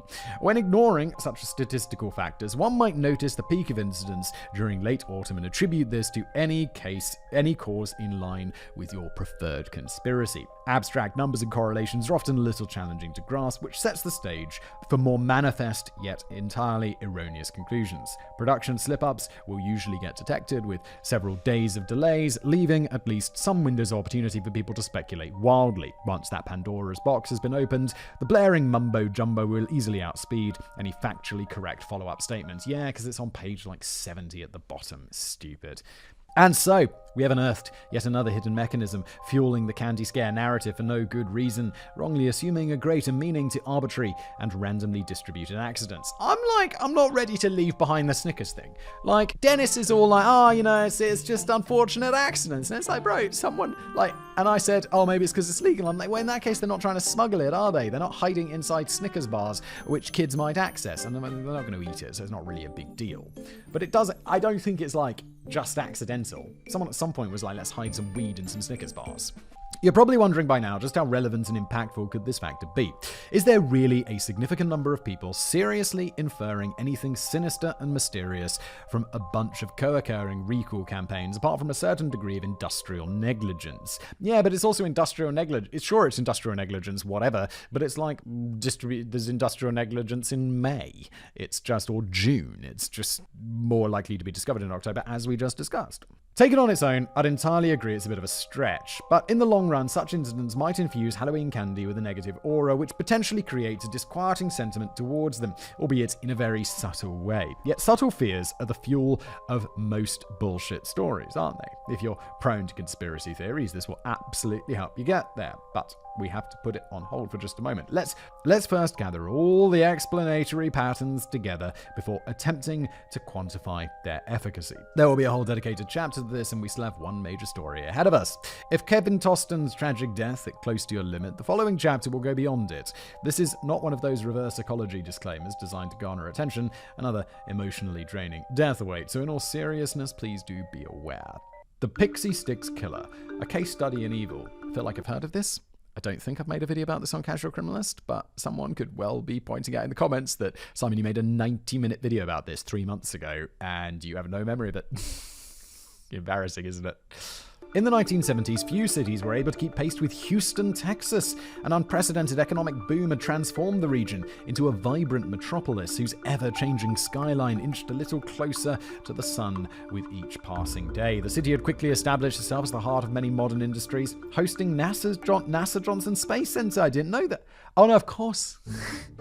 Houston, we have a problem. You always think it's Florida, right? Because that's where the rockets take off from. But the Space Center is in Houston, which is weird, but I guess it makes sense. There's got to be a reason for it. I guess it doesn't matter, because they're in space once the takeoff has happened. But it's kind of weird that they're taking off from, Cape Canaveral, which is in Florida, right? I've been to that space center. I'm pretty sure it's in Florida, right? It is. It is. And the control center or whatever's over in Houston. It's weird. Global investment banks and a trailblazing sector of biomedical research. Unfortunately, though, this burgeoning prosperity did not trickle down equally to each of the residents. What? It didn't? That trickle-down thing isn't perfect? No! The explosive growth had driven up the cost of living instead, which opened up a vast chasm in the economic strata and strained the city's infrastructure to the point of a housing crisis. By the time Timothy O'Brien turned 8 years old in 1974, Houston had just snatched the title of the world's energy capital from Tulsa, Oklahoma, which was probably great news for the 0.01% of people who benefited from it. The O'Briens were not among them, quite the opposite. For them, the hardships at the other end of the spectrum had become very tangible everyday reality. Yet it was not all doom and gloom. Both Ronald and Dayneen O'Brien were determined to keep their financial plight from rubbing off on their children, Timothy and little Elizabeth. When October rolled around, Halloween presented the perfect opportunity for a fun and affordable family outing. A week prior to the festivities, Timothy's friends from nearby Pasadena had invited the O'Briens to join their trick-or-treating rounds, to which they gladly agreed. Throwing a party or decorating their home themselves would have been beyond their budget ceiling, but some cutbacks here and there at least allowed for costumes. Timothy decided to go as a human-monkey hybrid, as his favorite movie was the 1968 sci-fi classic Planet of the Apes. Wait, when was this taking place? 1974, that makes sense. For a kid to be like, what's your favorite movie? 1968's Planet of the Apes? That'd be a bit weird. He had barely been able to contain his excitement as the day slowly approached, and his sister, Elizabeth, the soon-to-be witch, had been equally as thrilled. When the big evening finally came, the family climbed into their car, the kids grinning with excitement. They were eager to reunite with their friends and get up to mischief with them, and the adults were happy to take a night off from worrying about the future. After joining forces with their acquaintances, the group of cheerful children roamed the Pasadena neighborhood, knocking on doors and yelling trick-or-treat in unison, with their parents trailing behind at some distance. Timothy's bag filled up the fastest because he was a real go-getter.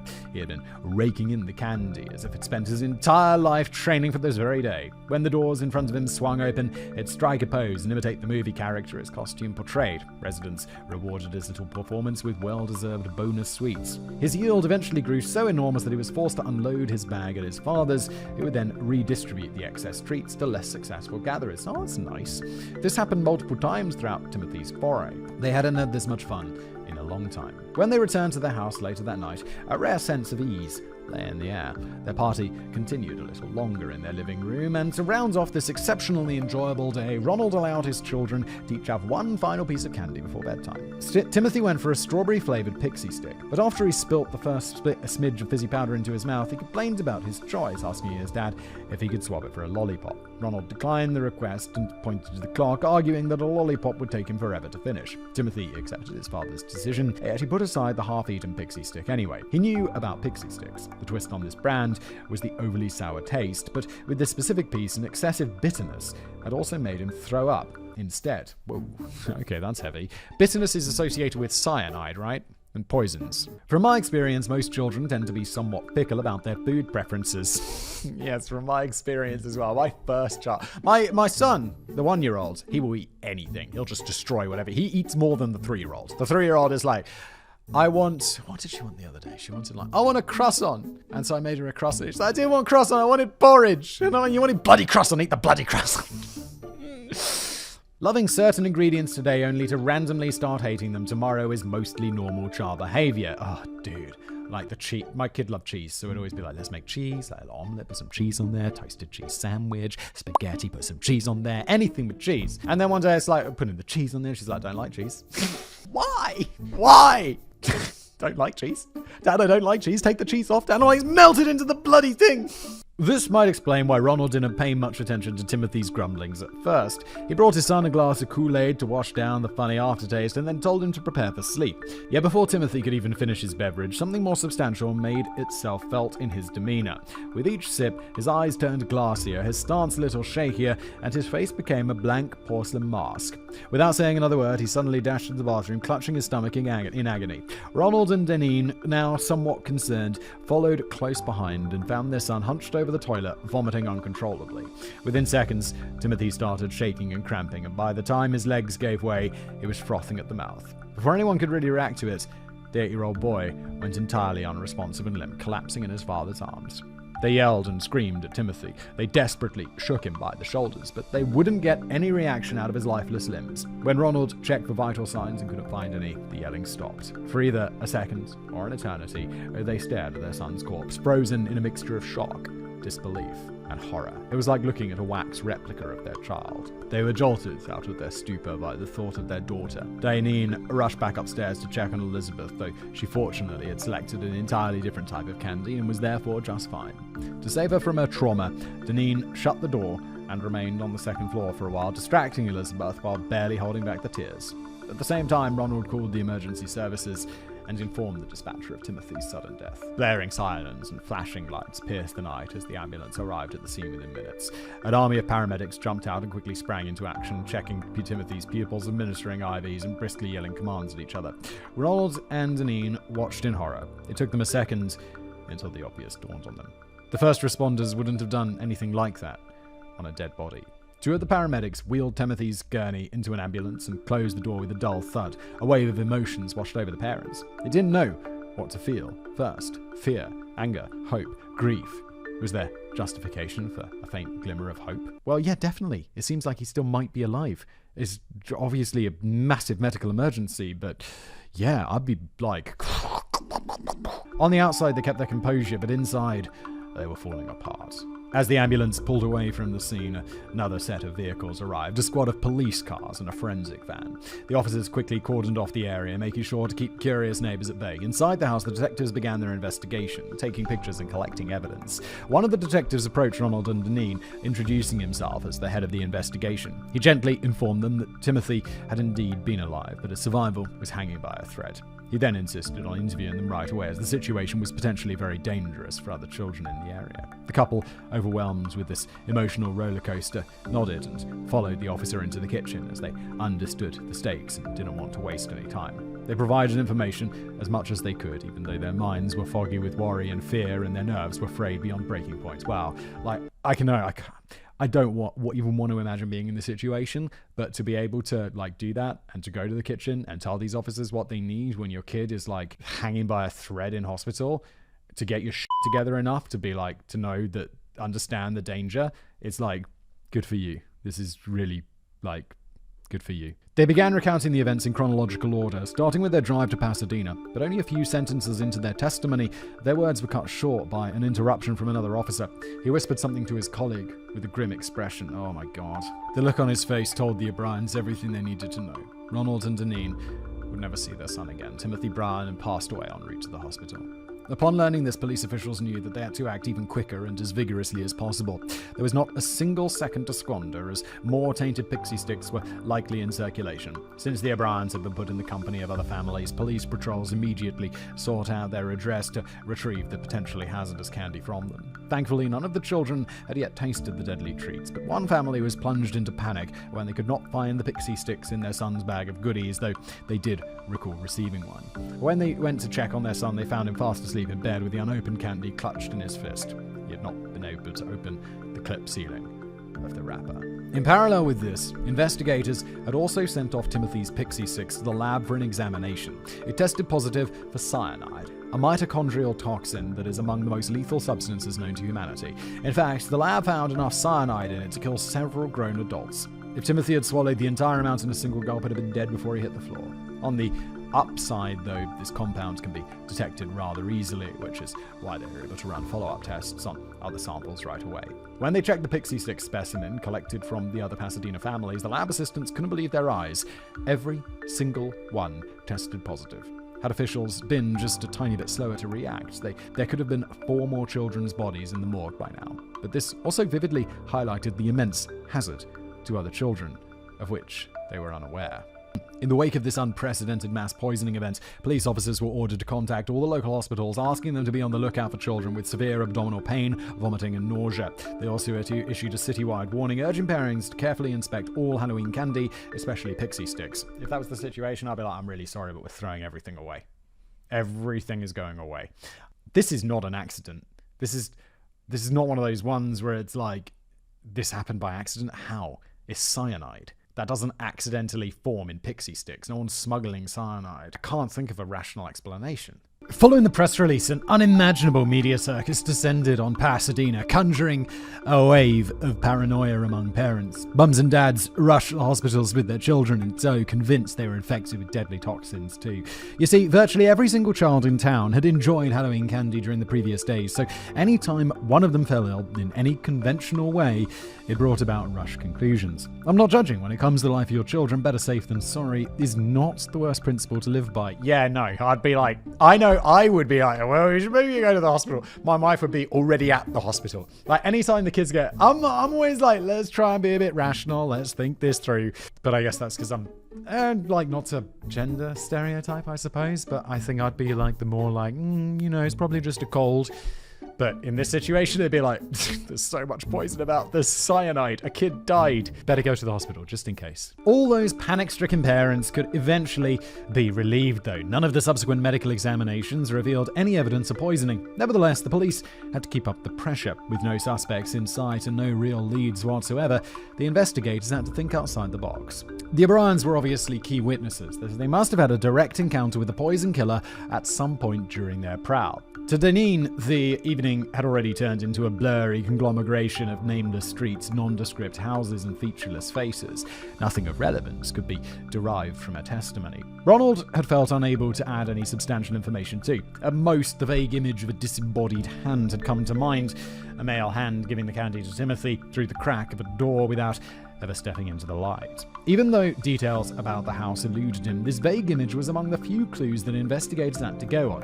In the absence of any better ideas, they decided to take Ronald back to the streets of Pasadena, hoping that a second look at the neighborhood would jog his memory. I'd say that's a bloody reasonable idea anyway. Like, it doesn't seem like last ditch to be like, let's go see if you remember anything, let's go for a walk. Let's go. The mission seemed fruitless at first, as the streets all looked alike and the houses were indistinguishable from one another. Yeah, of course it would at first, but then hopefully you'll have that moment where it was like, this place. Because that's how memory works. You get these little triggers and you're like, oh my god, yeah, no, this was the, here we go. Ronald would guide the detectives in circles, roving the same street roads up and down. Every now and then he'd stop to have a closer look at the building, only to realize that he'd already inspected the same house for the umpteenth time. Then he would shake his head in disappointment and continue to amble without any particular direction. The increasingly annoyed officials had been on the verge of giving up on this Hail Mary nonsense when Ronald suddenly saw something that made him stop in his tracks. Exactly. That's what we're waiting for.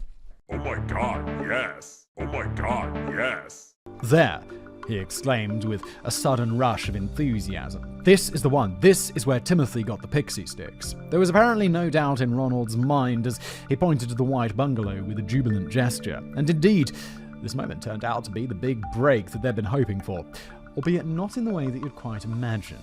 When they brought in the owner of the house for questioning, investigators had mentally prepared to meet the worst kind of human garbage possible. Yet when their new prime suspect was led into the interrogation room and sat across from a respectable middle-aged man with an affable manner and a well-groomed appearance. I don't think this guy's probably guilty of anything, because statistically it's just probably not the case. But, like, well-groomed, well-mannered, middle-aged dude? Are you describing a serial killer, my guys?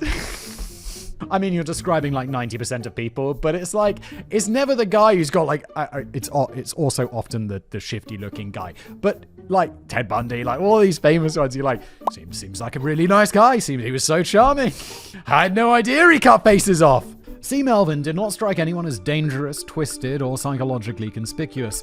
The banality of evil can be deceiving, of course, but when Mr. Melvin presented investigators with a rock-solid and irrefutable alibi, they were absolutely stumped. As an air traffic controller, Mr. Melvin was used to working late hours. On Halloween night, his shift had kept him in the airport until 11 p.m, as confirmed by several of his colleagues and unlimited amounts of surveillance footage.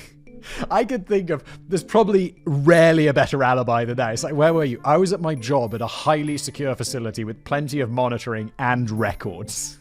It's air traffic control. Like, the records must be, like, tight. But by that time, Timothy had already passed. It was therefore impossible for Mr. Melvin to have committed the crime. After the investigators verified his alibi, they apologized to Mr. Melvin for the inconvenience and turned their eyes to another suspect. When getting bogged down in an investigation, it's sometimes a good idea to revisit every lead you've gathered so far. Thus, the police went back to the drawing board and reconsidered the big picture, asking themselves a very basic, yet important question.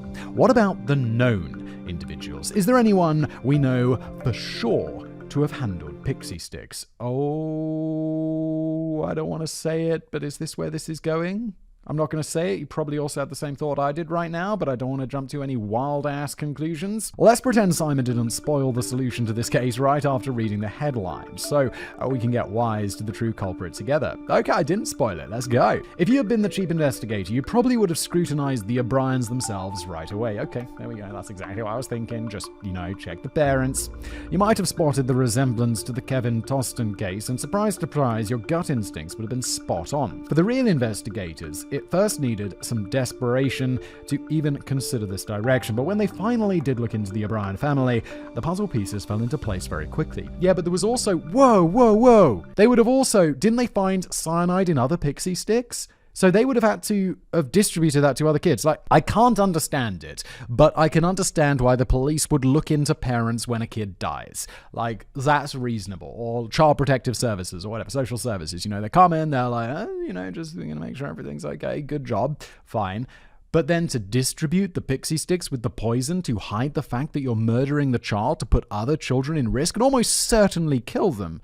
If that's what's gone on here, that is beyond insane. An audit of the family's finances revealed a catastrophic predicament exceeding the initial assumptions by orders of magnitude. Ronald practiced as an optician, which was certainly not a low-paying profession by any means. Yet with a sufficiently extravagant spending habit, he had successfully managed to steer his family down the path of impoverishment. Their home was on the brink of foreclosure, their bank accounts were maxed out, and overdue notices flooded in like Hogwarts invitation letters. None of these looming prospects had stopped Ronald from spending every penny on pointless shopping sprees and ephemeral luxuries. He had been living vastly beyond his means for years, and of this unearned exhilaration he had shared little with his family. In a way, he was leading a double life, one of which was to financially emaciate his family, and the other was to indulge in every vice without restraint. In the morning, he would announce to his wife that orange juice for breakfast was no longer within budget, only to turn around and drown in cocaine and hookers by the same evening. Oh my lord. That is, you've got an addiction there, there's something wrong with you where you're doing that, right? That's like that's beyond just financial irresponsibility. That's like, there's something up. You need some treatment or some therapy or something.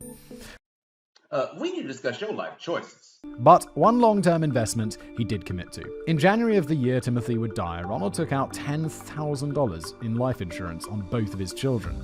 In September of the same year, he tripled the coverage of these policies, and only a few days before Halloween, he increased the coverage even further. What? This is like... I've mentioned, like, this episode definitely blurs some of the lines between this show and Casual Criminalist. But Casual Criminalist, we have, like, these rules for criminals. And one of the rules is, like, don't take out a life insurance policy on your victim. It's insane. Is that $10,000 is the amount he gets paid out, right? That doesn't seem... Oh, it's the 1970s? When was it? Back in the day. Let's say it's $100,000. For the life of your child, you stupid. Sick. The insurance company had voiced their objections and advised Ronald to rather pay off his debt instead, but he was having none of that and went through with it anyway. Just imagine taking out a policy so insanely stupid that even your insurance agency gets ethical qualms. If your insurance agency is saying that, just know that getting the payout's going to be really, really difficult because they're already suspicious before the suspicious event that they suspect is coming has come. Like, this is insane. It was almost as if Ronald was halfway expecting his kids to suddenly die. His insurance agent had his suspicions, but ultimately decided against reporting this to the police on the grounds of being a fucking idiot. I hope these days when the stuff like, if someone's tripled their life insurance policy on a child and keeps doing that, and then either way, there should be some sort of little computer trigger being like, just have a look at that guy, see what's up. Just, insurance companies should have, I've said this for hospitals before, like hospitals should have just, a retired detective on the staff. Police retire, young, lucrative post-retirement career, being the hospital detective. You just wander around, you talk to patients, all informally, you talk to doctors, blah, blah, blah, and you just see if your little, like kind of HR except for crimes. You just see if your little policeman's brain starts tingling. Insurance companies should, maybe insurance companies do, because they're very financially motivated. I feel like they should have retired... Let me know in the comments, someone who works for insurance companies. Do like retired detectives and stuff come work for insurance companies to like sniff out fraud and potential much more major crimes like this? I feel like they should be. Like a lucrative little retirement gig. Investigators also learned about Ronald's difficult and often impulsive temperament. Even though he had been gainfully employed for most of his adult life, he had been fired from more than 20 jobs over the years. At the time of this story, he was facing termination from his latest job at Texas State Optics as well, on suspicion of generously tipping himself with company money. That's one way to put it. What's another way? I don't know. Fraud. I'm a total fraud. Among his regular customers had been a chemist who provided the police with an additional chilling clue. According to him, Ronald had once inquired about cyanide and other deadly poisons and where they could be purchased. The chemist, unaware of Ronald's true intentions, had naively recommended a local reseller to him. If someone's asking you hey, just curious, I mean, it's before the internet, obviously. Just curious, if I was interested in buying cyanide, just no reason, where would I get that? Be like, don't tell him. Don't tell your friends where to buy cyanide, even if you know. If you're a chemist, just think, how long has this guy been my friend? Is he really my friend? Does he want something from me? Does he want to know where to buy cyanide? You don't have to report him to the police. Just don't tell him where to buy the cyanide. After all, people usually only have noble endeavors in mind when shopping for lethal toxins. For cyanide in particular, there are hundreds of quite innocuous household applications such as, oh no, actually it's just good for murder. The chemical company was able to confirm that Ronald had made an appearance on their premises. A sales representative recalled telling him that they only sold their products in industrial quantities and that he would need a government-issued certificate for owning cyanide anyway. They did ask him about his intentions, to which Ronald had responded with a makeshift excuse about do-it-yourself pesticides before hastily buggering off. The company decided against reporting this foreboding encounter to the police on the grounds of being fucking idiots. This evidence motivated and justified a raid on the O'Brien's home, during which a hidden pocket knife was discovered and confiscated. The lab identified microscopic traces of cyanide residue on its blade, as well as Ronald's fingerprints on the handle. Ronald's going to prison. No more questions, Your Honor. Up to this point, you might have been led to believe that the entire fuss about Halloween sadism is nothing but a baseless hoax, without even a single documented case of anything like this ever happening. While this conclusion isn't exactly wrong, it isn't completely correct either. Also, wait, didn't he poison the other kids? Didn't he send out the pixie sticks to other places to, I assume, deflect suspicion from himself? Throughout the years, there have been isolated cases of people knowingly lacing Halloween candy with the intent of causing harm, and this is one of them. After a rather short show trial, Ronald O'Brien was convicted of murdering his son, and yes, Simon, he did receive the death penalty. I'm not gonna say good, but, I mean, that guy, right? Also, he didn't have a show trial, did he, Dennis? It's kind of like, it's not like a kangaroo court. It's still America. I'm sure he had a lawyer and a defense and all of this stuff. I don't know what he pled, but they'll be like, he probably pled not guilty, didn't he? Because if he pled guilty, it would probably be for a bargain that he didn't get the death penalty. So, dude, that case was locked down, man. You should have pled guilty, right? The defense team had tried to pin the blame on a fabled maniac, citing myths and playing on emotions, but the jury could not be manipulated. They saw right through the tactic as the prosecution expertly dismantled any fear-mongering and conspiracy babble with facts. The defense then argued that other children than Timothy had also received poisoned pixie sticks, which indicated that Timothy couldn't have been targeted as a victim. No, you are digging your own grave there. You distributed pixie sticks, and you could reasonably have foreseen that they could have killed other children. And I imagine that might be what pushed things over the line to the death penalty for you. In consequence, the alleged motive of an insurance fraud scheme would be absurd, but that strategy turned out to be a poor play as well, since the obvious explanation was, well, obvious indeed, as already pointed out by your local big brain Simon. Ronald himself had given the poisoned sweets to those Pasadena children in order to divert suspicion. He had easy access to the children's treat bags throughout the evening, and if you paid attention, you'll remember that Ronald had passed Timothy's excess candy to other children on multiple occasions. It would have been simple for him to mix in the poisoned pixie sticks with a little sleight of hand. It took the jury a mere 46 minutes to reach a guilty verdict on him. Savage. And just over another hour to sign his death sentence. An hour. The length of a relatively short movie, and they've decided that he's guilty and that he's going to get a needle in his arm. Judge Michael McSpadden was happy with this outcome. He set 31st of October 1982 as the date for his execution, the 8th anniversary of the crime. Bro, that's a bit much though, isn't it? And he reportedly offered O'Brien to personally drive him to the execution site. Hell. Your Honor, I request a change of venue. Holy. The sentence was set to be carried out by lethal injection. O'Brien's attorneys protested this method, arguing that killing a person with poison would be disproportionately cruel. Not even fucking kidding. The judge rejected this appeal and, in legal terms, told the attorney to fuck off. After some delay due to technicalities, Ronald Clark O'Brien was finally executed on March 31st, 1984. His last words were an averment. Oh. Averment. Another big brain word that I don't know. I'm learning new words today. People at home, you're either grateful that I looked these up, or you think I've got a tiny brain, and both are true. An affirmation or allegation. Okay. His last words were an affirmation of his innocence. a vermin. Outside the prison, a crowd of roughly 300 onlookers had gathered, some protesting the death penalty and others celebrating it. It's funny because I don't know which crowd I'd be in. It's like, no, I don't know. I like someone like this who killed his own kid and then basically only through chance did other kids not die. I still wouldn't, I don't think he doesn't deserve to die, but I also wouldn't go there to celebrate the fact. I definitely also wouldn't go there to protest the fact either. It's like one of those things where you're like, I got the death penalty. Oh no! That was sarcasm, by the way. As the lethal injection was administered behind the walls, a group of capital punishment supporters showered their opposition with Halloween candy while chanting trick or treat in unison. Ooh. Ah!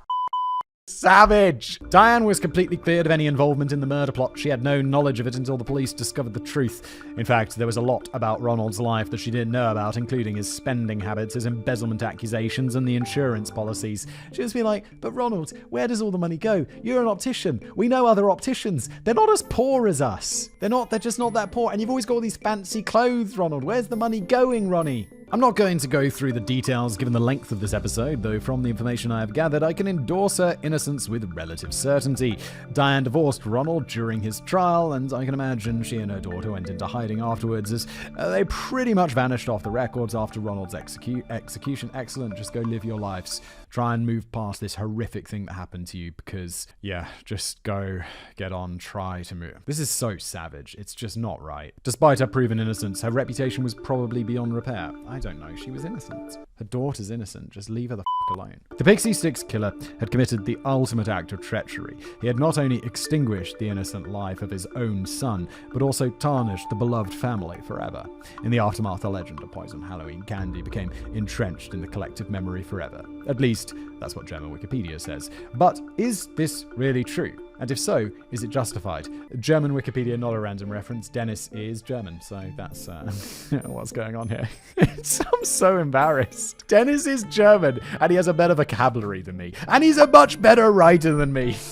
I have a friend of mine here who's he's from Puerto Rico, and he uses words like, not like writing. In conversation, I'll be like words that I wouldn't use. Not because he doesn't speak good English, because his English is better than mine. Oh, it's so bad. It's so bad. You see, there are several checkboxes we can tick. Poison? Yes. Halloween candy? Yes. Intentional harm? Yes. But what about the aspect of randomness? The well-established myth has never really been about getting murdered by your own parents. The scary part, not to say the essence of the narrative in question, is the element of chance. Regarding such cases, our counter is still at 0. Timothy had fallen victim to targeted poisoning, and I believe this is a very important caveat. Yeah, and immediately I was thinking, yeah, but what about the other children? It's like, well, none of them actually ended up getting poisoned. So, still at 0. So here's a statistically misleading, yet somehow accurate statement. If your parents carefully hand-checked your Halloween candy for signs of tampering, the odds of you dying from consuming it increased ever so slightly. Oh my god, that's statistically true and weird. Your mum and dad are more likely to slip in a poisoned treat than the strangers who originally gave it to you. Let that sink in. I think, like, you know, there's that whole CSI thing. It's always the husband. It's people who know the victim. Random killing is very rare. On the other hand, one could argue that the Pasadena children must be counted as random victims, even though they dodged the bullet by sheer luck, to which I can only reply, yes, a good point actually. I still tend not to count these as completely valid example in the context of this episode. Yeah, they didn't die. The myth we're delving into puts a lot of emphasis on arbitrary killings without any underlying purposes, so I think Ronald's crime falls into another category. He wasn't part of the myth, he was just aware of the myth and used it to conceal his deed. The myth caused the Pixie Stick murderer, not the other way around. I don't think that matters. Like, if something happens because there was an urban legend about it, it doesn't mean that that thing didn't happen. It just, you know, different things are caused by different things. I am not sure. I kind of rank this as 1, but maybe that's just me. Without the ready-made narrative, Ronald would likely have settled on a different MO. Yet I do recognize that this is a matter of speculation. Anyway, there are 2 more lesser-known incidents which carry an element of intent. In 1959, a dentist with a sick grudge against children hid laxatives in bonbons. His victims were left humiliated, embarrassed, forced to soil themselves in public. I mean, yes, this is a terrible thing to do, but is it killing? No. Though he was convicted of causing a public nuisance and unlawfully administering drugs, he evaded any assault charges, as even a higher dose of the substance would have been dangerous only to the underwear. In 1964, a woman from Long Island took her disdain for teenagers to another level by intentionally distributing hazardous items such as steel wool, dog biscuits, and ant bait to anyone she deemed too old for trick-or-treating. However, she did not try to pass them off as edible candy. Quite the opposite, she made every effort to get a message across by unmistakably marking the items as unfit for consumption. Nevertheless, the woman was found guilty of endangering the lives of children. Off. She's just... I don't like it. Do I think it's a crime? Should it be a crime? No. She's just a mean old woman. And that's really it.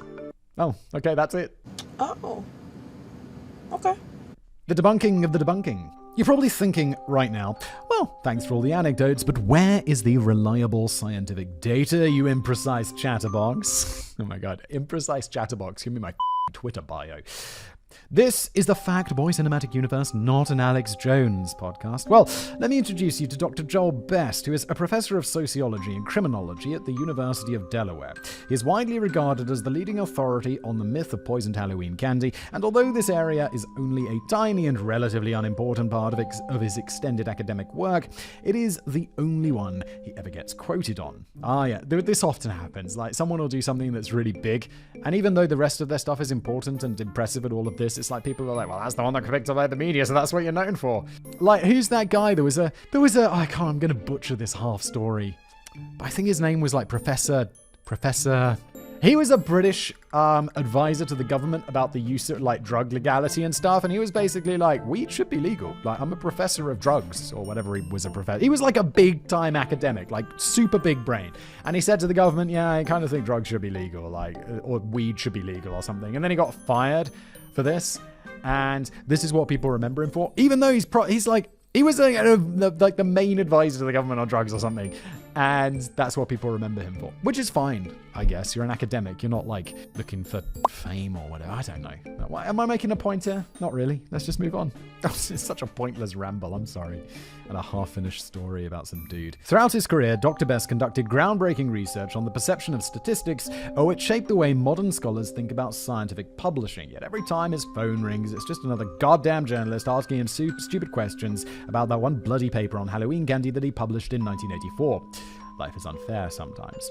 Proving the non-existence of something is epistemologically impossible, though Dr. Best's survey is our best shot at getting the full picture. So, here's a rundown of his findings. Between 1958 and 1983, there were fewer than 90 cases of potential candy tampering. Leaving aside Ronald O'Brien and that one dentist, none of these cases was linked to malicious intentions. Upon closer inspection, it became clear to Dr. Best that most of these were not the acts of madmen, but rather of the children themselves. In an attempt to garner attention, they had fabricated tales of tampering, adding pins and household cleaners to their own candy before presenting it to their unsuspecting parents. Children, what are you up to? It's like, kids, why did you do this? I don't know, just wanted attention. No other reason, I just wanted attention. It's like, even my kids, like, why'd you throw that on the ground? You can't ask them this, they're not capable of replying yet, like, properly. But it's like, why'd you throw it on the ground? It's like, probably because I was looking at my phone too much and they wanted attention. That's it, you know? I want attention. This is apparently a rather common thing to occur. In some of those cases, during subsequent interviews, the children acknowledged that they had gotten the idea from hearing about the myth on TV or radio. But Best also found 5 child deaths that were initially thought by local authorities to be caused by homicide or strangers, yet all of them revealed other causes of death later down the line. I've mentioned some of those briefly in a previous chapter. In 2013, Dr. Best updated his work with new data from the years since 1983, which added several new cases to the database. All of them ultimately turned out to be either hoaxes or accidents. He did not publish another revision after that, but I can still affirm that there haven't been any relevant cases since 2014 either, because I actually reached out to him in order to ask some stupid questions about the one bloody paper that he wrote in 2014. You teed that up perfectly, Dennis. Nice. This resulted in a nice little exchange, and throughout the following days, he provided me with some profound insights, which really helped me to put everything in perspective. Legend! What a legend! Seeing as he must have the patience of a saint from like 1989 to now to be like, yeah, no, I'll answer your stupid questions. I'll give you some studies. For the most part, we focused on political identities in the context of this issue, which is a subtopic I later decided not to explore in the final script. Still, his perspective on things was somewhat surprising and therefore very valuable. So thanks again, Joel. You're literally the best. Oh, because his name is Dr. Best. Boom! He's left an editor's note, mate, I really hope this poor dude never sees this. You phoned him up to ask about a study that he did in 1989 and probably has not been left alone about in the decade since, and then you make a pun about his name, which he's probably heard, I'd estimate somewhere about 1.4 million times in his life. What surprised me most about this opinion was that the myth was not nearly as widespread as people think. And this is absolutely true. In 2022, for every news article about poisoned Halloween candy, there were 11.2 articles about baby penguins. Wow, okay. But that's also because baby penguins are popular all year round. Halloween's only a thing once a year. When directly seeking out alarmist reports on the Halloween candy scare, you'll easily find hundreds of results, though keep in mind that is cherry-picked data. If you just leave the TV running, it'll probably take months before the topic is mentioned to you just once. But baby penguins, 11.2 times. According to Dr. Best, next to nobody really gives a crap about this myth. In a way, it is only kept alive by people debunking it over and over again. Oh no, this episode is filled with little ironies. Think about it. Have you ever really encountered this topic outside of a debunking video or article? Perhaps we are dealing with one of those delightfully absurd situations where everybody believes they possess some sacred knowledge that nobody else has. Did you know that Napoleon wasn't short at all and that he'd just fallen victim to a matter of mistranslated measurements units? Yes, for the love of God, yes, literally everybody knows this. But people will still, I know that I feel everyone knows that, but people will still I feel like I still hear that sometimes. That he is short, and you're like, well, everyone knows he wasn't short. There is not a single person in the entire universe unaware of this so-called common misconception.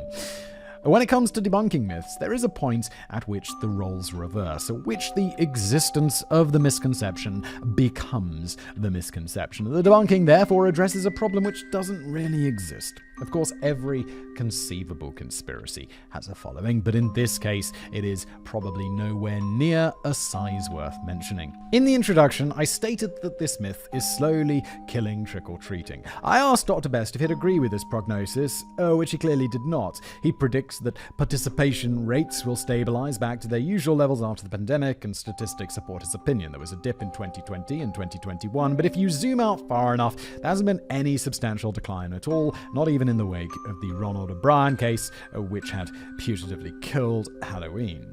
So, were our efforts in vain? Have we been hunting down a figment within a figment? Throughout the chapters, we've elicited 3 reasonable factors that could potentially be conducive to the myth. Should we just dismiss these as feckless theories without any impact in the real world? Well, honestly, yes.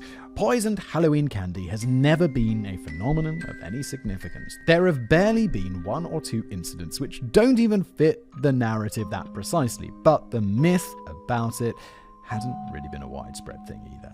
From the case of Kevin Toston, we theorized that premature press releases might nourish the myth. Makes sense, but if we check Dr. Best's actual numbers, we find that on average, there are barely 2 or 3 newspaper stories of this kind per year, most of them published only in smaller local papers. Can you really expect a huge effect from this? In the second story, we cover the tale of Malcolm W. as an example of random accident which could mistakenly be interpreted as evidence for the myth being true. We have also shown that production errors are no rarity and occur more frequently on Halloween for statistical reasons. But honestly, accidents are usually reported and perceived as such. The quality of people who can't or won't distinguish between attempted murder and industrial slip-ups is probably microscopic, too small to ever reach a critical mass. And last but not least, we talked about actual incidents that did meet the criteria, albeit very poorly. In the span of roughly 40 years, Dr. Best found 2 of them.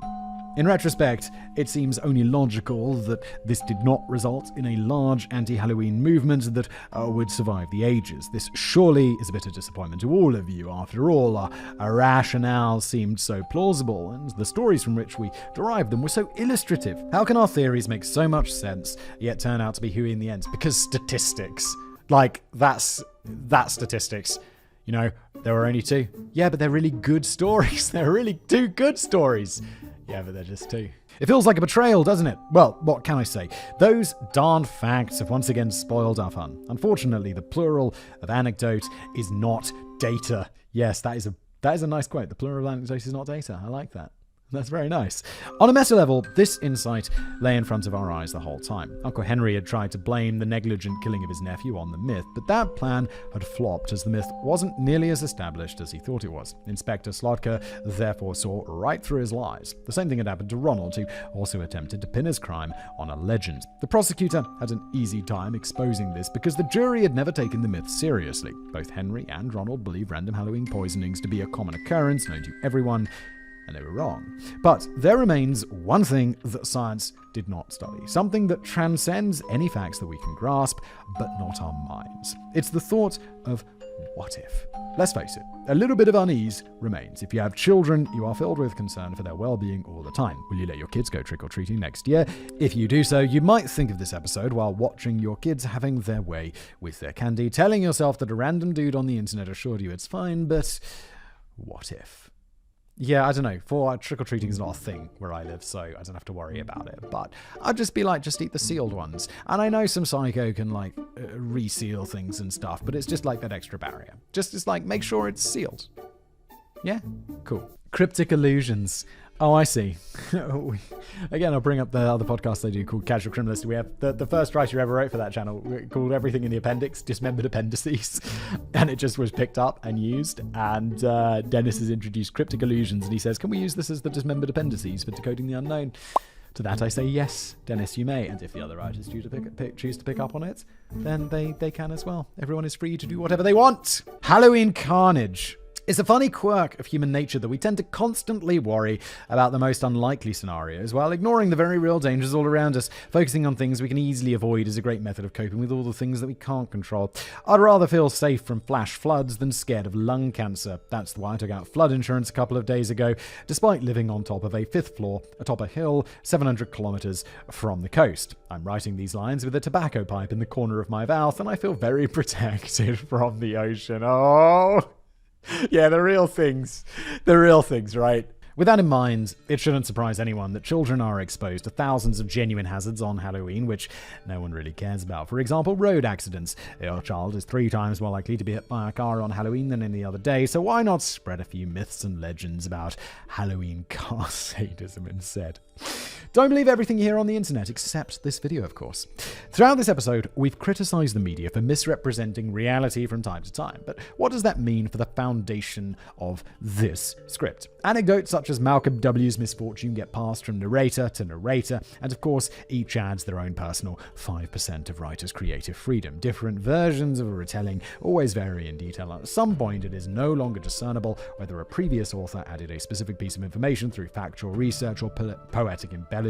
I'm by no means innocent of this either, as the process of research always adheres a good dose of subjective interpretation. When weaving a bunch of facts into a coherent story, small gaps naturally emerge in the fabric, which can only be stitched up by reasoning and some educated guessing.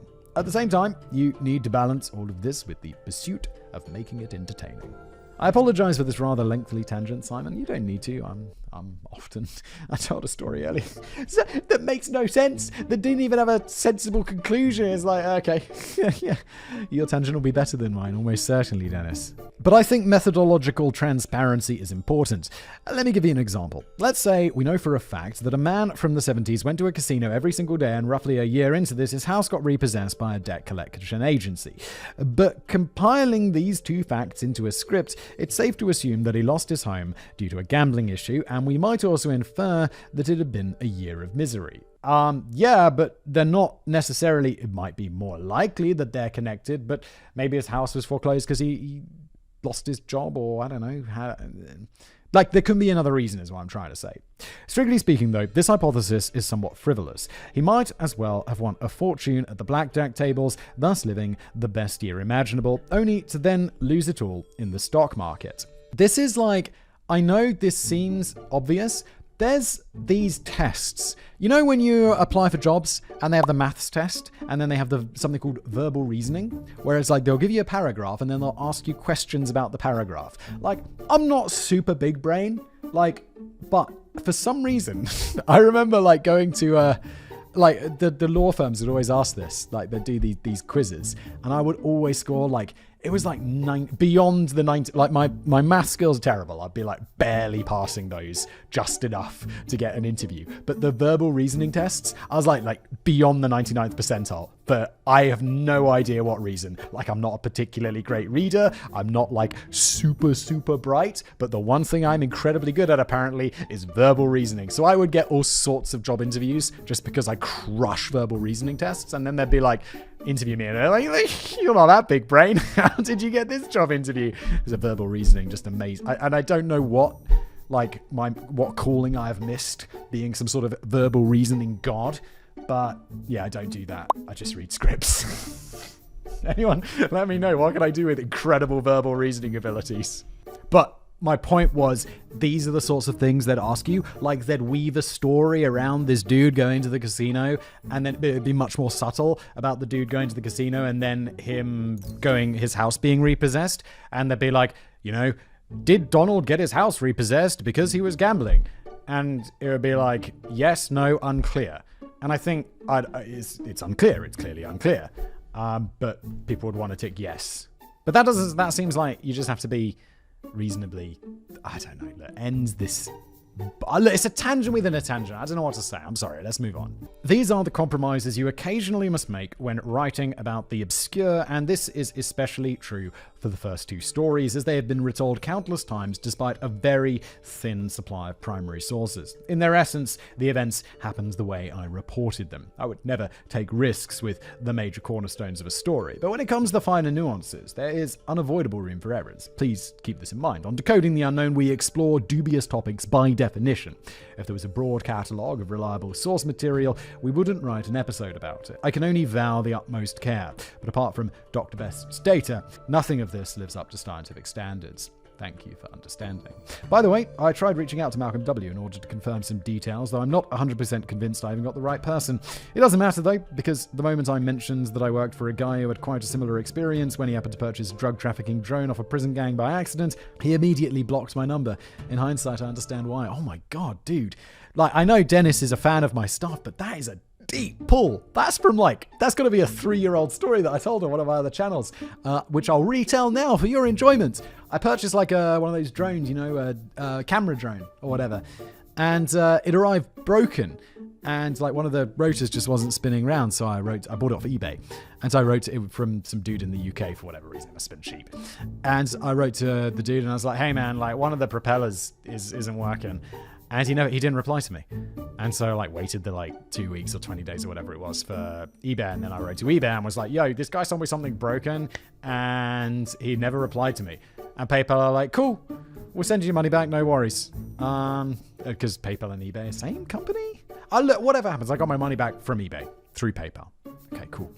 And then a few weeks later or a few months later, I get an email from the police, like random like Sussex police or whatever in the UK. And they're like, it's just, hello, did you buy a drone off eBay?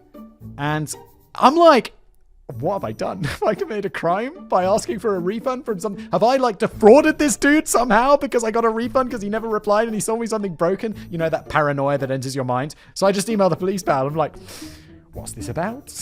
And it turns out the dude was part of some gang or whatever who were using drones to fly drugs into prisons, like putting the drones over and then dropping the drugs into prison yards. And they were like, the drone had been stolen from some sort of warehouse of drones or whatever. And they were like seeking them back for the insurance company. And I'm like, well, it's in Prague and it's broken. And they're like, can you hold on to it? I literally just threw it away like a couple of months ago because I was like, how long do I have to hold on to this for? They're like, are they going to come and get it? Suffolk police going to be like, hey, we're here for that drone, the broken drone. And eventually after years and one house move, I threw it away. So that's the fun tangent that's over, but that's the story of my drug drone. Why did I even write this episode? In case you really do enjoy abhorrent crimes, I have good news for you. It's a weird statement. Roughly 2 years ago, Simon covered the Pixie Six killer on his other channel called Biographics, giving you the option to relive this joyful experience from another writer's point of view. I am so small-brained. I knew it sounded familiar, but I was like, it's got to be more than 2 years ago. This is probably one of those things where it was like 2 years ago, but it was actually 3 because the way YouTube works is it says 2 years until it clocks over onto 3 years, like a birthday. So that's my excuse, but I vaguely remember this now. Okay. I have decided to completely ignore a certain video called Has Anyone Ever Actually Poisoned or Put Raisins in Halloween Candy on Today I Found Out? Yeah, that's another channel I do. That's the one I was definitely remembering, and why I kind of knew the answer was no, but I, didn't entirely come forth and say that because it would spoil this video somewhat, although maybe I did at the beginning. I don't know. Oh my god, could I ramble more? We've got like 3 lines left. Let's get this finished. Is there anything left in the universe that Simon hasn't covered at least twice? Hey, steady on. Like, you don't even need to worry about losing your car keys these days, as there's a 90% chance that Simon already did a 20-minute Geographics episode chronicling your keys' whereabouts. What a time to be alive. I'm not sure whether to take that as a compliment or an insult, Dennis, but thank you for this brilliant episode. I truly enjoyed this, and thank you everybody at home for watching or listening. If you're listening, leave a review. If you're watching, smash that like button, and I'll see you next time.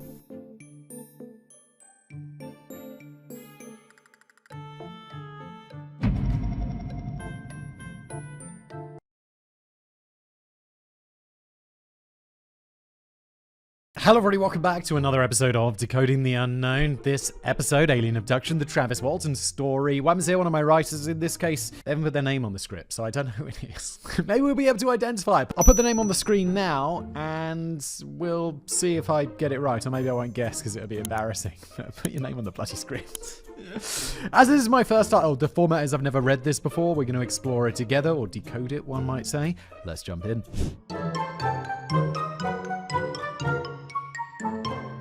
As this is my first time writing for Decoding the Unknown, I feel it's only fair to you, the viewer, that I lay all my cards on the table from the beginning. I am, if at all possible, even more of a skeptic than Simon. Please, there's no one more skeptical than me, which is why I'm the perfect person to start a channel all about this nonsense about alien abductions and all this baloney. And don't start this out being like, whoever wrote this, oh no, I'm definitely a skeptic, but this is the true story. That's like saying, I'm not a racist, but it's not the same thing, but you get my meaning.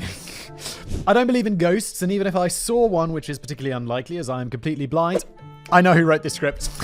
There is only one blind person who writes for me. This is Dave. Dave's script. Nailed it. So I'd definitely be more likely to consult a doctor than a medium. I also believe that the latter should all be rounded up and prosecuted for whatever crime includes extorting money from the gullible or emotionally vulnerable. Yes, oh my god. I've spoken about this before. Like, my mother-in-law falls for this stuff.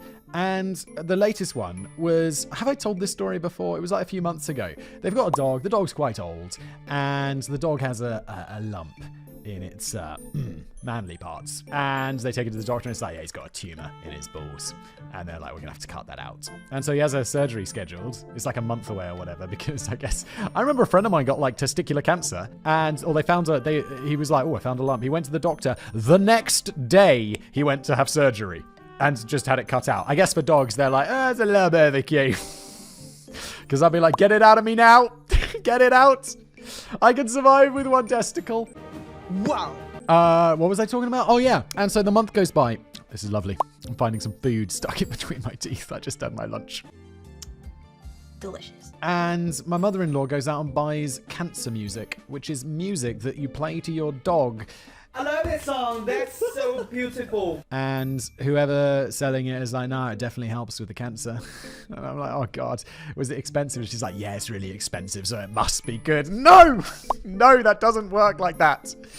You just got scammed. And I'm sure she feels better about it. And then I'm sure, like, now that this time has passed, the dog has had his tumor removed. And she's like, look, the cancer music worked. It's like, no. The medical intervention worked. I am similarly skeptical when it comes to alien encounters. Call me naive if you wish, but I feel that if an advanced race of super beings were attempting to contact us, they would probably have the intelligence to go directly to one of the world's major governments rather than landing by some poor, unsuspecting sod who nobody is ever going to believe out in the middle of nowhere. All that being said, when I came across the story of Travis Walton, I initially dismissed it out of hand as just another rambling story from a crazy person. However, when I looked into it in more detail, I began to get the feeling that something strange had definitely happened. Whether or not that strange thing is simply that one man managed to convince a group of his friends and colleagues to engage in an elaborate prank and stick with that prank for 46 years in spite of the incredible damage it did to their reputations remains to be seen. Anyway, enough preamble. Put on your tinfoil hat, sit back and relax while I tell you the peculiar story of the Travis Watson alien abduction. Now, I will say, it's like, oh, why would they lie? It just looks bad for them. Because what's that famous quote where it's like, if you can't have fame, infamy will do. And some people are just like, yeah, no, I'm cool just making up a story or doing something bad just so people pay attention to me or I'm remembered by history. Herostratic fame, is that right? Because of the guy, it wasn't Herodotus, that's the historian. It was like Herostratus or something. That would make sense if his name was, if it's Herostratic fame. So Herostratus, he burns down some big old church or some shit like that back in the day, just because he wanted to be remembered by history. I am too smart. I am too smart. S-M-R-T. I mean S-M-A-R-T. It's like douchebag. But he now even has a word named after him, so he achieved his goal. And you know who else we remember from that time? Basically nobody. Maybe Pompey, because I think Pompey was the one who had him put to death or something, which is why that's it. But it's like 2 people. Maybe some more. I don't know, but most people are just forgotten. Introduction. By all accounts, Travis Walton was a typical lad's lad during his early life, popular with almost everybody, supremely self-confident, and generally fun to be around. According to one man who claimed to have known him fairly well, everybody's got that one friend who is up for anything, a practical joker who is just as happy to be the recipient of a practical joke purely for the fun of it. For us, that friend was Travis. That's always the cool friend, whereas they just doesn't give a It's like, hey, you want to go do something fun? He's like, yeah. Don't forget to have fun. It's like, okay. I love those people. One example of Travis's near suicidal levels of impulsiveness occurred when he and some friends were driving around their hometown of Snowflake in Arizona. As the story goes, they were just driving around town with no particular destination in mind when they were forced to stop due to the fact that there was a bear in the middle of the road. Before anybody could stop him, Travis had leapt from the car and proceeded to charge the animal while shouting and screaming. Travis is insane. Travis has gone from like, yeah, you want to do something fun? Yeah, to being like, let's chase bears! No, Travis, no! You've gone from being the cool friend to being the friend that puts me in mortal peril every weekend, Travis. Apparently, the bear wanted no part of this crazy madman and immediately fled the scene, leaving Travis unharmed and with an incredible story to tell. It's worth taking note of this story, as when we look back on Travis's main story with a view to deciding on its authenticity, the lengths that he was prepared to go to have a good story to tell may just aid us in our final verdict. So might be the fact that he's okay. I don't know. Look, I believe in aliens. I think there are aliens out there and stuff. Do I believe that they've abducted Travis? No. No. Come on. Why would they abduct Travis?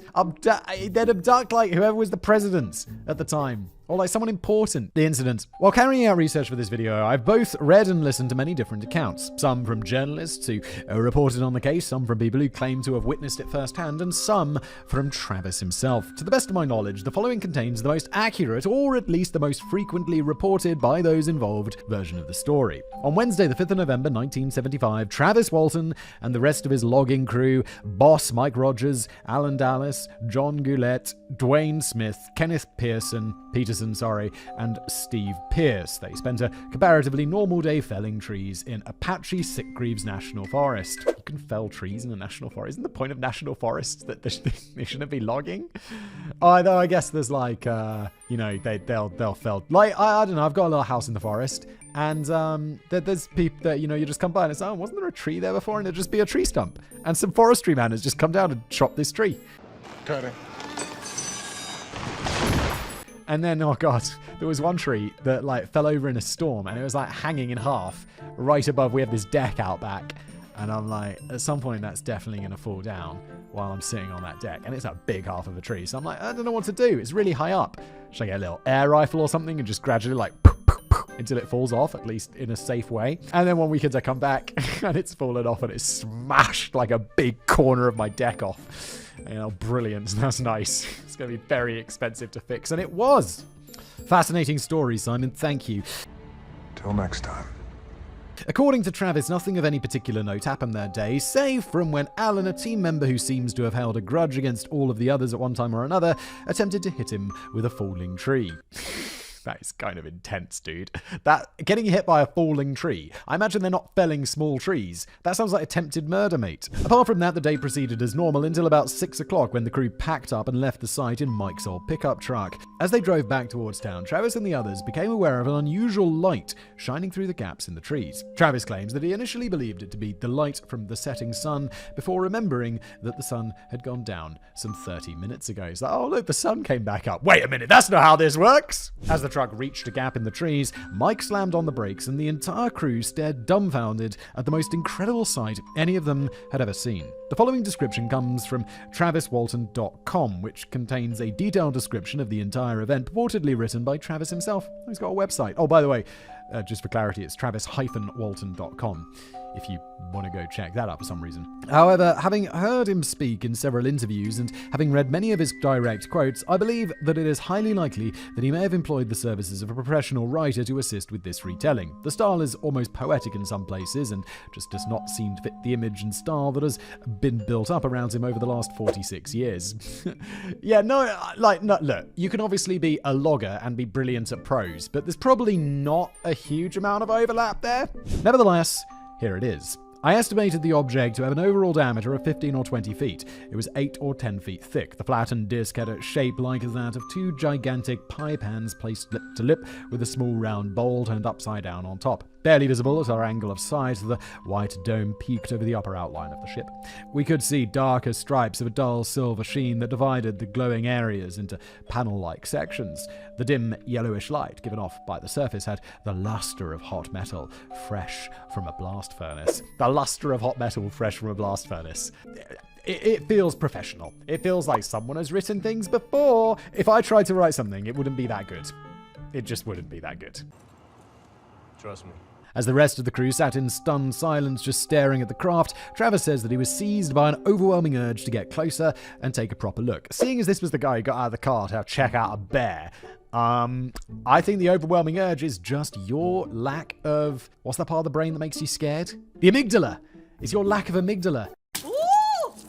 Like, have you guys seen that show? Not show, it's like a documentary about that Alex Holland guy who climbs the Mac background. Is it in Yosemite? He climbs that El Cap. He climbs that giant El Cap thing without any ropes, like a madman. And they take it for like some brain scan in the hospital. And they're like, yeah, it turns out your fear center of the brain just isn't really working properly. And they just kind of brush this off. Not like, should we do something about that? Should we tell him that he should be afraid of death? And it's just kind of like, wait, so his brain is broken and this is why he's not afraid. It just feels like this small part of the documentary. And it's like, oh my God, he's not afraid of death because his brain doesn't work. Brain damage. Oh, that's not good. I think it was that. There was something wrong with it. There was like, you display a remarkably low fear reaction. That's not, I don't know. That seems pretty intense. I don't know what I'm trying to say here, other than like, I don't know, someone should be like, Travis, don't go out there. Don't go out and get that bear. Travis, no. Don't climb El Cap without ropes. You don't even know how to climb, Travis! Listen to me. To that end, in spite of Mike's half-whispered protestations, Travis opened the passenger door, leapt out, and began to slowly approach the UFO. As he did so, he was struck by just how smooth the disc appeared to be, like that smooth part of Travis's brain where his fear center should be.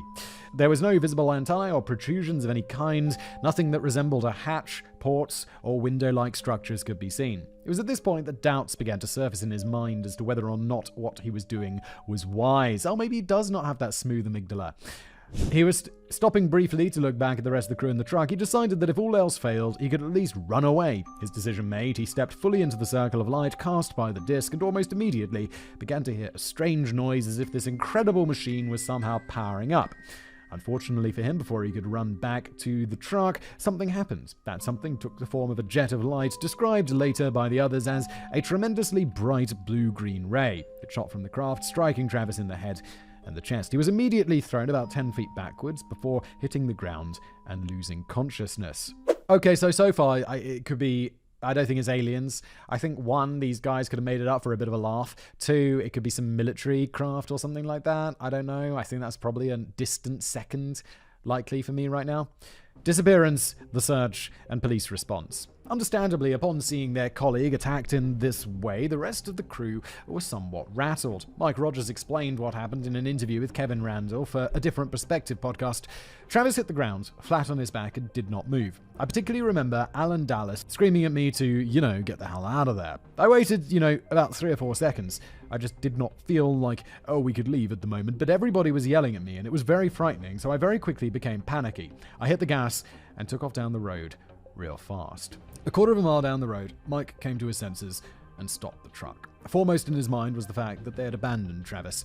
They had no idea what had happened, no idea if he had been injured, no idea if he was even still alive. Mike got out of the truck and was eventually joined by the remaining crew members. At this point, a somewhat lively discussion began as to what they should do next. Although Mike insisted that they should go back and help Travis, the rest of the crew was less keen on this idea. One of the crew members, Mike, believes that it was Alan who suggested that they should locate a nearby hunting party that they had become aware of during the day, and at least they would then have some guns amongst them. Myself, I'm not entirely sure why they believed this would be helpful. Although Mike stated categorically that nobody in his group was armed, he seems to have failed to take into account the plethora of heavy-duty petrol chainsaws that they were all packing. Also using a chainsaw. It's like, guns are much more effective. You can use them from a distance. You don't want to, Dave, Doom isn't real fighting. I don't think people want to, go to battle with chainsaws. They want to use guns. I think this is quite reasonable, to be honest. Yeah! Aside from this, if the story is to be believed, the craft, whatever it was, had already proven to have far more advanced weapons technology than anything available anywhere on Earth. Yeah, but guns are still a good start. I don't know, I'll be like, would you rather be armed or unarmed or chainsaw? I'll be like, well, armed, then chainsaw, then unarmed. It just makes it, why not? Why not? Huh? Why not? A couple of extra shotguns is unlikely to have made any difference. Nevertheless, this idea was briefly accepted, and they set off in search of the hunters. According to Mike, after they had traveled no more than about half a mile, he decided that the idea was ridiculous, turned the truck around, and slowly headed back in the direction of the site of the incident. Mike is not entirely sure as to how long they'd been gone, but he says that it can have been no more than 15 minutes. The first things that they noticed upon arriving back at the clearing was the distinct absence of both flying saucer and a Travis. After conducting as thorough a search as possible, given the fact that they had only one flashlight between them, Mike admits somewhat defensively that he actually broke down and cried. He told Randall that, quote, "A lot of people since then, when they hear this, assume that I was crying because I was scared. It was not that. It was more relief that we did not find him. When we pulled up in that clearing, I was expecting to find a charred body. We did not find that, and so it was a big relief to me. The relief of not finding Travis dead was short-lived. The crew's concerns then turned almost immediately to exactly what they should do next. Although it was clear to all of them that they would have to alert the authorities, they suspected, rightly as it turned out, that the police might be slightly skeptical if they told them their friend had been abducted by a UFO. Just tell them what happened. Don't tell them that he was abducted by a UFO. Just describe everything in detail, and hopefully they'll take you seriously. Don't be like, the aliens got him. Describe it. Be like, maybe it was a military craft, I don't know, but obviously something weird happened. In the end, it was Kenneth Peterson who drew the short straw and ended up making the initial phone call to the police. Although I was unable to discover exactly what he said, it must have been fairly compelling, as according to Mike, they were joined by a deputy in less than 10 minutes. At this point, the crew tried to explain to members of the constabulary exactly what had happened. Mike recalls that initially they were particularly reluctant to actually use the word flying saucer or UFO, but as soon as one of them did, the attitude of the first responders immediately changed. It became clear to each and every member of the crew that the police were of the opinion that one of them had done something to Travis, and that they had concocted this ridiculous story in order to cover their own asses. That was exactly what Mike had initially feared. Yeah, fair. I would have just not mentioned UFO and flying saucer and just be like, it was a weird ship. Or like a craft, an aircraft of some kind. And also, if you're inventing a story to cover up a potential murder or whatever, or disappearing someone, you'd come up with something more believable. It'd be like it was aliens. It'd be like, no, I fell off a cliff and we couldn't get his body. And now it's down at the bottom of the cliff, all mangled. So mangled that you wouldn't be able to see that we whacked him on the head beforehand and that's how he died.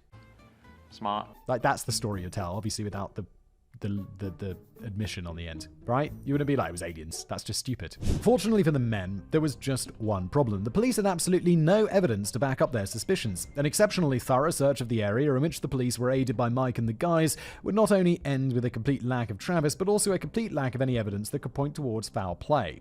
Wow, police. Are you not seeing the problem there? An exceptionally thorough search in which the police were aided by Mike and the guys. Let's say, police, that Mike and the guys did murder Travis. And then you're like, hey, guys, will you help us search for evidence? Guys, I found a bloody bludgeon. I found a blunt object, which is covered in blood. Guys, police, over here. No, you'd just be like, just put a bit of bracken over that. No one will know it was there. Mike was approached by the sheriff's office during the 4th day of searching and told that he and the rest of the crew were required to take a polygraph test. Oh my God, polygraph test. Can we stop it? Hey, stop it. There's a study. They're like 51% accurate, which is barely above a guess. Barely. Now, in many places outside of the United States, the polygraph test is treated with the scornful skepticism that it deserves. It has no place within the judicial system and has been relegated to low-budget, trashy television shows, such as the former Jeremy Kyle show. Oh, that show is so trash. We had a TV in the day room at school, and it would always be, I don't know why, but it was always like, I guess because we were, 16, 17-year-olds. I would just be sitting around at school if there wasn't a lesson, and it would be like, what's on TV? There were like 4 channels. So it'd be like, it's news, some old movie, or Jeremy Kyle. Jeremy Kyle always won, and it was always crazy and But I've seen an embarrassing amount of the Jeremy Kyle show. I don't remember any of it, but it was on in the backgrounds like while we'd play pool all the time. Nevertheless, the fact that 6 out of 7 of the men questioned passed the test, with one presenting results that were inconclusive, often forms a large part of the argument presented by those who believe in the story. Forget it. It's unreliable. Polygraph tests are a joke. I don't care for it at all. To be fair to those individuals, even experts who are rightly skeptical about the technology have stated that it is quite unlikely that 6 out of 7 people would display the same result. Unlikely, but not impossible. This left police, who apparently placed a lot of faith in the results of these tests, in somewhat of a predicament, with their intensifying search continuing to turn up a noticeable lack of Travis, either living or dead, and their main theory at least temporarily scuppered. They really had no leads to pursue. On board the ship, please note, I have put together the following account from both information shared on travis-walton.com and various interviews that the man himself has given over the years. The problem with this part of the story is, of course, that there is only one alleged witness. Unless, of course, you're prepared to count the proposed aliens as witnesses, and even if you are, they seem to have very little interest in sharing their version of events, and at the time of writing, have not come forward to provide any interviews or testimony. Yeah, look, they're not witnesses. You're not a witness unless you, you come along and be like, look what I witnessed. I mean, I guess you technically are, if you exist, but it doesn't matter because you're not. Dave just said this. I don't know why I'm repeating it. Come on, let's go. Should this change at any point, I'd be happy to speak with Sir Simon about doing an update on the story. Let's just say it's unlikely. I'm just going to go ahead and say pretty unlikely that that's going to happen, Dave. Sorry. Dave, Travis Walton Part 2. Whilst carrying out research for this video, I tracked down Travis Walton through social media and sent him a message asking if he'd be interested in speaking with me. Bravo. Although the platform I used to contact him shows that he has read the message, he has so far chosen not to respond, even after I sweetened the deal by offering some of Simon's money. So, oh, I remember this. Dave was like, can I offer this dude some money? And I was like, yeah, sure, go on then. So we'll have to make do with what is publicly available. I also believe it's worth mentioning that Mike Rogers especially has recently gone to some length to repeatedly reiterate that none of the team actually saw anything after Travis was struck by the beam of light. Yeah, also, I imagine, like, Dave probably mentioned that the channel we're doing this for was called Decoding the Unknown, and that it's run by a called Simon, who's probably going to be super skeptical of whatever he says. I'm just not, I don't know, I'm just skeptical. I'm just skeptical, all right? I'm sorry. So kill me. So abduct me by aliens and probe my ass. Don't do that. I'm scared of that. Travis claims he was hit by the aforementioned beam of light. Everything went dark for a time. When he eventually came around, he remembers being both confused and in a lot of pain. Upon remembering what has happened, Travis initially believed that he had been taken to hospital by the rest of the team following the attack, and that the vaguely humanoid shapes surrounding him were medical professionals. It was not until his vision fully restored that he realized that his butt had been... No, I'm just kidding. Maybe his butt does get probed. Why is that such a meme? Why is there some like point in the past? Maybe we should do a video about that on Decoding the Unknown. Why do aliens love butts? There's a reason, right? There's got to be like some time in the past where that was that was the story. Like you got abducted by aliens and they probed your anus, right? In one interview, Travis describes the individuals surrounding him as nothing like I'd ever seen before. He describes them as basically humanoid, but a lot shorter than your average human, with larger heads, larger eyes, and no hair at all, even on their beards. Upon realizing that he was not in fact in hospital, Travis began to panic. He tore off various pieces of equipment that covered his body, in spite of attempts by his alleged captors to restrain him. He jumped down from what he believed to be some sort of examination table. As he backed into a corner, the creatures began to approach him, and so he grabbed an unspecified item from a nearby table and began brandishing it wildly in an attempt to keep them back. This appeared to work, and according to Travis, they all raised their hands in a placatory gesture before leaving the room. Alone and terrified, his only thought at that point was that he must find a way to escape from wherever they had taken him. Leaving the room through the same door as the alleged aliens, he began searching for a way out. After what seemed like an eternity, but by his own admission was probably only a couple of minutes, he found himself in a peculiar room that resembled a planetarium, with star clusters and planets mapped out on the wall, ceiling, and floor. After messing around with a few buttons that seemed to reorient the display, he was joined in the room by a spacesuited and helmeted figure that he believed at the time to be a human. Understandably, Travis began firing questions at this individual, but he received no response. The suited figure simply took him gently but firmly by the arm and escorted him from the room. Upon exiting the craft, Travis became aware that it was one of several such vehicles contained within what he presumed to be the hangar bay of a much larger spacecraft. Again, he attempted to engage his guide in conversation, and again his questions were met with only silence. After being led down a short corridor, Travis found himself in a similar room to the one in which he first awakened. This room also contained a number of the same aliens that he had previously seen. With the assistance of his guide, these creatures proceeded to lift him onto an examination table before placing what appeared to be an oxygen mask, but without the supply hose, over his face. Once again, Travis lost consciousness, and when he awoke sometime later, he was lying by the side of the road, watching as the strange saucer-like craft disappeared into the distance. Pretty wild story, Travis. Beautiful story. Aftermath. Once he regained consciousness for the second time that day, Travis began to run along the road that he had been left by until he found somewhere that he recognized. That somewhere happened to be a gas station, and that gas station had a telephone. He immediately used that telephone to contact his brother, who initially believed that it was a prank call, and it took Travis several minutes to persuade him that yes, he was who he said he was, and that he needed to be collected. At this point, Travis was allegedly laboring under the delusion that he'd only been gone for a few hours. It was not until his brother collected him that he discovered he'd actually been missing for nearly 5 days. As you can well imagine, many people were interested in speaking with him, including members of the press and perhaps more importantly, members of the police. Travis elected to spend some time recovering at his brother's house, but once the police became aware of his return, the information leaked to the press and he was inundated with phone calls and visits from reporters. In the end, Travis agreed to give an exclusive interview to the National Enquirer, who in return offered to put him up in a hotel away from it all and foot the bill for not only a lie detector test but a number of other medical tests in an attempt to ascertain exactly what had happened to him. I'm going to guess the lie detector comes back that he's not lying, but the medical tests come back with nothing interesting at all. Ooh. In order to carry out this lie detector test, the National Enquirer employed the services of Jack McCarthy, supposedly one of the most respected experts in the field at the time.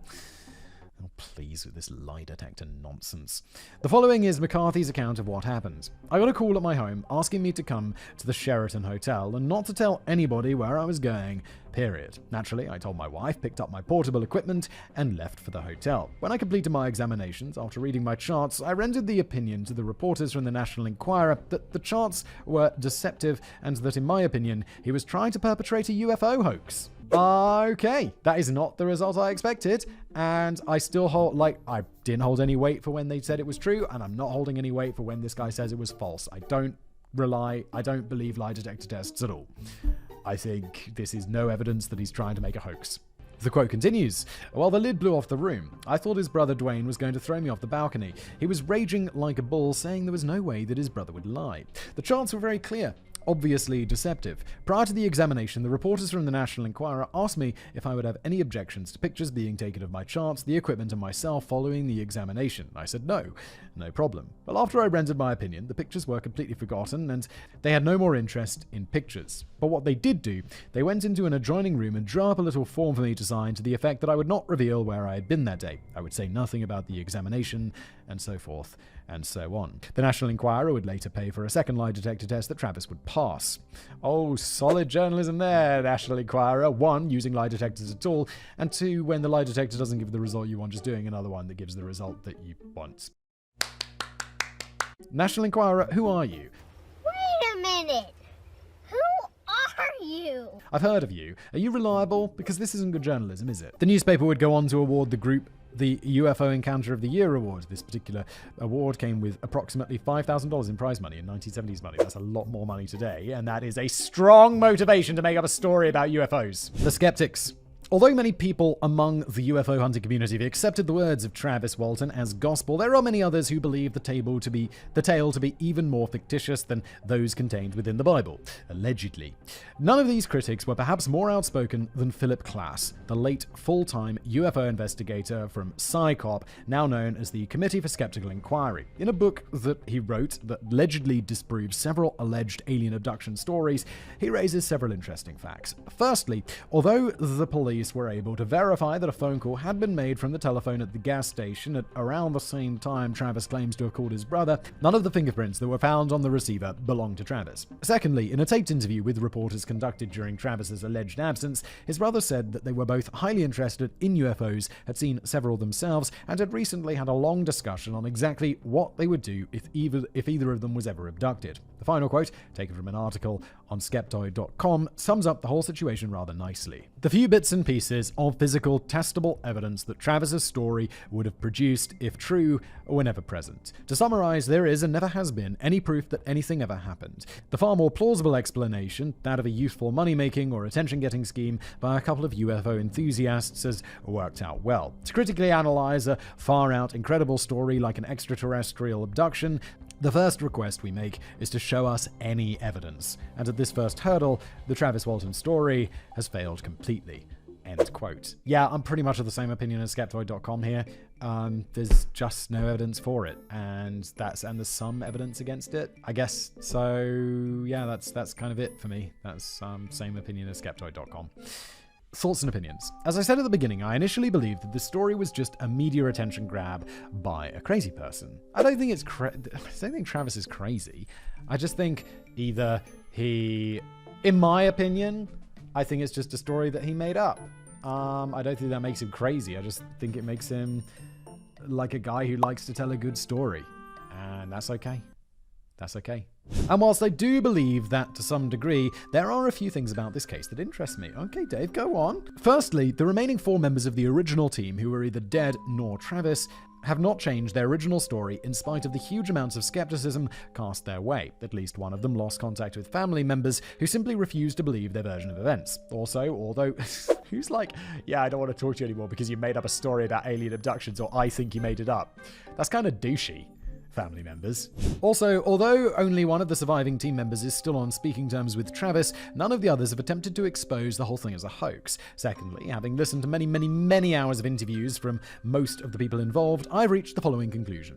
Although I have a very hard time believing any of the story, I find it particularly difficult to believe anything that Travis has said. The way he talks, the way he recounts the story, just comes across to me as a rehearsed performance, and although some of this can undoubtedly be explained by the fact that he has recounted the story thousands of times over the last 50 years or so, I do not feel that it explains everything. Conversely, although I find Mike's version of events to be far more human, and although I don't necessarily believe it myself, I have no trouble believing that he believes it. Incidentally, whatever the truth might be, all 7 men were of agreement that it cannot be found in the movie adaptation of the story, the 1995 film Fire in the Sky. The movie was described by Travis as suffering from the regrettable yet inevitable exaggerations brought on by adapting a story for Hollywood. Yeah, because while Travis' story is a good one to tell your mates down the pub, there's not enough meat on the bones there to make a Hollywood movie about it. A stinging rebuke from a man who wishes everybody to believe that he spent 5 days on board a flying saucer.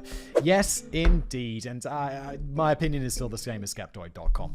This has been an episode of Decoding the Unknown. Thank you so much for watching or listening. If you get this as a podcast, make sure, if you are, why not leave me a review? That'd be fantastic.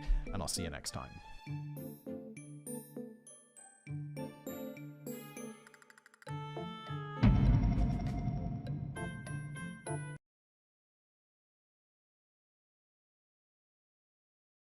Hello everybody, welcome back to another episode of Conan the Unknown. This one, what happened to DB Cooper? This is like one of the more famous mysteries. I quite like these modern ones. Lately we've been doing a lot of like ancient ones. I just recorded a video about, oh my god, I literally just recorded El Dorado, which I don't know if that's come out yet because it isn't always how these work. But I don't know, and then before that I did another one on something and I'm like, let's jump into the modern world. That's nice. 20th century. DB Cooper, let's go. Thank you, Kevin, for writing this, by the way. The format of the show, if you're new here, I've never read the script that I have in front of me from Kevin, and we're going to read it and explore it together. It'll be fun. Thanks for being here.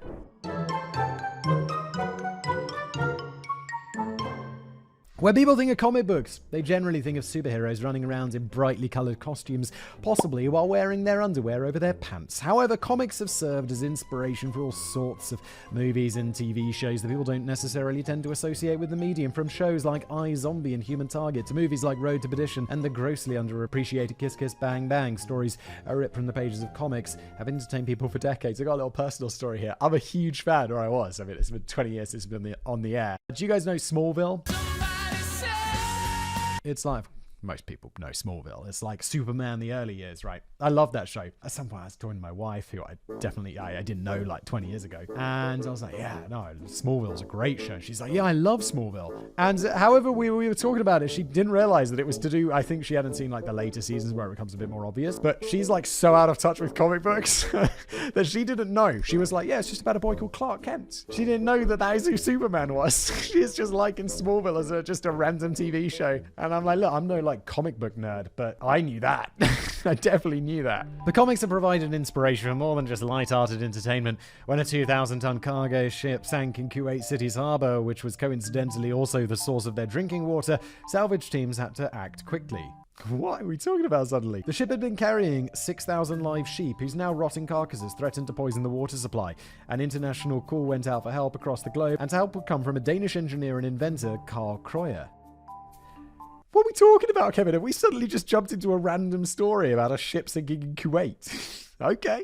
You're just gonna have to trust me, okay? Carl realized he had read about a similar situation in a 1949 comic book by Scrooge McDuck creator Carl Banks. In the story, Donald Duck and his nephews realized that they could raise a sunken yacht by filling it with ping pong balls, and that's exactly what Carl did. The operation was a success, and it was even recreated by the Mythbusters, who were able to raise the sunken ship using less than half the number of ping pong balls that they expected. Is that true? That's incredible. And where are you getting enough ping pong balls from? That's wild. Also, why did the Mythbusters need to test this? It was in 1949, and it clearly happened. It was an incredible example of out-of-the-box thinking. But as cool as it may be that the ping pong ball plan actually worked, there is an even less likely story that may have gotten its inspiration from comic books. It's the story of one of the FBI's oldest unsolved crimes, America's only successful skyjacking, and of one very confused reporter. Okay, I didn't know that this was... I know the DB Cooper case because, like any good YouTuber, I've made videos about it. I think I made one about DB Cooper on my biographics channel where we talk about, famous people, even though we don't even know who DB Cooper was. Probably made a video about it elsewhere. Like, I'm familiar with the story. I had no idea it was based on comics. Let's go. The hijacking. 'Twas the night before Thanksgiving, 1971, a relatively nondescript middle-aged man walked into Portland International Airport and purchased a one-way ticket to Seattle for $20 via Northwest Orient Airlines. He paid in cash and he gave the name Dan Cooper for the ticket. It was 3 decades before 9/11, so the employees weren't going to waste their time doing something silly like check the man's ID to see if that was actually his name. Needless to say, they also weren't going to bother to actually search his belongings. I feel like getting on a plane back in the day must have been just like getting on a bus. You just walk up, they're like, yeah, plane's here, come on everyone, get on. It's like, okay.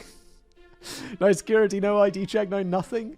I don't remember a time before you had to take your shoes off at the airport and take all the liquids out of your bag. I mean, I'm sure I do, but I was too young to have to be handling this myself. I was 13 on 9/11, so it's like, yeah, no, it's before my time. Despite being the busiest travel day of the year, the flight was only about a third full. This is probably because it was only a 30-minute flight, which, once you account for all the time at the airport, is barely faster than the 3-hour drive between the two cities. Now, I feel that that's true these days, Kevin, but back in the day, if you could just roll up to the airport and get on the plane. Lately, I used to always arrive at the airport with plenty of time, and now, I'm definitely a bit cut things a bit closer because they're always like, make sure you arrive like 2 hours before. And I'm like, yeah. But you're not really going to close that thing until like half an hour before. And yeah, I'm like, I always just, like to push it a little bit. Unless I'm traveling with my family, then it's like you never know what happens. So let's just show up early. And then you can just go use one of those airport lounges or whatever and chill out for a little while, which is quite nice. Have some free food. The plane took off on schedule at 12:50 p.m. for what should have been a short flight, with Cooper occupying seat 18E in the very back row of the plane. Once the plane was in the air, Cooper lit up a cigarette and ordered a bourbon whiskey from the stewardess. He handed her a $22 bill for the $2 drink and told her to keep the change. Holy shit, player. Cooper was very polite and courteous the entire time, but shortly after his first drink, he handed a note to the flight attendant, Flora Schaffner. Also, what half-hour flight has drink service? Surely that's just up at altitude and then down. Is anyone even taking their seatbelts off? The 23-year-old flight attendant was used to single businessmen giving their phone number, so she tossed the note into her purse without looking at it. Cooper then leaned into her and said, "Miss, you'd better look at that note. I have a bomb." The note said that he had a bomb and wanted her to sit next to him. I like to think this goes without saying, but for all of you single guys out there, this is not an appropriate way to request a first date. Good news, Kevin, that's not what he's doing. Florence sat down and asked to see it, so Cooper popped open his briefcase and let her peek inside. She saw 8 red cylinders, which she assumed to be dynamite. The dynamite was wrapped in wires and connected to a large battery. That's right, there was once a time when you could carry a Looney Tunes style bomb into an airport and onboard a plane without any hassle. Once Florence was thoroughly terrified for her life, she wrote down Cooper's list of demands. He wanted $200,000 in US currency, roughly $1.4 million today, along with 2 primary parachutes and 2 reserve parachutes. Dude, that is a overkill much. As a side note, has anyone else ever wondered why people always feel the need to specifically request US currency in their ransom requests? Was there a big trend in the early 1900s where criminals would escape with their bags of ransom money only to open them up and see $200,000 worth of Chilean pesos with a note that said gotcha on top of it? Some people believe that specifying US currency points to Cooper being Canadian. That does make sense that he would, because he'd have an American accent. Sorry, Canadians. He'd have a North American accent. Yeah, I struggle to tell the difference between Canadians and like Canadians and Americans, like especially Americans from like the North. That does sound like suspicious, doesn't it? Because you wouldn't say that. Like, I'd say American dollars because I'm not American, but an American would just be like dollars, like Brazil nuts in Brazil. No one says Brazil nuts, they say nuts, or whatever the Portuguese word for nuts is. Anyway, Florence went to the cockpit to relay the demands to the pilots. The captain contacted air traffic control, who alerted local and federal authorities. Even though every movie and television show ever has insisted that the US doesn't negotiate with terrorists, apparently they do, because they quickly got to work meeting Cooper's demands. Yeah, that line about not negotiating with terrorists is like, bro. Negotiating with terrorists is like everyday life. Once they land, not for regular people, I mean like in the military or whatever, in government. Once they landed, he wanted the plane to be refueled before anyone was allowed to leave. At this point, none of the other 35 passengers on the plane had any idea what was going on. Their 30-minute flight was going on 2 hours, but as far as anyone else knew, they were just flying in a holding pattern before landing due to a minor technical malfunction, a phrase that could become synonymous in the public consciousness with "there is a bomb on this plane" for decades to come. That's a lot of fuel. Do they really carry that much extra fuel? 30-minute flight, 2 hours? That seems heavy. But since it was the day before Thanksgiving, they may have all been too preoccupied with getting drunk in preparation for having to deal with their god-awful families the next day to realize just how long it had been. Nah, people know. People know. If you're on a half-hour flight, it doesn't matter how drunk you are. If you've been on there for 2 hours, you'd be like, guys, how long was this flight supposed to be? After the plane was refueled, Cooper wanted the money to be delivered to him on the plane by Tina. However, the money was not to be delivered until the shade on every window was closed. That way, a sniper couldn't see who the money was being delivered to on a plane full of people and try to make him out. Upon delivery of the money, he would let everybody off the plane and Tina could fetch him the 4 parachutes. As the people on the grounds got prepared, meeting his demands, Cooper and Tina got to know each other better. He would look out the window and showed a familiarity with the area, indicating cities on the ground from the aerial view. He also mentioned the McCord Air Force Base was only 20 minutes drive from Seattle-Tacoma Airport. Some people took this to mean that he was former military, but I disagree that it's indicative of such. I'm sure every civilian north of Boston can tell you where Hanson Air Force Base is. These locations are not really secret.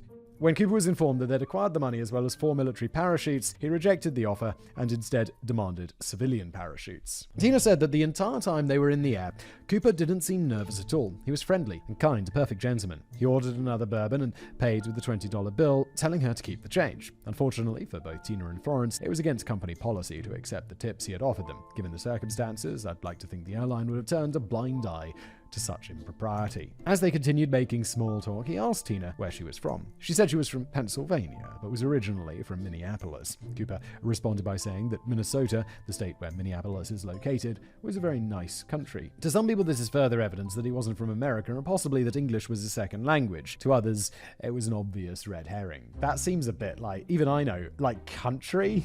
It's like Minneapolis. Wait, is that a city? Look, either way, I don't know if it's a city or a state. Minneapolis in Minnesota.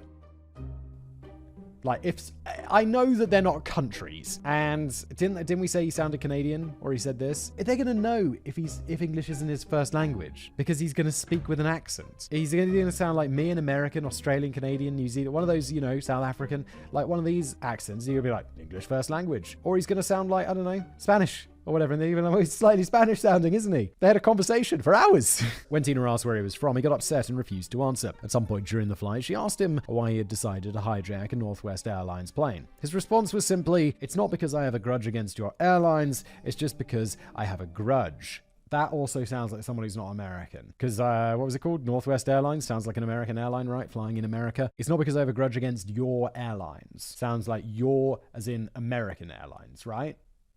Right? That's a pretty weird answer, and it makes me wonder why these people were paying for his grudge against someone else. Even if it was some vague grudge against the US government, whom he probably expected to pay the ransom, the airline was actually the one that was on the hook for the money. They would eventually receive $180,000 of it back from their insurance company, but only after a judge ordered the insurance company to pay up. Jesus, it sucks when you have to take your insurance company to court to get them to pay a legitimate claim, which hijacking, I imagine, is something covered in airline insurance policies. A little before 5:30 p.m., the plane had finally landed, the money was delivered, and the passengers were released. Most, if not all of them, still had no idea why they'd really been held in the air for so long, or what was going on in the back of the plane. As Cooper counted the money, Tina attempted to ease the tension by asking if she could have some of it too. That's a pretty ballsy move, even as a joke, but he handed her a stack of money without a second thought. Unfortunately, she gave it back, citing the same anti-tipping policy that hadn't let her keep the extra $18 for the bourbon.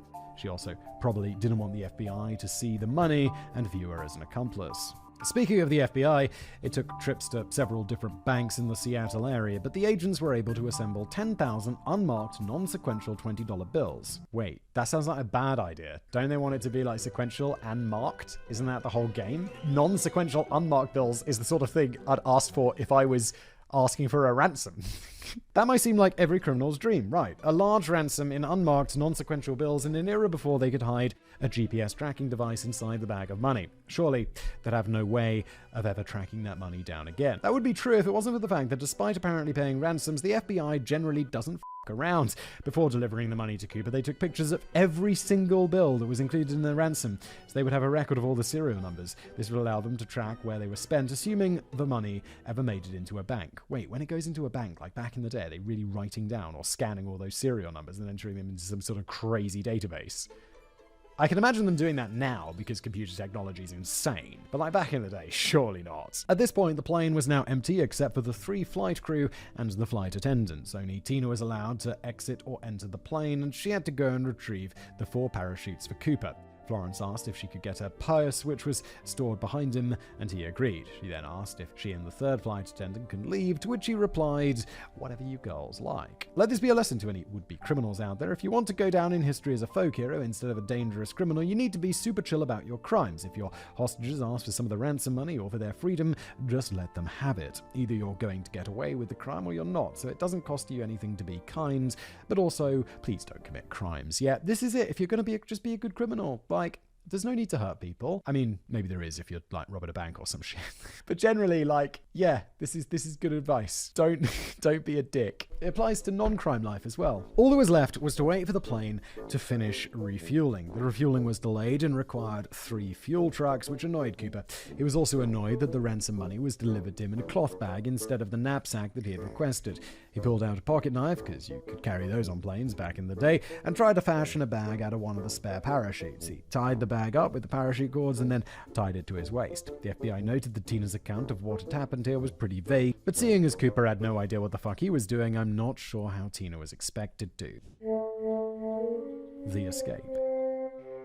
It wouldn't take long before Cooper's patience with the refueling would run out. He commented that it was taking far longer than it should have, so he outlined his flight plan to the crew. They were going to fly into Mexico, but with some rather unusual specifications. The plane was to fly as slow as it possibly could without stalling, 115 miles per hour. The landing gear would remain down. It would only climb to an altitude of 10,000 feet, the wing flaps would be pointed down at a 15-degree angle, and the cabin was to remain unpressurized. Right, so this is so he can make his jump. These were bizarre and unsafe requests, but the pilot agreed. However, he did say that under those conditions, the plane could only go about 1,000 miles, so they'd need to refuel again before Cooper's final destination of Mexico City. They agreed on Reno Tahoe International Airport as the refueling destination, and then it was time to take off again. The plane took off at around 7:40 p.m., over 2 hours after it landed. That's 2 hours that Cooper sat on the nearly empty plane without any attempt by the FBI to do anything about it. Sure, he had a bomb and a few hostages left, but I say, roll them bones, and that is why I'm not a hostage negotiator. Yeah, no, what are you doing? Like, just let him go. Like, hope to catch him later, and if you don't catch him, too bad.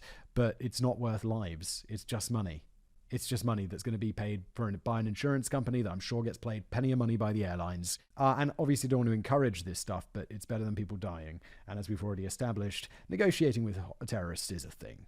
But like I said, the FBI doesn't mess around. They may have let Cooper get this far, but there were 2 F-106 fighter jets and Lockheed T-33 trainer following the hijacked 727 just far enough back to be out of Cooper's view. Once they were in the air, he asked Tina to open the door and lower the aft staircase. Unsurprisingly, she was not a fan of this idea, as she was terrified of being sucked out of the plane. However, the fact that Cooper even knew about this staircase is fairly important. It was highly classified knowledge at this time, but the 727 had a rear door and staircase with controls in the back of the plane that could not be overridden by the cockpit. These commercial airliners had actually been used by the military to drop soldiers behind enemy lines in Vietnam, so many speculate that Cooper was either ex-military or an ex-Boeing employee, since he knew about this feature. Or he'd talked to anyone who knew about this feature. Like, a lot of people are going to know about it, and it's been... When was this happening? It's been years. I mean, it must have been around for years, so the chances of the secret getting out are fairly high. Tina called the flight crew with her concerns about opening the door, and they suggested that she come to the cockpit and get an emergency rope so that she could tie herself to one of the seats before opening the door. Cooper wasn't going to let her leave and then come back, so she asked if she could use some of the cord from the cut-up parachute to tie herself to a chair. He didn't have time for any of that malarkey, so he told her that he would do it himself. He instructed her instead to go to the cockpit, closing the curtain between coach and first class behind her as she went. Tina begged him to take the bomb with him, and he said he would either disarm it or take it with him. Only 4 or 5 minutes after the plane had taken off and reached out, Tina was already in the cockpit, where she would remain for the rest of the flight. At about 8 p.m., a warning light in the cockpit went off, indicating that the rear staircase had been deployed. They asked over the intercom if he needed assistance, and Cooper replied with the final message that anyone would ever hear him say, no. The crew's ears all popped as the cabin door was flung open, lowering the pressure in the aircraft. They had no idea if Cooper was on the plane or if he had really jumped. About 3 hours later, when they approached Reno, Tina hopped on the intercom to tell him that they needed the stairs retracted and the door closed so that they could safely land for refueling. She kept calling out over the intercom, but there was no reply. The crew finally landed the plane with the door open and the staircase deployed. And when they landed, they went to search the cabin, but Cooper, the money, and the bomb were all gone. One particularly fun part of this case is we'll never know whether or not Cooper actually had a bomb or just something that would look like a bomb at a glance. Like the briefcase with the alleged bomb inside, almost everything that Cooper brought with him went out the plane with him. All that was left behind were the spare parachutes that he didn't use and his black clip-on tie and tie clip. That and lots of fingerprints. There were 66 unidentified fingerprints found throughout the plane. It's unclear how many belonged to him, but seeing as they're still identified, it doesn't really matter. It's curious that Cooper would be meticulous enough to make sure that he got his handwritten note back from Florence, yet careless enough to leave his tie on one of the seats. In 2001, there was a partial DNA profile pulled from his tie. However, this is mostly meaningless for multiple reasons. The first is that because it's only a partial profile, it's not terribly useful in terms of making a conclusive match. Even more important is the fact that we don't actually know whose DNA is on the tie. DNA evidence wasn't a thing in 1971, so God knows if somebody touched the thing at some point without gloves on and got their DNA all over it. Even if they hadn't, there's still far too many ways the DNA could belong to someone other than Cooper. Extensive testing of the tie also reveals some particles found on the tie in the 2010. These were particles of titanium, rare earth metals, and even 3 tiny particles of an alloy of titanium and antimony. This weakly suggests that Cooper was involved in metal or chemical manufacturing. One researcher found a patent for a titanium antimony alloy from 1957, an alloy that was only made at a single company. However, they didn't work with the material very long, so those particles would have had to gotten onto the tie that Cooper was for some reason wearing at a manufacturing plant and remained there for over a decade. It's possible, but the connection seems a bit tenuous. However, this angle would point more towards him having been ex-Boeing rather than ex-military. Yeah, it seems pretty good. Seems a pretty sensible conclusion to draw. Speaking of tenuous links, there's the name the man used to buy the plane ticket at the airport. One of the early suspects in the case was a man named D.B. Cooper. A television reporter got confused and used this suspect's name as the name of the hijacker. It is the name by which he gained notoriety, but as we previously mentioned, he actually purchased the ticket under the name Dan Cooper. The name has been linked to a French-language Belgian comic called Dan Cooper about a Canadian flying ace and also a rocket ship pilot. At least one cover of the comic features Dan skydiving. There's Kevin mentioned at the beginning the comic book thing. There's a hostage ransom, other very minor parallels. It has been suggested that Cooper not only stole the name, but the entire idea from the pages of his favorite comic, and that's definitely possible. Because the comic was never translated to English, this would further point to him being a Canadian, as the book was available there. Alternatively, it could mean that he was a military man who had been stationed abroad when he found the comic. The Canadian idea is loosely corroborated by his referring to Minnesota as a country, although I suspect an intelligent, well-spoken man such as Cooper would not have made such a mistake by accident. Yeah, it does seem like he did that on purpose. It's just a bit too much. Especially, I wish we knew what accent he was using. Like, the stewardess, what did she say, what he sounded like? I think it would be really fun if the comic book was actually his inspiration, but I'm less than convinced. A quick glance at the white pages shows there are 1,475 Dan Coopers in the United States. That's only the ones who are 18 years or older and whose phone numbers are listed, so there's probably more. People still list their phone numbers. Doesn't everyone have mobile phones? And there's no way I'd list that anywhere. You'd be insane to. It's like, do you just like getting spam calls? Do you not get enough of them? Would you like more? Would you like people to be able to look you up and just give you a ring? I went to school with a guy named Dan Cooper. If the hijacker had used the name Bruce Wayne or Fing Fang Foom, then I'd be a lot less skeptical about the correlation. If accurate, the fairly obscure nature of the book, at least in America, does narrow down the list of suspects quite a bit. But on the topic of him being a military man who was stationed abroad, there's debate as to how likely this is. At first, it was believed that he was probably an expert with a parachute, likely ex-Air Force. This was later changed, with many in the FBI believing that he was just a goddamn idiot. To start, he refused the military parachutes, instead wanting civilian ones, though when Tina handed him instructions on how to use them that she'd been provided with, Cooper said he didn't need them. There's also the matter of when he jumped. He jumped in the dark during freezing cold rain. Because of the altitude, the wind from freefall, and the rain, it should have felt like 69 degrees below zero. The parachute he used couldn't be steered, so he'd be crashing down randomly into the woods with no ability to guide his landing. He was also wearing only a suit, black trench coat, and pair of loafers. Wait, they make parachutes which you can't guide? Isn't that insane? What if you crash into something? There's houses, there's power lines, there's trees, there's lakes. You just want to land softly on the grass. I've only been parachuting skydiving once, but like the ability to control it is really important. Jumping under these conditions doesn't sound like a decision someone who knew what they were doing would make, but maybe he believed he was just that damn good and he could handle the death-defying stunt effortlessly.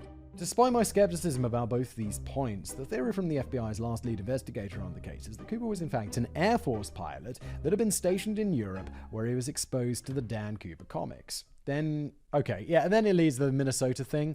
It's like, okay, great. It's just an intentional red herring, although it seems to be a bit of a dumb and obvious intentional red herring. The investigators' theory was also that Cooper didn't survive the fall and they just never found the body, or the bomb, or the money, or the parachutes. It's a lot of to find, isn't it? Unfortunately, the FBI officially closed their investigation in 2016. After decades of searching, they declared that the Bureau had better things to do with their time than investigate the 45-year-old theft of not even that much money, relatively speaking. Yeah, it's like, I think the bigger thing is not about the money, it's the fact that he hijacked a plane with a bomb. Maybe it was a real bomb or not. That's a pretty major crime, but no one died. It's not that much money. The FBI's got some real shit to get onto. They're after some big-time criminals, I'm sure. It's the FBI. It's what they do. Earlier, I mentioned that the flight crew was unaware whether or not Cooper was still on the plane. While this was true from their perspective at the time, the answer would later be pinpointed. At 8:13, the plane's tail section suddenly jerked upwards, causing the pilot to need to level out the plane. Later experiments were able to replicate the flight conditions that they were under at the time and push a 200-pound desk out of the rear door of the plane. It reproduced the tail jerk perfectly, though nothing seems to be said about where or on whom the desk fell. Jesus, just throwing a desk out of a plane. By determining the exact time that Cooper would have jumped, calculating the flight path should have been able to identify where he would have landed.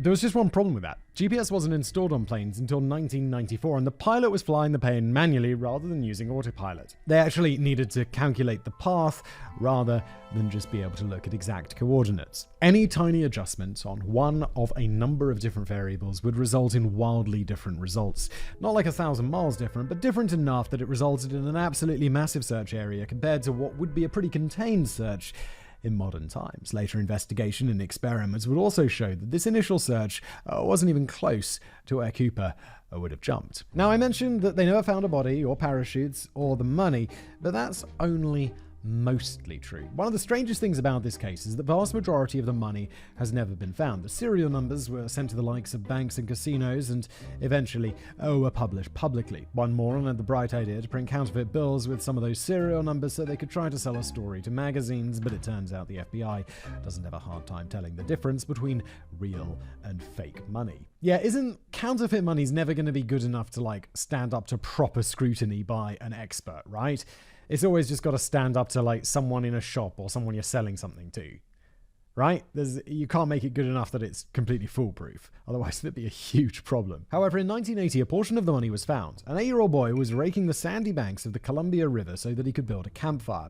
In doing so, he uncovered £5,800 that had been part of the ransom. The bills were in terrible shape thanks to being exposed to the elements for nearly a decade, but they were still in the rubber bands and stacked in the original order. This actually raised more questions than it answered. It may seem this was the evidence that Cooper died, but if so, where was his body and where was the rest of the money? The bills that were found included 2 stacks of $120 bills banded together and another stack of only 90. When he had offered money to Tina, he just handed her one of the stacks rather than pulling some bills out, and he certainly hadn't stopped between the plane and the ground to spend any money. Why then were 10 bills missing from one of the piles? The wear on the money also indicated that it hadn't been deliberately buried, but rather it was deposited into the riverbank by the water itself. If that's the case, why would those 3 bundles have remained together instead of floating away randomly? Other than showing the previous estimations for where they were when Cooper jumped were wrong, this discovery did little to illuminate the truth. Oh, and there's just one other tiny bit of evidence, which is Cooper himself. It's not like he purchased the plane ticket and boarded the plane wearing a balaclava. That'd be more than a little bit conspicuous. You might be walking on with a giant Looney Tunes bomb, but a balaclava, someone's going to be like, sir, why are you wearing a balaclava? Let me have a look in your bag. At one point during the flight, he did put on a pair of 6 shades, but people saw his face. Both flight attendants were required to sit next to him, so both got plenty of time to commit his face to memory. The only problem is that he was extremely generic looking. The FBI bulletin described him as a white male, mid-40s, 5'10-ish, 170 to 180 pounds, with an olive complexion and a Latin appearance. He was also described as having normal style hair, because I guess in 1971 there was only one acceptable haircut for a man. He was said to speak intelligently and had no discernible accent, which in America normally means a person is from the Midwest. Well, there we go. Again, it is frequently brought up that Cooper may have been Canadian. This makes sense, because a Canadian can talk to an American about anything without showing a sign of an accent, eh? Yeah, to me as an outsider, it does sound so similar. The good news about the physical description was that they were able to put together what they believed to be a highly accurate sketch based on all of the eyewitness testimony. The bad news is that because it was so horrifically bland, basing it solely on the appearance left room for a lot of suspects. And there were indeed a lot of suspects. In the over 50 years since the heist, there have been multiple people coming forward to accuse relatives of being Cooper, as goddamn snitches. There have even been multiple deathbed confessions from people claiming they did it themselves. Then there are all the investigations, both from the FBI and amateur detectives, who have identified several potential candidates. And that just leaves 2 questions. Who was Dan DB Cooper, and where is he now? I'll answer that second question for you right now. He's dead. I don't know whether or not he survived the jump, but unless he looked absolutely terrible for his age, he was in his mid-40s in 1971. That would put him at about 96 years old today. If there's anything I learned from Queen Elizabeth, it's that people don't often live past 96. Yeah, he's nice. He's probably dead. It is theoretically possible that he's still alive, but he was described as being a pretty intense chain smoker, so I do not like his odds. But who was he? It's quite a list of candidates, so let's take a look together and see who, if any, seems the most plausible. The suspects. The FBI investigated over 1,000 suspects in this case, but we're only going to be looking at some of the more credible or famous ones. Oh my god, the FBI definitely spent more than 200 grand on this. His ransom was like $200,000, right? The FBI must have spent hundreds of millions on this shit. 1,000 suspects over decades. They even threw a desk out of a plane. That's probably going to cost more than 200 grand. First, there's Ted Braden. Ted enlisted in the military at the age of 16 during World War II. He was one of the military's leading parachutists, and he even represented the army in international skydiving tournaments. Also, apparently international skydiving tournaments exist. Yeah, I bet they do. It's a sport. According to his military records, he made a 911 jumps during his military career. This made him a good early suspect, but in reality, it may disqualify him as a possibility. During Vietnam, Ted was the Special Forces commando. His behavior there was interesting, to say the least. He was described as always making shady deals to make money, as well as having a death wish. It was said that he would place himself in needlessly dangerous situations, but somehow always survived unharmed. In December 1966, Ted committed the capital offense of desertion, leaving his unit in Vietnam and making it all the way to the Congo to work as a mercenary for hire. Does capital offense mean, like, punishable by the death penalty? I mean, surely not. This is like the 20th century. They weren't punishing deserters with death. They would just put them in military prison. Right? You can't murder people who run away from a battle. Their career change couldn't last long before he was captured by the CIA and brought back to the States to face court-martial. Despite desertion, in the time of war, carrying the death penalty. Holy shit! That's so intense. Wow. I mean, I get it in the past, but nowadays, aren't you just like, well, you go to prison forever? You sign up for the military, you're all like, hoorah, let's go, military, ha! And then they're like, okay, you're going to Vietnam, and you're like, hoorah, let's go to Vietnam! And then you're like, oh my god, I hate killing people, and this is not for me, and you run away, and that's a death penalty offense? Like aggravated murder? Holy shit, dudes. What the fuck? Ted, however, was given an honorary discharge from the military in 1967. Wait, what the fuck's going on? He did something that carries the death penalty, and he gets an honorary discharge? That makes no sense. His only punishment was that he wasn't allowed to re-enlist, to which he was probably like, oh no!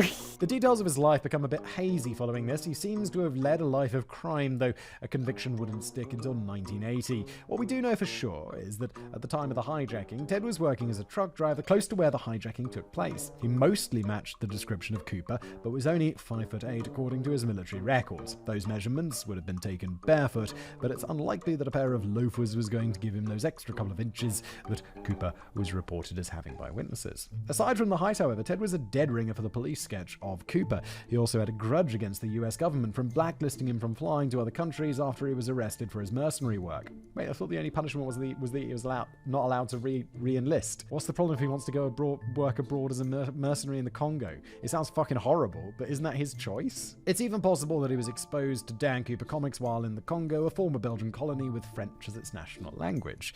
Though Ted had the skills, the classified knowledge, and the penchant for crime required, he was likely too skilled, which we're going to address later. Given his propensity for money-making crimes, it also seems likely that he would have stolen the money without ever spending any of it, but there's no guarantee that the makeshift bag tied to Cooper's waist actually made it to the ground with him rather than being torn off by the high winds. Next, there's Jack Caulfield. Jack was a con man who told all sorts of crazy stories. The only reason he gained any credibility as a suspect was because he bore a resemblance to the sketches, was in Portland on the day of the hijacking, and had leg injuries immediately following the hijacking that were consistent with a skydive gone wrong. There's a lot of stuff pointed towards him then, isn't there?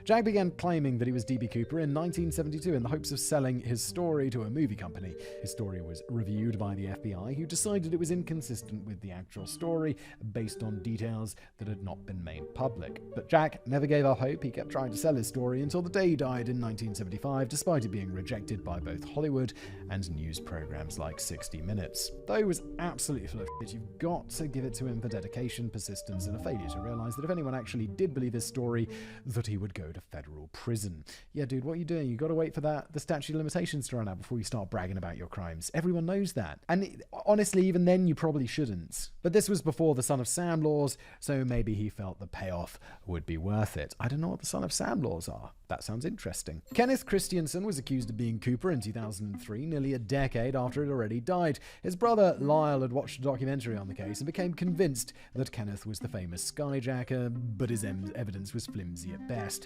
Lyle argued that his brother had trained as a paratrooper in the military, though was never in active service as such, was a smoker, and enjoyed bourbon whiskey.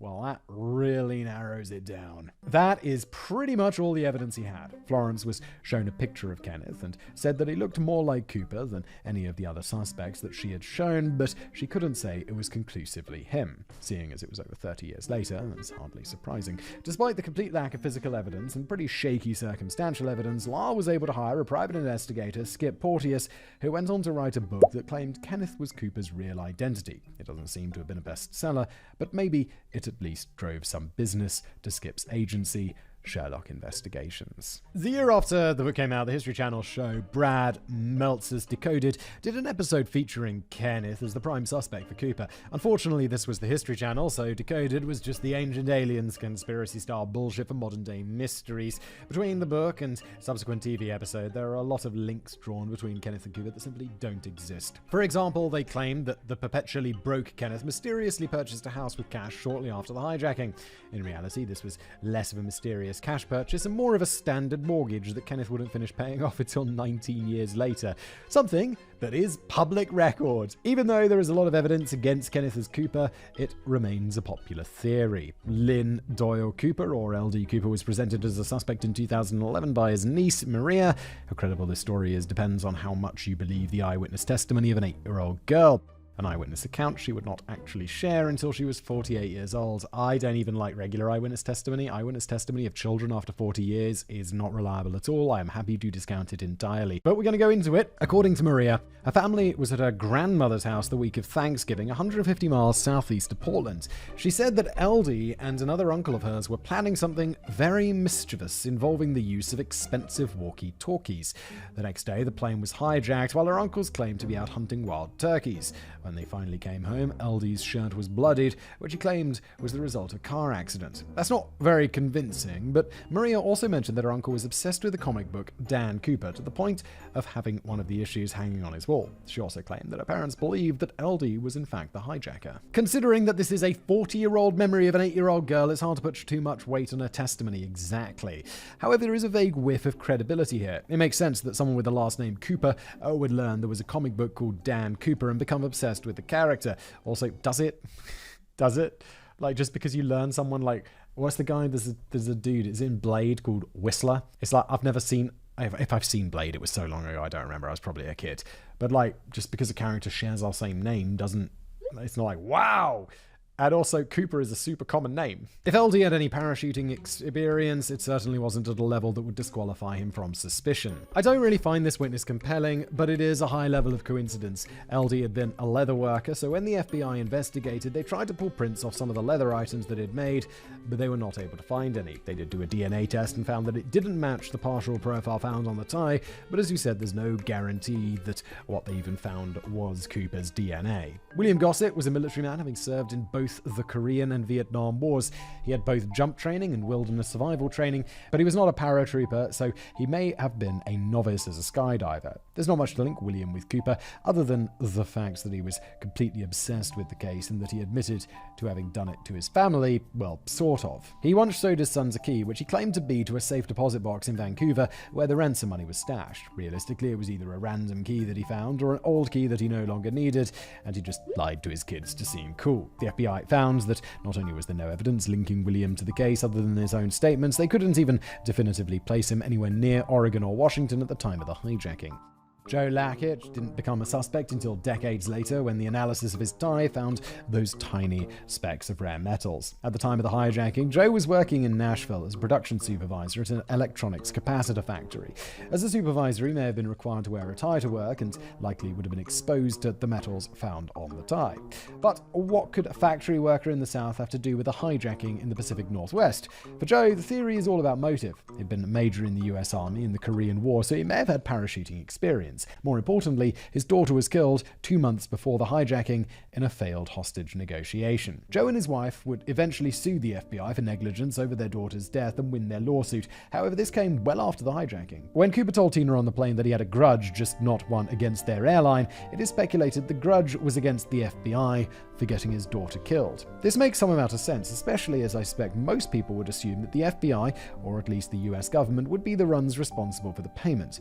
I know I had, and I was really surprised to learn that the airline company were the ones stuck footing the bill. Well, their insurance company, ultimately. I guess, though, I did feel the same, that it was probably the government who went around and got all the money and put it together. But for Joe, it may not have ever been about the money. After all, none of the money was ever spent. If he held a grudge against the FBI for the death of his daughter, it could have been more about embarrassing them and showing how incompetent the FBI was, rather than about actually collecting the ransom. Yeah, but once you got the money, you'd be like, it wasn't about the money, but yeah, let's spend a little.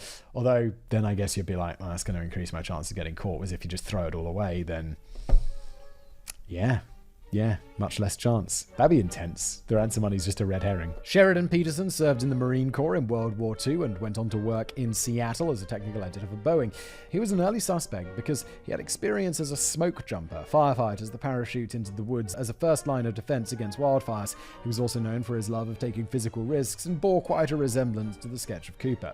Then again, based on the photos of all these suspects, I feel confident in saying that 100% of middle-aged white dudes in 1971 bore a resemblance to the sketch. Despite having been a firefighter, Sheridan loved to stoke the flames by teasing reporters, insinuating that he might actually have been Cooper. If you're constantly being accused of it, you kind of just, and you know there's no evidence, that you could kind of just do this just to mess with them. Once the FBI took a serious interest in him as a suspect, he changed his tune and insisted that he was in Nepal at the time of the hijacking. The FBI come knocking on the door, guys, it was a joke.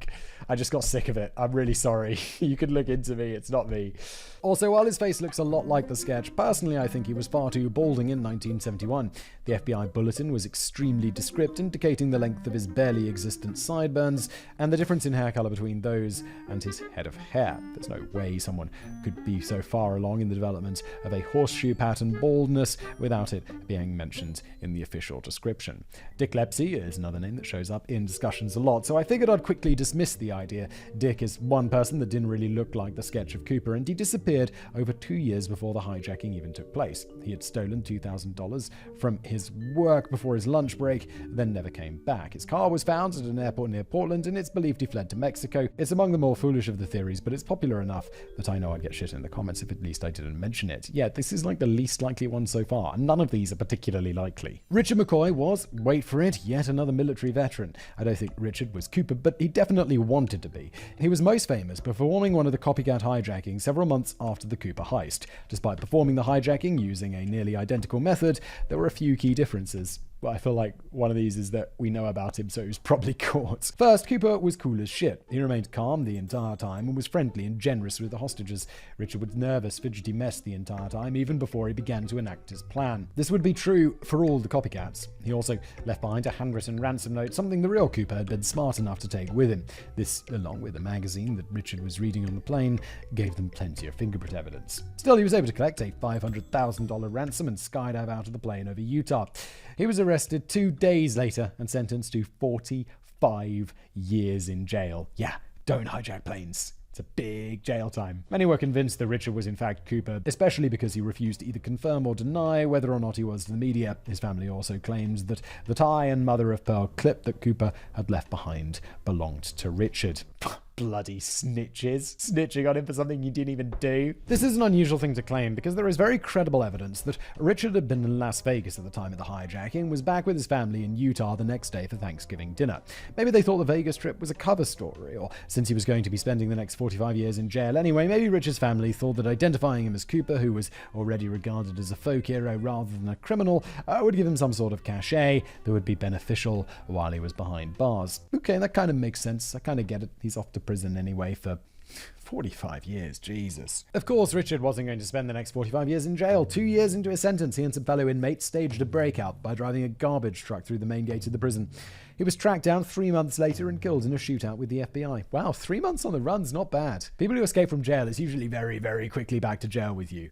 3 months isn't bad. The agent that killed him was quoted as saying, "When I shot Richard McCoy, I shot D.B. Cooper at the same time." That's probably not true, but whatever makes him happy, I suppose. William Smith is the most recent suspect, rudely accused in 2018, shortly after he died, and couldn't defend himself from such allegations. This one feels like a stretch, mainly because William lived about 3,000 miles away from the hijacking, okay? His photos, past and present, bear a striking resemblance to the sketch of Cooper, but I feel like I've said this about a dozen different people at this point. Yeah, he's just generic middle-aged white dude. He's like me, but with hair. People realize that someone looks like a generic bald bearded YouTuber with glasses. Generic faced fact boy. William was a World War II veteran where he served in the US Navy. In the Navy, he underwent combat air training, so he likely had some parachute experience. He was heavily affected by the Penn Central Transportation Company bankruptcy of 1970, the largest bankruptcy in US history at that point. This is theorized to lead to some vague, nondescript grudge that would lead to the hijacking. William worked at a railroad company where it is believed that he could have been exposed to metals found on Cooper's dime. His high school yearbook also included a list of alumni that had died during World War II, and among them is Ira Daniel Cooper, who went by Dan Cooper. It's believed that this could have been the inspiration for the name used for the hijacking. It's the newest theory, and the FBI's official statement is that it would be inappropriate for them to comment on tips related to William.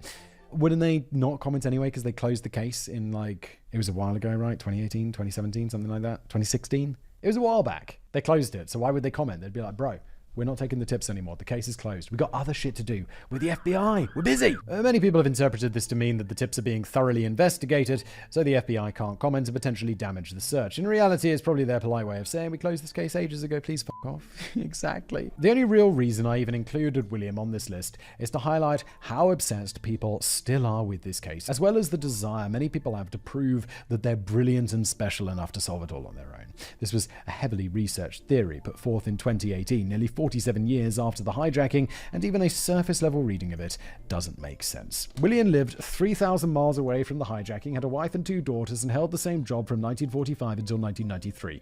His career even put him in the Pennsylvania Railroaders Hall of Fame, yet another thing I'm astonished to learn actually exists. In short, he had no clear motive, plenty of reason not to risk his life doing something so foolish, and was almost certainly thousands of miles away when the hijacking took place. Finally, there was Dwayne Webber, proposed as a suspect by his widow Jo. Dwayne was yet another dead ringer for the Cooper sketch, and he matched the expected profile of the man the FBI was looking for. He was another World War II veteran, but he also had committed a string of crimes between 1945 and 1968, landing him in jail at least 6 times. In 1995, 3 days before he died, he turned to his wife of 17 years from his hospital bed and asked her to come over. He wanted her to lean in as close as possible, and then he whispered to her, "I have a secret to tell you. I'm Dan Cooper." Armed with this new information, there was only one possible course of action that Jo could take. Do absolutely nothing, because who the hell was Dan Cooper? It would be many months before someone finally explained that Dan Cooper was the name the famous hijacker D.B. Cooper had actually used. Suddenly, a lot of things in Joe's life started making sense. A minor connection to Cooper was that Dwayne also drank bourbon and chain-smoked Raleigh cigarettes, but those are both pretty small connections. However, after Dwayne died, she found a hidden wallet with a fake ID under the name John Collins. She had also once seen an old Northwest Airlines ticket lying around, and when she asked about it, he refused to answer, and the ticket suddenly disappeared. One night, Joe witnessed Dwayne having a nightmare, and he began talking in his sleep about leaving fingerprints on a plane. He also had an old knee injury that he claimed was from jumping out of a plane, despite there being no evidence of such an incident occurring. Then there was the trip that the couple took in 1979 to the area where Cooper would have landed. Dwayne inexplicably threw a bag into the Tenor Bar River that he said was a bag of garbage. This was the same location where $5,800 would be found roughly a year later. Joe also found a book about Cooper in a local library that was full of Dwayne's handwriting in the margins. If this is true, if she's not spinning a tale, this is pretty compelling stuff.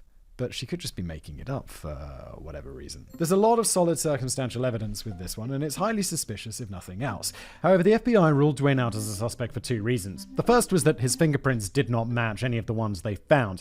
It's theoretically possible that he didn't leave any fingerprints on the plane at all. Nearly everything he touched came out of the plane with him, and though there are no reports of him wiping down his prints, he could have easily done it one of the times that he sent Tina to the cockpit to retrieve the parachutes. I don't know if that's terribly likely, but it remains a possibility. Dwayne's sleep talking was specifically about a fear that he left fingerprints on the back staircase, so it's possible he'd wiped them down on the plane, but was fearful that he'd not been as careful when making his final escape. The other reason the FBI ruled Dwayne out as a suspect was that he survived. They have remained convinced that Cooper could not have possibly survived the jump. I've gone back and forth with it myself a few times, but there's one thing that suggests it is highly possible for Cooper to have made it to the ground alive. The copycats. There were 5 copycat hijackings following Cooper's initial crime. We're not going to go into the details of all of them here because the script is already long enough, but they're important to mention for one specific reason. All 5 men survived their jumps. Yeah, why are the FBI so convinced he's dead? Like, he's just jumping out of a plane. It was only at 10,000 feet. It's not like it's you're jumping out of a pressurized cockpit at 30,000. I mentioned that it was originally believed that Cooper was a heavily experienced skydiver and possibly a former military paratrooper, but that this was later revised. It was believed that no one with any amount of actual experience would attempt such a stupidly dangerous jump. Cooper didn't have gloves, jump boots, or a helmet, and he hadn't been asked to be given any of these safety items along with the parachutes. Furthermore, he chose the older of the primary parachutes he was given rather than the newer, technically superior one. The reserve parachutes were even more telling. The one he chose was a dummy used for classroom presentations only. The chute had been sewn shut, rendering it completely useless. Oh my. Why would you do that? Just in case, just leave it functional. This was something an experienced jumper would have had the foresight to check and immediately notice. However, Tina said that he put on the parachute effortlessly. It was like something he did every day. Skydiving instructor R. Carsey, who survived the parachutes to the FBI, also claims that it wouldn't take an experienced diver to survive, and someone with only 6 or 7 jumps would have been fine. He did admit that jumping out at night without protective gear would make it more dangerous, but he indicated this would likely result in leg or ankle injuries while landing rather than actually being fatal. We also don't know if Cooper had any of the safety equipment with him or not. Along with his briefcase bomb, he had a large paper bag like you'd get at the grocery store. Its contents weren't used as part of the hijacking, so no one ever saw inside it, and it left the plane with him. It's possible he had gloves, jump boots, and a helmet inside. That, or it could have been other useful survival equipment. That seems extremely likely. He's not just bringing a big paper bag on there for fun. It's going to have some useful stuff in it. According to an 8-year-old girl, it may have contained an expensive walkie-talkie. We'll just never know. Even if he survived the jump, it was believed that Cooper wouldn't have made it through the entire ordeal. It was believed that he wasn't working with an accomplice, and he gave no specific flight path, just the destination. Furthermore, when the pilot said they would need to fly to Reno instead of straight to Mexico, they would have changed the plane's trajectory and thus where he would jump, something that he could not communicate to the ground. They felt this showed that he had absolutely no plan for after he landed on the ground, and that may be true. However, $200,000 cash can buy someone a lot of goodwill. If he could find his way to a road, I'm sure he would have been fine. Those 10 missing bills might even have been used to purchase safe passage somewhere, though it doesn't explain why the rest of the money was discarded. But back to the copycats. Like I said, all 5 men survived, not just their initial jumps, but survived long enough to be arrested. Most of these jumps were in similar conditions to what Cooper did, and combining all of them was far more intense. One hijacker jumped over northern Colorado in the middle of winter wearing nothing but slacks, a shirt, cowboy boots. Another made a nighttime jump into the Honduran jungle. Oh my god. Why? Just being dumped in the middle of the jungle with nothing. Finally, there was Martin McNally. Martin jumped at night with no protective gear and only using a reserve parachute. He didn't even know how to use it and had to be shown how to put it on. By this point, pilots were probably pretty sick of these arseholes holding them hostage, so Martin's pilot wasn't too keen on playing ball. Though he was supposed to hold at as slow a speed as possible without stalling, similar to the 115 miles per hour when Cooper jumped, he instead sped the plane up to over 360 miles per hour. This made Martin's jump extremely dangerous, and the high speeds immediately tore the bag of money off of his body when he jumped. Despite this, Martin survived with nothing more than superficial scratches and bruises. He's in prison for a long ass time as well, isn't he? Based on the survival of the copycats, I'm more inclined to believe that Cooper was actually the one that got away, and not the one that died and was never found. Wrap up. There are a lot of questions surrounding this case. The most obvious one is whether or not Cooper even survived the jump. The FBI's official stance is that he did not. Agents have theorized that he succumbed to hypothermia and never even got to open his chute. Instead, he landed in the Columbia River and drowned. I'm less convinced of this. The copycats all seem to have had less of an idea what they were doing than Cooper did, and they survived potentially even more dangerous conditions. Besides, if he did drown in the river, wouldn't some evidence have been found? A bag of money, suitcases, body, something? Even though the early searches were in the wrong area, there have been a lot of people searching for a long time. It seems unlikely that he could have died from his jump without anything ever having been found besides a fraction of the ransom money. The next question is, what was Cooper's real identity? What do you think, Simon? Do you like any of the suspects that have been presented? I mean, some were more likely than others, but there's definitely not enough there to make someone jump out at me and be like, that's your man. Definitely not. I think it was probably someone else. Personally, I don't think any of them are terribly good fits. If I could take Joe Lakich's motive of wanting vengeance on the FBI for getting his daughter killed and give it to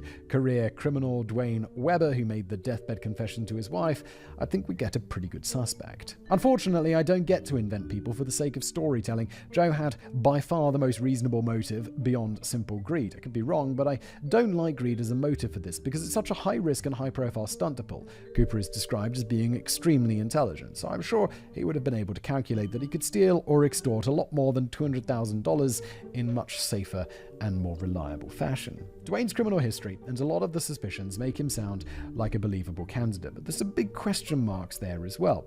Other than his criminal record from before the hijacking, most of the evidence comes directly from his widow.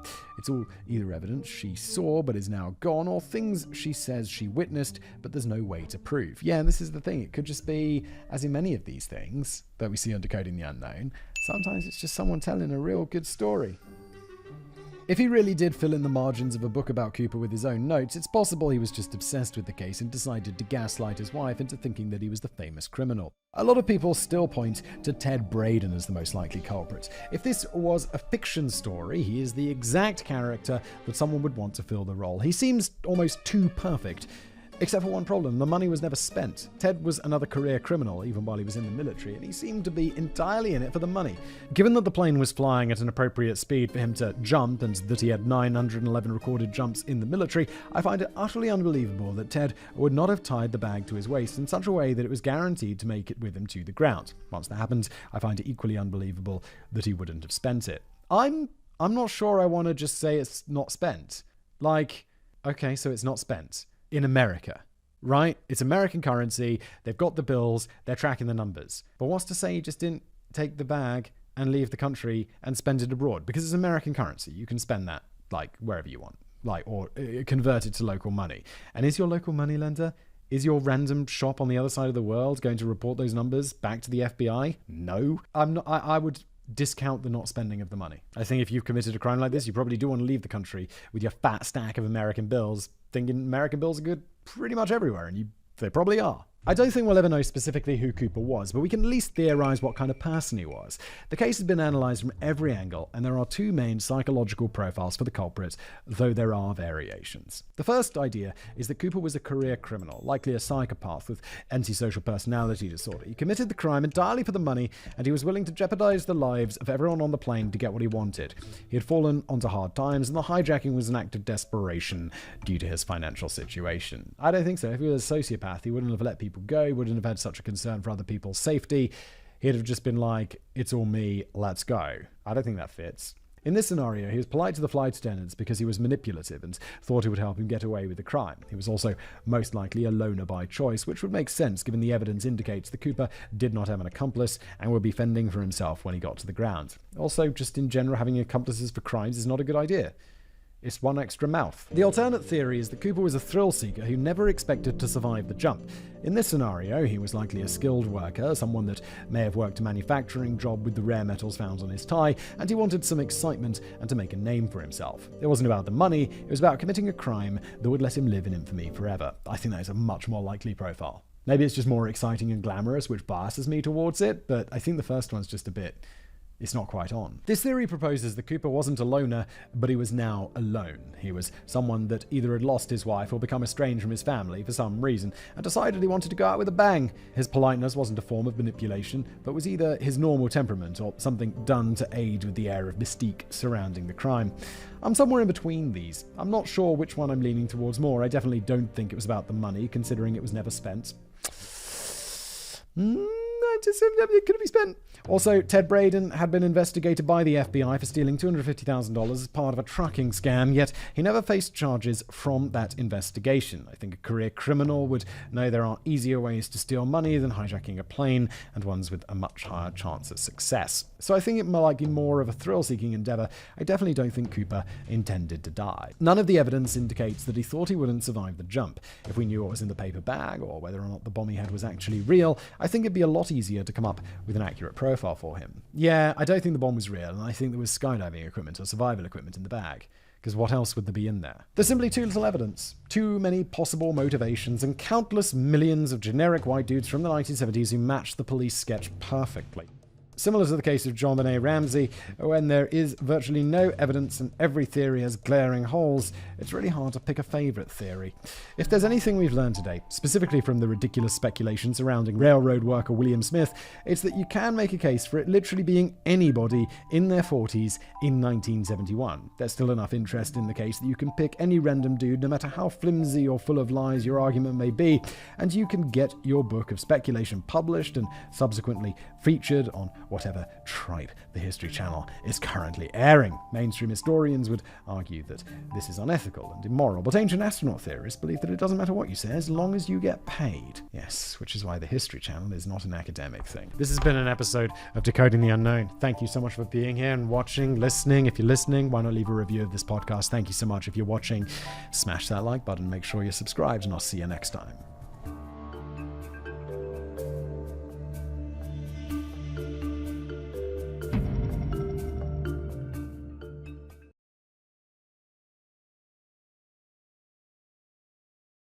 Hello everybody, welcome back to another episode of Decoding the Unknown. Hitting a big one today, the JFK assassination. Was there really a second shooter on the grassy knoll? Kevin Jennings wrote this. Thank you, Kevin Jennings. I'm going to read it. I've never read this before. Of course, I'm familiar with the JFK assassination. This is one of those conspiracy theories where it's a bit like I'm not a conspiracy guy. We landed on the moon, no question about it. Humans have been up there. But the JFK one, you're like, look, I don't know what went on. I don't know what happens. But it's weird, right? There's a lot of sketchy stuff going on around that. With the bullets and stuff and all of this. I don't really know anything about it. I just know that it's weird. Hopefully, after this, definitely after this, it's extremely long, we will all know more. Let's jump in.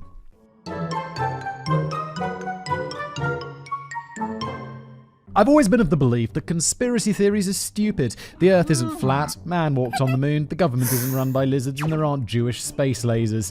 That's not to say that conspiracies don't take place and people try to hide their existence. But nothing can stay secret forever. There's actually a fascinating research paper out of Oxford University addressing the matter of how long a conspiracy could be kept using data from real-world conspiracies, things like MKUltra or NSA Prism. Real conspiracies that were eventually leaked were used as data points. NSA Prism is the Snowden thing, right? That just blows my mind every time. I still think about that and you're like, if someone had told me that before Snowden, I'd be like, you need to put your tinfoil hat back on, mate. That's some crazy shit. And then Snowden's like, no, it's real. And it turns out that it's real. And that's just like, oh my God. Which is why there are, there's definitely conspiracy theories that are real. Just some of them are really dumb, like the flat earth ones. Just nonsense. The researcher involved made sure to skew any estimated numbers in favor of the conspirators, essentially providing a best case scenario for a conspiracy theory being able to exist. Obviously, the more people that were involved, the less time it would take for the conspiracy to be uncovered. If something like climate change or the moon landing was actually a hoax, it would only have taken 3 to 4 years for the information to have come out, given there were hundreds of thousands of people involved. To keep a secret for a decade or longer, there would need to be fewer than 1,000 people involved. For an even longer term secret, there of course needs to be even fewer people involved. Keeping something under wraps for an entire century should ideally have a maximum of 125 people involved. Personally, that number of conspirators feels awfully high for keeping something secret for so long, but we'll just assume that everyone involved is either highly motivated to not ever spill the beans, or not even on their deathbed lest some unfortunate accident befall their family and friends. Holy shit. Can you imagine, like, knowing a secret that intense, or it's like, if you tell anyone, we won't just kill you, we'll kill your family. So you might be on your deathbed. If you tell anyone, we'll murder your children. It's like, holy shit. But then at some point, someone's going to be on their deathbed. They have no family. They have no friends. And they're going to be like, and Stanley Kubrick did it. And, I mean, it's going to come out. Like, 125 people also does seem like a lot, doesn't it, for a century? With JFK having been assassinated 60 years ago, the idea that there could still be some hidden conspiracy seems silly to me. Admittedly, before researching this, I wasn't that familiar with the evidence in the case. In American schools, we're told that Lee Harvey Oswald acted alone in killing the president, and there would be absolutely no follow-up questions. I came into this assuming it would be a whole lot of nothing, but having looked through all the evidence that we'll go through today, it seems almost insane to me to believe that there wasn't another shooter. Holy shit. Kevin looked into this. Kevin is a skeptical man, and his mind has been changed by doing this. So that's super interesting. Because I'm already going in like, I'm normally the skeptical one, but I'm like with the JFK thing, I'm like, there's some weird shit going on there. I'm very curious now. Let's go. This isn't like the supposed evidence of the flat earth where theorists will just point to a picture of the horizon to show you that it's a straight line either. This is like actual forensics, science, and the first-hand testimony from the day that it happened, not decades later when people had time to misremember or distort their memories. If there was a second shooter on the grassy knoll, who could it have been? The Mafia? The FBI? Male models? Okay. With some is this a this must be a Zoolander reference, right? But those two lookers who capped Kennedy from the grassy knoll sure as A 60-year-old time-traveling assassin trapped in a 10-year-old's body? I don't know that reference. I don't know what that one is. But I'm getting ahead of myself. We haven't even talked about the events of that day or the evidence yet. So, to begin this story, we're going to have to go back, and to the left. Okay. President going back and to his left. Dallas, 1963. That book, 1963. Or Dallas 63? Or I think it's got a different name. It's got a couple of different names. It's a Stephen King book about a guy who goes back in time to kill Lee Harvey Oswald. It's so good. It's so long. It's possibly one of the longest books I've ever read. And it's possible I've read it twice. It's brilliant. It was November the 22nd, 1963, and President John F. Kennedy was traveling to Dallas, Texas. The purpose of his meeting was to try and smooth over relations between fellow Democratic Party members Ralph and Don Yarborough, oddly enough, no relation. Okay, so is that a common surname? And Governor John Connally. Connally was a member of the Democratic Party at the time, but he was a Texas conservative and would switch his affiliation to the Republican Party a decade later. The residents of Dallas had known for a month that Kennedy would be coming to visit them, and nearly a week before the visit, the official route of the motorcade was published in the newspapers. Kennedy was to arrive at Dallas Love Field Airport and take a 45-minute drive through Dallas to the Trade Mart to begin business. It was only a 10-mile trip, so the plan was to travel at a casual 30 miles per hour or so, thus allowing all the residents in attendance to get a clear shot at the president. I mean, a clear look at the president. Even though the motorcade's route was planned out by the Secret Service, the entire thing was a dangerous proposition. They wanted to give ample warning about the president's route so that excited spectators, of which there were between 150 and 200,000, would be able to line up to see the president. However, publishing this information also meant that those with ill intent would have had plenty of time to prepare. But much of the route they took was the typical parade route downtown Dallas anyways, so people would have been able to guess even if it wasn't heavily publicized. In modern times, something like that would be manageable, but that's mostly because of the lessons learned in Dallas. Back then, the Secret Service operating budget was only $5.5 million per year, about $54 million in today's money. I know that's a lot of money, but it's not a lot of money for this, is it? That seems quite cheap. That may seem like a good chunk of money, but Secret Service agents are paid around $135,000 per year. I guess they are very elite. That is a lot of money. I couldn't find numbers from back then, but I'll assume it was comparable when adjusted for inflation. With 350 agents in 1963, after payroll, they'd be left with less than $9 million in today's money for everything else that they had to do and purchase for the entire year. Not only is that very little money for such an important organization to have access to, but that's very few people as well. Of the 350 Secret Service members, only 26 were actually on the ground in Dallas the day of the motorcade. I guess in my mind, I was like, 350 Secret Service sounds like quite a lot. But that's only because in my mind, there's like, I don't know how many people like walk next to the president, what, 4 or 5, like surrounding him or whatever, like in their suits. But there's obviously people on rooftops, people scouting it out, going ahead, doing all this other shit that must be involved. So I guess it's not that many, really.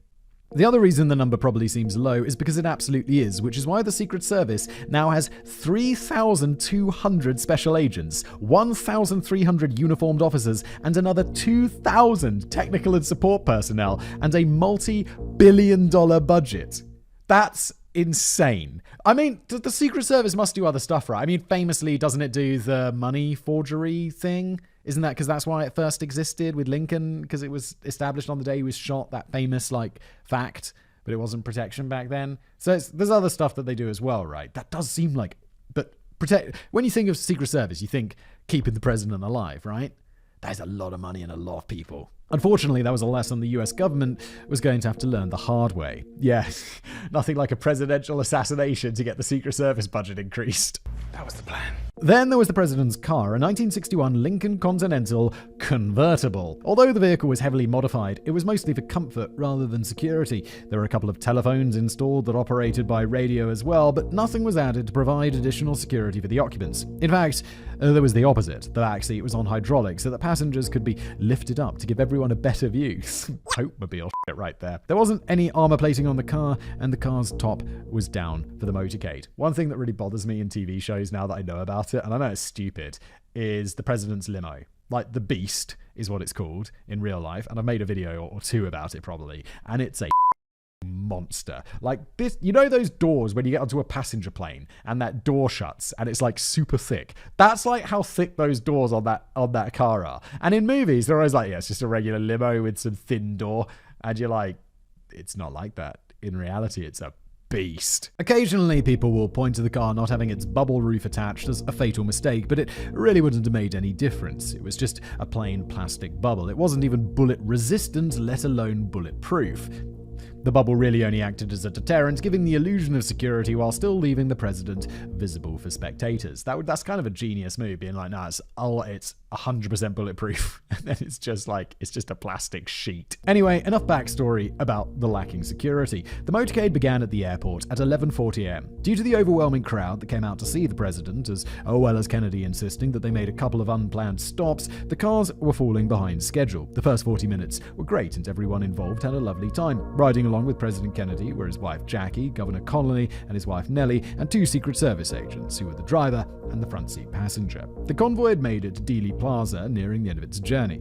As the president's Lincoln convertible turned from Houston Street onto Elm Street, passing the Texas School Book Depository on its right, Nellie turned to face Kennedy and said, "Mr. President, you can't say Dallas doesn't love you." He replied in agreement, "No, you certainly can't." Those were the last words he would ever speak, as the sound of the first shot from the depository rang out through the streets. The timing was so poetic, you'd think Nellie was in on the conspiracy herself. She wasn't, but that timing feels more like a scene from a movie than real life. The first bullet struck Kennedy's upper back, passed through his neck, damaging one of his vertebrae and exiting out of his throat, just below his larynx. From the moment the bullet was fired from the depository and exited Kennedy's throat, everything becomes much less clear. As the car continued down Elm Street, anywhere from 2 to 4 more shots were fired.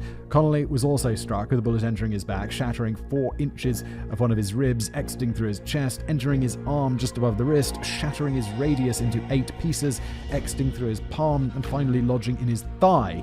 Good lord, did that guy get shot by 1 bullet and it passed through 3 parts of his body? That's crazy, and possibly part of what's going on today. Kennedy's hands were up to his throat, undoubtedly trying to put pressure on the bleeding. About 5 seconds after the first shot was fired, another shot went clean through Kennedy's skull. There is dispute as to whether this shot entered from the front or the back of his head. Sorry, Simon, but this next part is really important. Fragments of Kennedy's brain, skull, and scalp went everywhere, landing on the car's interior, on the windshield, on the hood of the car, on the trunk of the car, on 2 of the 4 motorcycle cops that were flanking the rear of the car, and on the Secret Service agents that were following behind, including on the driver's arm. Jackie climbed out of her seat onto the trunk of the car to collect pieces of her husband's skull and brain before Secret Service agent Clint Hill finished running from the trailing car to the president's Lincoln, directing Jackie back into her seat and hanging off the trunk as the car began accelerating away. They rushed to Parkland Memorial Hospital, where Governor Connolly was able to recover from his injuries, but there was no hope for the president. John F. Kennedy was dead. We'll return to Dealey Plaza and the highly contested series of events later. But first, we need to take a look at the person that we know for sure fired at least some of those shots. Lee Harvey Oswald. Like most killers, Oswald didn't have a great childhood, but it wasn't as bad as most killers either. His father died before he was born, and his mother was described as self-involved, not giving him the love and the affection that he needed. That sucks and all, but compared to the horrific backstories of other killers, it's really lame. And as I've got another show, Casual Criminalist, which is another podcast that I do, and I always point out, even if someone had the most horrific background you could possibly think of, and they became a serial killer, there are thousands of other people, millions of other people, who had equally shitty childhoods and did not grow up to become serial killers. They just ended up being, regular fucked up, not needing to murder or do horrible crimes. This lack of affection resulted in Oswald being a shitty little arsehole, and he was constantly getting into trouble as a kid. When he was 12 years old, Oswald was arrested for his constant truancy and forced to undergo a psychological exam. The psychiatrist described him as basically being batshit insane, but in nicer terms, and with most of the blame being put on his mother. After dropping out of school a dozen times, at the age of 17, he was finally ready to enlist in the Marines like his older brother had. Normally you need to be 18 to serve the military, but Oswald was able to join since his brother signed off on it as his legal guardian. The military only went slightly better for him than school had. Although he was in the Marines for 3 years, he was able to get himself court-martialed twice in that period. Court-martial's they're like going to court for regular people, right? So you've been naughty. The first court-martial came when Oswald accidentally shot himself with a handgun that he wasn't supposed to have. If I was his senior officer, I'd be like, punishment's enough. Give me that bloody gun, Oswald. Considering that he had scored high enough in his shooting tests to be given the designation of sharpshooter, there's definitely some delightful irony in him accidentally shooting himself. The second court-martial was the result of Oswald picking a fight with the sergeant that he thought got him in trouble for the first incident. He was imprisoned and demoted, and obviously this story ends with him getting honorably discharged. Really? Honorably? Oh yeah, and there was a third time he got in trouble when he was stationed in the Philippines and randomly shot his rifle into the jungle one night while on guard duty. Whoops! While serving with the Marines, Oswald began expressing his pro-Soviet beliefs to his colleagues, earning him the nickname Oswaldkovich. And failing to throw out nearly enough red flags for a US Marine in the 1950s, he also began teaching himself to read and speak Russian. They were really not into it at this time. Even nowadays, people are like, Americans are really intense about this. They're like, hey, you commie! And all this shit. In the 1950s, oh my god.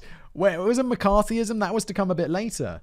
They were like routing commies out. He didn't do a great job of it, but he was putting in the initiative, and that should have also seemed suspicious. In 1959, he claimed that he needed to care for his mother and was given a hardship discharge, bumping him down to a member of the reserve and allowing him to go home. Wait, wasn't he honorably discharged previously? Kevin, I'm confused. I don't know, mate. What's going on? But Oswald wasn't really trying to leave the military to go be with his mother. He was leaving to go be with Mother Russia. Oh my. Later they find out he goes, I wasn't lying. Mother Russia, yeah. A month after being discharged from the Marines, he made his way to Moscow via Helsinki on a 1-week travel visa. Immediately upon making it to Moscow, he told his Russian tour guide that he wanted to defect from the United States because he loved communism and the Soviet Union. His application for citizenship was denied. Oswald waited until his travel guide was set to pick him up to escort him from the country, and then he slit his wrists in the bathtub, allegedly hoping to kill himself in a manner that would shock the poor woman. It was bloody, but the injury he gave himself was in no way serious. It did, however, get him thrown in hospital and put on psychiatric evaluation for a week. A few days after being released from the hospital, he went to the US Embassy in Moscow, declaring his desire to renounce his citizenship. He also made some vague threats about leaking military intelligence to the Soviets, though it's doubtful he actually would have known anything of value. I don't think you can renounce your citizenship unless you have another citizenship, or like you're on the path to getting one, or like some other country has accepted you. He'd be like, I'm a citizen of no country, and the Soviets are like, get out. He's like, well, where am I supposed to go? It'll be like that Tom Hanks in the Terminal. Krakowie. Nevertheless, Oswald got his wish and he was allowed to stay in the Soviet Union where he planned to attend Moscow State University. Okay, never mind. I guess I was wrong. Apparently you can do that. Except that's not how communism works. Oswald was shipped off to Minsk in Belarus where he was assigned to work as a lathe operator. Things did not work out for you. He did receive higher pay and better accommodations than most, but he was also under constant surveillance for obvious reasons. His job sucked, but he did begin a relationship with a female co-worker while he was there. It was what he believed to be a serious relationship, though she just thought he was lonely and only dated him out of pity. Oswald proposed, and she refused.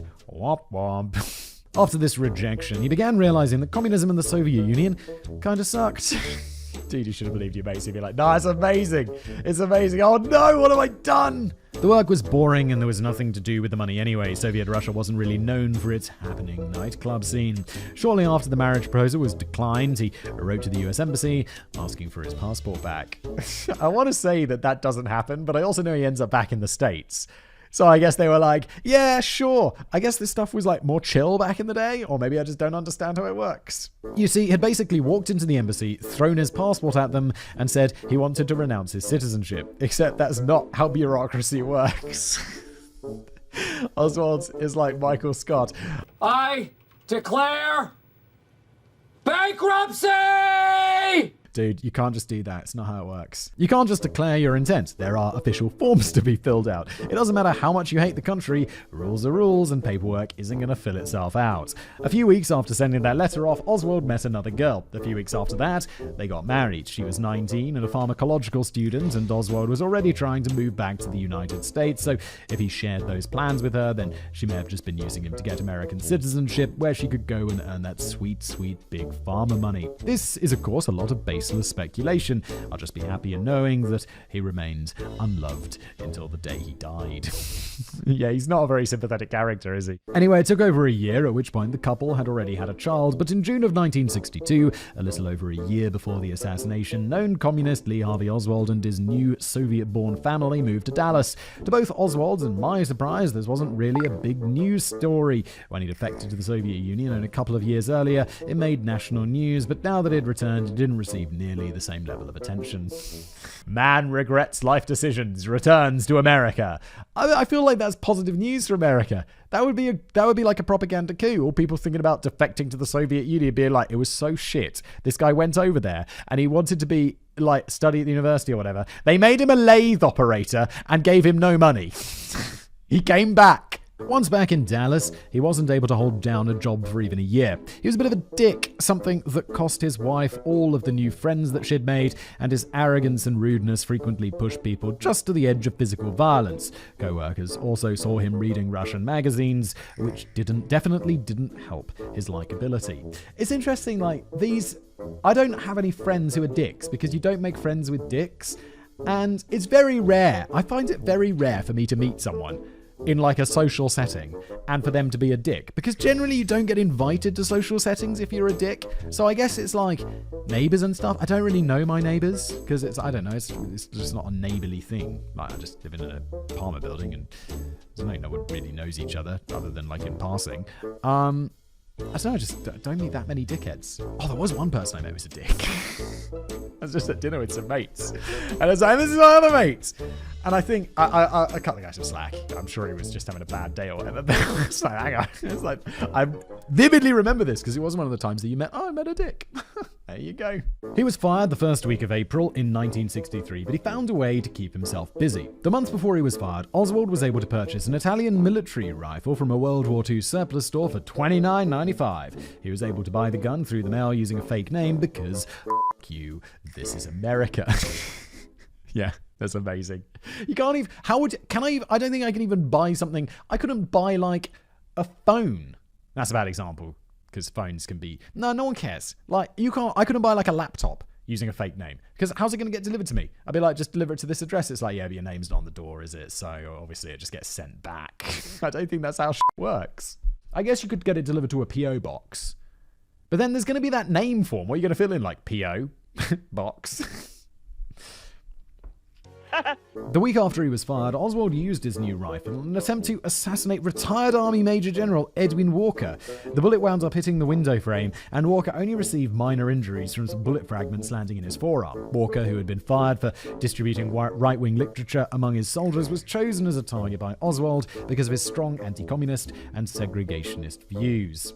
I vaguely remember this from that Stephen King book. Just in case this seems like a weird reason for a high-ranking officer to be fired, it doesn't at all. Military personnel in the US are prohibited from engaging in partisan politics. Oh, I didn't know that. That's great. I like that.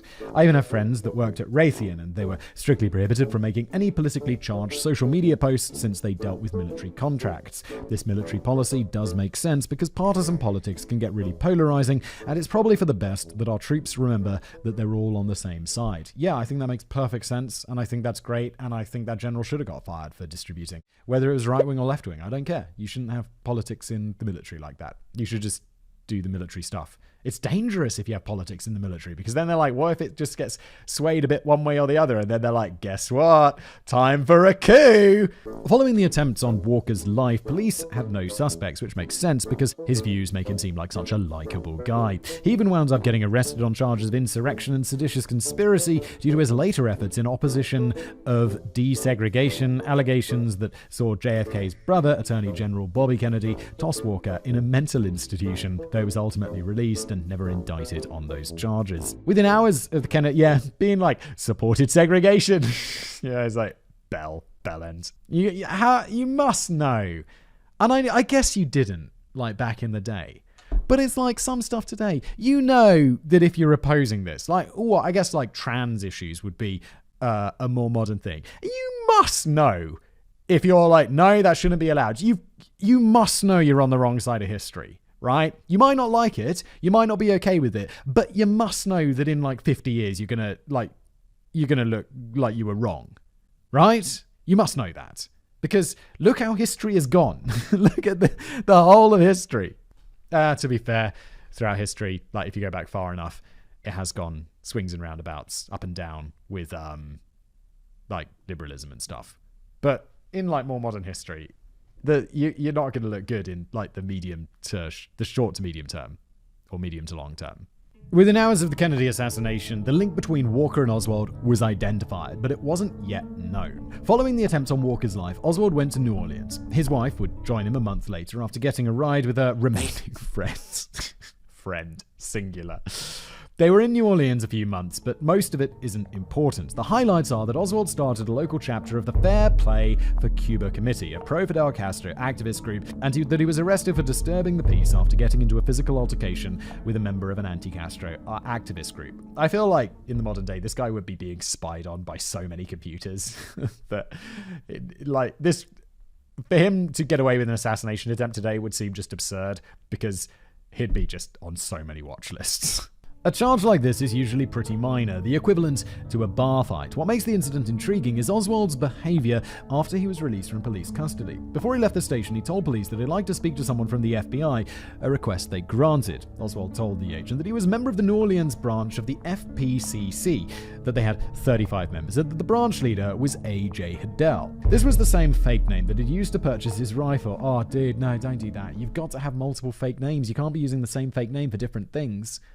Come on now. And when he was arrested after the Kennedy assassination, his wallet contained a fake ID with the name Alec J. Hiddle on it.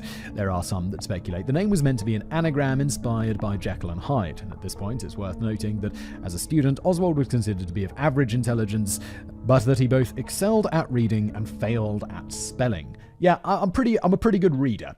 Like, reading is something I can do. Spelling is something I am atrocious at. Me and Harvey Oswald. In that regard, the idea that he would both attempt to make a fake name based on literary characters but also fail to properly construct an anagram checks out. I'm not fully convinced there was anything nearly so deep in the name selection, but I'd say it's reasonably plausible. If he saw himself as Jekyll and Hyde, it might provide insight as to why he went out of his way to put himself in front of the FBI. Alternatively, he could have just been a criminally insane moron.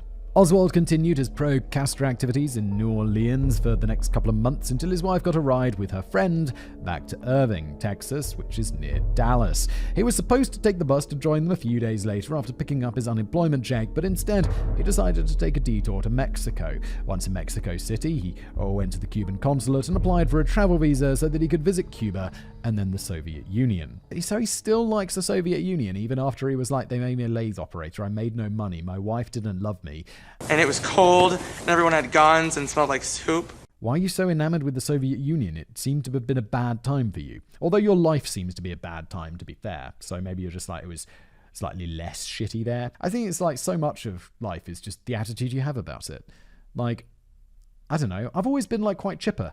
I've always been like, whatever I'm doing, whatever I'm up to. I'm sure if I was a lathe operator sounds really hard. Honestly, I'm not even entirely sure what a lathe is. But like working in a factory or something, as long as it's not like crushingly physically demanding or something, I'd be like, I'd probably have some friends, we'd sit around, we'd have a laugh. I've done boring jobs, and I've usually been like pretty like, this is all right. This is all right. Fortunately, I've always been very ambitious. Because otherwise, if I didn't have that ambition, I'd just be like, this is all right, I could do this. And then you're 50. But yeah, what am I talking about? It doesn't matter. Let's get back to who we're here to learn about, Harvey Oswald and not Simon. Though his visa was eventually approved, it took about 3 weeks. By that time, Oswald had already gotten bored and had gone back to Texas. However, the CIA was now well aware of his activities. This man had made national news by defecting to the Soviet Union, returned to the United States a few years later, and had now traveled to Mexico to contact the Cubans and the Soviets. They had every reason to suspect that he may be involved in some form of espionage, and the Dallas branch of the FBI was made aware of his activities. I've actually been to Cuba. It was quite interesting. There are all those old cars driving around, you got all these old buildings, people smoking cigars. It's a vibe. It's a vibe. I found the food very repetitive. Like, there just seemed to be, I can't even remember what it was, but I ate like pollo frito or whatever it is, like fried chicken with rice, like almost every day, or at least every other day. It was like some variation would have been good. Maybe I was just in the wrong places or whatever. It was delicious. The food was delicious, but it was very similar all the time. And also it's maybe like I realize, you know, British food, I live in Czech food. It's kind of pretty similar after a while, after a few days. But we also have like Italian restaurants, Mexican restaurants, all of this like international food, which I think was just less of a thing, at least when I went to Cuba, if I remember correctly, especially outside of Havana. Upon returning to Texas, Oswald was informed of a job opening at the Texas School Book Depository by a neighbor. It was a minimum wage job paying $1.25 an hour, but given his inability to hold down his previous jobs, he wasn't exactly overflowing with options. Neither he nor his wife drove, so he rented a room in Dallas where he would live during the work week and then traveled back to Irving to spend the weekends with his wife and children. The FBI don't seem to have been aware of this arrangement because in early November, agents twice attempted to visit him in the Irving home while he wasn't there. Oswald didn't care for this at all, so he marched right down to the Dallas FBI office and demanded to speak with Special Agent Hosty, the agent that had been visiting his home. Hosty wasn't in the office, so Oswald left a threatening note with the receptionist. Exactly how threatening was this note, you ask? Well, that depends on who you believe. Doesn't sound like a good idea. Don't threaten an FBI agent. This feels like advice for my Casual Criminalist podcast. Don't threaten the FBI. It's a bad idea. According to Agent Hosty, the message read, "If you have anything you want to learn about me, come talk to me directly. If you don't cease bothering my wife, I will take the appropriate action and report this to the proper authorities." However, according to the receptionist, it said, "Let this be a warning. I will blow up the FBI and the Dallas Police Department if you don't stop bothering my wife. Signed, Lee Harvey Oswald. You maniac." If you actually wrote that, I can't believe he wrote that, because that is insane. Like, I don't know what the offense is, but there's going to be something where it's like you threaten to blow up a government building. Seriously, you're going to jail for like a decade. What the fuck? Those are very different threats. It would be easy not to remember the exact wording of the note, but for either person involved to be unable to remember whether the note said, "I will kill you" or "I will whine to your boss" seems hard to believe. Given what we know about Oswald and his delusions of grandeur, I'm much more inclined to believe the receptionist's account. It sounds like the mentally unstable lunatic that he was, whereas Hosty's account sounds far too normal and restrained. It's strange that both these people both work for the FBI and they just have totally different memories about this note, or they're lying for some reason. This feels like it must be a lie because it's so different, but people's memories are also terrible. So I believe that they both could believe this. I wonder how long afterwards they were asked about it. Of course, we could just read the note for ourselves to find out, but it no longer exists. Hosty said that he was ordered by superiors to destroy the note as soon as Oswald was named as a suspect in the Kennedy assassination. Some of the conspiracy theories suggest that either the FBI or the CIA was involved in the assassination, or at least in hiding the identity of the real killer from the public. It sucks that the letter was destroyed, but this action was not likely done as part of some conspiracy or cover-up. If anything, an insane, threatening note would only provide a stronger case against Oswald as a singular anti-government vigilante. This seems much more like a holy shit, the Bureau cannot suffer the embarrassment of revealing that the president was shot by somebody that they were actively investigating sort of knee-jerk reaction. Yeah, that seems way more likely. It's like, wait, that guy left you a note saying he was going to blow some shit up? And he managed to assassinate the president later? Why wasn't he in prison, FBI? Yeah, I'd say that's a little... It's not a conspiracy. It's just a, oops, shit.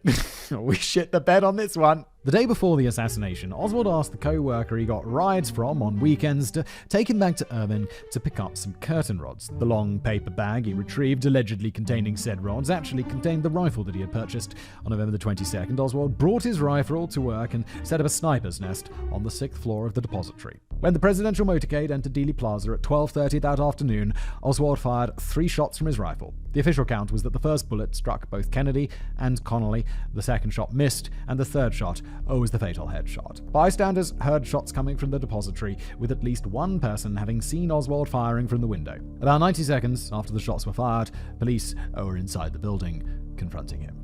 When the police found him, Oswald was in the second floor cafeteria. He was calm, not seeming at all nervous or out of breath, and seemed genuinely shocked when an officer pulled a gun on him. Once the supervisor identified him as an employee, the officer lowered his weapon and continued searching the building. Oswald bought a Coke and walked to the front door before police sealed off the building. He then hopped on a bus before getting off to take a taxi back to his rented room. That is very casual, my dude. Why are you buying that Coke? You lost your mind. You just assassinated the fucking president. And you're like, yeah, I'll take a Coke for the road. Just leave. Quickly. Calmly. Collectedly. Just leave. Oswald only briefly stopped at his room, grabbing a jacket and a revolver. Don't get the revolver. You don't need that. What are you going to do? Have a shootout with the cops? Don't even grab the jacket. Just leave. It's Dallas in September. Wait, no, November. It might be a little chilly. It's, yeah, okay. But you just don't take the jacket. Deal with the cold. Come on. He walked for about a mile before being accosted by Dallas patrolman J.D. Tippett. Tippett pulled his car next to Oswald to ask some questions. When Tippett got out of the car, Oswald fired 4 shots, killing him before fleeing the scene in front of numerous witnesses who would easily identify him as the murderer. Wow, I don't even remember this. I didn't realize he shot a cop afterwards. Roughly 25 minutes later, a store manager saw Oswald outside his store. He was unaware that this was a wanted man, but he could tell Oswald looked suspicious and saw him duck into the adjacent movie theater without buying a ticket. The manager could... hiding in a movie... Don't commit crimes when you're on the run. This is basic shit. The manager contacted the theater, who then called the police. When police arrived, Oswald pulled out his revolver and attempted to fire, but was disarmed and arrested for the murder of Tippett. The interrogations that followed were pretty pointless. Oswald did a whole lot of lying about easily verifiable information. He denied knowing any A.J. Hidell, despite both deliberately telling the FBI that he knew such a person and having identification on his person bearing the name in his own photograph. It's unlikely he would have ever told the truth, but he was never given a chance. On November 24th, 2 days after his arrest, Oswald was set to be transferred to the county jail. He was shot dead on live television during the transfer. To some, this was the end of a dark chapter in American history, but to others, the suspicious circumstances surrounding Oswald's murder only brought credibility to the notion that he had not been the only person to fire upon President Kennedy that day. Did Oswald act alone? A week after the Kennedy assassination, President Lyndon Johnson created the President's Commission on the Assassination of President Kennedy, better known as the Warren Commission, named after Chief Justice Earl Warren, who was chairman of the commission. The Warren Commission was recommended in a memo to the President by Deputy Attorney General Nicholas Katzenbach. Katzenbach wrote that the investigations should be made public, stating that the public must be satisfied that Oswald was the assassin, that he did not have Confederates who are still at large. FBI Director J. Edgar Hoover also wrote, "The thing I am concerned about, and so is Mr. Katzenbach, is having something issued so we can convince the public that Oswald is the real assassin." Though Hoover's memo was about the Dallas police not having enough evidence without receiving information from the FBI, the wording on both of these statements is a bit off. Yeah, that last bit being like, is the real assassin, makes me like, wait. Like, what? Because there's another assassin? You want to convince them that it's him? I mean, I get what he was meaning, and it's just about how you read it, so it could be completely innocent. And also, if this was conspiratorial, they wouldn't have let it out. It would be easy for someone to interpret either or both of these quotes as meaning that they did not believe Oswald actually acted alone, just that the public needed to believe that he did. Looking at it from that perspective, Hoover's wording definitely sounds a lot worse. Of course, this wasn't all known to the public yet. The findings and the interviews from the Warren Commission were made public, but it would be a long time before these memos were released. Okay, sorry, I thought they were part of the commission, so these were released much later, which does make it sound more suspect, although I really think, they're probably not writing down their crimes. I think they just didn't mean it. Like, it could be interpreted as there's another shooter. The findings of the Warren Commission were predictable. On September the 24th, 1964, the 888-page Warren Report was published. 2 months later, 26 volumes of support documents were published as well. Just like Katzenbach had suggested, they had conducted a completely public investigation, except for the 5 million pages of unpublished records that were sent to the National Archives to be locked away for 75 years, as was the style at the time. And just like Hoover had suggested, the Warren Commission issued something to convince the public that Oswald was the real assassin and that he acted alone. Also, just to go back there, 5 million pages. That is an insane amount of stuff that's going to become uncovered in... It's got to be 1963, and it's 2022, so that's 59 years. So it's only 16 more years, and that stuff's all going to be released. That's pretty crazy. And for a while it worked. Before the Warren Report was released, only 29% of Americans believed that Oswald acted alone. After the report, polls showed that an overwhelming majority of Americans, 87% of them, believed that Oswald was the lone shooter. However, as the years went on, this perception would change. Evidence would be more thoroughly examined, and advancements would be made in forensic science, and more documents would be revealed related to the assassination. These documents would prove that, at least on some level, the government was trying to hide the truth from the American people. This is what Kevin was talking about at the beginning. Every conspiracy, as time goes by, will be revealed as, unless it's a very small group of people, as so many people are involved. Like, someone's going to talk, someone's going to leak something. It certainly didn't help that President Johnson, Bobby Kennedy, and 4 of the 7 members of the Warren Commission didn't believe in the conclusion of the report, or were at least highly skeptical of it. They may have publicly acknowledged the findings for the good of the country, but they didn't necessarily believe it. When the public learned that at least half of the people who wrote the report were skeptical of its findings, well, that's certainly going to raise a whole lot of questions about its veracity. When did they learn about this? It must have been sometime later, because if all of these important people didn't believe in it and were like, I don't believe it, then they're never going to get an 87% approval rate of like Oswald acting alone, and they'd definitely be continuing an investigation, no? We'll get to the evidence and the conspiracy theories shortly, but I believe that whether or not there was a second shooter on the grassy knoll is potentially a completely separate question from whether or not Oswald acted alone. Yeah, well, I mean, Oswald could think he's acting alone, and then someone else is kind of secretly helping him out. Or someone else was also trying to assassinate Kennedy that day, which is kind of insane. Can you imagine being Oswald and you're shooting Kennedy, and then you realize someone else is also shooting Kennedy at the same time? You'll be like, what the fuck is going on? Not all of the conspiracies involving Oswald involve a second shooter. Some more broadly accuse him of carrying out the hit on behalf of Soviet Russia due to his love of communism. Of course, he only loved communism in theory, despite receiving better accommodations than most. He fully expressed in his diary that his time spent actually living under communism kinda sucked. My biggest issue with the idea of Oswald being part of a greater conspiracy is that he'd need to find someone that was actually willing to work with him.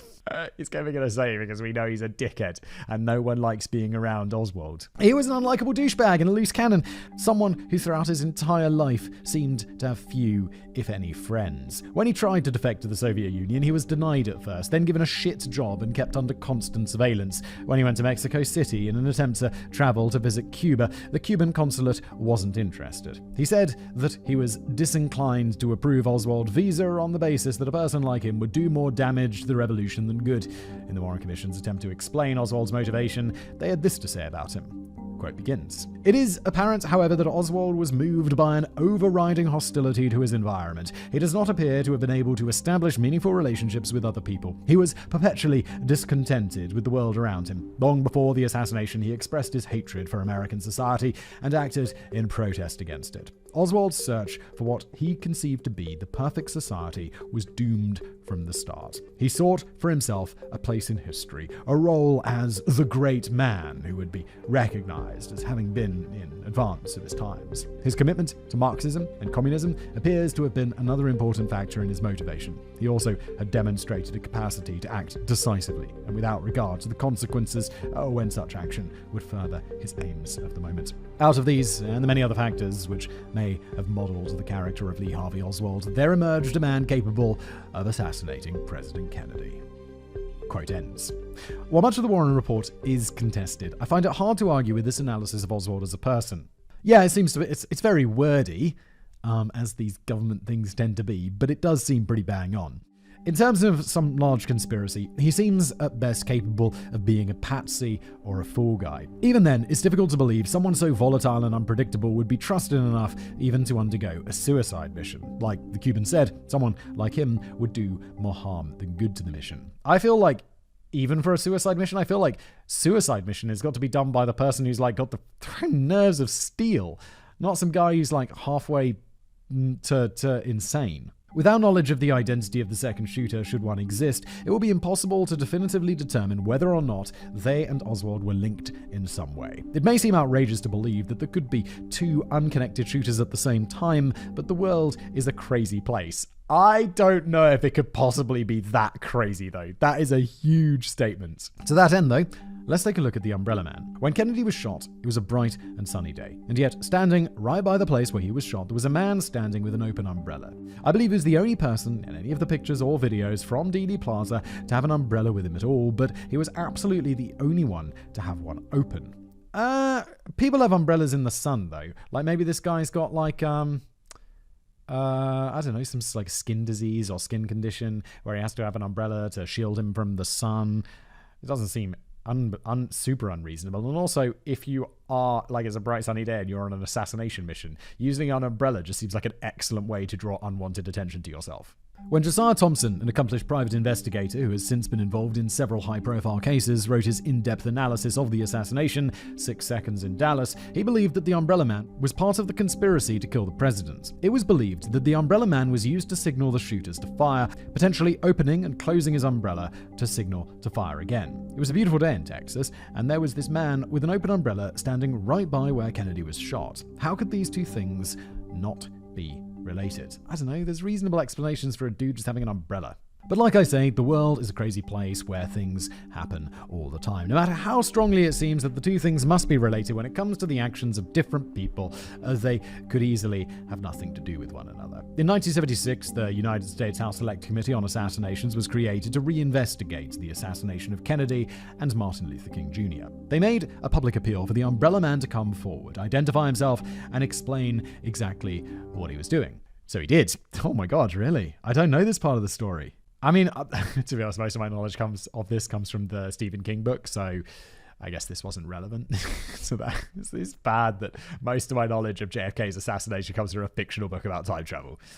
But whatever, here we are. I'm learning more today, bettering myself. The Umbrella Man was named Lewis Witt, and he was completely unaware that he was involved in a conspiracy theory about the assassination. His explanation was that the umbrella was a visual protest of the actions of Kennedy's father, Joseph Kennedy. The umbrella was a reference to British Prime Minister Neville Chamberlain, a fashion accessory heavily associated with Chamberlain and often used in 1930s political cartoons as a symbol of Nazi appeasement. Witt wanted to protest the Kennedy family for appeasing Hitler before World War II, and since JFK's Harvard thesis was on the subject of appeasement, particularly by England, he felt that Kennedy would understand the reference. When Thompson, the author who initially brought attention to the Umbrella Man, heard this story, he immediately knew that it was true.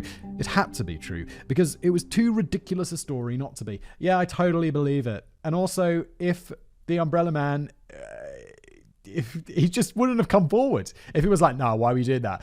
About appeasement, blah, blah, blah. You wouldn't have come forward if you'd actually been signaling the shooters. You'd have just stayed in the shadows and never revealed yourself, because of course you would. Not only was the umbrella meant as a benign symbol of protest, Witt's protest wasn't even really aimed at the president. It was aimed at his father. Fortunately, Thompson wasn't some nutjob conspiracy theorist who wanted to push the narrative anyway. In fact, over the next 50 years, he would update and correct both his original book and the works of others, using the latest science and evidence, culminating in the release of Last Second in Dallas in 2021. That is excellent. And a guy, you can imagine, like, in your mind, you're like, a guy's, he's writing a book and it's selling, he's going to sell more books because he sells this salacious conspiracy theory, right? That's kind of what enters your mind, like, immediately. And it's awesome that this is the kind of dude who's like, no, new evidence came to light and I'm adjusting my opinions, which is so fucking rare and so fucking cool. Thank you, Thompson. Legend. The Umbrella Man remains an important cautionary tale, especially among those that would investigate conspiracy theories. Two things that may seem like they must absolutely be intrinsically linked could easily have nothing to do with one another because people do weird shit. In this case, it was something benign being falsely conflated with something malicious, but the same can hold true in two malicious acts. Oswald shot Kennedy in Dealey Plaza from the book depository. Are we talking about another malicious act being another shooter at the same time? Unrelated. That's so wild. There are some fringe conspiracy theories out there that think that part's all a lie, but there's enough evidence that we could pretty much just cite that as fact. However, if there was in fact a second gunman, that does not mean by default that they and Oswald were connected. It may seem difficult to believe that two people could both try to assassinate the president in the same time at the same place while having nothing to do with one another, but that by no means makes it impossible or even improbable. I'm curious to hear how Simon feels about that, but Oswald feels like too much of a psychotic loner to me to be even used as a puppet by someone else. But now that all of that backstory and the official account is finally out of the way, let's get into the conspiracies. Okay, Kevin, I'll tell you how I feel. I feel, at first, I kind of wrote it off as out of hand, as that would be too much of a coincidence. But also, if you're Harvey Oswald or any potential assassin and you're looking for a time to assassinate the president, there's going to be limited opportunities to do that. And this one, him riding through Dallas on a pre-planned route, is just like, that's a good opportunity. And maybe someone else who wants to assassinate the president sees that as a good opportunity. About them shooting at exactly the same time, they were both probably lining up their shots, and one of them took it first, and then the other guy was like, holy shit, okay, let's go. And he was like, well, I got to take my shot now and help out because otherwise they're going to drive off. So I have come around to it being not quite as unlikely as I initially thought it could be. Evidence of a second shooter.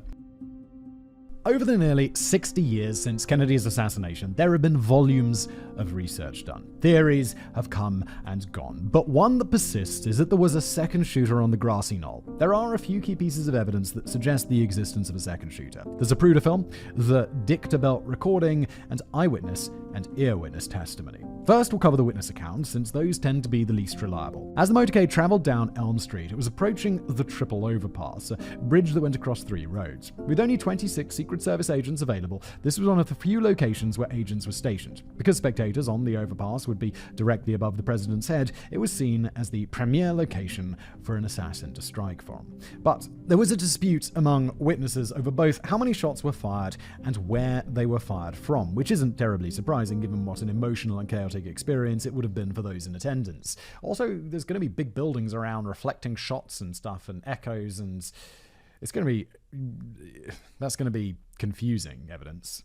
It was estimated that there were between 500 and 700 people at Dealey Plaza, and this was the very end of the motorcade, and after the triple overpass, they were going to get on the highway, so most spectators had been in other areas downtown. A total of 190 witness statements were taken. Of those, nearly 80% agreed that they heard 3 shots. As for where those shots were coming from, this was a lot harder to determine. Between echoes and shockwaves and other acoustic nonsense, pinpointing a direction could be difficult, especially given the circumstances. A full 2/3 of the witnesses didn't give any indication of where the gunshots came from. Of those that did, 51% cited the area by the grassy knoll or the triple overpass, while only 39% claimed they came from the depository. I want to address the issue of the majority of people only hearing 3 shots. There were 3 shell casings found in the depository, along with Oswald's rifle, so the existence of the 4th shot is pretty important. The official story from the Warren Commission was that Oswald's second shot missed. However, the evidence we'll be examining suggests that it was actually Oswald's first shot that missed, a hugely important distinction. When the firing began, many people, including Secret Service agents, thought it was a car backfiring or some stupid kid setting off firecrackers. If it was the first shot that missed, it may not have been until the second shot hit Kennedy that people really started registering what was happening, causing them to only count that shot and the 2 that followed. The Eyewitness accounts may have been somewhat inconsistent, but those on top of the triple overpass knew what they saw. After the shots rang out, at least 8 people on the overpass saw a puff of smoke coming up from the tress by the stockade fence on the grassy knoll. Smoke that could easily have been the result of a firearm. They quickly sprung into action to investigate the area, as did many others near the fence that believed they had heard something. Despite the unreliability of eyewitness testimony and stuff, the fact that there were so many people seeing a puff of smoke arise from an area that could have been where the shot came from after the shots went off is just like, there were a lot of people. For those unfamiliar with the layout of the grassy knoll, it was a little hill that came up from the sidewalk. At the top was a stockade fence that separated the grassy area from a parking lot. There were also trees that would have made someone behind the fence virtually invisible. There is one photo that potentially shows someone's head poking out above the fence, but it's a really low-quality image, and the other evidence should be compelling enough without introducing grainy photos of Bigfoot. When people arrived to search the parking lot, they didn't find anybody there. There were fresh footprints in the mud right up against the fence, but there was no sign of any person. By itself, this obviously doesn't mean anything. Police found Oswald immediately after he shot Kennedy, and he was still able to buy a Coke and casually walk away. Like a maniac. All a shooter behind the fence would have had to do is toss their gun in the trunk of their car and walk away. Or they could just wait for the others to get close and then melt into the crowd of people that were searching for an assassin. If they had even 10 or 15 seconds before people arrived, and it sounds like they had significantly more than that, escaping immediate detection would have been pretty trivial. The witness accounts certainly indicate a strong possibility of someone on the grassy knoll, but eyewitness testimony is basically the least reliable form of evidence at this point, so let's look at some harder evidence. It's crazy, like, how, you know, the saying, like, caught red-handed or whatever, or, like, eyewitness testimony, you associate it with it being like, whoa, I saw you doing it. And now it's like, yeah, that's pretty unreliable compared to other forms of testimony. There's even been arguments to say that eyewitness testimony should not be used in court, because it's just not reliable enough. I mentioned the House Select Committee on Assassinations, HSCA, earlier, but I never actually said what they decided. At first, they were ready to declare that Oswald acted alone. Then, the dick-to-belt tape was introduced, and it very quickly changed their minds. A dick-to-belt was just a fancy recording device made by the dictaphone company, but the dick-to-belt on one of the officers' motorcycles was stuck in the on position during the assassination. Basically, one of the police motorcycles had a hot mic. Why would a police motorcycle have a recording device on it? That's weird. I mean, I assume it's a standard thing, otherwise Kevin would be like, it's weird that there was this dictaphone device on this bike. The recording has a substantial lack of any clarity due to crosstalk and random noise, but it is an extremely important recording. I mean, that's gonna know how many shots there were. Surely. Extensive audio analysis was done on the sound waves from the recording. Audio scientists conducted tests in Dealey Plaza to see what the echo patterns of gunshots in various locations throughout the plaza would sound like when recorded from different locations that the motorcycle could have been at while it was recording. In total, they collected about 2,600 data points to compare against the dick-to-belt recording. They compared the sound waves from their tests with the sound wave from the dick-to-belt recording. Within the wave patterns, they found matches for what should have been 4 gunshots, 3 from the depository, and 1 from the knoll. It's not conclusive, because this is a kind of weird science, I guess, in a way. It seems like they're matching patterns and stuff, which is, you know, I don't know how reliable that's going to be, but it is definitely pushing in the direction of there being another shooter, right? Even if it's not enough to be like, for sure, it's enough to be like, that's suspicious. When the audio was synced up with video that we'll mention in a moment and played for the HSCA, it was shocking. Though they had been previously prepared to rule that Oswald acted alone, they immediately changed their decision and said that there was a 95% probability there was a second shooter on the grassy knoll. Holy shit. Okay, maybe the science behind this is legit, because that is a huge swing. The HSCA's final report concluded that 4 shots were fired, that Oswald's first shot missed, and that the shot from the grassy knoll also missed. The HSCA's final report concluded that 4 shots were fired, that Oswald's first shot missed, that the shot from the grassy knoll missed, that the Warren Commission did not take the possibility of a conspiracy seriously enough, and that the FBI and CIA were full of organizational failures, miscommunication, and had both prioritized their own desire for secrecy above the needs of the investigation by the Warren Commission. So while the first government investigation ruled that Oswald acted alone, the second ruled there was almost definitely a second shooter, although they ruled out most of the popular conspiracy theories, such as those involving either the Cuban or Soviet government. They also claimed that the shooter on the grassy knoll missed, because of course they did. This report was published in March 1979. What else could they say? That the man who killed the president had been at large for the last 16 years? No. Whoever was on the grassy knoll definitely had to have missed. For America. The Dictabelt tape became so famous that in July 1979, records containing the audio were included as a centerfold in a porno magazine.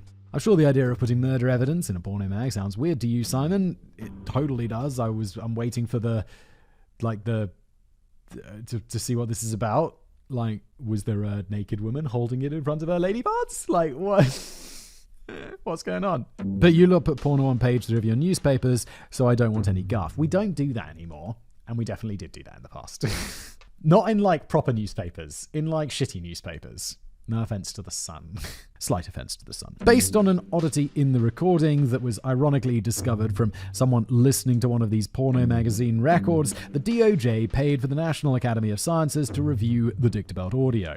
Upon a 1982 review, the Academy discredited the recording, claiming that it occurred over a minute after the shots had been fired, and the researchers had conflated random noise with gunfire. About 30 years later, Josiah Thompson believed that he had discredited the recording thanks to the help of the original audio scientist that had appeared before the HSCA. I'd have preferred using a different scientist, but it is what it is. So maybe this audio recording science isn't as hot like I was thinking? I don't know. The Dictabelt has been discredited by comparing a sound at the beginning of it with a sound from a different recording that was believed to have been from 60 to 90 seconds after the assassination. Upon further analysis of audio hum frequencies that would allegedly indicate how many devices the recording had been run through, they concluded that the version of the audio used to discredit the Dictabelt was not an original. They argued that the other recording was spliced and overlaid, creating the illusion that the Dictabelt was recording the aftermath of the assassination rather than the attack itself. Personally, I'm a little bit torn on this one. I believe Thompson is working in good faith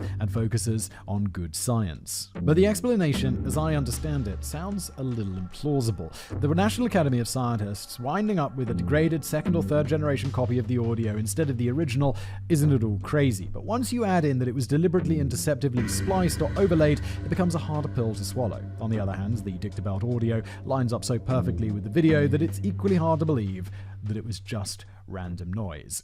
Wait, to me it just sounds like someone wanted to give them a tape to discredit the original recording, which seems to be legit. Right? There's someone's playing with them. This is either a case of deliberate cover-up, yeah, I think maybe, or an instance of man searches for proof of something, man finds thing that supports his belief. Yeah, okay, but scientists, while they do fall into this trap, do so less because they understand how, like, science works and, like, proving things and hypotheses and stuff. And I think that this is a little bit of a cover-up, to be honest. I'll put my conspiracy tinfoil hat on and be like, I think someone's messing with them to try and discredit the tape. If the Dictabelt tape really was from a minute after the assassination, then it doesn't disprove anything. It just becomes irrelevant. Luckily, there's still the most important piece of evidence, the Zapruder film. The Zapruder film was a silent home movie shot by Abraham Zapruder on 8mm color film. It's not the only home movie of the assassination, but it's the highest quality and most complete. Kennedy also received the fatal headshot when his Lincoln was at the point in its path closest to Zapruder, so it provides the best and most traumatizing footage of the assassination possible. The film is 486 frames long and was shot at 18.3 frames per second, making the total runtime 26 seconds. The Zapruder film is the single most important piece of evidence in this case, and one of the most important films ever recorded. Zapruder had loved Kennedy and hated the fact that he was the person that caught the assassination on camera, though it worked out pretty well for him. Within 2 days, had sold the film to Life magazine for $150,000, roughly $1.5 million in today's money, with the stipulation stipulation that they couldn't show frame 313, the one where Kennedy's head explodes. He donated $25,000 of that to the widow of Officer Tippit, the policeman that Oswald killed before entering the movie theater. Zapruder died in 1970 at the age of 65, but Life sold the video back to his family in 1975 for $1. That's not a typo. The US government would later seize the film by eminent domain in 1999. Wait, I thought eminent domain was something that governments use when they want to like build an airport and your house is in the way. They could just use it to take your shit? Fuck off, governments. I'm building a bunker! Of course, eminent domain requires that the government pay a fair price for anything that they seize, and since it was a historically important and one-of-a-kind item, the government paid Zapruder's family $16 million, which is nearly $29 million in today's money.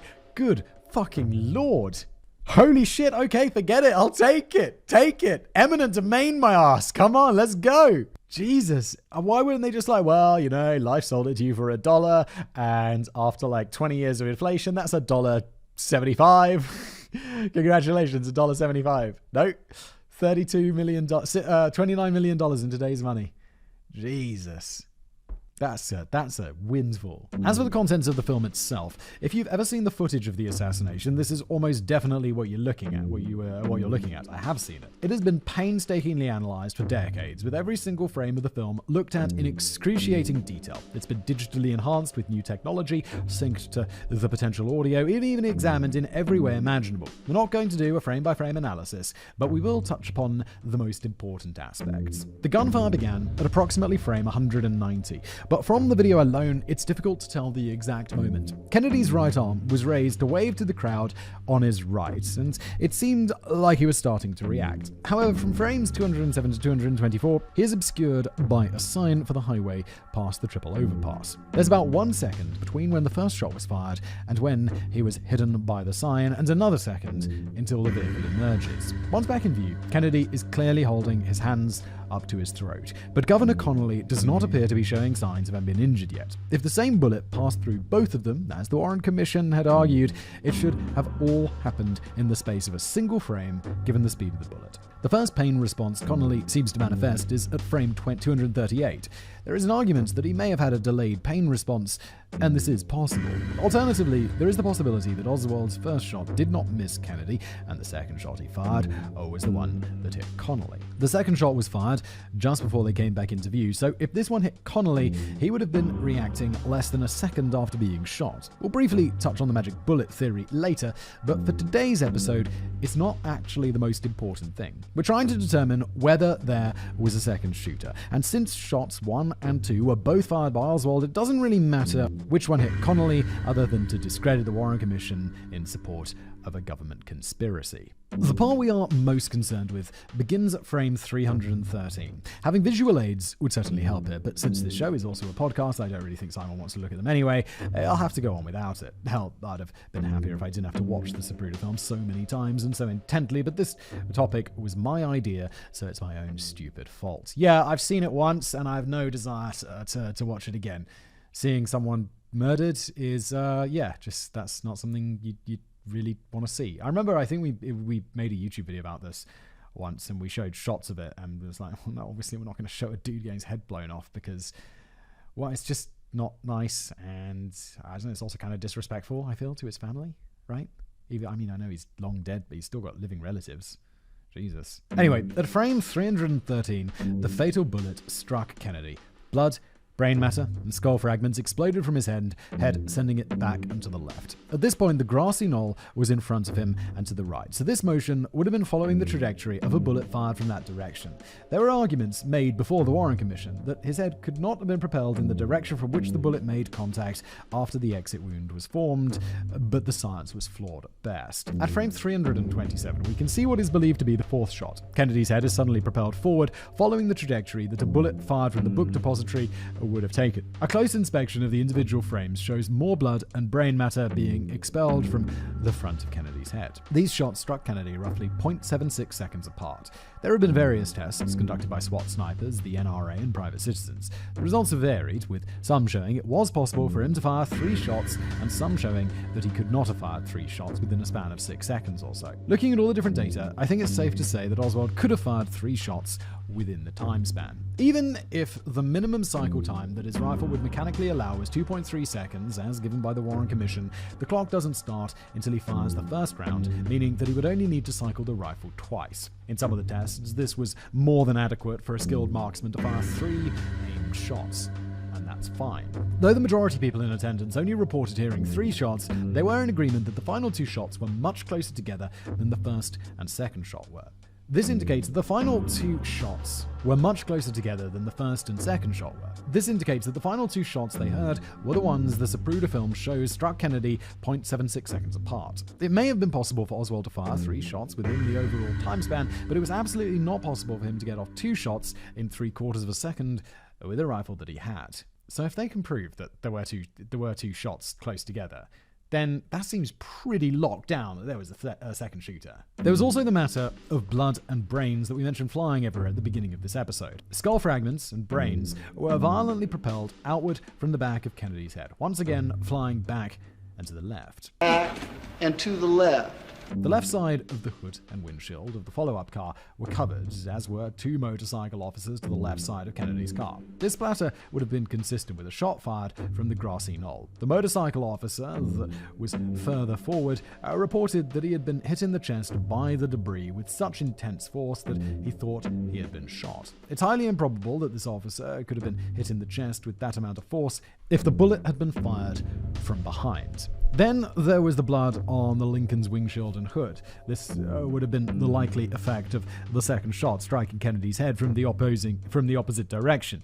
I know it's all really gross, but it seems pretty conclusive as well. If we are allowed to include the Dictabelt tape as well, it seems even more damning. The final 2 shots line up perfectly with frames 313 and 327. Maybe it's just confirmation bias, but being able to hear the gunshots while seeing Kennedy's head knocked backwards and then forwards is really compelling evidence. I say, like, the blood splatter, the brain splatter, all of this stuff is like, there were 2 shots from different directions, right? There's a lot of evidence saying that there's something going on here. I don't know if it's but I'm not, I guess the conspiracy was there a second shooter?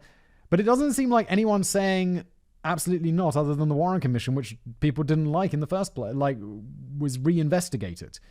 So is anyone, like, saying, other than, like, the common knowledge of people and Kevin being taught in school that there was 1 shooter? Is it a conspiracy that there were 2 people, or is it just like maybe there were 2 people? Because it doesn't feel like a conspiracy at the moment. It just feels like there's some evidence to say that there's maybe a second shooter. So first the Warren Commission ruled out Oswald acted alone. Then, thanks to the Dictabelt, the HSCA ruled that there was a second shooter. Then when the DOJ felt they had discredited the audio recording, they again declared that Oswald acted alone. So which is it? And what exactly doesn't the government want us to know?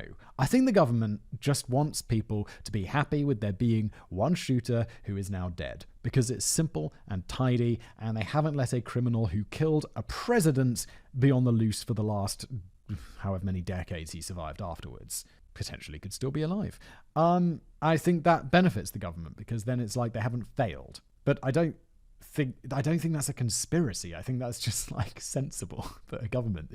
That's probably good policy. And I think that the Dictabelt tape being fake or whatever, I think we can just write off as it was clearly interfered with.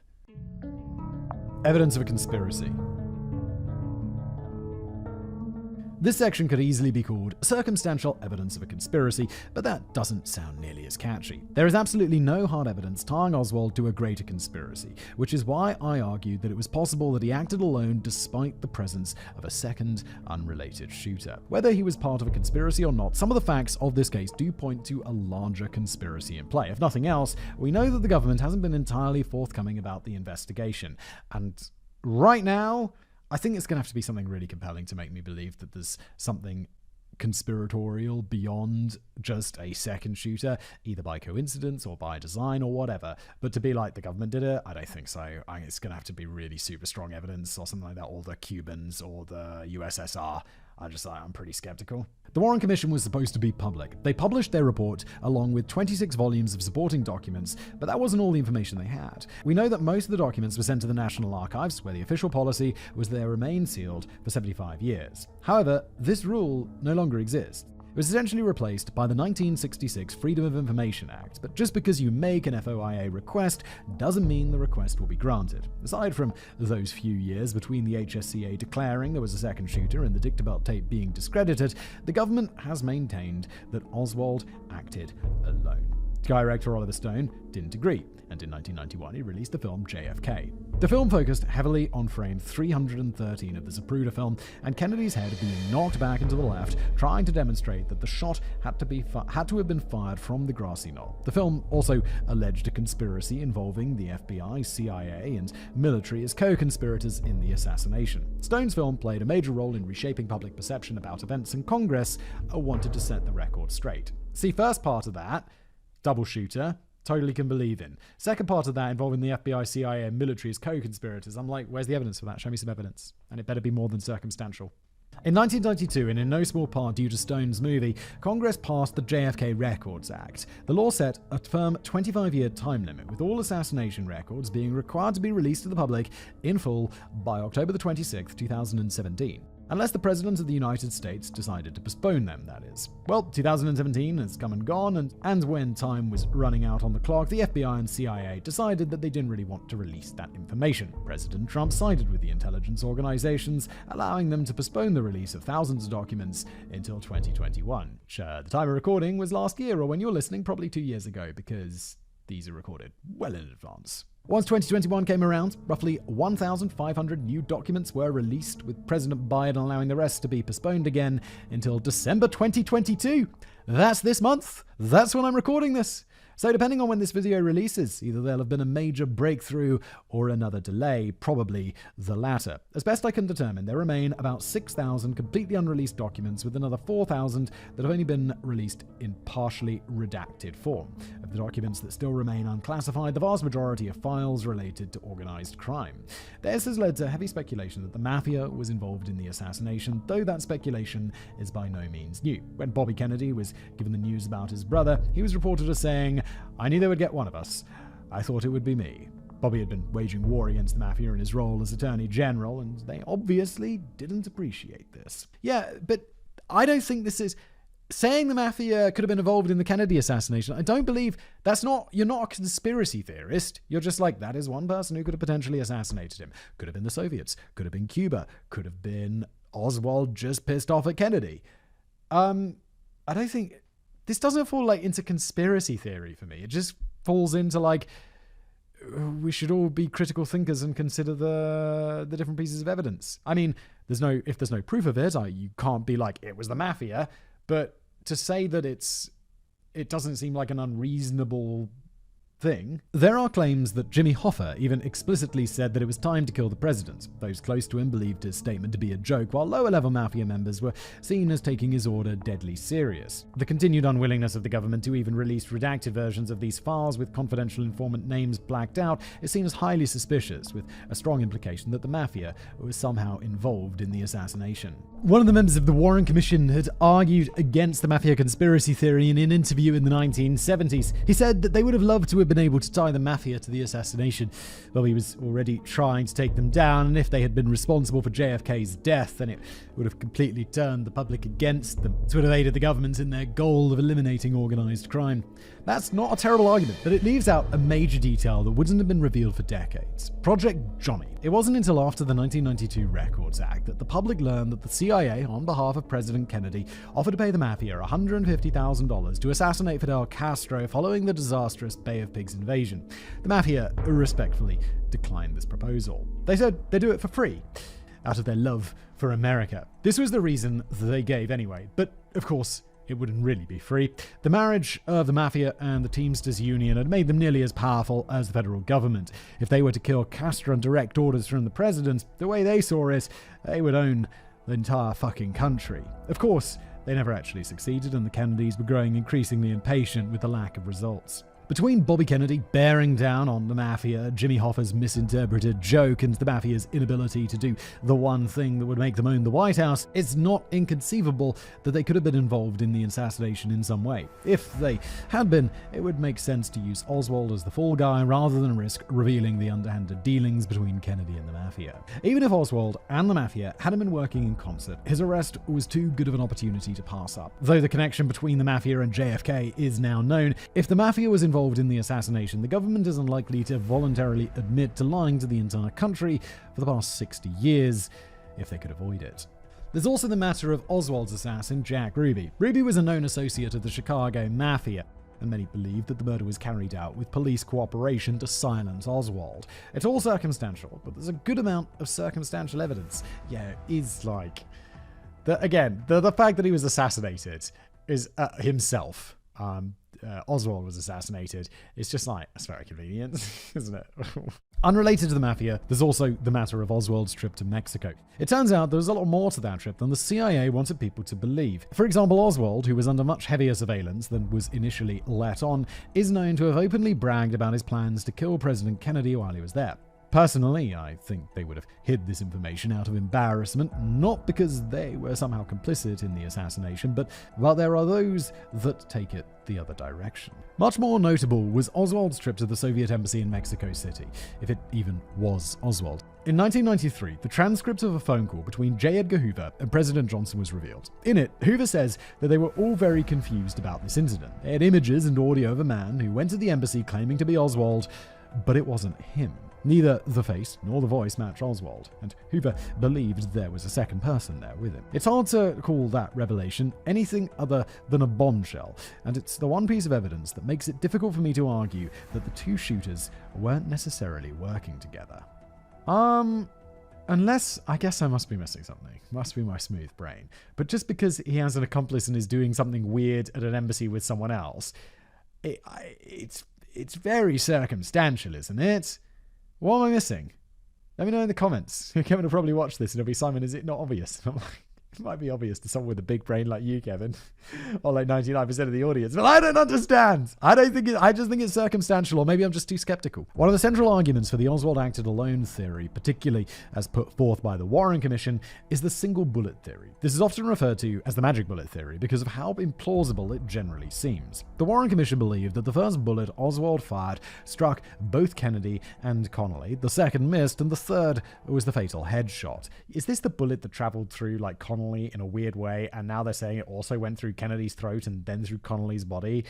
Please. For this to be possible, the bullet would have had to pierce through Kennedy's back brace, through his upper back, collide with one of his vertebrae, exit through his neck, enter Connolly's back, shatter 4 inches of rib, exit through Connolly's chest, enter Connolly's arm, shatter his radius into 8 pieces, and then exit through his palm and lodge in his thigh.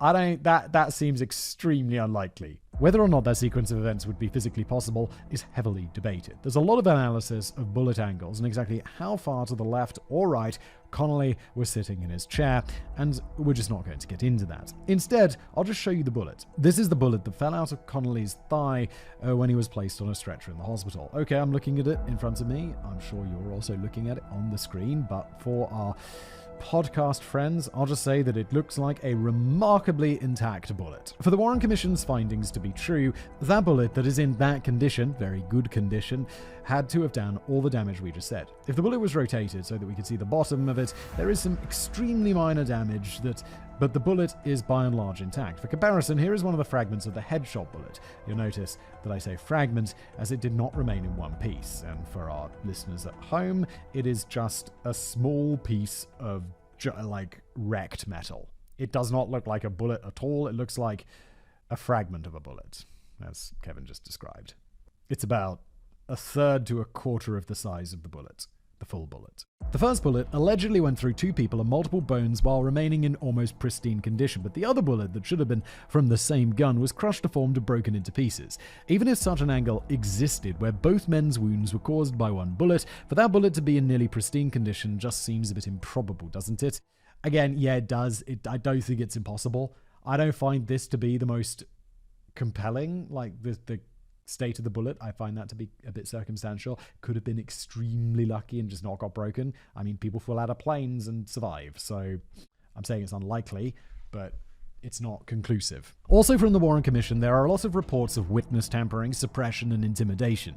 These are hard to substantiate, but I still figured it was worth mentioning. We already know that the government was hiding information about the assassination, like the details about Mexico, but there's one final piece of evidence that I'd like to discuss that indicates that the government may have been involved in a conspiracy. In 2014, the CIA said that they were.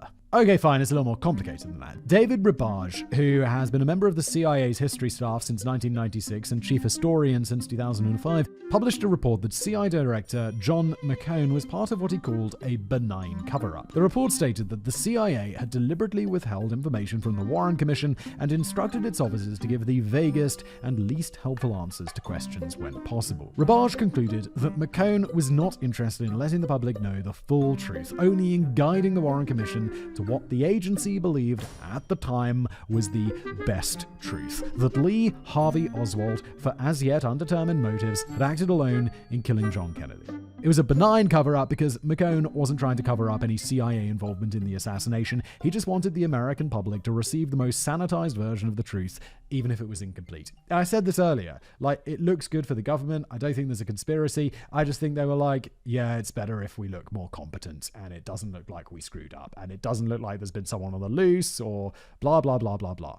They're not covering up some mafia thing, even though maybe that's possible. They're just trying to make themselves look good. Aren't we all? Unfortunately, unless the CIA or the FBI were actually involved in the assassination, this did more harm than good. The frequent revelations about information that was withheld from both the public and the Warren Commission, combined with the thousands of documents that are still not released, have eroded public confidence and only further fueled conspiracy theories. They say, oh, where there's smoke, there's fire, and the CIA is billowing. Not to mention the literal smoke that emanated from the grassy knoll. Wrap up. There are a lot of conspiracy theories about who besides Oswald might have been involved in the assassination of President John F. Kennedy. People have pointed blame at the mafia, the CIA, the FBI, Soviet Union, Fidel Castro, or Cuban nationalists, some sort of Illuminati-style shadow government, the Secret Service, President Johnson, the Israeli government, the Federal Reserve, and even George H.W. Bush. Guys, there's not enough anti-Semitism in your conspiracy theories. Come on. These are not absurd enough. Where are the Nazis? Come on. That list is too long to even attempt to address who did it, and there's no hard evidence for any of them anyway. Based on Oswald's personal ties and Kennedy's activities, there's greater circumstantial evidence pointing towards the mafia, the Soviets, or the Cubans, but there's not enough to draw any reasonable conclusion. But I don't think you're a conspiracy theorist. Personally, I don't think this is a conspiracy theory. I just think there is something weird about it. We don't know the full truth. We don't know who did it. It seems very unlikely that Oswald was just doing this on his own. I'd say we don't know. Maybe it was Oswald acting alone. But I don't think it's a conspiracy theory. I just think there are many potential guilty parties and we don't know which one it was. Is that how conspiracy people really feel? Is that how people who don't believe we landed on the moon, they're like, it's not a conspiracy theory. God, am I becoming one of these people? Shit. There is other circumstantial out there that I just couldn't get into in the interest of time, but for any of our viewers who really want to believe the American government was somehow involved in the assassination, I'd recommend looking into the death of journalist Dorothy Kilgallen and her missing files. To have tried to address her alleged suicide would be an entire episode by itself. That sounds fascinating, and Kevin, if you're up for it and the comments are keen for it, let's do that. That sounds like part 2, to be honest.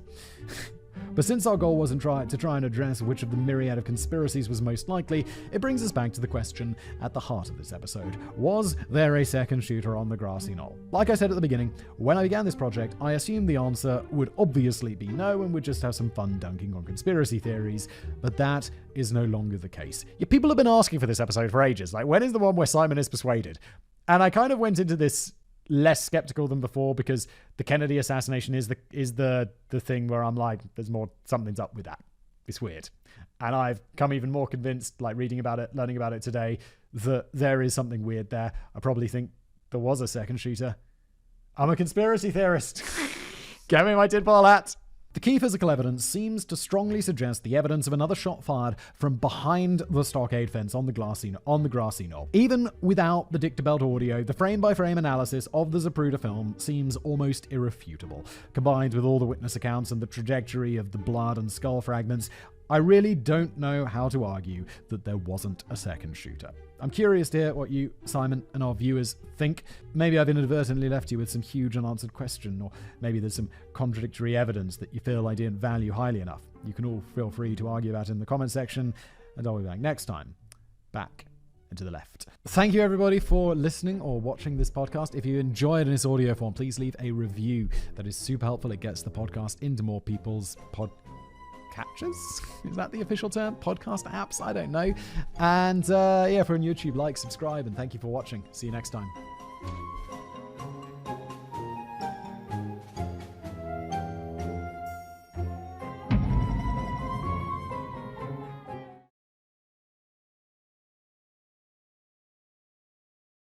Hello everybody, welcome back to another episode of Decoding the Unknown, the show where one of my writers, in this case Ilza, thank you Ilza, has written me a script, The Lost Mines of King Solomon. I know nothing about this, except I feel like this would be the plot of an Indiana Jones movie. It's like looking for mines, that kind of stuff. I haven't seen Indiana Jones since I was a kid. I saw that new one with the crystal skulls, or the alien crystals, something like that, right? With that kid, Just Do It kid, Shia LaBeouf. So just do it! Make your dreams come true! It was a bit rubbish, to be honest. I remember enjoying the other ones when I was a kid and kind of being traumatized. It's Indiana Jones, right, where they're eating the monkey brains. Chilled monkey brain.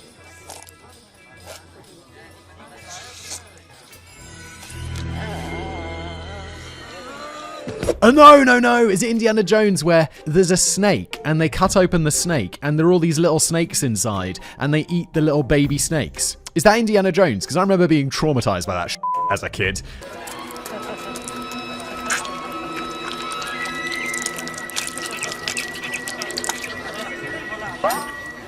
And I'd love to know what that movie is. There was another movie I remember seeing where there was an elevator shaft and a man fell down. Like, they had an elevator. I think it was a James Bond movie. And the bottom of the elevator opens up, and he falls to his death on some spikes below. And I remember seeing that. I must have been I was really young. I was definitely really young. And I just remember being traumatized about that, being afraid of elevators for ages. Still slightly afraid of elevators. It's childhood trauma for you. Let's jump into it. Thank you, everybody, for being here. What's going on? Get on with it, Simon.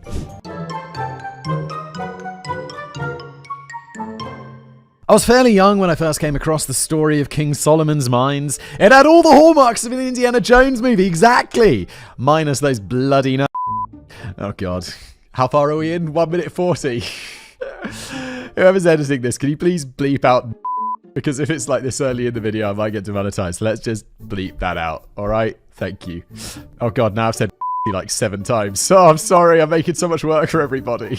I'm literally not competent. In the version of the tale I heard, the mines were located somewhere in Zimbabwe and were either full of gold just waiting to be discovered, or in the most fanciful tales, it wasn't just the source of King Solomon's wealth, but also his final resting place. Is it bad I don't know who King Solomon is? Wait a minute. He's a Bible dude, right? He's a dude from the Bible. Let's see. I assume this is going to get explained, and I'm just revealing my ignorance right now. Well, that's why we make these channels, isn't it? So I can learn something. Or someone will be like, Simon, you made a biographics episode about King Solomon. I'm like, oh, for God's sake, I never learned anything. All the treasures and wealth of King Solomon and Jerusalem somehow made it back to where it initially came from and is still waiting somewhere in the dark for some adventurer with a fedora and a whip to hit the biggest jackpot of their life. How all that treasure managed to get from Jerusalem all the way to Zimbabwe strangely never came up. Of course, if you've watched our video on Agatha, and if you haven't, you really should, the writer did a great job. King Solomon's Mines are also the entrance to the Hollow Earth. Oh yeah, great, okay. Yeah, no, it's not, because the Hollow Earth isn't real. It's not real. It should just be called Conspiracy Debunking with Fact Boy. Apparently, except when we did the JFK episode, which I assume will have got out by now, where it wasn't like, hey, we're going to debunk this conspiracy, which, no, Simon ended the episode believing in it. Apparently, all of these unsolved mysteries were written by the same author, and they started running out of ideas. So, are the lost mines of King Solomon real, and if so, where are they? Let's see if we can decode this mystery. Ilza, let's find out where it is. Let's go get all that gold. We don't have to do this anymore. Finally can retire. Brilliant. No, I like doing this. I like doing this. I don't know what I'd do if I was retired. I guess I'd stay home, spend a lot of time with my family, and then I'd be like, okay, this is fine. I mean, I love my family and all that, but I also like working. I like making videos and stuff. It's like, I don't know. Yeah, I don't know what I'd do if I'd retire. And I guess I'd retire like when the kids are left home, and then I'd be like, okay, what shall I do? Take up a hobby? Maybe make some videos? The Story of King Solomon's Mines. The main source for the tale of King Solomon's Mines is a book, unsurprisingly named King Solomon's Mines, by English writer H. Rider Haggard, published in 1885. Henry Rider Haggard was born in 1856 in the UK. In 1875, he left for South Africa and worked in various minor positions for the British colonial administration in both Natal and Transvaal. I'm guessing that was about as exciting as it sounds. What do? I'm a low-level administrator in the colonial administration. This sounds pretty boring. Eventually he returned to Britain and wrote 56 novels, making a fairly good living. That sounds a lot more interesting than... It's like, that's great. That's a change of career, isn't it? Good for you. The book tells the story of two British gentlemen, Sir Henry Curtis and his friend Captain John Good, who travelled to South Africa in search of Henry's missing brother, George. Arriving in South Africa, they meet up with Alan Quatermain, the narrator, and from what I could gather, the main character of the story, who leads the group in their search for the missing brother. I'm sorry, what? Wait, did books used to discover the narrator as a character? Am I just so ignorant about how books work that I don't understand how you're like, because the narrator's kind of like, John then went into this, then he did that, then he did this. How do you discover that person in chapter 3? Along the way, they also meet an African man, Mr. Mpopa, who eventually turns out to be Ngozi, the heir to the throne of the fictional Kukuna lands, and in short, they help Ngozi take back his kingdom. They find a treasure believed to be King Solomon's gold in an abandoned mine, and toward the end, they actually find the brother too, so I guess happy endings all around. While many people feel that the novel was based on the discovery of the Great Zimbabwe ruins, which we'll come back to later, Rider Haggard himself denied this. However, considering that Rider Haggard served in South Africa, and the book hit the shelves around 10 years after the discovery of Great Zimbabwe, it's hard to imagine that the discovery didn't influence him at all. It definitely made waves in South Africa and abroad at this time. As every artist can tell you, what's happening around you tends to influence your work, regardless of whether you're writing a book, a poem, a song, or painting a picture, or making a YouTube video. This is art. Please, come on. I've not read the book myself, so I can't really comment on whether it's a good story or not. Initially, I wanted to start this script with an insightful quote from the novel, but after looking up some quotes online, I rewrote my introduction. So I guess it wasn't very good then. Make of that what you will. I made of that the book's not very good. However, considering all the movie adaptations that followed, I can say with confidence that the book was very popular. There was even a sequel. The book is obviously fiction. At no point did the author suggest that any of it was even loosely based on facts. To the contrary, actually. Yet despite this, the novel gave birth to a whole new unsolved mystery, King Solomon's Lost Mines. Do you think in like 100 years people are going to be like, and now we are searching for Hogwarts? Yeah, it's like, I mean, I hope not. I assume not. But people are really dumb. Like, because they're like, yeah, King Solomon's Mines, they're based on this fictional book, which the author specifically said was fiction. It's also obviously fiction. It's a made-up story. It's in the fiction section. The Treasures of King Solomon. An important figure in the quest for the mines is, well, King Solomon, since the mines are supposed to be his. So who was King Solomon? Oh, thank God we're getting this explained, because I'm so small brain. Solomon is an important figure in the Abrahamic faiths as well as Rastafarianism. Apparently, Haile Selassie, a religious figure in the Rastafarian faith, was a descendant of King Solomon and the Queen of Sheba. Wait, but Haile Selassie's a real person. I've made a video about Haile Selassie, so I have a vague remembrance that he's some dude, and then some religion, Rastafarians, right, were like, he is the savior, or whatever. Something like that, right? I can't believe I made a video about this and I can't remember it at all. But that's Haile Selassie for you. It's not, I guess it's not important. Look, if it's important, Tilda's going to explain it to us. According to the Bible, Solomon was the second and last king of a united Israel and the son of King David and Bathsheba. He was probably born around 1010 BCE, and it's believed that he ruled around 970 to 931 BCE. Under his rule, Israel grew from a city-state to a small empire that dominated the Middle East for at least 4 decades. His reign was considered a golden age for ancient Israel. When Solomon took the throne, he prayed to God and asked for wisdom to rule his kingdom. The Lord, impressed with Solomon's request, blessed him with both wisdom and wealth. Please give me the power to run my kingdom well. It's like the most simple prayer ever. God's like, wow, insightful. Here's some money and wisdom. Dear God, help me run my YouTube channels well. Yes, Simon, here's some knowledge and money. Which is kind of what I actually do collect while making these videos, because people write me scripts and I gain knowledge and money from the advertising. Wow, God, you answered my prayers. You are real. I should pray more. May God bless you all. Solomon then proceeded to collect some wives and is best known today for his wisdom, his wealth, and his 700 wives and 300 concubines. Holy shit, Solomon. You demon. Jesus. That's a lot. That can get expensive quickly, so it's a good thing he had gold according to all his desire, if the Old Testament is to be believed. Some estimates suggest that by the time of his death had accumulated 500 tons of gold. He had drinking cups of gold, 300 gold shields, and his throne in Jerusalem was made of gold and ivory. 500 tons of gold. Let's say he's using metric tons. I mean, he's obviously not, but I don't know what a regular ton is. That's 500,000 kilograms, and gold is worth what, like 50,000 a kilo? So what's 500,000 times 50,000? My small brain's not going to be able to work that out. Hey Siri, what's 500,000 times 50,000? Say that again, Siri. What, he either said 25 million or 25 billion. I think it's probably billion, right? It doesn't matter. Let's move on. On the steps leading to the throne, there were 12 life-size golden lions facing 12 golden eagles. Along with the gold, he also had more silver and copper than one man could ever use. Solomon was a busy man. As a writer, he contributed to the book of Proverbs, the Song of Songs, and Ecclesiastes in the Hebrew Bible. How did he have time for all of this? He's got like 1,000 wives, or like 1,000 women. Solomon, how do you manage it? Ain't nobody got time for that. Apparently he also wrote songs, poetry, histories, and some scientific works. However, none of these works have ever been recovered. When he wasn't writing, he was building a palace, harbors, towns, and stables big enough to house his thousands of horses and chariots. There are even rumors that he was involved with the Hanging Gardens of Babylon. Holy shit, Solomon. I feel like I'm busy. I run some YouTube channels, and I have a wife and kids. And I'm like, that literally takes up all of my time. I don't have any hobbies. Solomon, how do you do this? 7 o'clock, wrestle with myself, loading. I'm booked. Oh, I get it. Yes, because it's not real.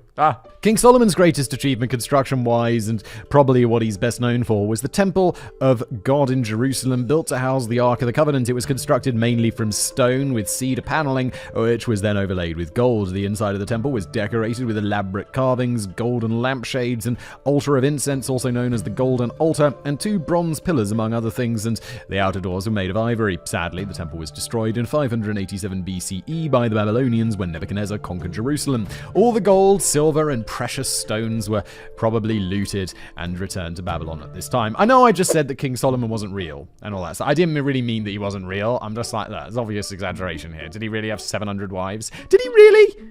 I mean, maybe he did. People were crazy in the past, and maybe he's just like, yeah, I had 700 wives, I just met them once. By all accounts, Solomon was a very successful king. He expanded the royal court and set up trade agreements with other powerful nations such as Egypt, Moab, Tyre, and Arabia, and controlled trade routes from Edom, Arabia, India, Africa, and Judea. These profitable alliances were usually strengthened through marriage, hence all the wives. Yeah, but once you've got like wife 699, and you're moving on to wife 700 to like improve diplomatic relations with some country, aren't they going to be like, yeah, but you've already got 699 wives, so what's the real value in this? Are we really taking this seriously anymore, Solomon?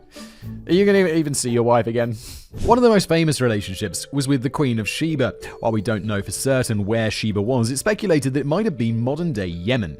Other theories say the Queen of Sheba was from Ethiopia. The only thing I know about Yemen is it's where Chandler said he was going to go to in Friends to get away from, was it Janice? Where he's like, I'm moving to Yemen. Yemen. That's right, yes. I'm being transferred to Yemen. Is anyone from Yemen watching? Let me know in the comments below. Where is Yemen?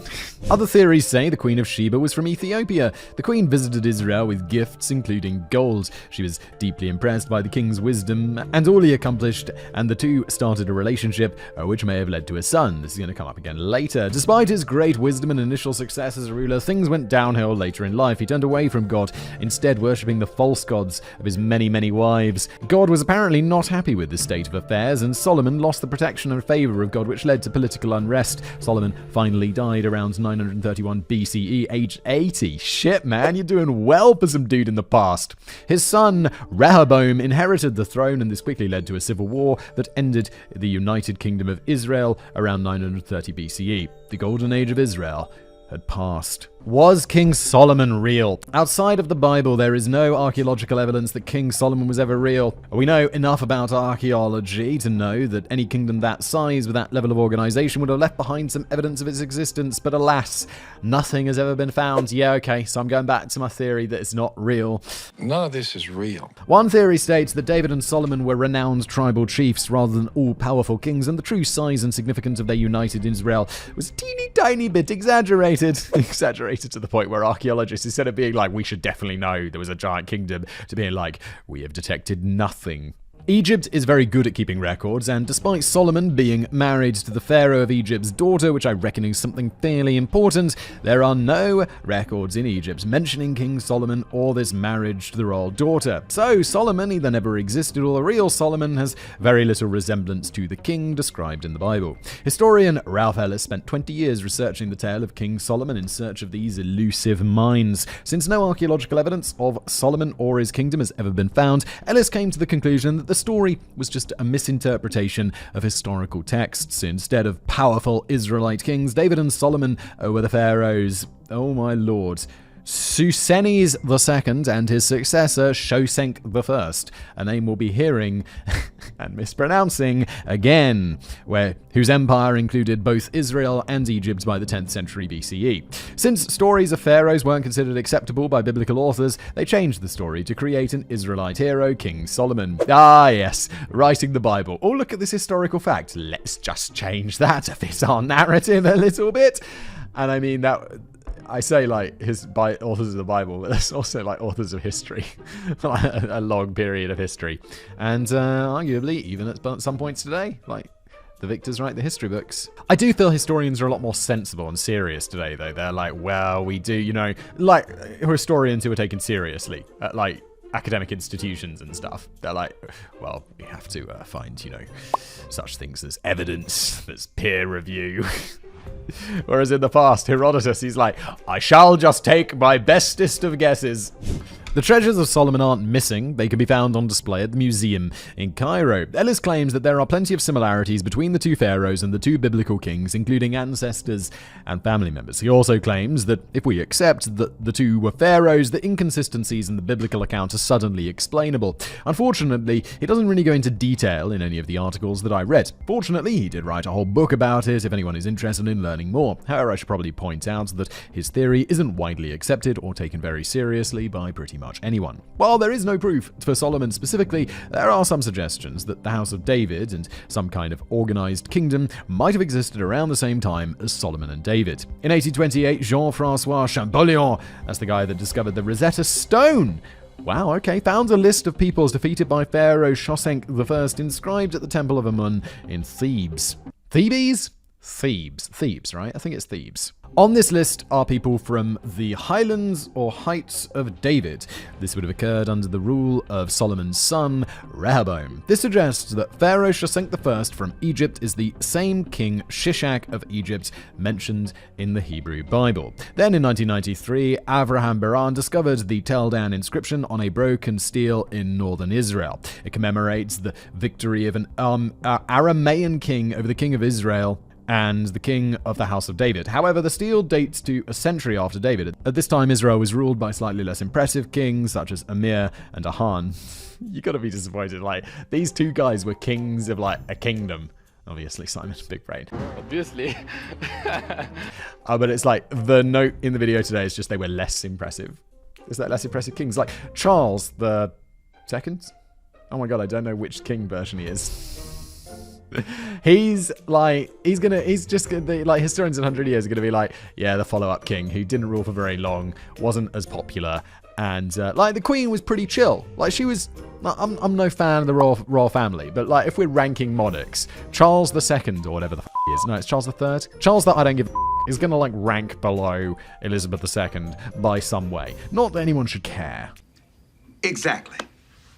It's possible that the Arameans wanted to brag a little bit about conquering Israel, so they added a name that carried a little more importance, the House of David. No proof of King Solomon, but some suggestions that the House of David at least was real. In 2010 and 2012, archaeologist Elliot Mazar discovered ancient structures in Jerusalem dating back to the time of Solomon. In what appeared to be a wall between the Temple Mount and the neighborhood of Silwan today, the team uncovered an earthenware jug with the earliest alphabetical letters written on it. There's no reference to either David or Solomon, but it does suggest an advanced society with a fully functioning government collecting taxes during the period of Solomon's reign. Nothing screams civilization like taxes. The theory got a little more support when 6 clay seals were found at the archaeological site of Kirbet Smeli in Israel in 2014. These seals were used in the same way as wax seals in later periods. The site is a small village, not exactly a metropolis, but official documents still made its way out there. This suggests some government activity in the 10th century BCE, a time no kingdom should have existed in the region according to the clever people. Still no sign of Solomon, though. Yeah, it's like, okay, this was interesting, so this existed. And, like, stories are often partly based on truth. And I don't think just discovering evidence... Oh, I guess it does kind of like... So King Solomon could be real, but he's not the King Solomon that exists in the account of the Bible or whatever. He's just some other dude who... And it's just so exaggerated and all this stuff. You know? It's like take James Bond, for example. I was recently reading about Ian Fleming, and it's like he based James Bond on somewhat of his own experience, and then he looked at some... I think there was some actor around the time, and he was like, and that's what James Bond looks like. And it doesn't mean that James Bond is real. It just means that he's sort of based on a couple of people mashed together into like one fictional character. The same thing happens today. The same thing happened in the past. That is correct. I don't think it's like that complicated. Although I'm sure archaeologists will be like, Simon, you've just vastly underestimated the whole thing. But it's kind of got that vibe, right? This is the vibe. At best, these finds suggest an organized kingdom at the time of Solomon and David, and if you're really optimistic, maybe the existence of David. However, there's no evidence of Solomon or substantial proof of a united Israelite kingdom as big as important as described in the Bible. Exactly. According to archaeologist Israel Finkelstein, Israel wasn't this magnificent kingdom. Jerusalem was barely inhabited at the time, and David and Solomon were little more than important chieftains of local Bedouin tribes, so not likely to have golden palaces. The exaggeration in the Bible probably the result of Judean authors trying to upsell their kingdom in the ongoing rivalry with the kingdom of Israel to the north. Yeah, so, and also add into that if you, like, make your fictionalized character more awesome, it makes your actual history look awesome, and boom, there you go, easy, that's what's going on. Very long way around to get to... I guess that's, I'm at that conclusion now. That's why it also led me down this path. There we go. Happy. Where did Solomon's wealth come from? The argument about whether Solomon was real is an interesting one, but that's not why you're here. So for the sake of this script, we'll assume that Solomon was real, because without Solomon, the whole story kind of ends here. Yeah, but is rich Solomon real? I think, like, broke-ass tribal chief Solomon is real, and he probably didn't have 500 tons of gold and 700 wives. It's like... If I was telling a story about myself, it's like, no, I did these YouTube channels, 7,000 YouTube channels. I actually bought YouTube. That's... And people in 1,000 years being like, wow, it must be true because he wrote it down on Twitter.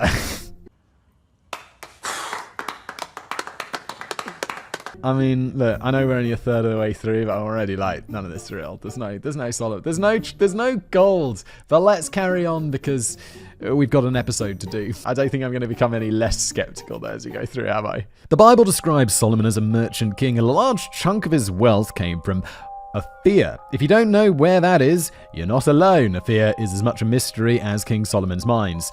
Ilsa, I don't know where Yemen is, so I am definitely not going to know where Ophir is. For the longest time, I had it in my mind, like, nah, it's too embarrassing to share. I'm not even going to say what country. I feel like, when they ask Americans on the street, it's like, I know it's always cut down to just show the dumbest people, and they're like, point to Australia on a map, and they're like pointing to South America or something. I am dumb. This is that level of embarrassing that I'm not going to even share what country I thought was in a completely different continent. Until maybe I must have been like at least a young adult. I must have been in my early 20s. And then that country started appearing in the news more. And I was like, oh, that country's not there? Oh my god, it's really embarrassing. I'm not going to say. Don't ask me in the comments and don't ask me in Reddit because I'm not going to tell you. Jesus. It's more embarrassing than not knowing where Yemen is. I'll tell you that. Like, you probably don't know where Yemen is if you're listening. Maybe you're from Yemen, let me know. This is much more embarrassing than that. It's not like not knowing where Australia is, though. It's not that embarrassing, but it's pretty embarrassing. We know that every voyage to Ophir started at the Red Sea port of Ezion-Geber. Unfortunately, we don't really know where Ezion-Geber was either. I'm beginning to pick up a theme in this script. Before King Solomon's Mines was published, explorers were looking for Ophir. After the book hit the shelves, enthusiasts started looking for the mines which may or may not have been in Ophir. So, what do we know about Ophir? According to the Bible, Ophir was a land renowned for its gold and other precious trade goods. Solomon entered into a trade agreement with Hiram, the Phoenician king of Tyre, and the two collected large quantities of gold, silver, ivory, and precious stones, as well as apes, peacocks, and algum wood, which Solomon used in constructing his temple. He used the wood and stones, not the peacocks. We're not really sure what algum wood was, but scholars think it was probably an aromatic type of wood like sandalwood. The ivory, peacocks, and apes suggest that Ophir was most likely located in India or Africa. While we may have some doubts about Solomon, the Phoenicians were definitely real. Yes, they were. I've made many videos about Phoenicia has come up many, many times. They were considered among the greatest traders and explorers of the ancient world, and they had commercial outposts throughout the Mediterranean. It's accepted that they probably explored and traded with nations in the Atlantic and Indian Oceans as well. Some believe they even reached the Americas. Unfortunately, this doesn't really narrow down the location of Ophir. According to Herodotus, a Greek historian in the 5th century BCE, a Phoenician expedition had circumnavigated Africa in a 3-year voyage. If this is true, though, Herodotus was a little doubtful himself. Ophir could be almost anywhere. While doing research, I came across a rather interesting theory. Solomon's ancestors had fled from Egypt. Considering his wisdom, it's possible that he combined his ancestral knowledge of Egyptian sub-Saharan trade routes with the experienced Phoenician fleet to reach the land of Ophir. Solomon also had trade agreements with basically everyone and their canary. Control of the trade routes for whatever came back from Ophir would have made Solomon an incredibly wealthy and influential ruler. This is all very speculative, though, isn't it? I don't know. Obviously, all of this is complete speculation. Apparently, much like Solomon, Ophir is only mentioned in the Bible, but that didn't stop people from looking. Eupolemus, a Jewish historian, believed Ophir was an island in the Red Sea, while Josephus, another Jewish historian, placed Ophir in India between the tributaries of the Indus River and China. Ptolemy, an astronomer and geographer, not the pharaoh, placed Ophir at the mouth of the Indus River, today known as Pakistan, or alternatively near the Straits of Malacca between Malaysia and Indonesia. That's two very different places. Pakistan is not near Malaysia and Indonesia. Like, sometimes my geography might be embarrassingly bad, but I know those places are quite distant. Everybody's favorite explorer, Christopher Columbus. Like, I don't think there's not many people who are like today, like, yeah, those explorers back in the day, you know, yeah, great guys. No, it didn't work out very well. He also wanted some of the Ophir action. Of course he did. Columbus studied the Bible, along with other ancient sources such as Josephus, extensively looking for clues to guide him to Ophir and Tarshish, another city mentioned in the Bible, and a possible source of trade. Columbus assumed that Ophir and Tarshish were probably the same place, and based on his research, Ophir was in India or China, perhaps an island that Marco Polo had learned of during his travels to China, today known as Japan. However, I would like to point out that Marco Polo also saw dragons in China, so maybe not the most reliable source. It's historians, though. In the past, they were like, just spice things up a little bit, make it a little bit more interesting. Columbus figured that since it took 3 years to reach Ophir, the Asian continent was much bigger than believed, so the ocean was smaller. If he traveled west rather than east, he could reach Ophir and Tarshish in a matter of weeks. I'll give him points for optimism, but perhaps not for geography. Either way, he hopped on his boat, and even though the journey took a tad bit longer than he expected, he finally found Ophir. As it turned out, it found Hispaniola, today Haiti and the Dominican Republic. Not exactly India or China, Christopher. Christopher Columbus. For being so famous, he was kind of a bit wasn't he? After spending a decade searching for gold, it became clear that he hadn't actually found Ophir at all, and he was sent back to Spain. Undeterred by this setback, he decided that he had been looking in the wrong place. Yeah, dude. Obviously, you didn't find it. It's like I was looking for my glasses. Did you find them? No, it turns out I was looking in the wrong place. Stating the obvious. What are you talking about? No kidding. Somehow, he managed to convince the Spanish monarchs to give him another shot, and in 1502, he set off on his fourth and final journey across the ocean. This time, instead of finding Ophir, he found Central America. This is a bit of a explorer. I mean, I guess it's obvious. Like, now we're like, yeah, Christopher Columbus is a bit But he was, wasn't he? A Spanish expedition led by Alvaro de Mendana, a nephew of the Peruvian viceroy, discovered the source of Solomon's gold, or so he believed, on a chain of islands not far from what is now New Guinea. Today, the islands are known as the Solomon Islands. The Portuguese, however, turned their sights to Africa for reasons that will become apparent once we look at Zimbabwe, while the English opted for searching Arabia, East Africa, and India. John Milton, in his poem Paradise Lost, identifies the port of Sofala in Mozambique as Afia, and Sir Walter Raleigh was convinced that he had discovered Afia in Suriname. Other locations considered to be Afia include modern-day Panama, Peru, Armenia, Oman, Ceylon, Indonesia, Sumatra, India, Pakistan, the Philippines, and Burma. So it's like somewhere in India, they're just somewhere there. And also West Asia. That is just, it's a huge area that they kind of, it's like somewhere in the world. Is it though? Mozambique has always been a popular option. Thomas Lopes, a Portuguese explorer, was convinced that Afia was in Mozambique after spending a winter there with Vasco da Gama and James Bruce in his 1790 book, Travels to Discover the Source of the Nile, and which also made a strong case for Mozambique. Modern scholars feel that Afia had to be closer to Israel, possibly on the coast of Pakistan, southern India, northern Sri Lanka, or southwest Arabia, around modern Yemen. Guys, you are guessing all over the show. Oh boy.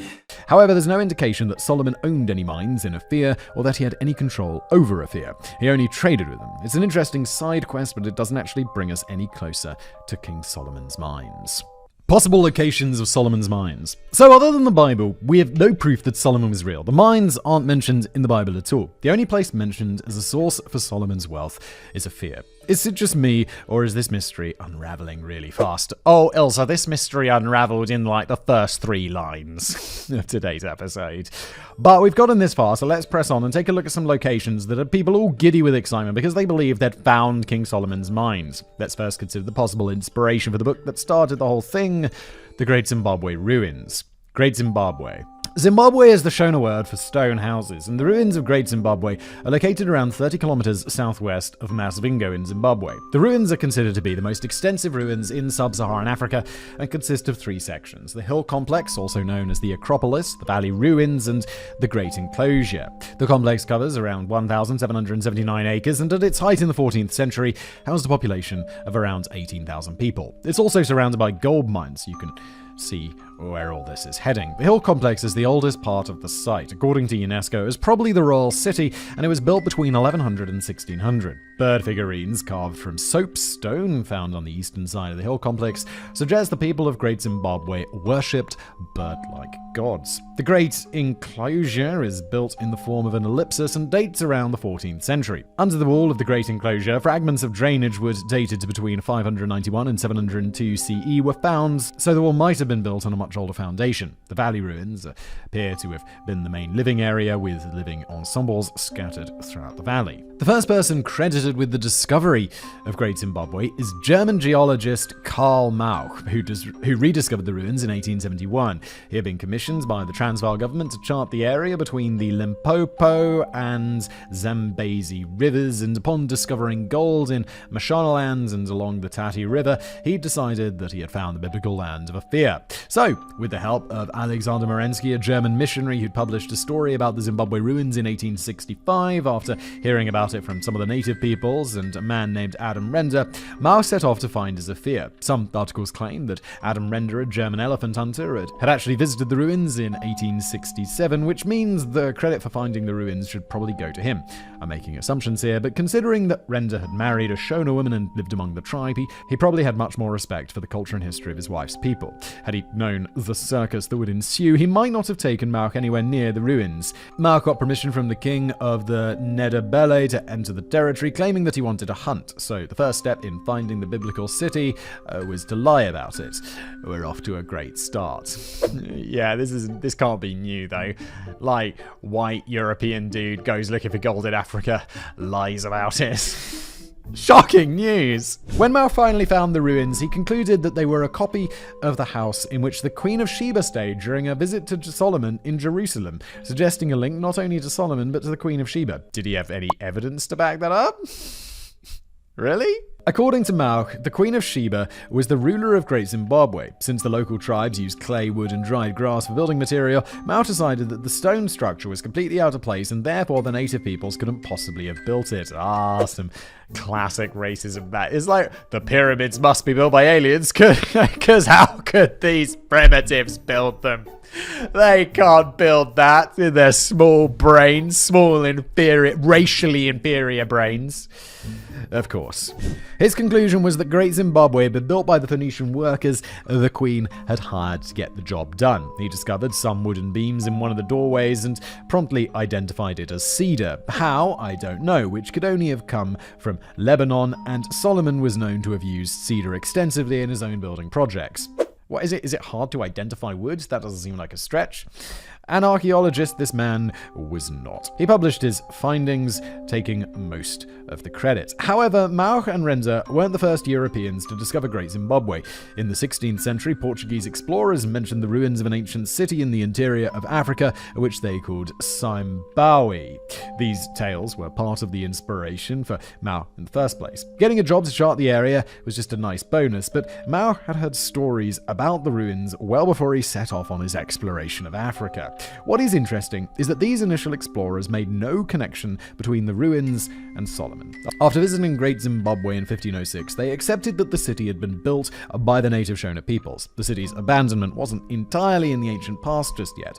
It was still in the living memory of some inhabitants of the Monomotapa kingdom that now included Great Zimbabwe. Well into the 1500s, Muslim trade fairs were still held at Great Zimbabwe, and it was these merchants that first connected Great Zimbabwe with the biblical fear. I feel like people in the past were just really keen to associate rumors and semi-remembered stuff with real places. And I know we do that today. We're like, yeah, let's try and find this place that was there. And it's like, I don't know, it doesn't always seem very likely. They never seem to really find solid, or they don't often seem to find really solid evidence. They're just like, must be this place because of this, and it's very circumstantial. They linked the name Ophir phonetically to the nearby Mount Fura, possibly what is today known as Mount Darwin. So while Mauch took the credit for finding Great Zimbabwe, he really didn't. All he did was pave the way for its exploitation, as the rumors of gold and treasure meant a host of treasure hunters hoping to get some of Solomon's sweet riches for themselves, and, of course, doing a lot of damage to the ruins. Another firm believer in the Solomon theory was German explorer Karl Peters. After getting fired from a colonial administrative position in Tanganyika for accidentally using the death penalty, oh my god, is that what you accidentally? I didn't mean to. It's like, whoops, a firing squad. How you accidentally use the death penalty is a mystery all by itself, but he set his sights on the gold mining business in Rhodesia.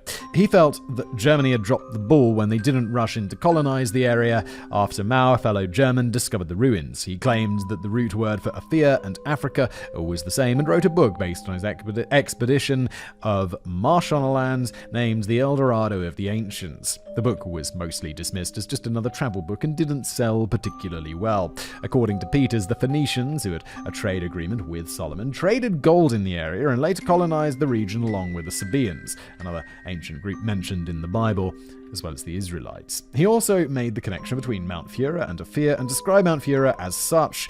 Even the fancy of Rider Haggard could not have depicted a sight more mysterious than the entrance into this ancient and fabulous El Dorado. It's not clear if he actually went into the mountain and what he found. If he did, personally, I just think he made it up. But he goes even further and describes some of the native peoples in the region as having distinct Jewish-type faces, and stated that the women reminded him of European ladies when compared to the other native women.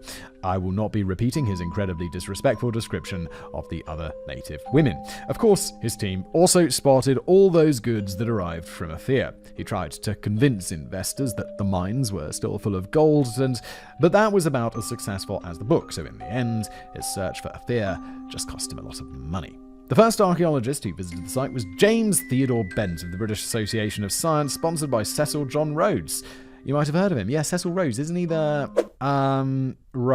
Rhodesia. What was this? He's like some important historical dude, like some colonizer or some like that. Bent was an expert on Middle Eastern antiquity and, along with his wife, who was a photographer, made a detailed study of the ruins. He was the first to name the ruins Great Zimbabwe. Now, sources disagree a little. Some depict him as a typical colonist. He stated that the ruins had been built by a more civilized race, possibly Arab or Phoenician traders, presenting the locals couldn't possibly have built this argument, so popular with colonists throughout history. Some sources also claim that he tossed away valuable artifacts and did a lot of damage. Others depict Bent as a solid archaeologist who never mentioned Solomon and refused to give him an opinion on the Ophir question, stating that there simply wasn't enough proof either way. He removed some of the important artifacts, like the soap carvings, which was later donated to the South African Museum in Cape Town. How generous. Well, you couldn't take them back to the British Museum, where they belong! Time for me to repeat my favourite joke. Why are the Great Pyramids not in the British Museum? Because they wouldn't fit. Ah!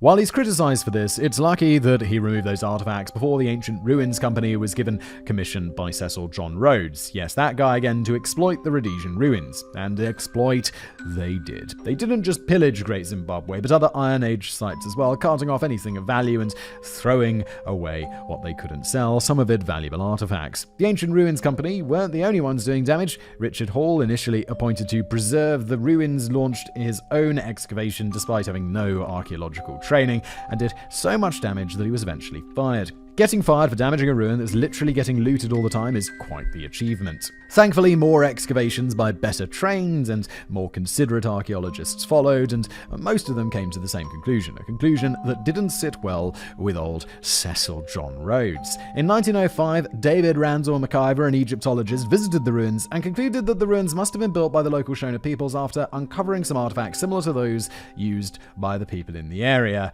Oh, what a shocking conclusion. He also stated that the ruins weren't ancient. They'd been built between the 11th and 15th century, placing them in the Middle Ages, well after the time of Solomon. Wow, they got things really wrong.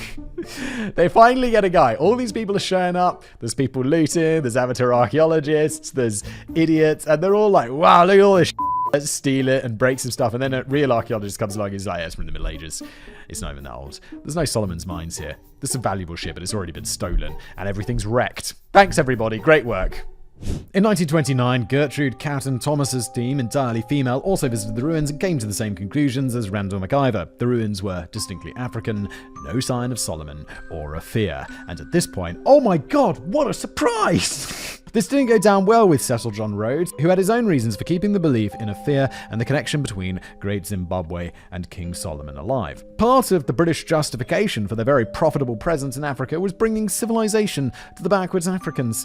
Their words, not mine. Suddenly their presence was a lot harder to justify. On top of that, the Witwatersrand gold rush in 1886 in South Africa made a lot of people very rich, and Rhodes was hoping for another gold rush in Rhodesia, which never happened. Some critics even wondered openly if Rhodes would ever stop inventing new affairs in order to tempt his investors. So I guess not a happy ending to the mystery for old Cecil John.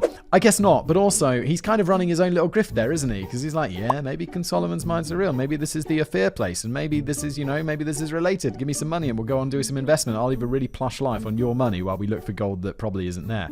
It sounds like Cecil John has got the grift right. He's like selling the shovels and the pickaxes. He's not looking for gold himself. At the time it was found, Great Zimbabwe was considered to be the only ruin of its kind, which is why the Europeans couldn't understand how a culture with no history building with stone could build a city like Great Zimbabwe. However, since then, more than 150 ruins have been uncovered throughout Zimbabwe, Mozambique, and the northern parts of South Africa. So not only were stone cities in Africa not at all uncommon, they were built by locals and had absolutely nothing to do with Solomon and his mines. Okay, now I feel like I was giving the people who were, being like, they couldn't possibly have built this.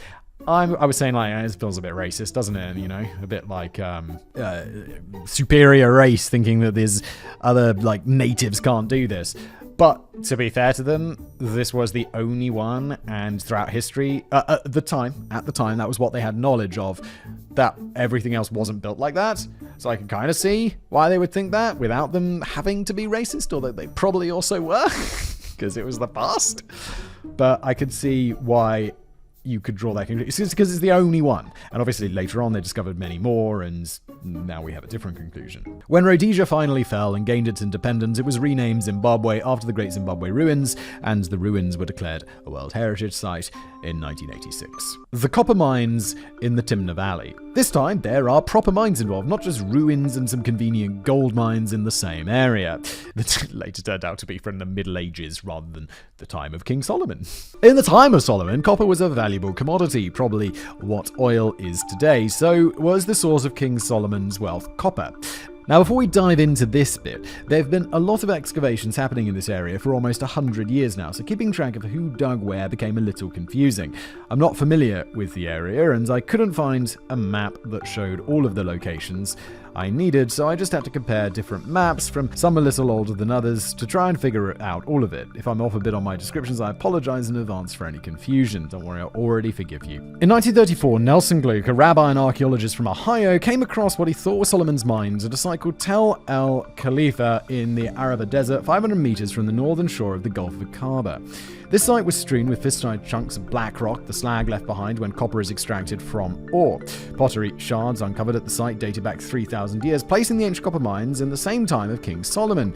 Definitely not the Middle Ages. Gluck came to the conclusion that Solomon's mines weren't actually gold mines, but rather copper mines.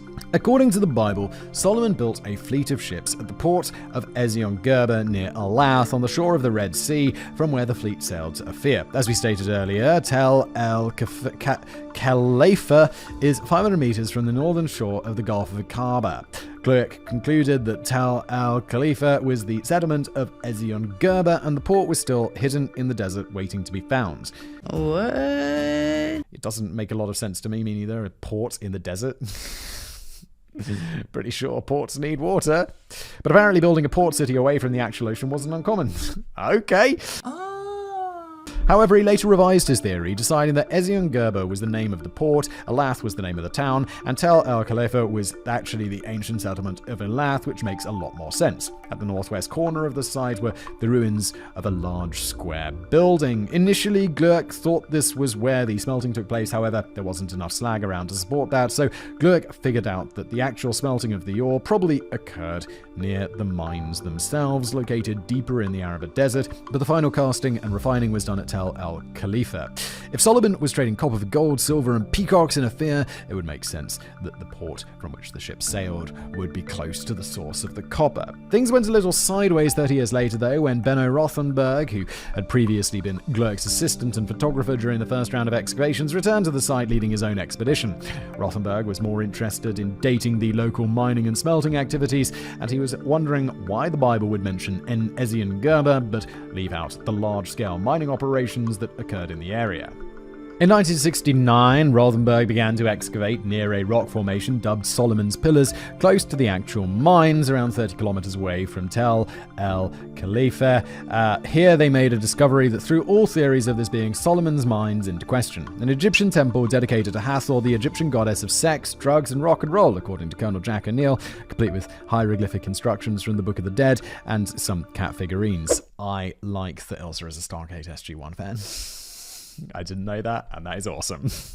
The temple predated Solomon's reign by a few centuries. Based on more artifacts found later, including jewelry, it became clear that the miners had belonged to the Egyptians and were possibly the great copper mines in the lands of Attica mentioned by Ramesses III. So the new theory was that the Egyptian mines were shut down after the Egyptian Empire collapsed around the 12th century BCE. The mines weren't active in Solomon's time, and mining only resumed about a millennium later with the rise of Rome. If the theory of Solomon's mines was the Titanic, the Egyptian temple was the iceberg. Oh, it wasn't it wasn't the Titanic. It was like barely a ghost ship at this point because it's not real. However, although it's amazing that people, I guess it's just greed, you know, people want to fight, they want to believe. It's like people want to win the lottery. It's about as likely as Solomon's mines being real, except someone is going to win the lottery, whereas this would be like playing non-existent lottery. It would be like writing 6 numbers down on a piece of toilet paper, flushing it down the toilet, and then hoping that you're somehow going to win the lottery with that. It's ridiculous, but people will still hope.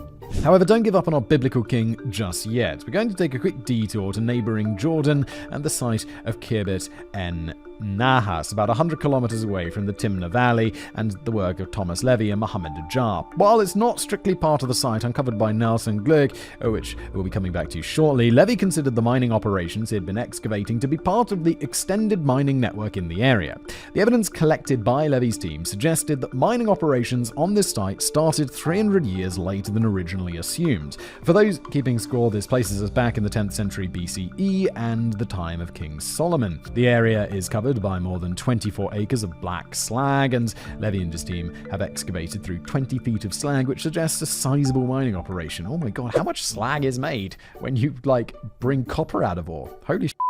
And how long was this going on for? I guess a long-ass time. According to carbon dating of the different layers of charcoal, mining started around 950 BCE and lasted for around 40 or 50 years before being disrupted around 910 BCE. Egyptian artifacts found at the site were dated to the time of Pharaoh Shosenk I and his invasion of Israel and Palestine, starting around 925 BCE after the death of Solomon. Records from Egypt support the biblical accounts of an invasion and the occupation of the city of Hazeva, about 13 kilometers away from the mine, so artifacts at the mines confirmed both the Bible and Egyptian records of an invasion of Israel by Egypt during a time that, according to Rothenberg's theory, the mines weren't in operation. Solomon used brass in the temple, an alloy of copper and tin, and while the Bible doesn't state where specifically Solomon's copper came from, it would make sense if the source was inside or at the very least close to his own territory. The copper mines at Kibat and Nahas lie in what would have been southern Edom, and while Edom wasn't part of Solomon's kingdom, he might have had some control over the territory. No real evidence of Solomon, but things are looking up again for our biblical king. So,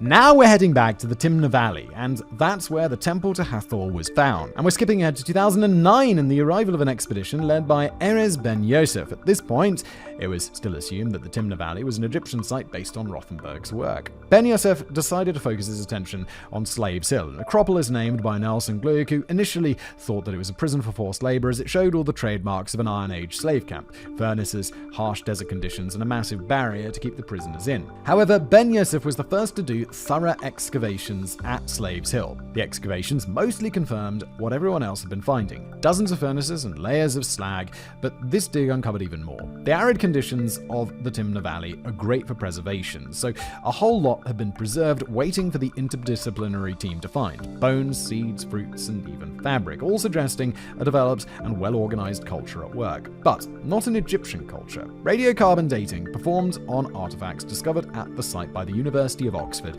found the artifacts to be from the 10th century BCE. While the Egyptians were definitely present in the valley on occasion, the Egyptian-run smelting activities were on a much smaller scale than assumed by Rothenberg. Instead, the site reached its peak productivity between the 11th and 9th centuries BCE, so closer to the time of David and Solomon. It also turned out that Slaves Hill was not a slave camp, but the home to an elite class. The slaves would have been working in the mines. However, the metal workers at Slaves Hill were responsible for melting the ore and extracting copper. This was one of the most advanced technologies at the time, and it's possible the craftsmen were considered to have magical or supernatural powers. Yeah, if it was the past and I discovered how to do this, I'd be like, people would be like, how do you do that? Show us how to do it. I'd be like, what do you mean? It's magic. I just have the talent. Oh my god. It's magic. Oh my god. Because if you told them how to do it, they'd just do it themselves. But if you don't tell them, then they'll think you're some sort of god, which is good. I mean, I guess. The workers on Slaves Hill were skilled craftsmen, not just menial labor. Based on food remnants discovered at the site, they ate well. Their diet included grains, fruits like figs and grapes, the best cuts of meat, and even fish brought all the way from the Mediterranean. Based on textile fragments, they wore good quality clothing, dyed red, blue, and purple, the most expensive dye in the ancient world. The elite at Slaves Hill dressed according to their status, and that status was high. This means expensive imports, which in turn suggest a complex society capable of long-distance trade. The hilltop was surrounded by advanced military fortifications, which wouldn't have been cheap. Whoever was in charge took expensive measures to protect the copper and the craftsmen extracting the copper. What Gluck assumed to be barricades to keep slaves in were actually walls to keep hostile raiders out.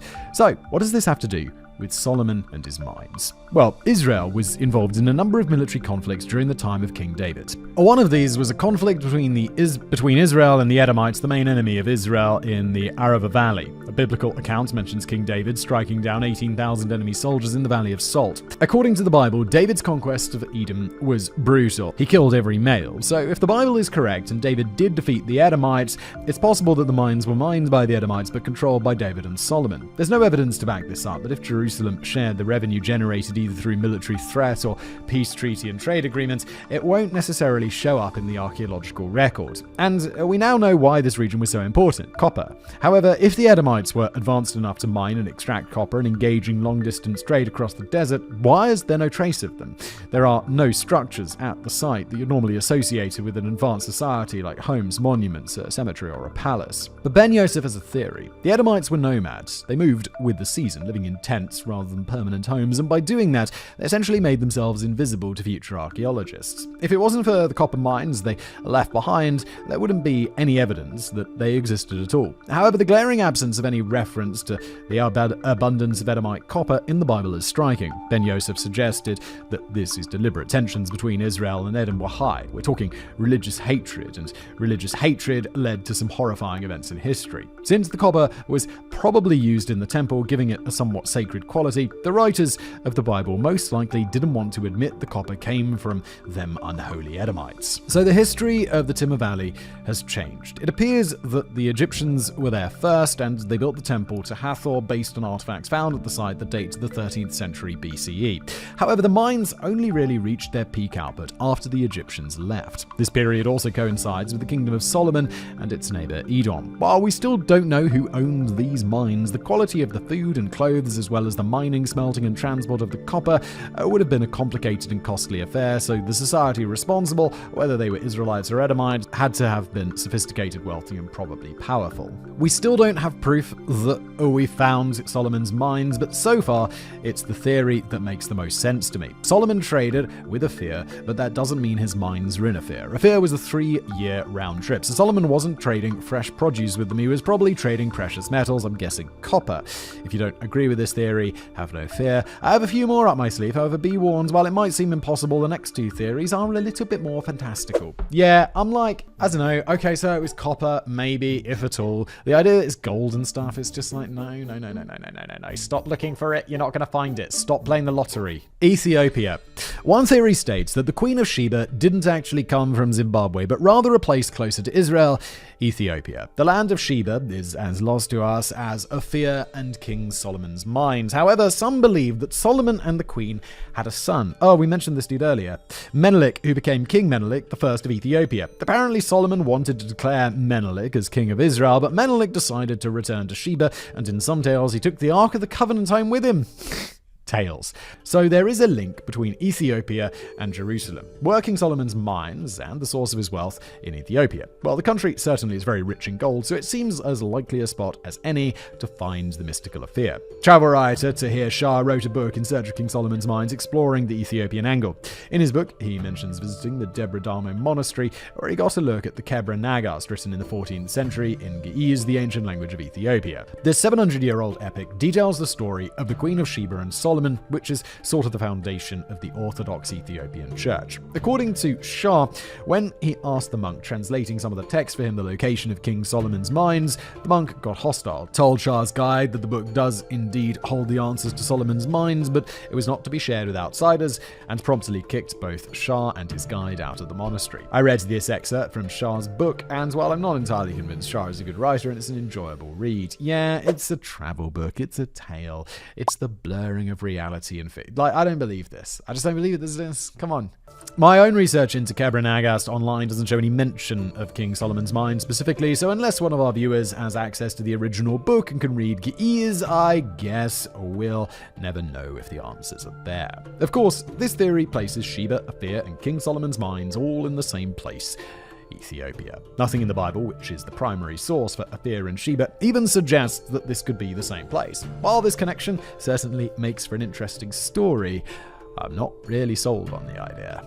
Conclusion. So have we solved the mystery of King Solomon's mines? In my opinion, there never was a mystery to start with. King Solomon's mines came from the imagination of a writer who may or may not have based his own story on the discovery of the Great Zimbabwe ruins. Not even the Bible mentions any mines, and before Rider Haggard wrote his book, explorers were looking for Ophir, not King Solomon's mines. In fact, outside of the Bible, there's no archaeological record of Solomon or a united monarchy of Israel in the 10th century BCE. Of course, if the Israelites were nomadic, like the Edomites living in tents, they wouldn't have left left a trace any more than the Edomites did, but if that was the case, it's unlikely that they had a ruler that built temples and palaces. Now, some parts of the story are factual. The House of David might existed. The Phoenicians were excellent sailors and navigators that traveled all over. However, none of this proves the existence of Solomon, his mines, or a fear. Was Solomon a wise, powerful king, an important chieftain, or a fictional character? Honestly, I don't know. I'd say somewhere in between. Like, my personal opinion is like, he's definitely not real as in the King Solomon's mines, dude. But he's probably just like, that's a semi-fictionalized version of someone from the past. Probably a chieftain. What I do know is that a British author working in the Colonial Service Administration in South Africa, a job that screams bureaucracy if there ever was one, probably got bored, wrote a book about a grand adventure to escape, and ended up creating an unsolved mystery still covered by mystery channels to this day. Getting your book on the bestseller list is great. Creating an unsolved mystery that continues after your death puts you in the same class as Plato, the guy who gave us the tale of Atlantis. Now that, ladies and gentlemen, is an achievement worth aspiring to. People will be making videos about you hundreds of years later, even though it's pointless. Thank you so much for watching. If you enjoyed this show, please do give it a rating. If you're watching on YouTube, like and subscribe, and I'll see you next time.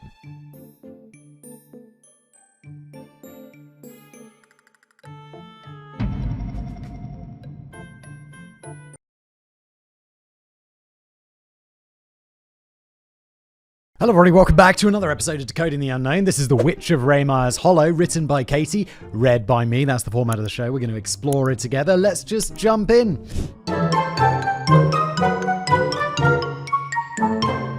So you know how curses and witchcraft aren't real, right? Yes, Katie, I absolutely do. None of it's real.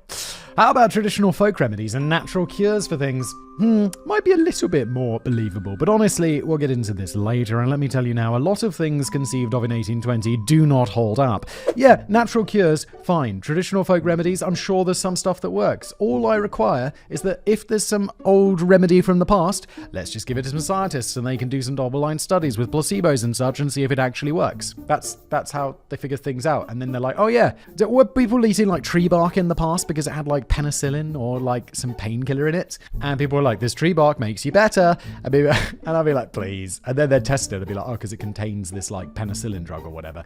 And it would be great. And then I'd be like, cool. All we just need to do is test it. Then I'm fine with natural cures. Today we're looking at the story of the so-called witch Nelson Raymire and the people who murdered him, who became known as the York Hex Slayers. Saying that 3 times fast.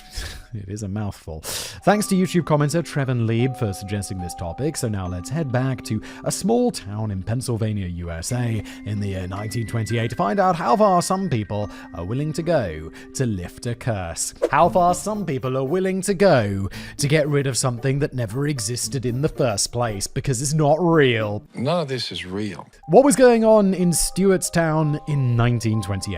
1928 doesn't seem that long ago when you look at it written down. What? I do not understand.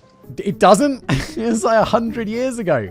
It was before my grandparents were born. A lot of people watching this episode were probably born in 19-something, and it's a time period we have loads of knowledge about, as it was post-World War I. There were photos, people had radios and cars and all sorts of stuff. It was nearly a century ago now, but it's not like it was the Dark Ages or anything like that. So why were there so many witches around? Well, according to my research, if you stroll through what later became known as Stewartstown, Pennsylvania, you'd be falling over witches left, right, and center. We're obviously not talking the pointy-hatted, warty-nosed variety here. We're talking about powwow doctors, or people who use natural remedies and incantations in a strange sort of Christian/folk magic blend to cure people of whatever ailed them or provide protections, etc. Actually, it sounds pretty like the pointy-hatted, warty-nosed variety, but there you go. Are these like early fake, like, and the Lord Jesus comes down into you and removes the demon from your body? Those televangelists, like faith healers. That's the word I'm looking for. These like early versions of that. What a crock of shit I guess this is more what we might call white magic as opposed to black magic, but as there was also a strong religious vein running through it, it probably wasn't cool to call it outright magic anyway. There were a lot of German immigrants in Pennsylvania, and over the centuries they brought over their traditional practices of healing, which became known as powwow, or slightly more Germanically, Braucherei. I was going to make a snarky comment about how even though penicillin had been discovered, this type of folk medicine was still going strong, but I looked it up and penicillin was literally only discovered 2 months before the events of this episode, so maybe I'll cut them a tiny bit of slack. Yeah, it's going to take a bit of a while for penicillin to enter the mainstream. Also, like, we've got... People are still, like a couple of years ago, people were like, oh, well, I don't want that COVID vaccine, but I've been taking a little sip of bleach every day. I've literally been drinking bleach, and that's because that's what I believe in.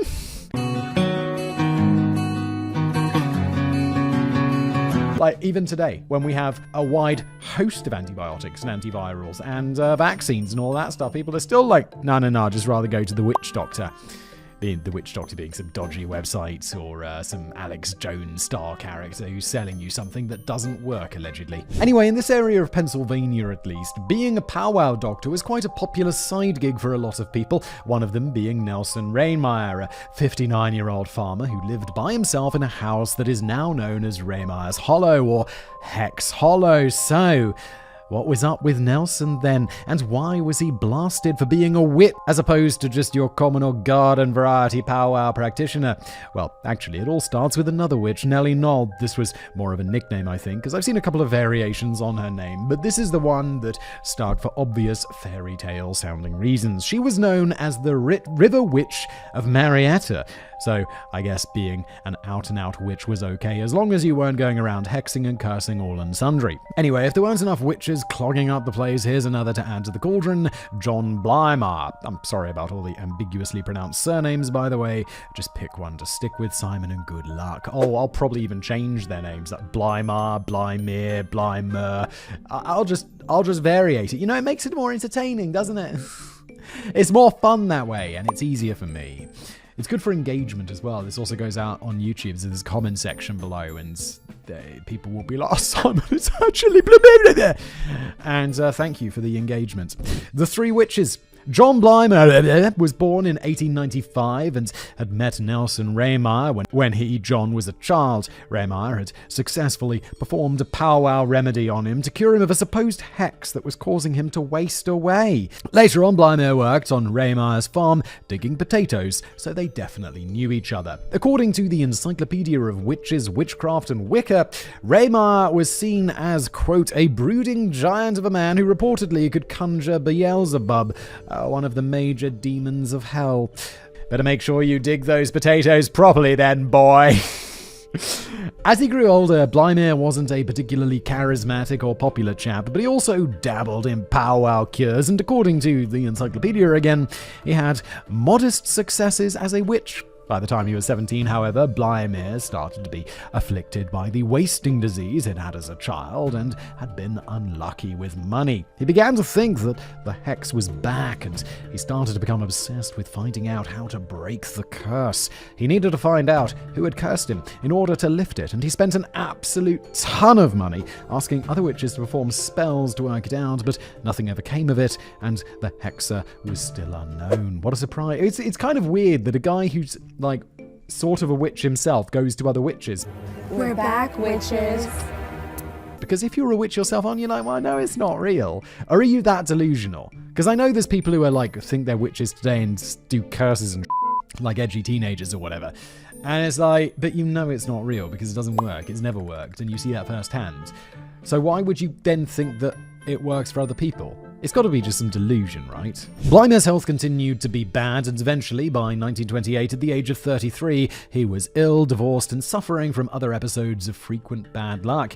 He met a 14-year-old called John Curry, who had a very hard life thus far, and also thought he had a hex on himself. With this small piece of validation, the two became friends, and Blymer's search for the person who'd hexed him carried on. Eventually, he found old Nellie Knoll, and apparently had 6 sessions with her at $5 a pop. That's a lot more money today. I guess that's why being a witch was so popular. Adjusting for inflation, that cost Blymer over $80 a time. Wow. And is that expensive? I feel like if you go to the I don't know, how much is the doctor in America if you don't have insurance? It's probably more than $80. And that's what these guys thought they were doing. They thought they were getting some cure for some problem. It's going to cost more than $80 to go to the doctor, right? In like America without insurance. Surely. Doctors are expensive. I know, medical school is expensive. They got to pay those bills. That's what pays the bills. And he'd seen over 20 witches prior to finding Noel. I think I can see where his money problems were coming from. Eventually, obviously not in the first session, you've got to keep them coming back for more. Noel revealed to Blimey that the person who had cast the hex over his life was none other than Nelson Raymar. By this point, Raymar was estranged from his wife and children, was living by himself in the 2-story home on his farm. Blimey was surprised that his old acquaintance was actually a powerful witch who had cursed him so effectively, but he now knew that he had to lift the hex. Is he going to murder this dude just because some woman told him that he had a hex put on him by this dude? None of this is real. None of them are real. They're all just telling each other a story, and someone's going to get murdered. I don't think anybody would believe this story. According to Noel, he either had to cut off a lock of Raymar's hair and bury it 6 to 8 feet down, or he had to find and burn Raymar's copy of what was basically the Powwow Bible, a famous book called Powwow or The Long Lost Friends by John George Homan. Well, that's actually not too bad. Just go nick his book and bury it in the ground. Not complicated. Oh, sorry, he had to burn the book or bury their hair. I feel both of these are not really insurmountable. Definitely a lot lighter than murdering him, which is just what I assumed had to happen. This because he dies, right? Didn't we say he died? The main dude, the Raymar dude? This had originally been published in 1820 and collected together all the traditional remedies and incantations that were practiced by the Pennsylvania Dutch community. More on this in a second. Handily, Noel told Blimey that Raymar had also hexed his friend John Curry and another man who had recently asked Blimey for help. This other cursed man had a son called Wilbert Hass, who was about 18. Oh my god. Could there be more characters in this story? That's a lot, right?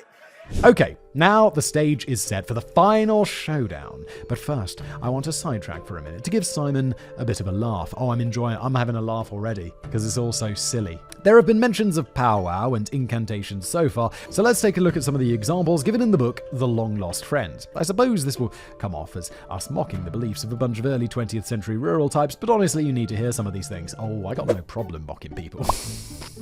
Have you listened to this channel before? Mocking people is my thing. Here's what to do if somebody's saying untrue things about you. This is a quote. A good remedy against calumniation or slander. Take off your shirt and turn it wrong side out, and then run your 2 thumbs along your body, close under the ribs, starting at the pit of the heart, down to the thighs. What, so you're just like doing this? With your shirt off? I'm just like, if you're listening to this, I'm doing what they described. From like the pit of the heart, so I guess like the sternum, down the ribs to the thighs. Just doing this over and over again. What are you doing? The good news is now no one's going to be slandering me anymore. I'll go onto Twitter and no one's talking about me. It's going to be wonderful. I'll just do it every morning. You'll probably see me do this hundreds of times, and you'll see me do it hundreds of times again. And hey, that's all there is to it. And if it doesn't work, you obviously weren't starting from the pit of your heart properly. Here's another one that apparently Blimey himself practiced effectively. A very good and certain means of destroying the wheel in the eye. Take a dirty plate. If you have none, you can easily dirty one. No shit. And the person for whom you are using sympathy shall in a few minutes find the pain much relieved. Wait, what are you doing with the plate? You're just taking the plate? Oh, okay, sorry, it's old, like, descriptions of things. They don't always get it in the right order. You must hold that side of the plate or dish which is used in eating toward the eye. While you hold the plate before the eye, you must say, dirty plate, I press thee, wheel in the eye do flee. What are you doing, people in the past? Let's have a couple more for the road. Enough. I had enough of this. To banish the whooping cough, cut 3 small branches of hair from the crown of the head of a child who has never seen its father. Sew this hair up in an unbleached rag and hang it around the neck of the child having the whooping cough. The thread with which the rag is sewn must also be unbleached. What are you talking about? Again, it's a great example of like how they wrote in the past. This is the sort of thing. Like, I have a lot of writers who write scripts for me, obviously. If a writer wrote that, I'd be like, yo, just say unbleached thread. Don't say sew it with a thread. The thread which has to be, the thread also has to be unbleached. Just say unbleached thread. Don't use unnecessary words because everyone gets bored by unnecessary words and they click off. Kind of like these unnecessary words. Please keep watching. Yeah, that's a good point. Imagine if you were the only child in town who hadn't seen their father, the money you could make selling hair.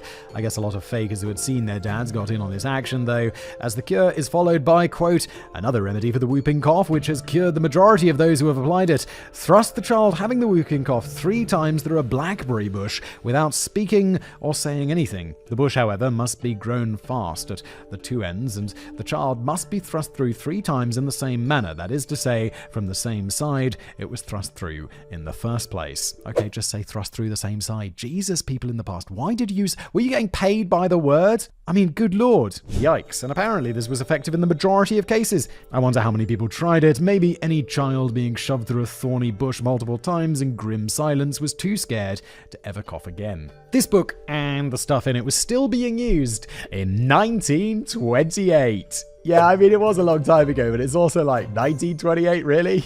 The First World War was done. But we're still like, push the kid through the blackberry bush, he's got that whooping cough. I mean, I get that there are things you can make from herbs and plants that will cure things, but some of this stuff is totally ridiculous. Anyway, Nellie Knoll had told John Blymer to find Raymer's copy of the book and burn it, and lo, the hex would be lifted. Blymer was a bit scared of Raymer's powers, however, so he asked his young friends John Curry and Wilbert Hess to help him, and thus the seeds for the death of the witch were sown. The witch is dead. The 3 men turned up at Raymar's farm one day, but he wasn't there, so they popped in to ask his estranged wife where he was, and she said he was probably in town visiting his new lady friend. They went back past his farm much later that night and saw a light on, so they decided to try again. Blymer chickened out of confronting Raymere about the hex, although he was also sure Raymere was much more powerful than him and had already worked out what they were trying to do. The 3 visitors spent the night at the farm before leaving the next morning. Blymer now put a plan in place, and after buying some rope, the 3 men once again went to Raymer's farm on the night of November the 27th, 1928. They confronted Raymer about the book, but he denied having any knowledge of it. Things got heated, and Blymer attacked Raymer, with Curry and Hess holding him down. He was tied and strangled with the rope, while also being beaten with a block of wood and kicked until he was dead. The clock in the kitchen stopped at 1 minute past midnight on what was now Thanksgiving Day. Okay, so they did end up murdering him. Dude, all you had to do, even if he doesn't want to give you the book, just take a piece of his hair and bury it 6 feet underground. You were told that's just as effective as the book thing, so they're like, well, if you don't tell us where the book is, we're going to take a lock of your hair. And it'd be like, all right, cool. What are you going to do with it? Bury it underground? Okay, go. Then get out of here. Come on. Get out of here! I'm out of here! Get this clown out of the building! Blymer felt immediate relief from the lifting of the curse and said, thank God, the witch is dead. Oh, okay, so if you kill him, the curse is also lifted as well? Okay, well, we didn't need to, did we? Not hadn't said anything about killing to lift the curse, but I guess it must have worked anyway. The men then trashed the place, found a few coins to take, and set Raymer's body and the house on fire to destroy all evidence of their crime. Strangely, though, the flames all went out, and even though the house was a wooden one, it failed to burn. The body was discovered 2 days later when a neighbor of Raymer noticed that his mule hadn't been fed and was making a lot of noise. Because Blymer and his chums had spoken to Raymer's wife about his whereabouts, police quickly honed in on them, and they were all arrested without fuss, with Blymer readily confessing to what they'd done. Oh, you guys are gonna get hanged. While the motive of killing a witch to lift a curse might have brought some sympathy with a jury of his peers, the judge for Blymer's trial refused to have any mention of witchcraft, hexes, or curses allowed in their statements, confessions, or during the trial. Excellent. Because it's nonsense. This is kind of weird, as the whole thing was planned under the idea of lifting a hex. They were tried with robbery as the motive instead, which was pretty ludicrous, as while they had stolen a bit of money after killing Raymer, it amounted to only a couple of dollars, and Raymer was known to be somewhat poor. I mean, okay, mention it in court, but it shouldn't have, they shouldn't be left off because it's like, oh, no, it's cool. It's cool because you were killing a witch. Maybe it could be a mitigating factor that they thought they were killing a witch, but let's not make witches real in court, okay? Of course, the whole witchcraft element did come out. The trial was known as the York Witch Trial, and the press reported splashy headlines such as "Burn Hermit for casting spell on farmer's family, powwow doctor, 2 boys held for murder, witch murder, trial starts at York today, and murder farmer to get lock of hair to break spell, 3 confess." This sent interest in the case worldwide, which also highlighted the practice and belief in powwow cures in Pennsylvania at the time. Far from being some hush-hush, under-the-table type thing, being a powwow doctor was big business, with some getting paid large sums and even getting deeds to people's farms for payment to protect them or shove their kids through blackberry bushes. The York County Medical Society lamented the number of children dying from lack of proper medical intervention, and the whole thing was very embarrassing to York County. In the end, though, justice prevailed, and all three men, even John Curry, who was only 14, were found guilty. Curry and Blymer got life sentences, and Hess was sentenced to between 10 and 20 years. Curry and Hess were actually paroled in 1934 after serving only 5 years or so. Blymer was eventually paroled in 1953 after serving only 23 years in prison. Only 23 years. Oh, I'm sorry, it does say over. It says over 23 years. I was like, look, how are you going to look at it? 23 years is a long time in prison. They all returned back to York County, living crime-free and quiet lives. Was this actually justice, though? As mentioned, Curry was 14 years old when he was sentenced to life in prison, although he was let out a lot earlier. He was a believer in curses, hexes, and witches, and had been badly let down by the adults in his life, making it easy for him to fall in with Blymer's plans. Wait, Curry got out after 10 or 20 years, he was paroled after only 5 years. So he was 14, he was paroled after 5, he got out at 19. If we're making an argument for him being overly punished, I don't think that's really fair. I think that's fine. He was involved in murdering someone. He probably, under the modern definition of the law, did murder someone, and he got out by the time he was an adult. I say that's fine. I think him being 14 is a huge mitigating factor, but being let out by the time you're an adult, that seems okay. Blymer himself was also clearly suffering from some sort of mental illness. Okay, I didn't know that. That's obviously a factor as well as the frantic and expensive consultations with various local witches.